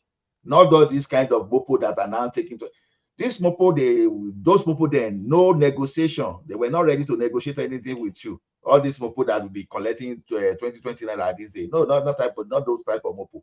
So to me, I want to be fair to Obi. And I won't totally believe what that guy is saying. How many days will you give him? Well, see. Let me. It is easier to say, so easier said than done. That's how the says goes, right? So the thing is, personally, even he said, even I will give him a week. I will even give him a week so that let him. A week is too much. A week is too much. It's not too much. At least if you can even come out to say something. Don't forget that I say something. Even if this guy present all the evidences that okay, all these allegations against me were all lies, trust me, the people that are the people that are accusing, they will not stop because it's the political narrative they've created. They will not stop. See, that guy that talk, it is possible that it was sponsored by APC too. Just get that one. So don't let us see APC as Mr. Yeah, I said it when you haven't joined us. I said it earlier on that it could be sponsored. Yeah, exactly. So it could be working for his money too, using propaganda. Let us use propaganda to finish ourselves. So I won't just jump up. Oh no. To me, if Obi was able to get to Unsuka, University of Unsuka that time, right? Trust me, a University of Unsuka will not be rubbish university. They must have had a different way they could accept him into the university. So let's just do it. Could be maybe he has some kind of A level. Maybe he has some kind of, because some universities used to have their own written exam those days, like my father did. So to me, they could be a way. So, but let him ultimately to come out and prove himself. So that's the only thing I want to. Yeah. Okay, can I say something now? Yes, yeah. Let's hear from him. Okay. Good morning, everyone. And I think I've been listening for a while now. The way I see it is this: I see 3 candidates. One of them is smart enough to think about the next 4 years, and he kept mute. He has a good meeting with the president. Remy, are you still there? Yeah, I'm there. I'm here. Can you hear me? Yeah, we can hear you loud and clear. So I said we have 3 losing candidates. One of them is smart. The others are not so smart. The one that is smart, he kept mute. He mute. He didn't say nothing. He's doing his underground work for the next 4 years. One is the elderly one. I think this is his last chance. And this is my last chance. I have to give it all my best. But unfortunately, he didn't get the result he expected. He has an alliance with Obi from the day one. that if Obi can weaken APC in Southeast, and Yoruba politics is liberal, and he knows that he might win 1 or 2 states in the Yoruba land, and he might get a chunk of votes from Lagos and the rest. But unfortunately, his game plan worked in Osun, but in other states, it didn't work. Now, it's true giving everything he has now, because he knows that at 80-something in the next 4 years, his chance is quite slim. The other person is playing a game of, if I don't get it, let this country burn down. If I don't get it, let no Southeasterner get it in the nearest future. That is the game he is playing. And that is a dangerous game. He's not prepared for the next 4 years because he knows in the next 4 years, he's not going to have the big backers like Obasanjo, Atiku, and whatever, or the owner of Nigeria that supported him this time around. So he's playing a game that if we cannot get it, then we can as well go our own way or let the country burn down. That is the propaganda they are playing. And some Nigeria, because of they don't know what is going on, they supported this guy. I asked myself a very good question. If you are named from birth as Peter, that is the name everybody is calling you. Why do you want to do your WAEC? And then Peter is missing. You have been bearing this name up to like at least during his time, maybe 18 or 19 to write WAEC or whatever. Why is the name missing in your WAEC certificate? That is a question everybody should ponder about. I'm not totally saying it's a fake WAEC result. Apart from the result, I don't know what yardstick they used to make him give him admission at UNN. I don't know. So that's the question everybody should ponder about. You just say the name given to you, everybody knows you by that name. They call you by that name. And that is the only name missing when you in your WAEC certificate. So many discrepancies about his own record too. When you go and look at other people, you want to search their inefficiency or deficiency or whatever. What about yours? Now they are coming after you. Please don't be surprised. It might not make any word pressed or whatever. It won't say "Gran." Look at him, and his own is that he will keep mute, and the attack dog will be spinning it all around like before. It won't come out and make a press or whatever. So at the end of the day, what he really wants, he didn't get it. And this will make a lot of people to dislike me more, to dislike him more. Now, just opposed to the present situation, I think if our President Tinubu, I'll just continue to do my stuff, govern the country in my own ability to make things better. But at the same time, I'll play back. Because you cannot say whatever you like about me, and then you're going to get away like that. This is politics. Politics is a dirty game. If you don't want your name to be dragged in mud, or you don't want people to tell you the story like Ola said of your great-great-grandfather, don't step in. It's the same thing all over the world.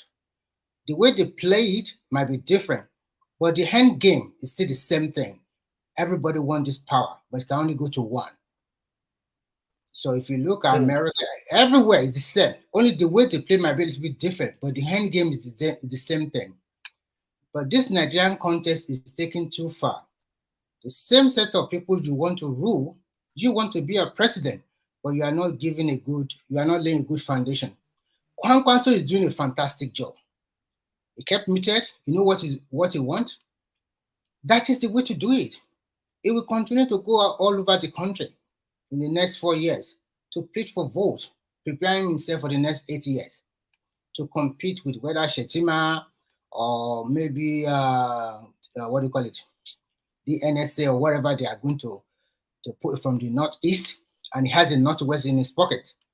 If you can get his Northwest in his pocket, I doubt, but at least if you can build his line in the Southwest and South-South, then he's a formidable opponent in the next 8 years. The rest are playing a game of two hands today, and that is not a good politics. As a politician, you must see yourself. I'm 61 years old now. How old am I going to be in the next 7 years? Will Nigeria accept me? Or in the next 4 years? What can I do? And make us analyze it very well. They are not playing this opposition very well. They are just continuing to come here, certificate or no certificate, that is immaterial, it's irrelevant. Because according to the Constitution of Nigeria, even equivalent of a WAEC is enough for you to be a president of Nigeria. Equivalent. That means you might not even go to secondary school. You might go to technical college and get a certificate. If it can be equivalent to WAEC, it's done, you can use it. If you go to some conferences equivalent to WAEC, it's good enough.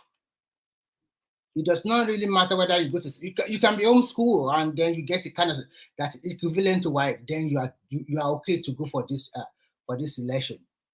So in all, I say I have to give my respect to Ajanle Koko today, because the way Pansat, or what his name, talked to you this evening, it's not really, really very good.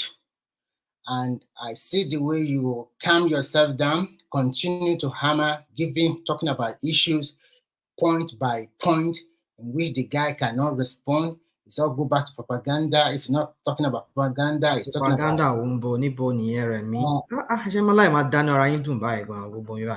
okay, I will give you an instance. You guys are discussing about issues. What is the propaganda? No. Let me talk. You ask the question. Let me respond to you. Did you look it up? Can I respond to you? You made a statement. Let me respond back to you. You said something is a propaganda when there's no then let me respond. You give me a chance to respond. There was a day, even before today's something, he called this platform a Christian platform. And I have a beef with him that day. And I think Thomas was not happy. And today, he was discussing about issue, and before you know it, he jumped to religion again. And before you know it, they continue to jump. This is propaganda. This is a divisive element. It's a way. Is it trying to come here? And what about people that does not believe in Christianity or Islam? So you are trying to make it. You are trying to divide, whether from Christian or Muslim. You don't know everybody's background. I can be a Christian. What about my mom or my dad? Maybe they are Muslim. Does that mean they are bad? So, and Ajanle Koko kept his cool. And I think when you go that route, you and Thomas kick him out, and later you brought him in again. That guy is a divisive element. And he's tried to use this platform to instigate sometimes. And I'm pleading with the owner of this platform. He should check his SSs, because it's not good for this platform. The people here, everybody are free to express their mind, but we will never talk about this religion or that religion, or trying to divide, along tribal lines, or try to instigate. Because sometimes he instigates, calling on the youth. The youth at Dosa is calling on them. If you are doing like that, and I am also doing like that, and some people that believe in the Yoruba cause or in Tinubu also doing like that, what do you think this platform would be? So I'm calling on one man to check his SSs, and if you can time people. If you talk too many, then you cut it off and let other people talk, no matter what you're saying. There must be rules and regulations. And the last election have rules and regulations. It does have processes that people should follow. When you guys were talking... Remy, hold on, you continue. When you speak like this, how fair, you yourself, do some introspection on this platform here. Hold on. I'm not saying Pansa does not have some of the things you said. But when you try to make rules, should that same rule not apply to the Agbado people like yourself? Okay. Who sometimes hold on, who sometimes come here, hold on now. So you have the floor. You have the floor. You will continue with the floor. You have all the floor to yourself. Now, should that not also apply to some of the Agbado people like Emeka and the rest of them that comes here and talk so brash? And even you yourself, as you were talking now, you come here, sometimes you talk brash. No, don't get me wrong, I'm just kidding. Anyway, so what I'm saying that, should that not apply to everybody? Why must you say it's only just to Pansat and anybody that thinks like Pansat? Just like some people have said here, that myself, I should be limited in what I say. Somebody just said here, you heard somebody a while ago who said anytime after the judgment from the Supreme Court, if anybody comes here and start talking, he will come and challenge the person, and anyway the person go any other platform, he or she will go there and what do you do? Are you now a police to tell people now what to talk, how to think? You people, we're talking about fascism. You people are the fascists here. Did you see what they said to Dele Momodu? Do you see that? Can I respond to you? You will respond. That's why I say you have the floor. Because I don't want to take too much time. I have Okay, something. go on. I Go want on. other people to also Go talk. on, I go don't on. want to take too much of a time. So first and foremost, rational mind. If I ever call you obedient, I've not heard you, but thank yeah, you. you're Yeah, going. I've never called you obedient, and I've never used any word on you. The only word I used on you, and I apologize to you, I said you are too fixated on Tinubu, and then I apologized later, but that is too much personal. Okay, you have been calling people agbado, agbado, agbado. To tell you the truth, I just think Tinubu is the better candidate. I never vote in the last election. I'm not a ratified. If he's not doing the right thing, I will criticize him. But what we are trying to say here is that people should tell the truth. Now, you yourself, today, you are talking about high ref and no high ref, but the rule says that if you go to court of law, the form EC8, in which all the polling agents have, is the one that the court will rely on. And when you talk about the IREF, the presidential election was started. They uploaded it into the IREF until about in the afternoon. They stopped it because people were attacking that platform. And by 9 p.m. they restore again and they continue to upload the result. Let's be factual here. Let's say the truth. Let's say the truth. We know that there is no way Obi can win that election. Everybody knows the truth. Unless we are just lying to ourselves. The same way people say we're not to 1 million, right? No. You know how many people lost their money here? Hello, Remy. Remy, please let me interject you. Do you know how many people lost their money here? Remy, please let me interject you, please. Just for Remy, just for 2 minutes, please. Let me just interject you. So the rational mind, kí ló fẹ́ ṣe, ṣó fẹ́ para ẹ̀ ní báyìí lórí ọ̀rọ̀. Kí ló ń ṣe ìwọ ọmọbìnrin yìí? Kí ni problem ẹ̀ báyìí tó máa wá ń ké lójoojúmọ́? Ẹjọ́ mi ló tiẹ̀ wá sí ìgbà lálẹ́ yìí. Ló máa ń sunkún lójoojúmọ́ lórí ọ̀rọ̀ Bọ́lá Tinubu torí Ọlọ́run. Kí ló dé yìí, bọ̀bọ̀ yìí? Kí ni problem ẹ̀? Tó ń sunkún everyday. Kí ló fa ẹkún everyday? Ṣé mo sunkún sí èjìká ẹ ni? No, Bola Tinubu is the president of Nigeria. No, please come. Bola Tinubu is the president. Why do you want to kill yourself because of this? Did I put my neck on my head on your shoulder and I cried? How can you ever think you can put your head on my neck? You know, boy, the problem. How can you ever think? How can you ever put your head on my shoulder? That can never be possible in this world. Don't want now. That can never be possible. But don't come and irritate me the way you come every day. What is your problem? What is your problem? Rational man now. Take it easy. Take it easy now. This guy is the president. Then what do you want to do? Remy is involved, Joe, if you don't know. Because if you don't know that story, Remy is involved. In what story, Dariola? What story is that? Rational mind had interest in Remy. Okay. But unfortunately, there's no way he could have competed with Tinubu in having Remy. So okay, Remy Tinubu. Irú ẹ̀ la wá sọ ni. Ọlá ó tẹ̀ máa pọ̀ bọ̀ ilé ìdìbò ṣe yẹn ni. Irú ilé la wá sọ. Only interest nínú Remy. Irú ilé. Only interest ló tọ̀. Nínú Remy Tinubu. Rada. Ọ̀rọ̀ rírùn. Let me tell you something about this guy. He doesn't know anything about politics. He goes to Mayegun's diary to go and learn everything he comes here to say. I'm telling you, Ola, he goes to Mayegun's diary to learn everything that he comes here to say. How do you know I go there? You don't go there yourself. I do. I listen to the guy, and I can see that you're just regurgitating everything, every lie that boy tells on his platform. You got to want somebody by me. You don't have any original idea about anything in that Nigeria. You are just regurgitating that guy. Oh, Nick Professor. Every day, every time you speak, I can hear my ego in your voice. Do you know why I like rational mind? Do you know why I like rational mind? Irrespective of Dariola. the thing is, if rational mind is not giving the opposing view, then we are not going to be different from all those. It's not going to be important, Tola. Notice me or point. No. Notice me or point. Notice me or idea. It won't be important on this platform. See, we are going to be like all those other forums that.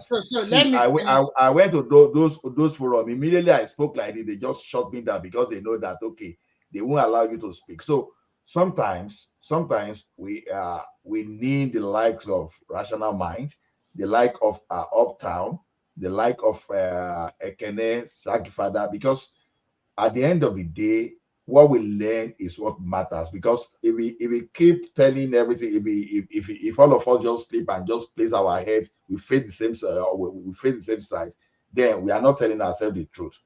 Because there are times that even the badifier, they may be overstepping.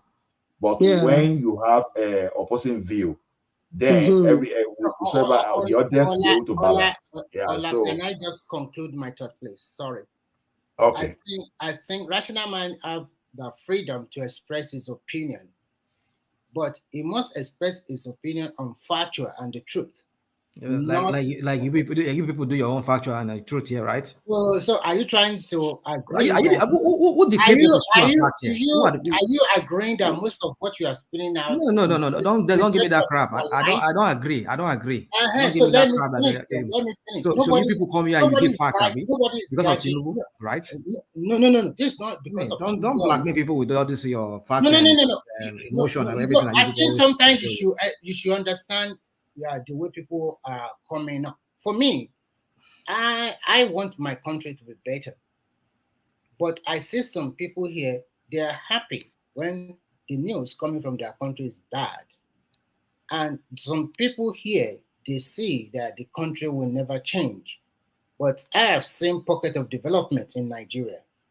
You might call that the country is not moving, but if you go around Nigeria, especially the state capitals, they are not the same way they look compared to this time around. 20 years ago, Lagos State does not have a light rail. Today, they have one, and they are going to come up with a red line again. And if you go to some of the states again, some of them, they don't have a clear-cut plan, but they are having a plan. There is some pocket of development. But some people as Nigeria, I think, I don't know, some people might feel they might rejoice when there is bad news or things are not going the right way. But you ask them, the country they have, they find themselves. Were they not paying the taxes? Were they not following the rules and regulation of that country they are living in? They are strictly to rules. They will follow even more than 100%. But the moment they step on Muritala, they feel big. And you can see they will feel big and they want people to worship them. Whereas you are nobody where you are coming from. But when you step to your country, you want them to worship you like a big king or a prince or whatever. Who are you? They won't obey the rules and regulation. And they are the first set of people that will think that, okay, if there is any, they want to change the system also. The same set of people that they are telling themselves they are holy, but when they go back to their country, they play a different ball game. So the hallmark of an average Nigeria is to change the system. The mindset is terrible. We have a lot of work to do. What we are doing here is also orientation. If I have opposing view, should I be telling the people listening to us lies upon lies every time?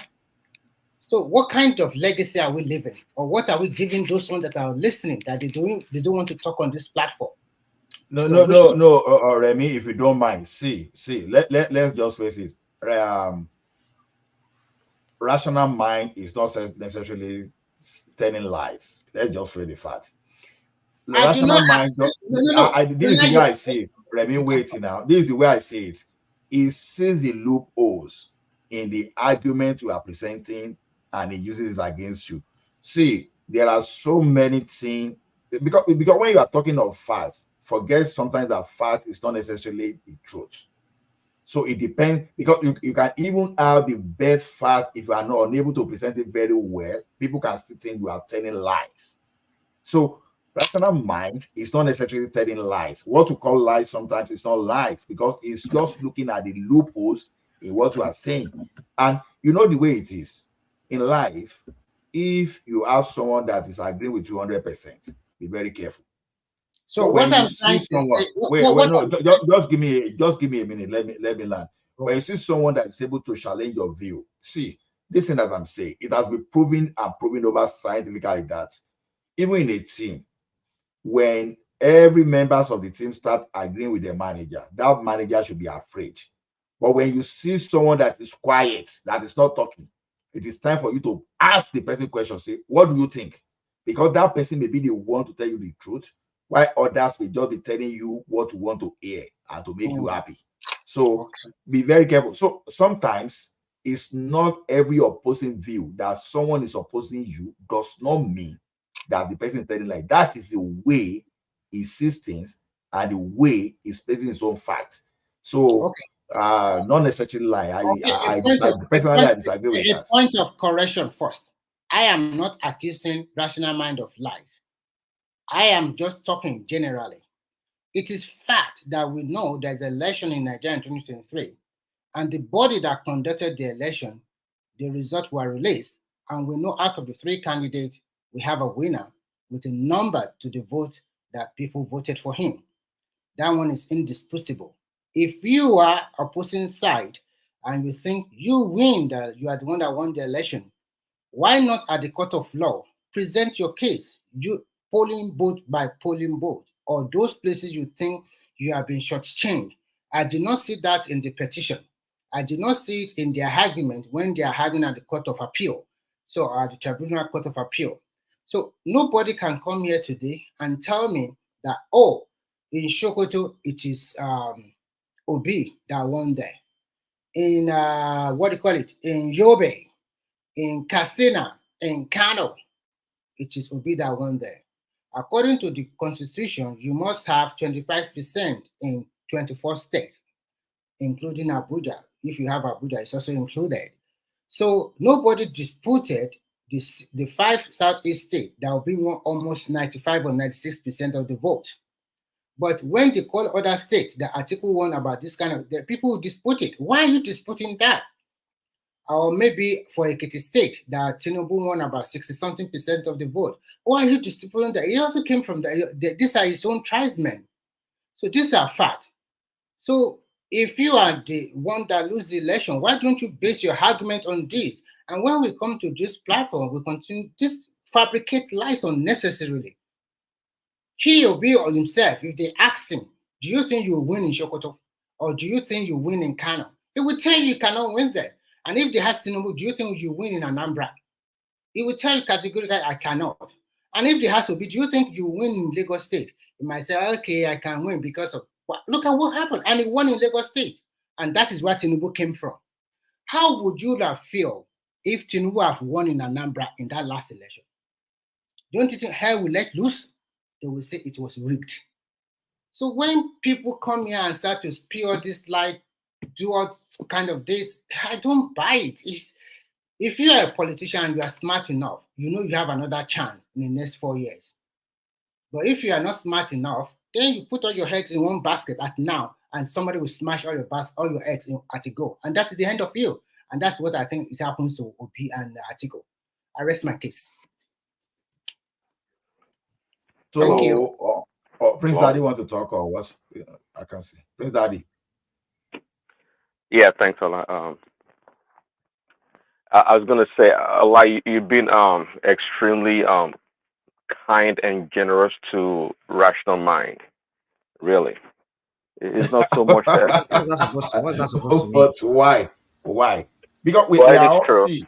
I think I accept Remy's submission. You know, you make it sound like, look, Rational Mind goes around a circle. There's one thing to bring forth new ideas or challenge an opinion so people can think more critically. But that's not the case for Rational Mind. You know, they just want to poke holes.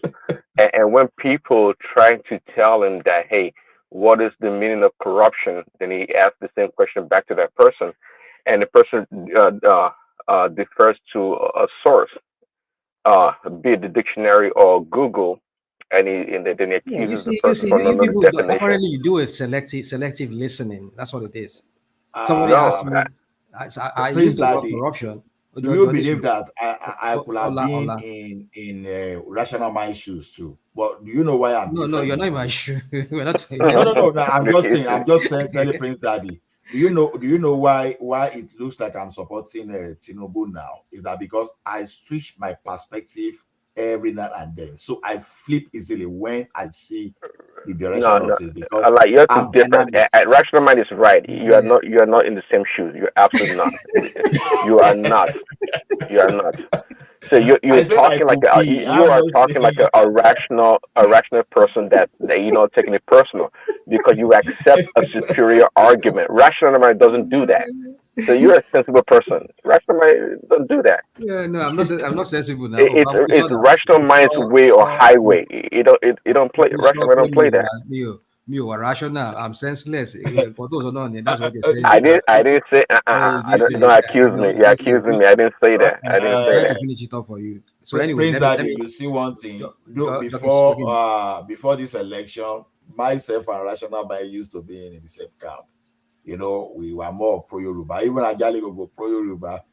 In fact, I was against Tinubu, but you know, when they were not doing that election, you know, one thing is this: if I'm fighting you, not fight to finish, I will still know the benefit you can offer. So when I do some kind of fighting, if I lose and I look at the new direction, I won't say because I'm fighting you that I will not remember the good side, your good side. Look at it. When Tinubu was doing all what you just said right there, it goes to what I say all the time on the platform, that losers are losers and winners, they lose to win. You're an example of a winner, because if you recognize that you lost or you saw something better, you will switch and accept the superior argument or a better way to go. But some people wouldn't do that, and you know that. Not everybody does that. Not everybody will choose the right path. Everybody does that. Must everybody do it because you do that? Everybody do that. Okay. Let me put this to you, Prince Daddy, because I've heard you many times quote the Bible, which made me wonder: is this guy really? Does he have roots in Christianity? Don't go there. That's not the criteria. Let him go there. Let him go there. Not the criteria.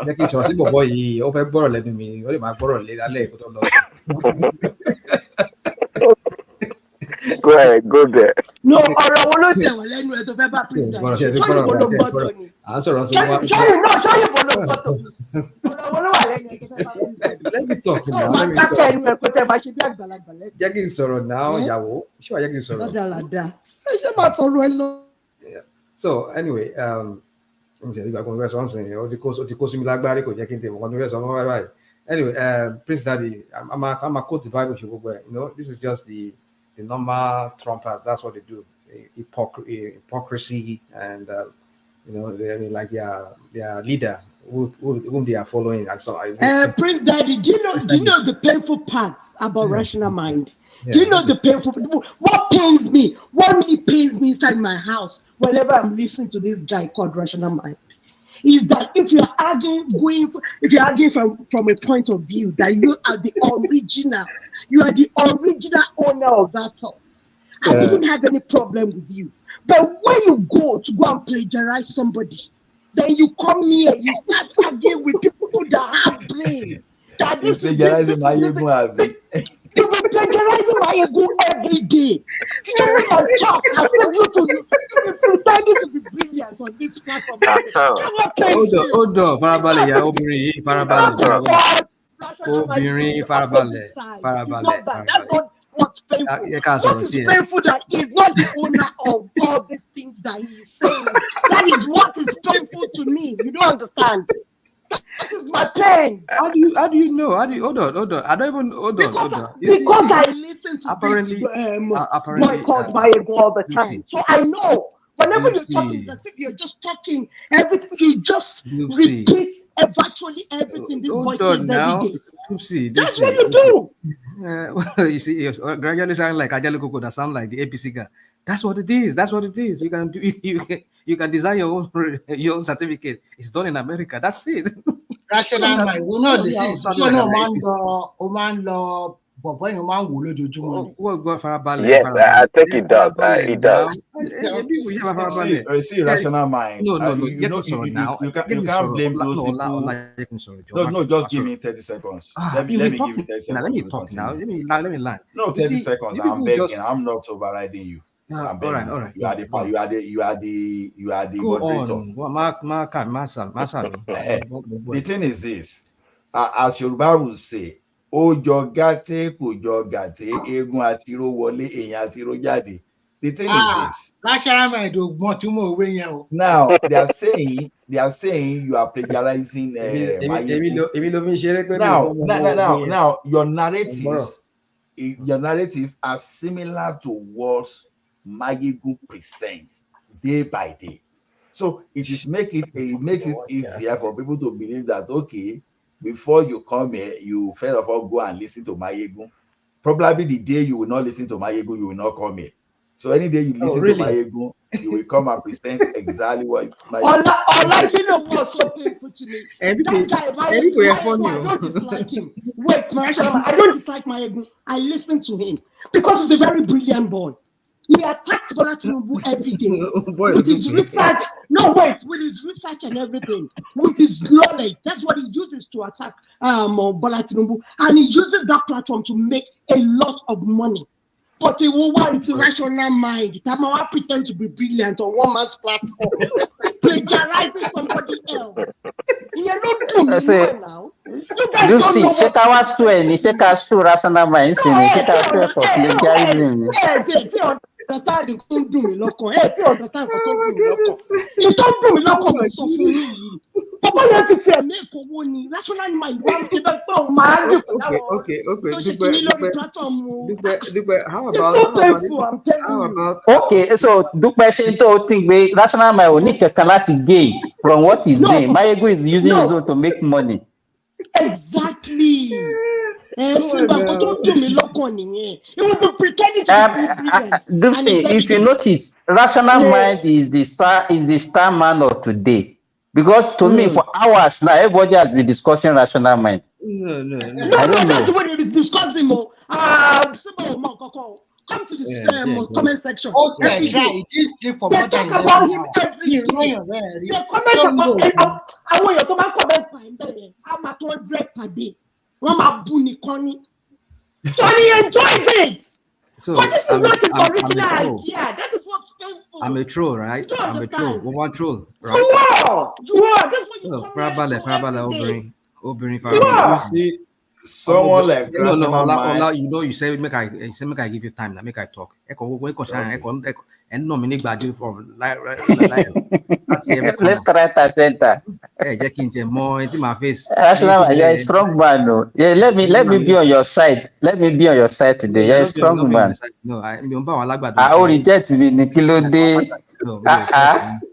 Trust me. I want to be on your side today. More far me free for you now. Don't be on my side. No, thank you. All right, so let me Dupe. How do you know if I'm not even Mayegun himself coming here disguising like somebody else? They won't look different. Won't look AI. Let's see if he disguising. No. Mayegun is exceptionally brilliant. I listen to him a lot. The guy is very brilliant. Yes.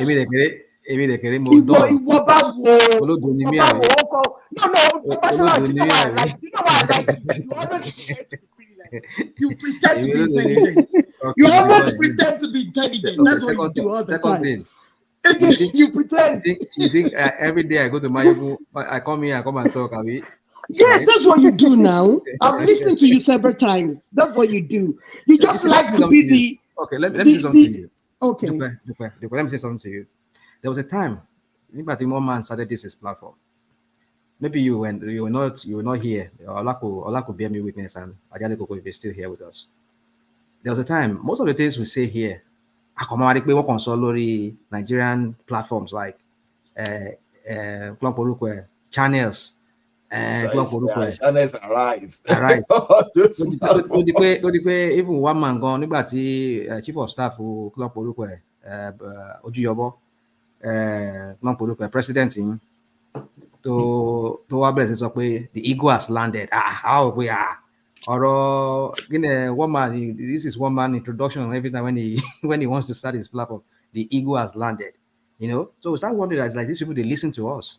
So I won't put it past Mayegun that Mayegun is listening to us here too, because there's so many things I've said here. Hold on.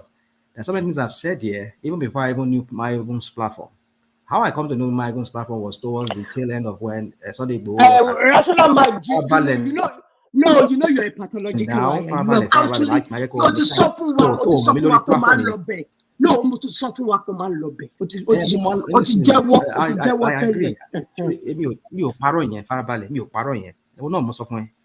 I knew Mayegun towards the end, towards when they arrested Sunday Igboho. I think after they raided his house, around that time, we locked down towards the tail end of that lockdown. I think it was last year, 2022 or early 2022. And how did I know it? Then I was watching this lady from Germany, the lady the one, I think it's also this Yoruba nation thing. So that was why I got to know. That was when I now went to the guy's platform and now say, this guy gets some nice content. So content here, that was what really got me captivated on it. It gets nice content and sounds sort of like myself and him, we see high on certain things.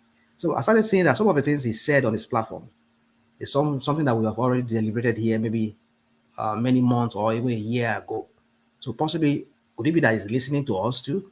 Or could it be like one of those coincidences of what we say here and we hear them on Nigerian platforms? So that's just it. So I'm not saying I don't go to my platform, but I like him for his contents. Contents here, because some of those contents are very rare. You can't find rational mind. Rational mind. Mayegun and one man, they're totally different. They don't speak the same. They don't present the same topics. They don't even do anything the same way. One man and Mayegun, they are totally different people. So you are the only one on this platform that regurgitates Mayegun. You are the only person. I don't regurgitate Mayegun. You are the only person that does that on this platform. Dipsy. Yeah. You should learn that you cannot win this war against rational mind. Why can't you just you cannot try to pay me just leave him? Just leave him. We will not admit. People are listening to us worldwide. I don't want you people coming here and blackmailing me. Like, this is this. You come here because you are emotional. You this. I mean, like, don't start. If you know my antecedent on this platform, you understand where I stand on these matters. I've always had this view.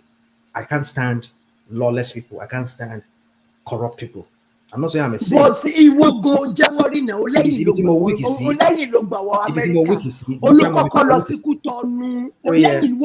not straightforward now. You are not straightforward now.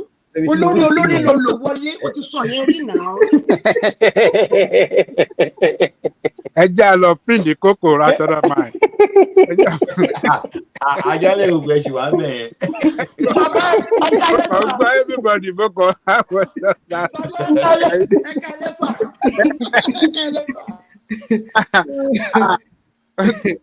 ó ti fún rational mind jù dúpẹ́ rẹ̀ dẹ̀ fún. Èmi ò jalè. Ìtorí rational mind bàbá jẹ́ òkú torí rational mind náà ní Dúpẹ́ fi wá sórí platform. Ó tọ́ ni torí ẹ̀yìn ọ̀pọ̀ ẹ̀kọ́dà mi gan ni bàbá wọ́n máa bú comment section yìí sà. And tẹ bá dẹ̀ rí rational mind náà tí Dúpẹ́ bá ti dé ara ẹ̀ máa balẹ̀ ni. You can see the way he's talking. You can see the way rational mind is talking. Ó máa sọ̀rọ̀ tútù. Kò ní sọ̀rọ̀ iṣẹ́ ìpínlẹ̀ báyìí pé tẹ́lẹ̀ àwọn ọ̀rọ̀ pé you guys at my see the way he was talking now like a very gentleman.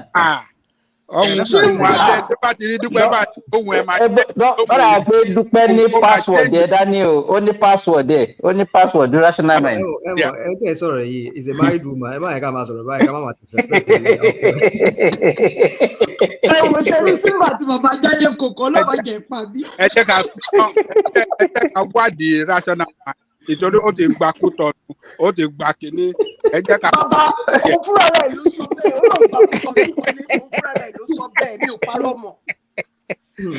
èmi ò lórí ó gba Morocco lọ sí Libya, gba Libya Morocco wọn yẹn. mo wà Nàìjíríà. ó Nàìjíríà náà, ó Nàìjíríà. ẹ farabalẹ̀. Mediterranean ló gbàdé Europe kó tó fly dé. mo wà Nàìjíríà báyìí green card mi ti ready.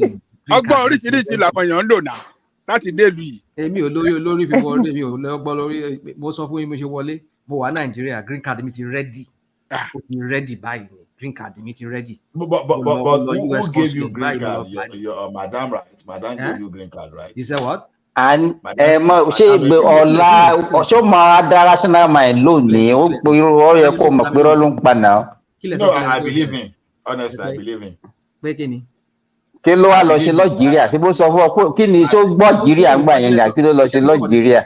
Kí ló lásọ? Ọlá kí ló sọ? No, I believe your story that you got your green card from Nigeria. I believe your story, but I'm just wondering. Rational mind, when are you going to release your proper identity to us? Yeah, that's a valid question. That's a valid question. It's not. Because Jafar. Rational mind now it's questionable. Because Jafar later deny you. Because Jafar used to refer you to you as his cousin, right? Because you are Yoruba Fulani. So all of a sudden now. Àwọn Yorùbá Ìgbò, ó ti sọ pé Ìgbò ló náà rí o. Ọlá tí rántí orin Orlando yẹn tó ní lójúlé ọ̀kàkà ká ṣe sẹ́ńsọ̀. Àbọ̀ mi tí Rational Mind ti wá o lóńdó ṣe. Rational Mind say is a Nigerian now. I'm a Nigerian. I mean, I'm a pan-Nigerian. No, you say Prince Daddy. Rational Mind has a questionable identity. So we have to.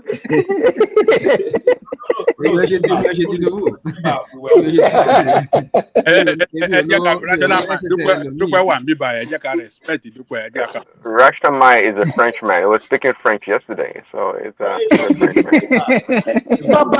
Baba, no, Baba, you should take it easy, contribute new No,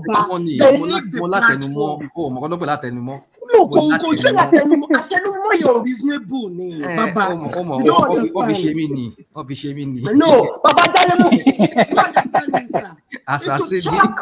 You should just talk, then you should leave the platform from other people. No, assassin, make their own contribution. Minister, yes, I'm a buffer. Oríṣiríṣi ló wà lára Rational Mind.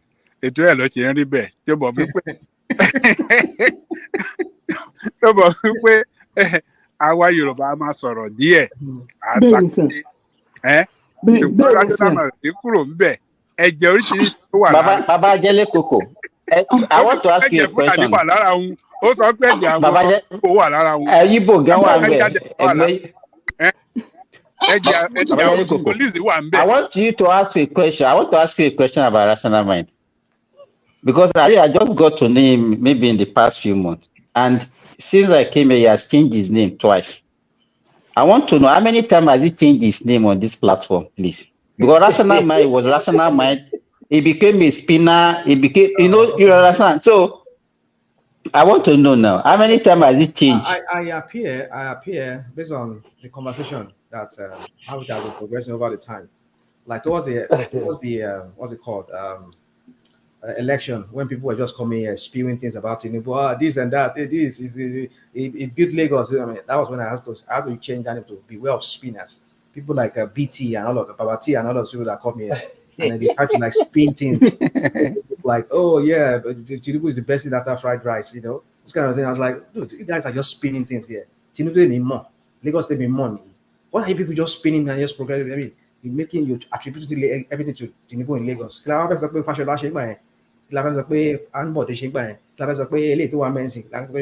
I mean, what did even Jack Conde told that was there before him? When people ascribe everything, just spinning things about Tinubu and making it look like Tinubu was some kind of god. That was what I get. So, okay. But when you were bearing rational mind, what influenced that one? Hold on, that was at the beginning. At the beginning, I came with that name. Well, first of all, it was Nordic Coin. That's my company name. Yes, you were Nordic Coin once before. Yeah. Yes, I want to remember that. Nordic Coin. That was like for a few months, like for 3 months. I did that. Then I switched to Rational Mind. That was at the Bugatti, this Nnamdi Kanu and this fight and everything. Jubre.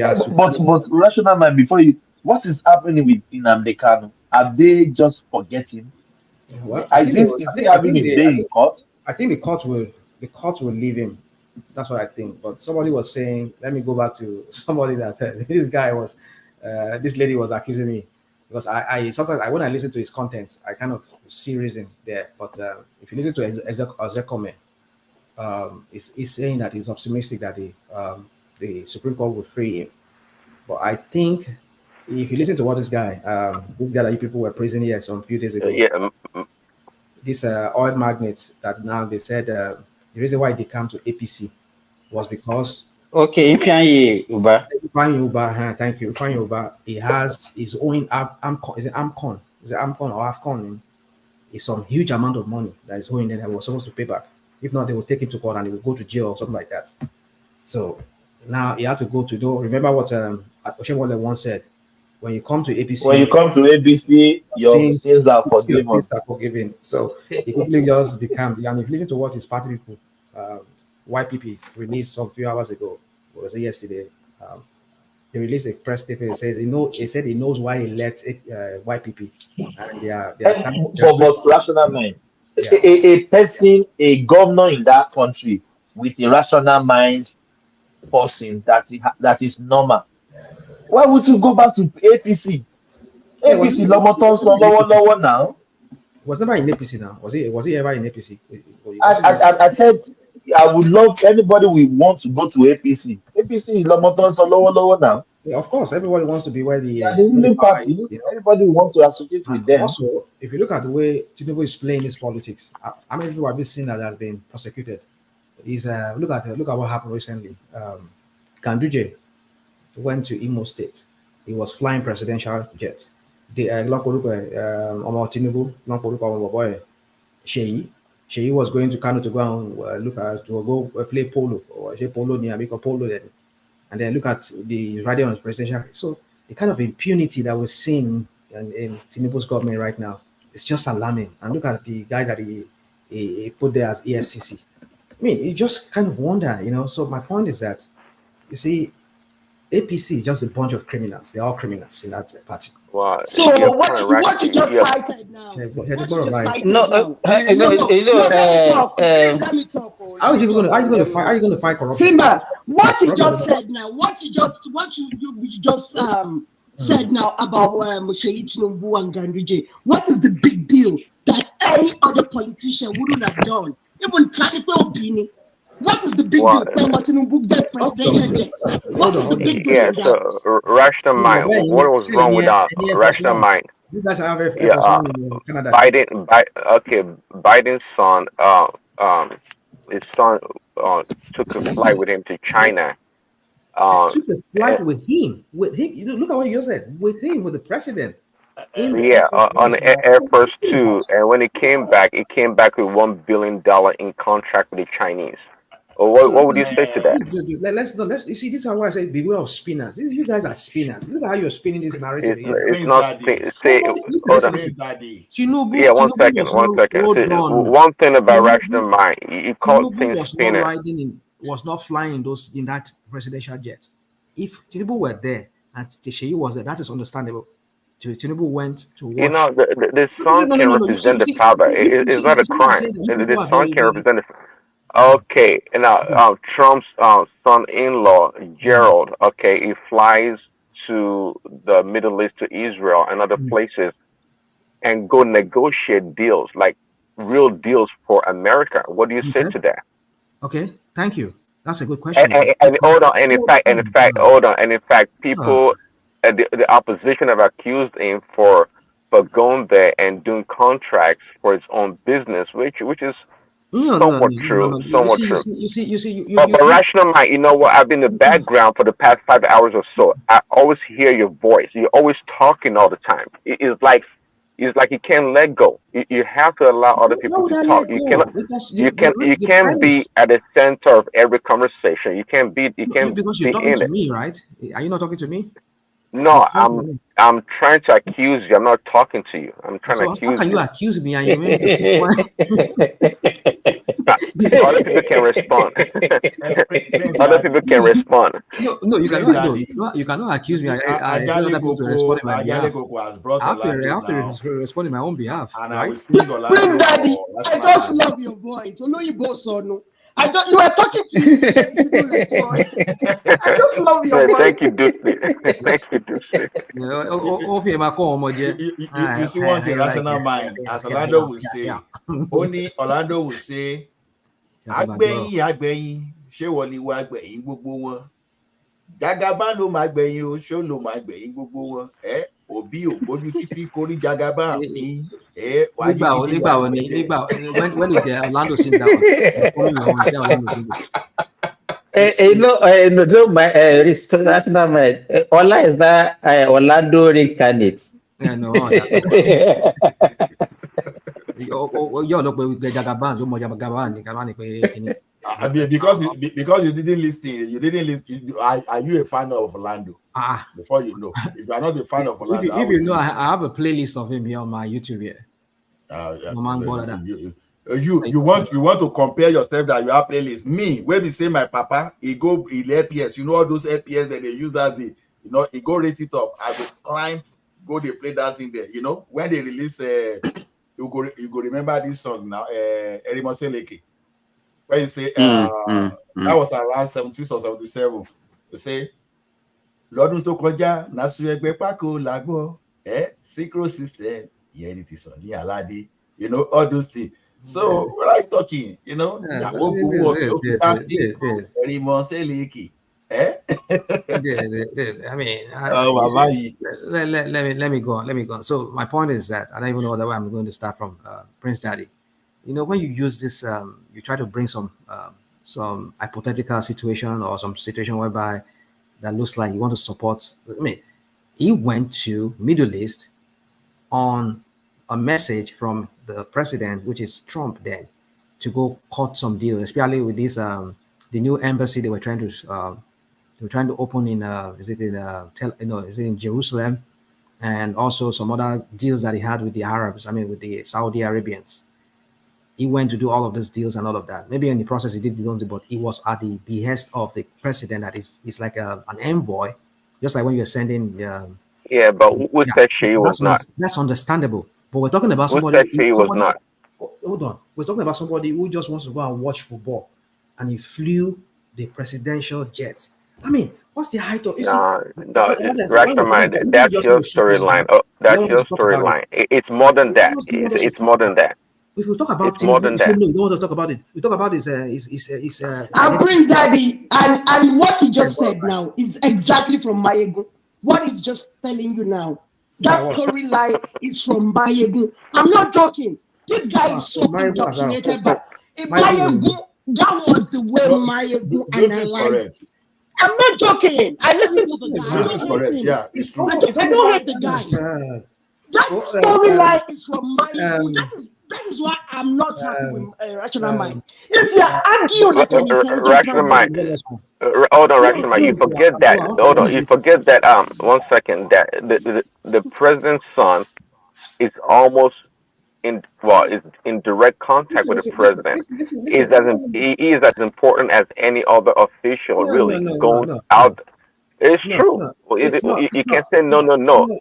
So if it's just an ordinary son, how come they give him the red carpet? How come they did that? You think they don't know what they're doing? It's a minor. Hold on.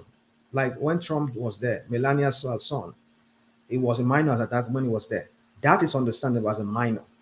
But this is, you see, it's okay. Let me you say Ruben about it that you people were praising here because it was validating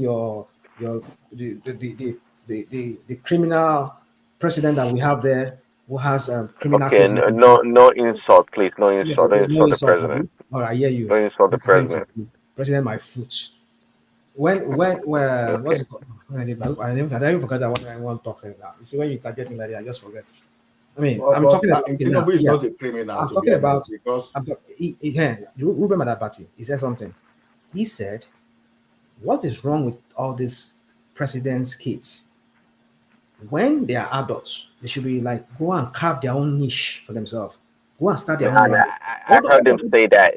Hold No, on, listen. we all heard him, and that doesn't make too much Listen. sense. Let's not pretend. Okay, let's not pretend that every son will grow up and to supersede their father or be great. Listen, there's nothing wrong. I think I give up. I give up. Apparently, you people cannot be helped. You cannot be helped, and you live here. You live here in developed countries, and then you wish something different. You turn Nigeria to monarchy system. What is wrong with you people? Okay, I mean, what happened? What happened to Kennedy?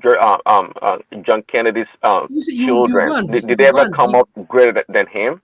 You go and dig out some kind of excuses that I don't even understand. Like where you are getting all of them from. And none of them even stick. You brought out Trump's son-in-law. You brought this guy that flew with his father to China for some whatever the business, American business deal with China. You bring that did not stick. You're bringing the Kennedy. I don't even know you talking about. I was trying to draw a parallel whereby family members, they also are in the affairs of the. Prince Daddy, just give it up. Just admit I'm that. not. Just unlike admit you, I'm not trying to make an argument for argument's sake. I'm just telling you that these things happen. It's not a big deal. It's absolutely not a big deal. If Sheyi was not that important, why would they go all the way to give him a red carpet and welcome him and treat him like a VIP? Because Nigeria is a banana there's value. You can deny it. Okay, rational, but there's value to Sheyi. There's no absolute value to Sheyi. There's no value. Okay. Yeah. Right. Nobody voted for him. Nobody voted for him. Look, for information, nobody voted for him. Of course, nobody voted for him. But guess who can walk into the president's room at any time? This reasoning is just. Guess who can walk into the president's room at any time? I refuse to be conditioned to your reasoning. All of you people's reasoning. Prince Daddy, rational mind. Rational mind. Rational mind. I was thinking. You people live here in developed countries and you're wishing all this. Rational mind. You are the moderator. You are the moderator now. You are the moderator. Don't forget that you are the moderator. I'm not the moderator. Hold on. Yes, Ajani Koko. Yeah. Rational mind. The president family. Without the president person can fly the presidential jet to anywhere.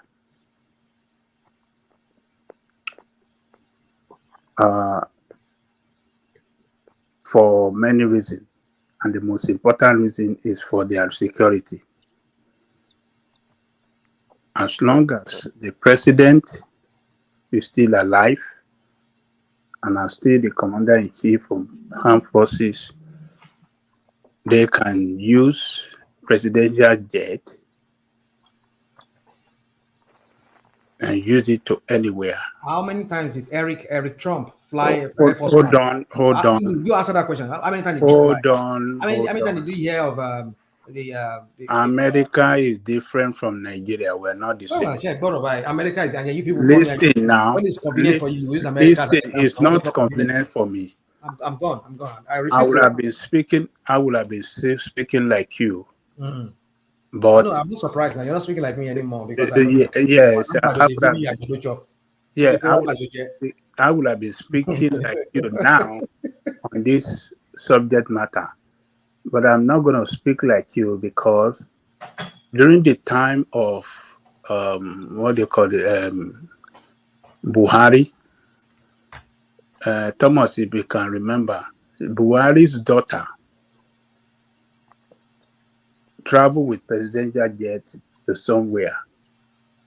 Yes, I remember. And we tweeted it here. We were not bashing her. We are saying all sort of things. Hey, this is the worst thing that is happening. Then I think the second day, the issue came up on our Rice News, and Dr. Abati was speaking to it. And what he said was that, look, in Nigerian context, the the presidential jet is not only meant for the president, but for him and his family.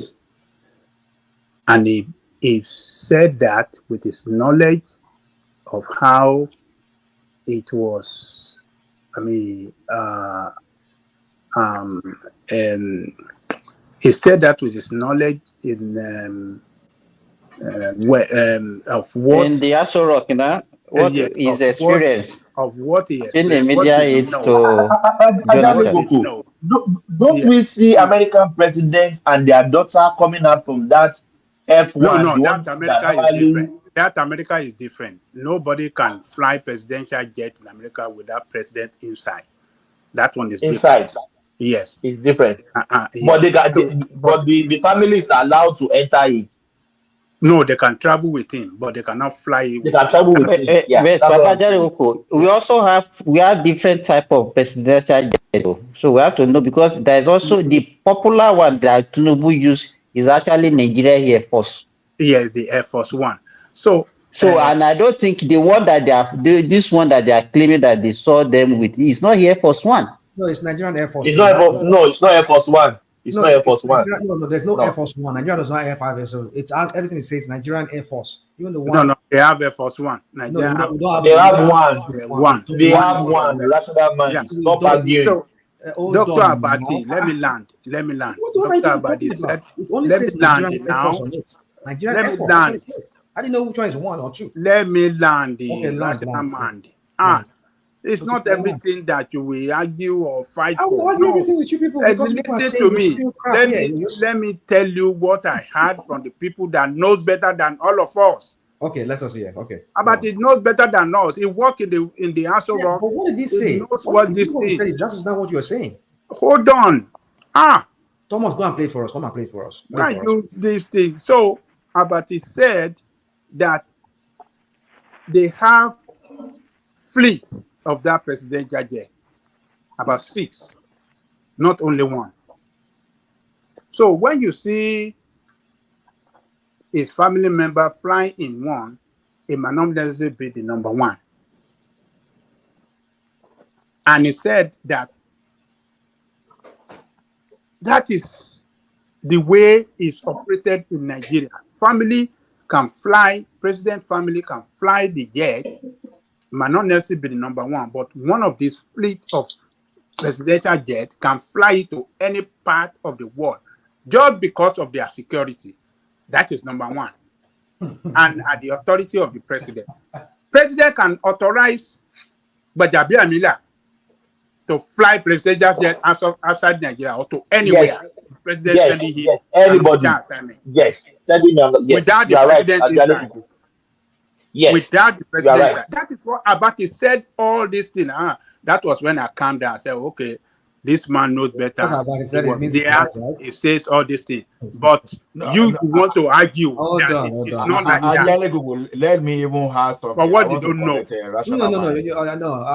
not saying no, rational mind. That's not what he said. Nigeria doesn't have Air Force One. You're only picking the one that. Wait, you said Nigeria doesn't have Air Force One. He went further to say something more than what you just said. Nigeria call it NAF001. That's Nigeria Air Force 001. We have Air Force One. That is the main distance for the That's president. what they call NAF001. Yes, we have Air Force One. In the fleet. Yes, they have 6 of them, the presidential fleet. So they can fly others. Why president can fly the main, but the Air Force One, I think that one is specifically reserved for the president. But the others, his family member can use it at their approval. And even some minister can use it too if they want to go and negotiate business somewhere else within the country or outside the country. Hold on, right on my. Also, in the United States, I just read it here. Also, the president's family members can also fly Air Force One with the permission of what they call the Executive One Fox Fly. So it is possible for family members to fly an American president's Air Force One without the president being on it. So rational mind, you like to argue based on what you think is right, but not necessarily No, true. Prince Daddy, the argument is not from rational mind. It's what he saw somewhere being discussed. That's what he argued here. So it's not from him. Maybe near So again. you It's saying just that from my rational mind does not have an Apparently, original thought, huh? It doesn't. apparently, people Yes. can stand intellectual people like myself. It's very glaring. Rational mind, You you cannot stand it. intellectual.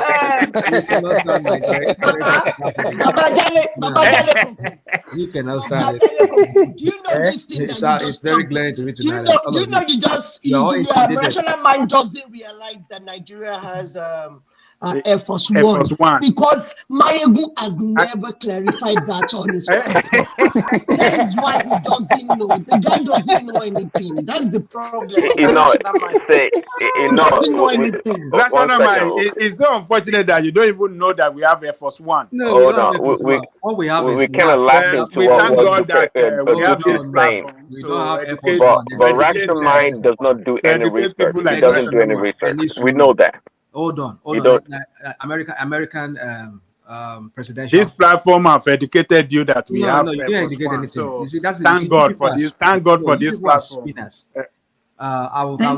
God for this platform. Thank God for this platform. Thank God for this I platform. told you- Rational Mind. I Say, told God, you I we thank have- you for this platform.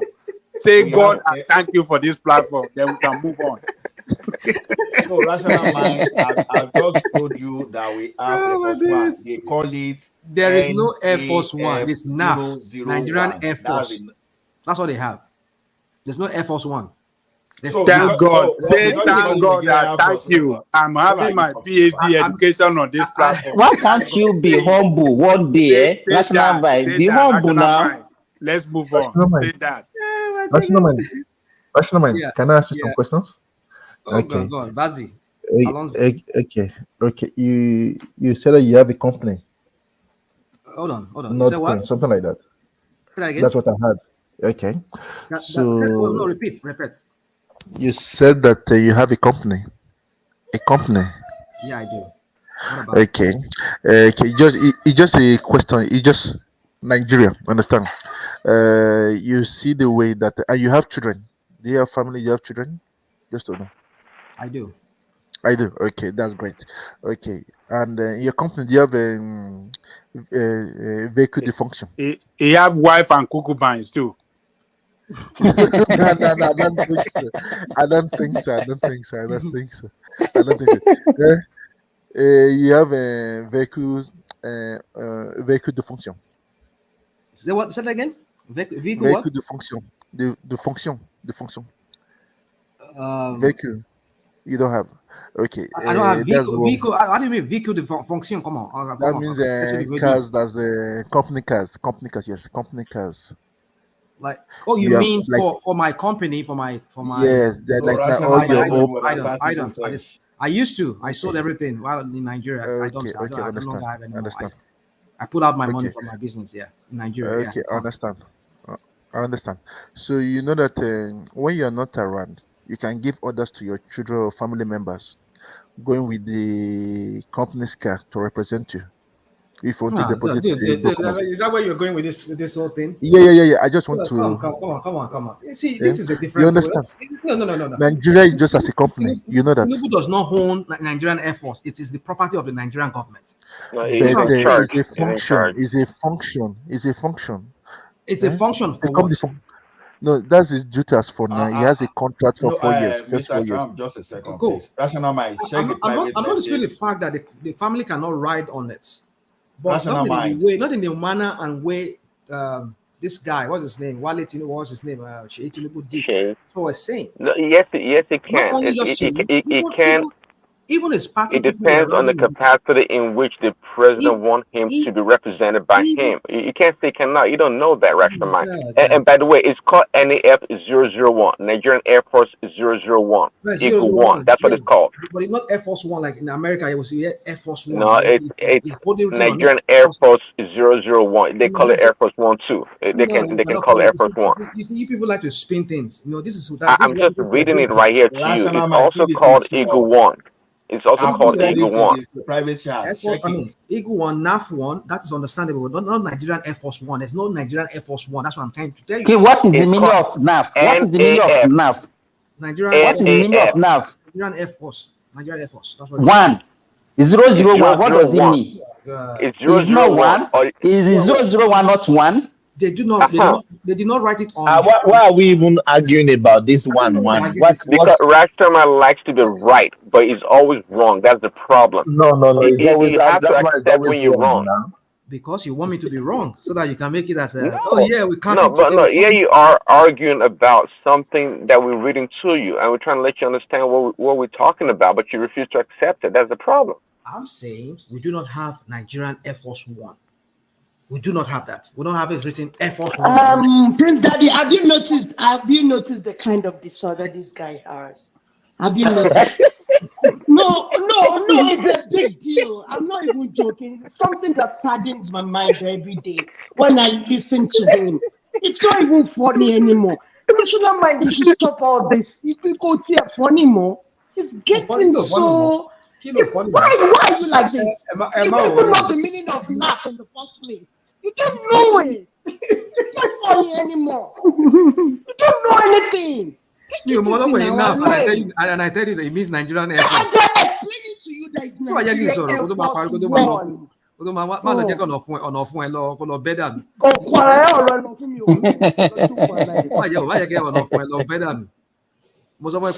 Air NAF means Nigerian Air Force. That's what it means.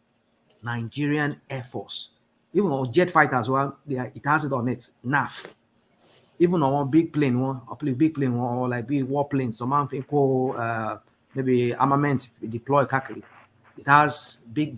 So why do you think they put that number there? Why do you think they put 001 there? It's a way. Most airline has a way they number their rational mind. Rational mind. It said the aircraft is known as Eagle One and it's marked NAF-001. What is wrong with that? I'm not disputing that. It's not dash 001. I'm not disputing, but I'm saying it's not. No. Rational mind. Hold on, please. That's what I'm saying. Please, you guys, you know, national mind. He doesn't like anything good for Nigeria. That the airport. Let me finish it now. The airport in America is called one. That why are you calling Nigeria home to one? What is Nigeria? What's Nigeria? I agree with you, Thomas. Why should Nigeria have NAF1? Alternative thinker. Understand? That's good for the platform. No, Tarov. If you want to be alternative thinker, you must be. You have to be logical also. You can't be alternative thinker for just being sake. It has to be a critical thinking. You can't. It has to be critical, not just to be an alternative thinker, and it will not make sense with it. Tarov, why are you saying this? Simba, that's a good why are you point. encouraging? There's been times that for the professionals, people talk with intelligence here. You can't just come here to come and regurgitate a particular guy every day here. It's not nice. No, that's a good point. That's a good point. I said it before. There have been times that Allah, enigmatic and others when they speak. Then after the show, I meditate on those things. I try to do more research. Yesterday, this policy when President, the policy they rolled out yesterday we discussed. Most of us on this platform, we kick against it.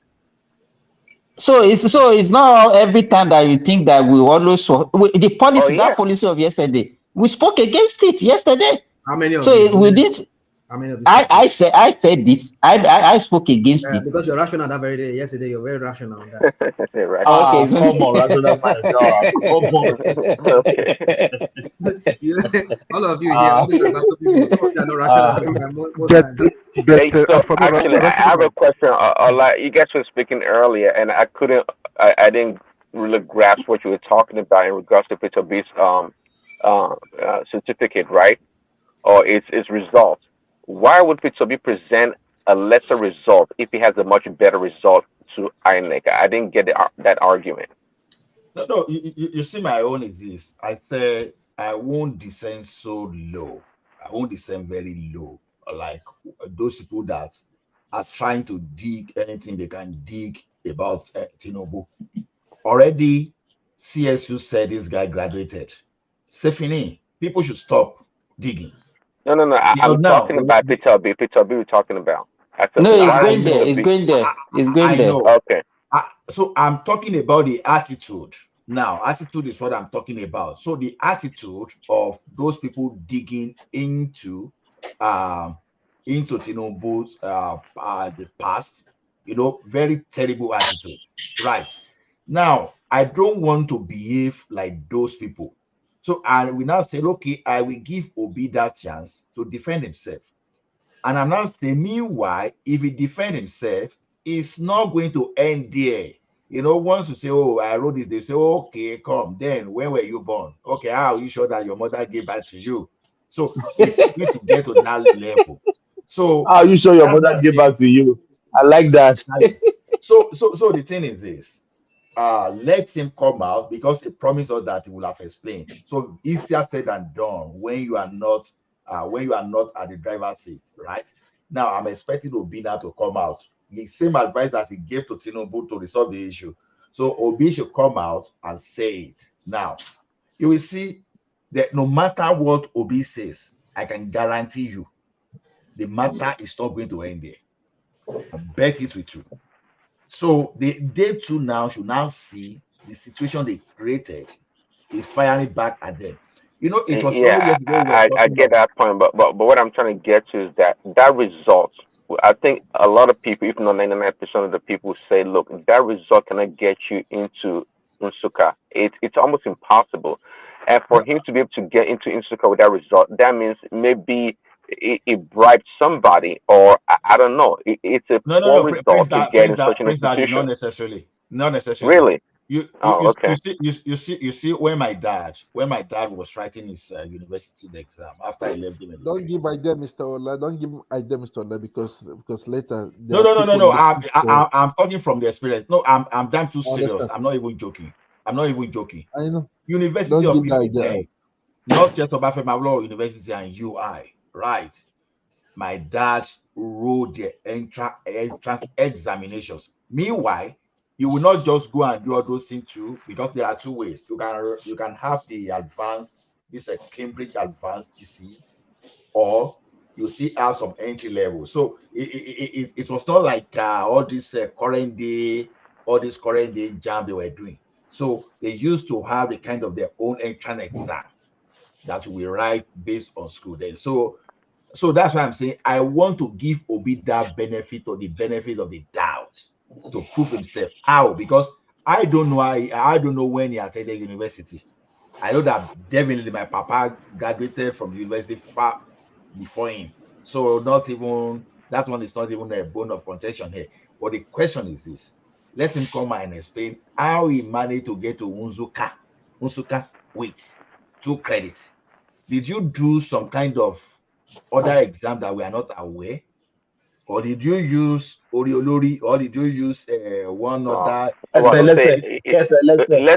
can analyze before Peter comes out to do his own analysis, and based on what we know or what we see right now, it's it's not possible that he got into that school with that don't get result. me wrong. The behavior suggests that he has something is hiding. If that was true, the behavior suggests. But then I'm not even saying that. I say what he advised Tinubu to do. I want him now to lead by that. Oh, come on now, stop! We're not gonna do that.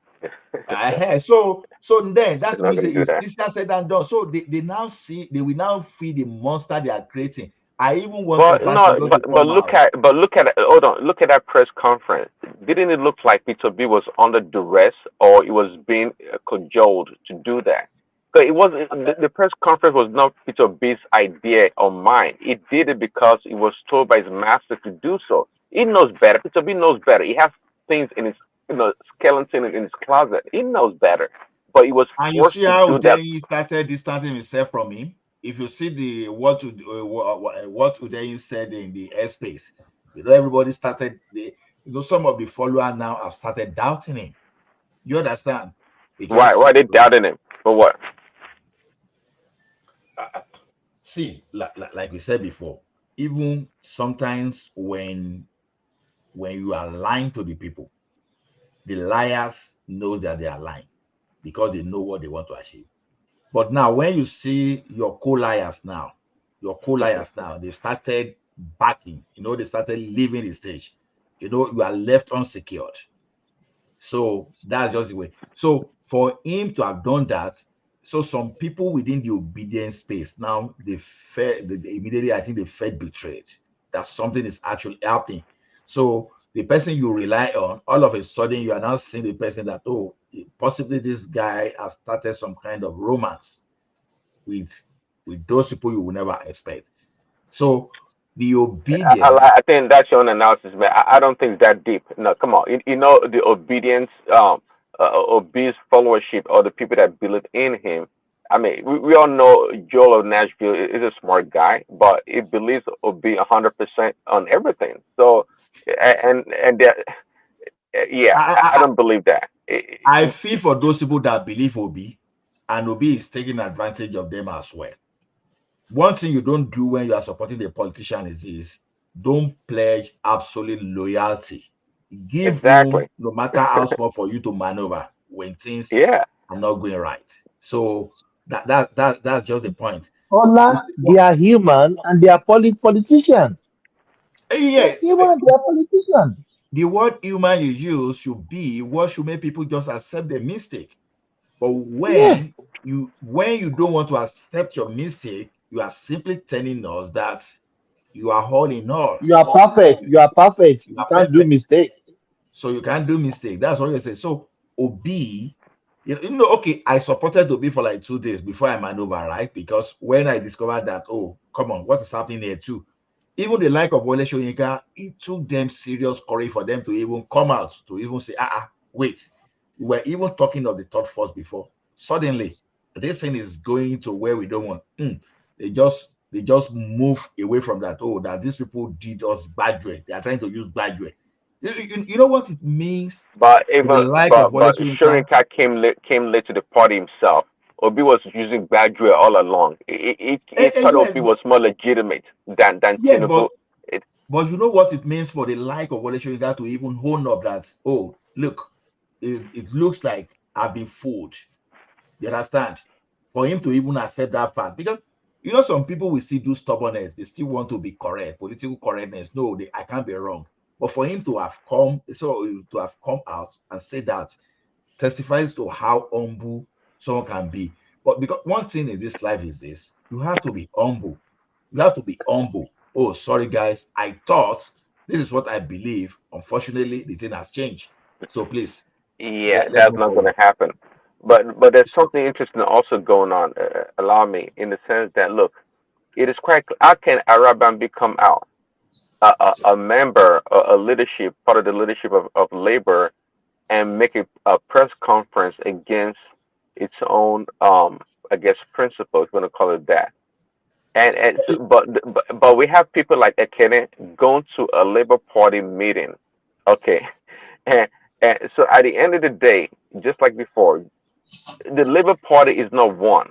And I think we said it here before that Peter B is going to abandon the Labour Party and go elsewhere. He's going to do that. He has abandoned them already. So what happens to people like Kennedy? Because we all know that the Labour Party is already factioned. There's an Igbo faction. There's maybe Yoruba faction, and maybe others.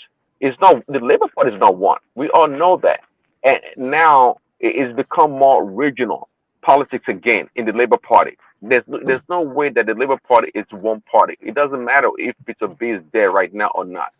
But if, of course, we expect Peter B to leave, and when he leaves, then what happens to the Labour Party? But President, you think somebody like Ekene that is going to Labour Party meeting now, if Obi leaves Labour Party, he will still continue to be a Labour Party member? He is doing that just because Obi is there. I don't think so. Exactly. Yes. That's the point. Yeah.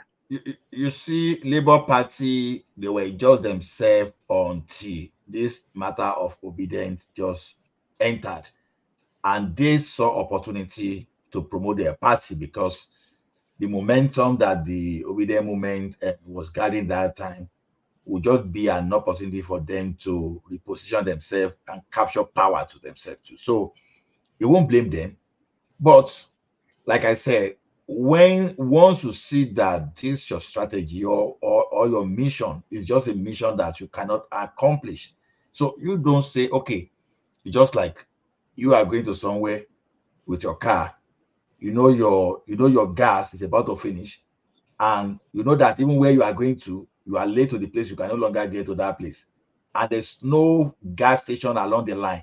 You are just saying, I must go to this place, I must go to this place. When the remaining gas that you are supposed to use to go back home, you are not doing that. You just say you must go until your vehicle will break down after the gas dries up and you are stranded in the bush. That is exactly where Obi and Obedient are taking Labour Party to. But when they realize that, no, see, this happened to be mission to nowhere, they just move away, because naturally, obedience should not be Obi should not be and obedience should not be talking about against CSU certificate with respect to Tinubu, and the party will be saying, oh, see, we are not part of this. So immediately the party is dissociating themselves. What does that tell you? It's telling you that, no, we've seen enough of this guy. We can't be following this guy around. This guy cannot be fooling. So that was why I said the other time that even Labour Party as a party, the other members there that are not so desperate, they know that they did not win that presidential election, because all their body languages, everything they are saying is telling you that they strongly believe that they didn't win that election.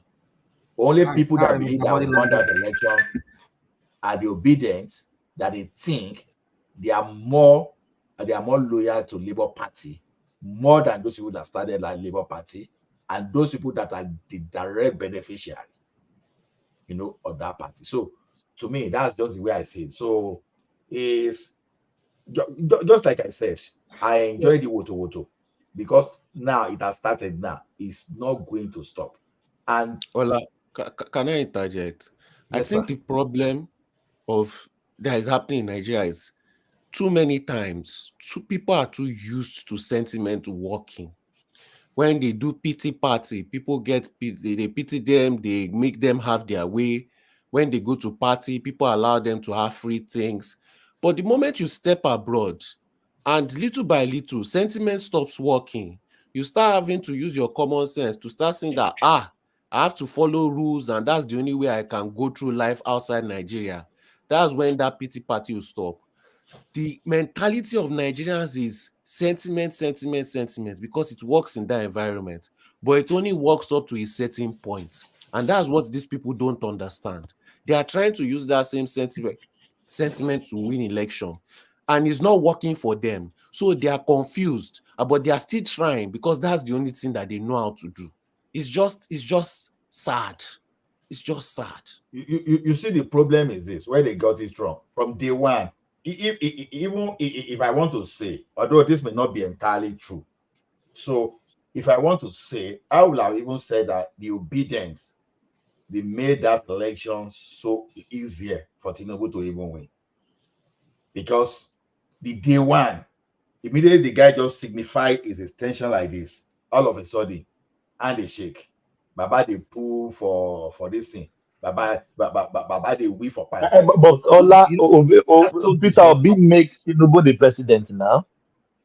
Peter Obi makes Tinubu the president.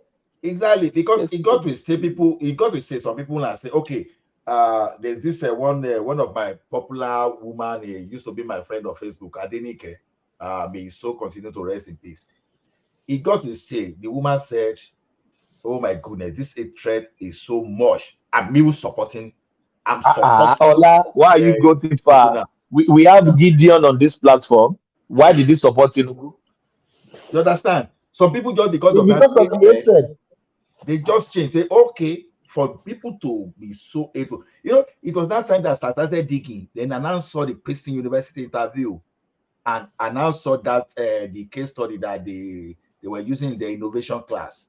You understand?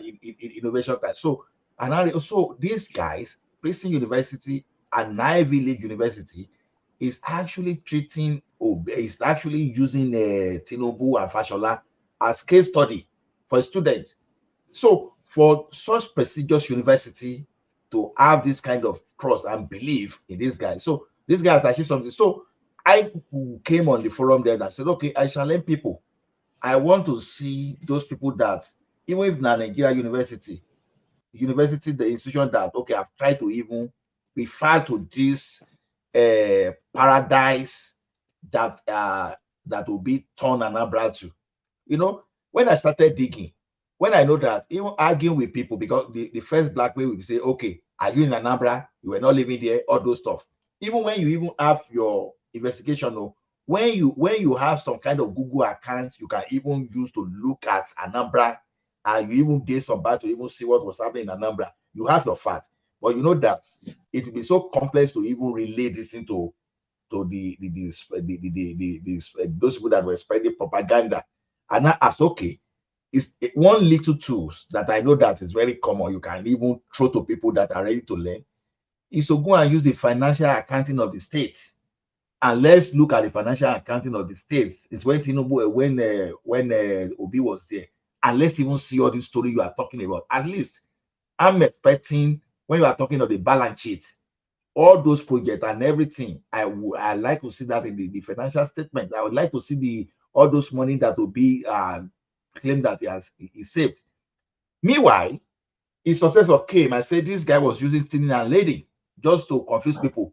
You are telling people that you save money, whereas the same money you sign it out just for the thing to take effect once you leave the office, and you are deceiving people. So that is lying, and it's on record, because the like of Soludo, they have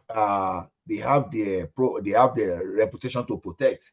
You know, we are talking of those people that have consulted for IMF and World Bank, that tomorrow they can still do the same thing, because these are the professors that they have articles, they have papers, they have journals that people in the academia they are using, they are referencing. So those guys, they don't just go out and rubbish their reputation. It said poverty index doubled while Obi was the governor of Anambra State, and people were saying it was lying. When a simple visit to the Nigerian Bureau of Statistics data will just tell you otherwise. You know, that was when I was comparing Anambra and different states. That okay, Anambra with this population, why are you not growing? How come the other guy that is Well, not even oil producing? Peter B told us himself that the program in which he ruled or financed Anambra with was an international program, more like a welfare program. Yes, he said it himself. Even though it like took what? pride in it. It took pride in it. Is this, I don't know, something about millennial goal or something like that. Peter B said himself. But it didn't say that way. It didn't have to say that way. We can read the meaning and what it meant. You see one thing, Prince. Can I interject? People can throw anything around. You know. I even made a joke when people were saying, "Oh, he attended that VAD," all those things when they were. But I said, "Me too. I attended that VAD now." And when one guy truly wanted to believe that I attended that VAD, I say, "Calm down. No, that's not what I mean. I did CS50, and CS50 was done by Harvard. So you go to YouTube, CS50 computer science program is from Harvard. So I can claim by going to EDX or YouTube to attend the David Malan program and claim that I attended Harvard, not be Harvard too. So there were a lot No, of no, no. reporting But there. what I'm saying here is that Peter B. Okay, because we didn't have any creative ideas that came out of Peter B's leadership or governance of Nambra. We don't have it. He said it himself. I can't remember the exact name of the program, but it's a program whereby it's a poverty program kind of with international community whereby you have to do certain things, and that's where I they know. got a lot of their funding. It wasn't because he had the high IGR or he had some creative way of raising revenue or taxes. He didn't have none of that. He didn't have none of that. You And because see, he's a very crafty human being, now it's beginning to make sense. He put the Anambra State money in the bank till the time that he left as a governor, so he maybe can claim the interest. That guy is so crafty. I think that's part of the program, part of the plan has been unveiled, no, disclosed right now, that people are beginning to understand.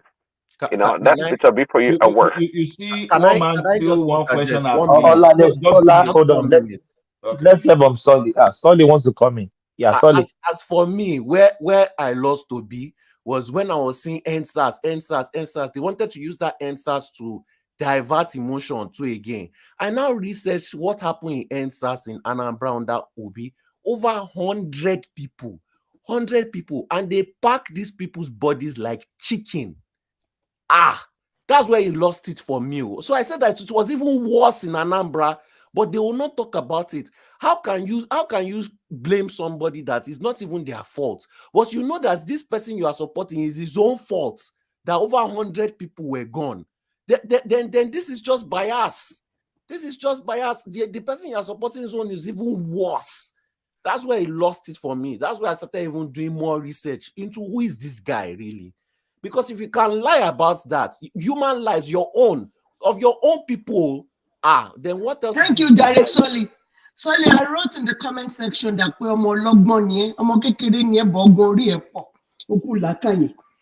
so me, I want to say that it's not even about Obi doing anything in Anambra. People lie, politicians lie. That I've done this, I've done that when I was a governor. I said this guy can't comprehend questions. He can't talk intelligently. He doesn't have anything upstairs. That is my own beef with Obi. It's not even about him embezzling Anambra's money or anything like that, because most of them do that. But this guy that you're just eulogizing that is the next person after Jesus Christ doesn't even have anything upstairs. That is my beef with this obedience. That is why I'm fighting them. The guy doesn't have anything upstairs. He comes to interview, he would have crammed statistics because the people he's talking to can never fact check anything. They just listen to him like dummies. National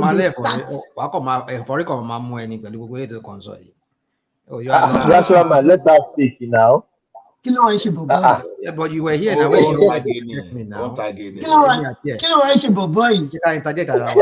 Gbọ́dọ̀ ṣòtẹ̀kì sùn láti gbà tí wọ́n máa ti bẹ̀rẹ̀ program. Do you know what? Do you know what, guys? Let me tell you something. I'm coming to one man's program. I want to start my program on one man's show. Let me just announce to you guys now. Okay, I will be blocking some people. People like Rashon, you can never come onto my program. Really? Never. I am not doing Ìjọba ológun kejì ti dé. Ìjọba ológun irọ́. Thomas, I can never allow somebody that won't come with critical mind to my program. It's not possible. You see, you don't want to start thinking. No. You can't start wasting people's time. You know, possible. You want to come here and sing Kumbaya with you, Abby? It's not Kumbaya. I don't even like people singing Kumbaya. I love. See the way Solly was making his submission. I love you people. Want now. You want people to come out and you love guys. No. You had a love Tinubu, Abby. See the way the way Solly talked about these people. But because of this, that they want to. It's not about Agbado. It's not even about Agbado. You just have to make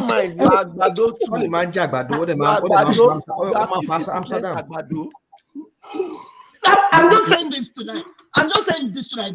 Rational mind, my block mota. Oh, ni wale program. I'm telling you. Okay, I was responding to Prince Daddy the other time. You see, while we were discussing this will be, one man threw one question that question caught me off guard, and I think that question caught so many people off guard. The first thing I thought that I said, look, guy, that I said I took advanced courses in economics. It doesn't make me an economist. So guys, stop calling me an economist. So and I went because the question then was that, okay, they said that in a developing state, were you even supposed to say you are saving money? Because we are talking of the state where poverty level doubled. And the next thing you are doing, you are saving money. It's just like your children are your children are hungry. Your children, they don't have enough enough skill to equip themselves to sustain themselves in the future. The next thing you say, okay, oh, I want to be saving this money for your future. So now, a developing state truly, you have no business in putting the money in the banks. when you can use the same money to boost agriculture, to boost some others or other parts of the economy, the next thing. So now we're not trying to trade the situation. Look, why is this guy saving money? Was the guy saving money just because he loved the people of his state, or he was just saving that money to help his business, the business that his is business now? So now the money is in his own bank. So you can be so corrupt officially, like Tinubu will accuse Obasanjo, just say, see, yes, you come in a corrupt person, but you are the one that taught me how to be legally corrupt. You understand? If that thing that I read, if it was correct anyway, because online papers today, you can't really trust them. Let's listen to this, please. Yeah. I came back there and told somebody, you don't go to look for foreign investor. Anybody who does is going around the world to look for foreign investor is wasting everybody's time. Foreign investor is like bee and honey. If you put honey here, how the bee will come in, nobody will tell you. I told you Macron finished G20 meeting, flew to Bangladesh, because Bangladesh has just ordered 10 Airbus 350. So you have to go and see them, because they're coming. If you look at all the economic analysis, go and Google where Bangladesh will be in 2030, where they will be in 2050. Nobody knows where we're going to be. With all this lying joke and everything, and people think it's about A or B or C. No. A deputy governor was just asked, you didn't go to school. He said, it doesn't matter. But you feel it. You were the one who said, I went to this school. Nobody forced you. If you know it doesn't matter, you would have said, I didn't go to school. So we imagine your ingenuity as somebody who didn't go to school and was able to come up to this. But don't say things. We have now reached a country where, like Ben said, where people say something and do something else. I asked a woman to queue. He told me, whenever I queue, I don't get anything. This happened to me last year. So whenever I queue, I don't get anything. And after the tribunal decided our case, I called the woman and said, I'm sorry. Whenever I queue, I don't get anything. Because we had somebody going around the world saying this is how he's going to conduct the election. Everywhere he goes, he said, it was the night that I had what was called real time. Suddenly, he said, no, he can do it anyhow. Why didn't you tell us it anyhow? So that we can behave anyhow when we are voting as well. That is your country. That is what Ben is preaching today. But why are they clapping for him? I defended him the other time, you understand? So, and I still defend him. So, he didn't say anything wrong, but it was just absolute. Olamuni, I have a question. So I've not been following the platform on this. Is it true that it's possible that Peter B. Lori University or Tonya be rumor? No.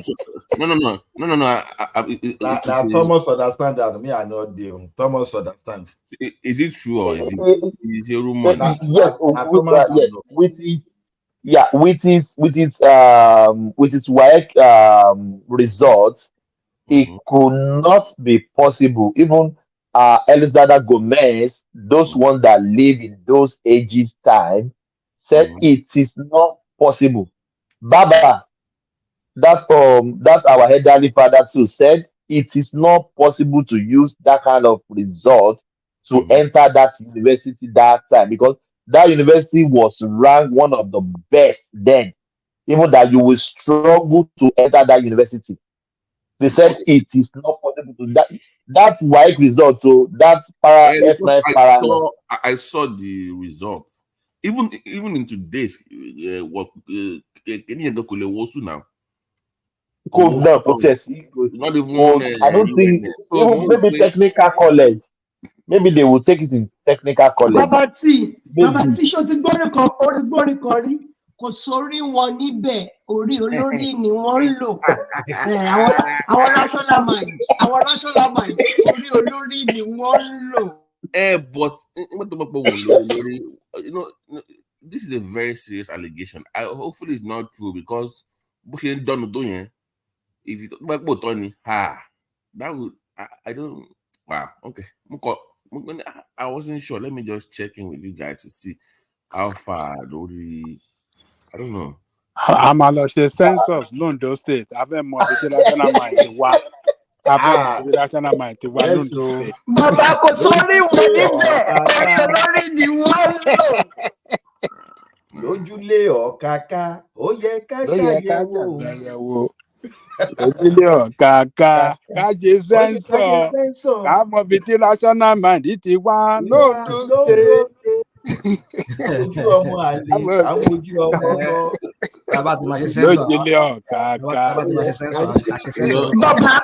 Bàbá tẹ bá mọ àwọn ọmọ Ondo State dáadáa, ẹnu wá gbó kékeré nínú Yorùbá.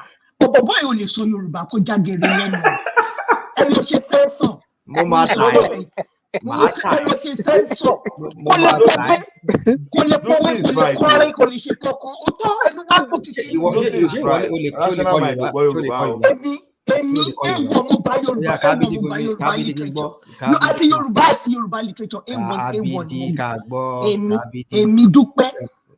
Wọ́n máa pòwe òní lè pòwe lẹ́nu kò ní lọ lẹ́nu ẹ̀. Wàá kọrin. Èwo láriwo tó ń parí ariwo kọ́ ni music now? Kí ló dé now?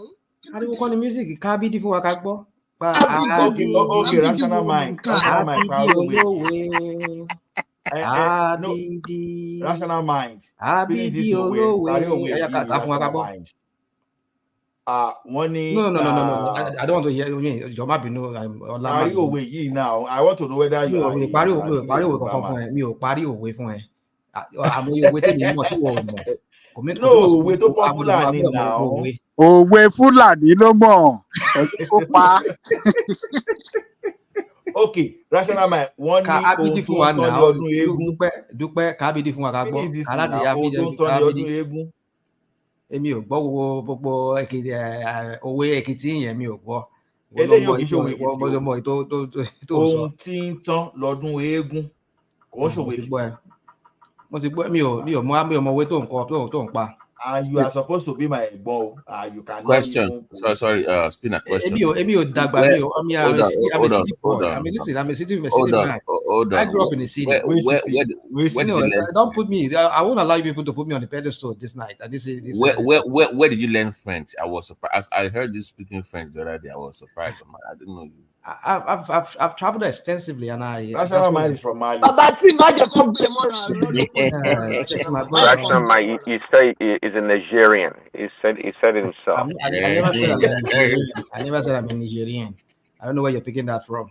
No, from our conversation about a couple of weeks ago, you said it yourself. Bàbá tí gbogbo ilẹ̀ àwọn France ló yí ká tó fi wọ Mediterranean. Ara lókè àbí. Wọ́n gbé rational mind sínú kọ̀ńténà ni àbí. Most away. Bàbá mi ò tún lọ́mọ fúnra ẹ̀ ló fẹ́ lọ ra ẹ̀sùn bíbá yìí o. Olórí lòun ló wọlé. No, most away. You see, you know that container they used to put in the shape that will look like a house. Like maybe don't be rational mind. Also there. We were arguing. Let me remind you, rational mind. We were arguing about all these jazz in Yoruba land. We sọ pé kò sóògùn. We sọ pé there's still ogun. We used one of no owó fúnra rẹ̀ ló sọ ọ́ pé àkókò bí ìmọ̀ bó ṣe ló ṣe kò ṣáà nígbà jẹ́ kó bá àwọn tó ń gbọ́ program ìwé jẹ́ kó bá ẹ̀ bó ìwọ fúnra ẹ̀ ló sọ. No, rational mind. It's better to stay with you are very eloquent with your English, so don't try to so those of us that cannot speak English very well, allow us to be using our Roman buying, they want to invent those multi languages by Roman buying.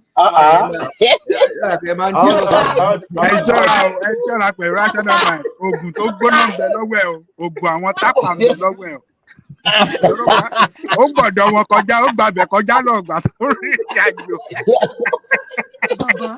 àwọn àfọ àtàpà fúlọ́ọ̀gù. national mind ti máa ń parọ́ jù irú ẹ̀ ti pọ̀ jù. Olúwa iye. I have done this. Wait a minute. How many jobs have you even done? It was a teacher before. It was once a lawyer. It was an engineer. No, it was internet. No, it was internet lawyer. Internet lawyer. Lawyer. Bàbá tí ọ̀pọ̀lọpọ̀ pé bàbá tí àti Simba jẹ́ medical doctor lórí platform kò bá ti sọ fún wa kó lọ medical school. Ọ̀pọ̀lọpọ̀ ó lè fún aláwọ̀ tó máa já. Ọ̀pọ̀lọpọ̀ pa aláwọ̀ doctors.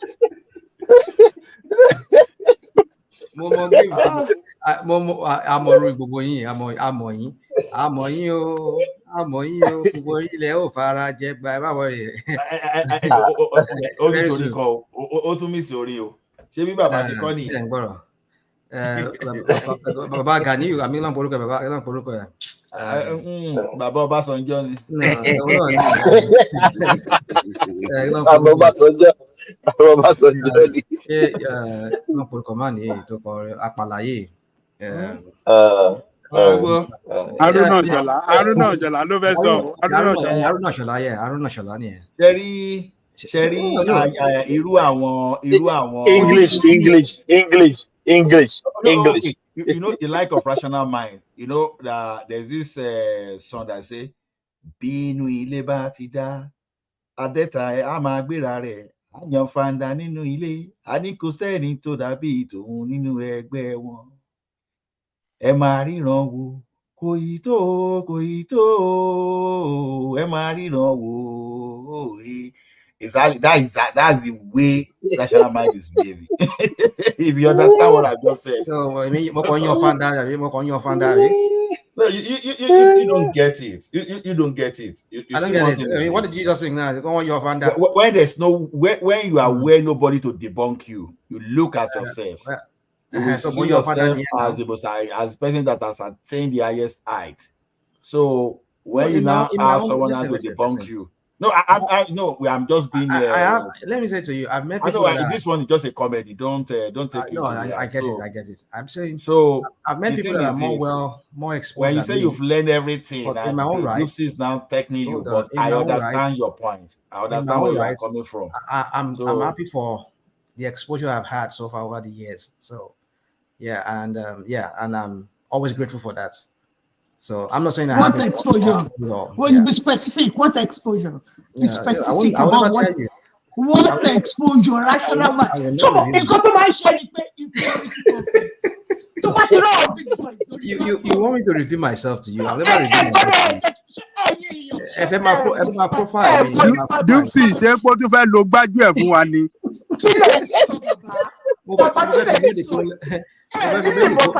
The communication journey. Big boys lórí platform yìí aṣàfẹ́ ṣe bí alára ṣẹ́bọ̀ àwọn ṣe bí ara aṣàfẹ́ ṣe when I read clinical accounting or when I read ìjọ òun rẹ̀ lọ́gbọ́n accounting ìjọ báyìí mo ṣe parọ́ báyìí irọ́ òṣèlú parọ́.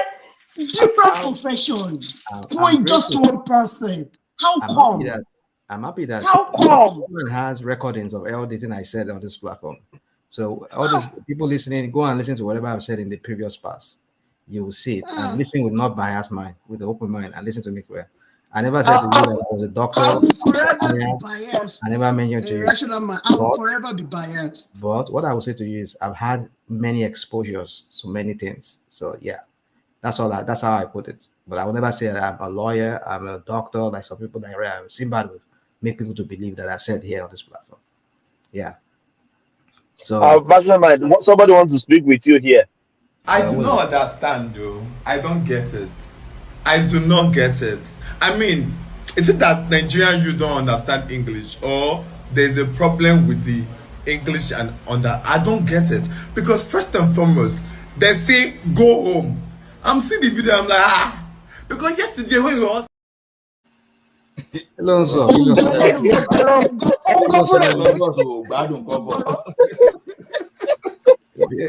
You're bad friend.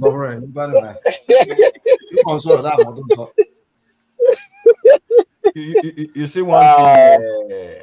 You see one thing. Rational mind. If you listen to Orlando, like Baba Jale Koko said, you know there was this fight between Agemo and Asi, right?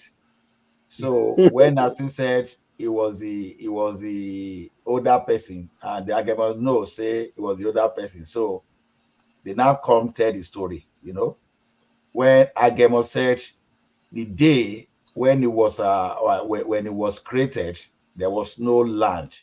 You know, there was no land. So that's why they call him the Pe Olomonile Ategege. So that's the case. That's the case for between obedient and a Batifier. So when Batifier will talk, say Batifier said, okay, when it was when it was created, say there was nobody created land, nobody created the heaven. So that when the mother died, so they say for on top of his head, now he carrying mother. So that's why that one explained the reason why the body they smell. So you understand the situation now. So it now say people now between the two tell us the elder between the two of them. So that's the case of Obi and this guy Tinubu. So Tinubu here is asking, you know what is the name of that asking in English? So those people that know asking, so Tinubu is asking. Like a rat. I don't know the name. It's a mole. And Obi is mole, Agemo. So mole no one passing. So and Obi is asking, I know, and Obi is Agemo. So you can know the elder between the two. So what I'm saying is this. What is the Parents Daddy? You say what? Albino. What is that? Albino.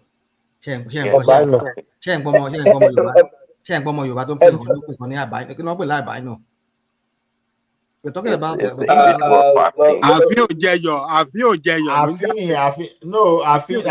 no, we are talking of Asin and Agemo.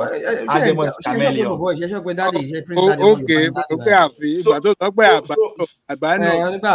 So rational mind. Obi is a chameleon. That's what I'm saying. Obi is a chameleon. But Ola, won't it be unfortunate? At the long run, they caught Obi in certificate fraud. Where will the obedience stand? Where will they stand? Thomas, nǹkan tí Obi ṣe ojú certificate. Agboolé wọn máa dàrú nìyẹn. Ó sì mú bàbá nǹkan tó sì ń bọ̀ lọ́wọ́ fún ojú certificate fraud. And that's the reason I was asking that question. That's the reason why I was asking that question. It is small. That one is so small. I'm telling you. Certificate fraud is nothing compared to what that guy has done. That guy is not clean at all. When I call is criminal, when I call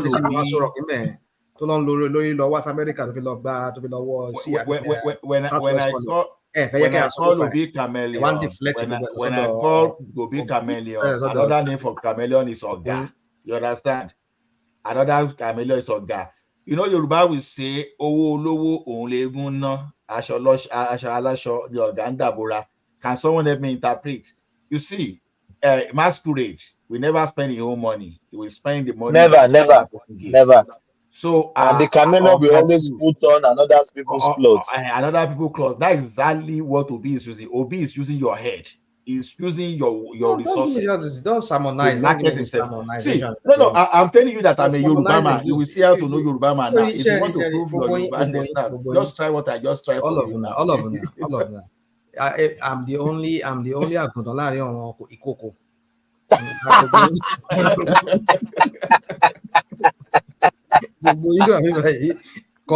But you can't escape. You can't escape the 9 or 8 color now. Kọ̀lọ̀kọ̀lọ̀ ní ilé àgùntàn wá dáàrin àwọn ìkòkò. Ọmọ kan máa sán gbogbo egun àtẹrun ẹ̀, wọ́n máa sán gbogbo ẹ̀jẹ̀ ni. Ó yà mí lẹ́nu o. Wọ́n á fi lánu. Hey, Allah, could you click on the link on the chat? Okay, I click on the link, yeah. So what's the link again? Another propaganda I've from here the, now. from the staple Albino. of the APC, Abi. Another propaganda from the staple of No, the APC. I didn't mention Albino. I just He doesn't mention Abino now. He said Asin. I was narrating the story that our elders will tell us that although some people will tell say it's Naeseifa, right? MOLE. Some people will say Naeseifa when they are talking of the elder between Agemo and Asin, you know. So when two of them were Is that not fighting, the Afin right there? Is that not what you're talking about? no, I didn't say Afin. Asin is a type of right. That poisonous right that's there. Prince Daddy thought you said Afin. No, not but right, I say Asin. Asin is quite different, yeah. Yeah. Prince Daddy was born in. Àṣàdàgbà náà ti ríyàn tóun náà lè sọ̀rọ̀ sí.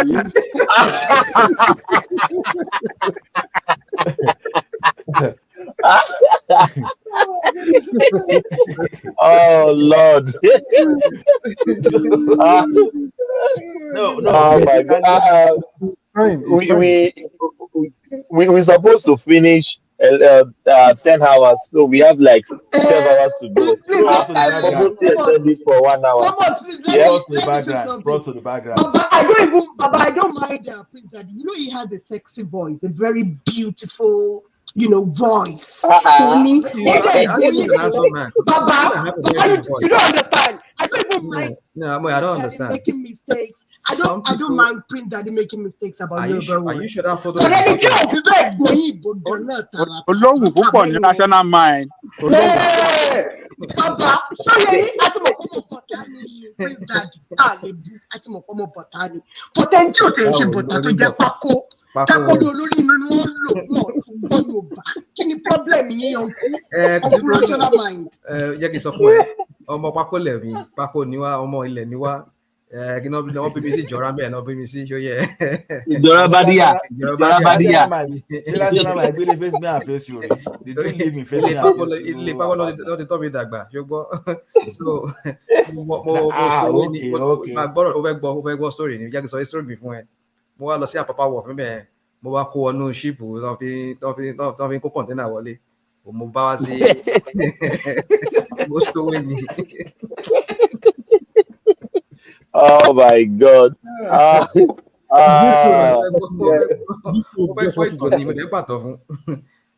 No, this lady is just.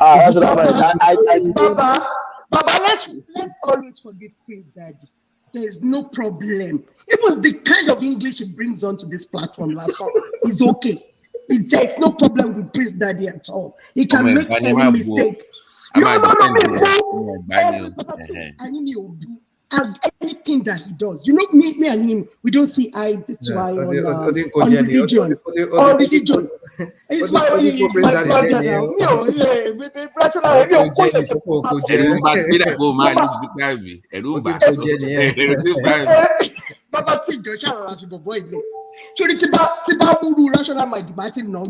Inú ẹ̀ máa ń bí mi gan. Láti nà ẹ́ jù because o kì í jẹ́ káwọn èèyàn sọ̀rọ̀. Let people talk for crying out loud. Okay, go on. Everybody can make any mistake he wants to. But you don't understand Yoruba, you don't understand English. Kí wàá ní kàlẹ́ sí mi? Mo máa ta ẹ́, màá fi Yorùbá ta ẹ́. Once throw to the background. I'm going to give national mind some proverb when they throw us to the background because if I say that proverb openly, people will misinterpret me. So, once the switch off. So, yeah, yes, I think Obi has created the dish. He's been serving it out. No, I think that is this time around. They go to serving to him in a full bowl. I hope, and I'm still praying. Who caused me? Yeah, I hope and I pray. I don't even want him to go to that shame. But if this finally came out that he used like Olori Oluwole to enter university, I don't know where the obedience will put their heads in, put their hides on. I don't know. I don't know. It's going to be very disgraceful. Yes, it's going to be very disgraceful. Thomas, Yeah.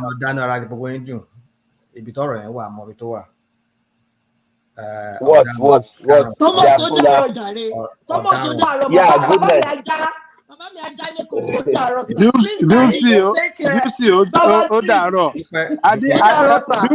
Dupsy kò tó lọ tó ń gbọ́ national mind níbẹ̀ yẹn tó ń gbọ́ ọ̀kan tí national mind sọ màá nà ẹ̀ lẹ́ta tá a bá ń sọ pé national mind ló ń ṣe Yorùbá a máa dàbí pàǹtí kìíní ó sọ pé òun máa na obìnrin lẹ́gba ṣé o mọ ìtumọ̀ kó nǹkan tó ń sọ yẹn ní national pé màá nà ìgbà ọmọ sọ bẹ́ẹ̀ náà mo ní kó máa lọ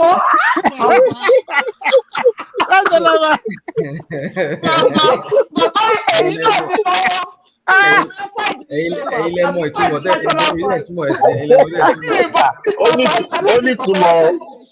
ó nítumọ̀ ilẹ̀ Yorùbá ẹ̀yin lẹ mọ ìtumọ̀ tẹ ẹ ṣe ilé òṣè ìtumọ̀ yẹn. àbúrò mi ni Dúpẹ́ tó bá ṣẹlẹ̀ ayé ẹgbà fún mi. Tọ́jú gbọ́ adébàbọ̀ yìí ò ṣe Yorùbá sẹ́ ẹgbà tó sọ fún ìyàwó obìnrin yípo wà nà lẹ́gba ṣẹ́ ń gbọ́. Bàbá jáde kòkó. Bàbá mi trust yìí Ọlọ́run. Mi trust yìí bàbá. Ọlọ́run ṣàánú fún yìí. Ó dàrọ̀ sà. Ó dàrọ̀. Bàbá mi máa bẹ̀rẹ̀ fún ọ̀dọ̀ woman.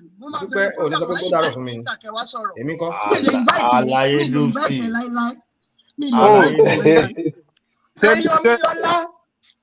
Ṣé lórí woman program ni? Bẹ́ẹ̀ni sir. That's good. Bẹ́ẹ̀ni sir. Mama invite him from time to time sir. Okay, that's fine. National mind ló máa jẹ́ number one tó máa wọlé. Kò possible bàbá kò lè wọlé. Ọlọ́run. You will see. Ó máa break record there. The first day tó máa hold the show national ló máa break record there. The first guest tó máa kọ́ wọlé. Mo ń bọ̀ ní BC very soon. I'll be in BC very soon. BC. BC. I mean, BC is just my backyard here now. Backyard maybe. Bàbá Alida yín padà ní airport o. Ẹ má rò ó. I'm not driving one. I'm not driving one. Dúpẹ́ wá pàdé mi ní BC.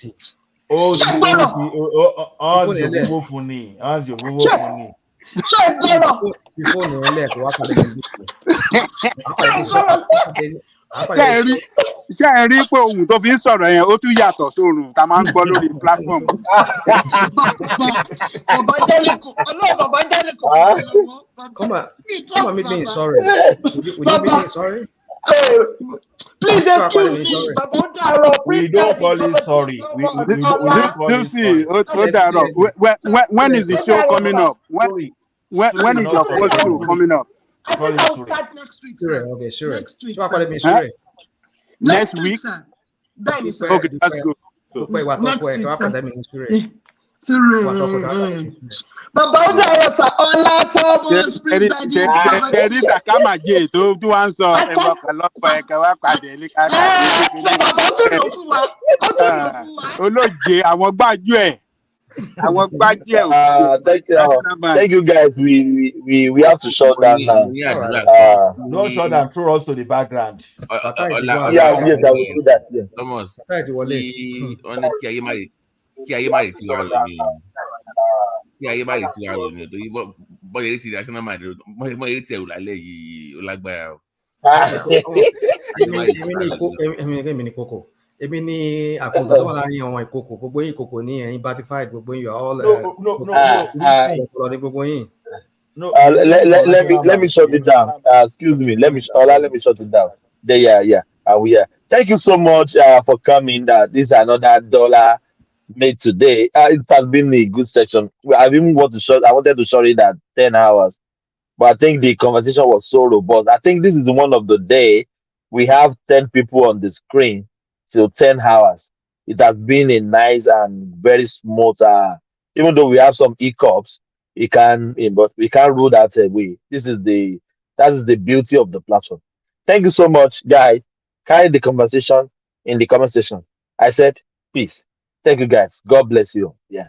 We are black and black. What did happen? Sure. Yes, our guy will die. What is the name?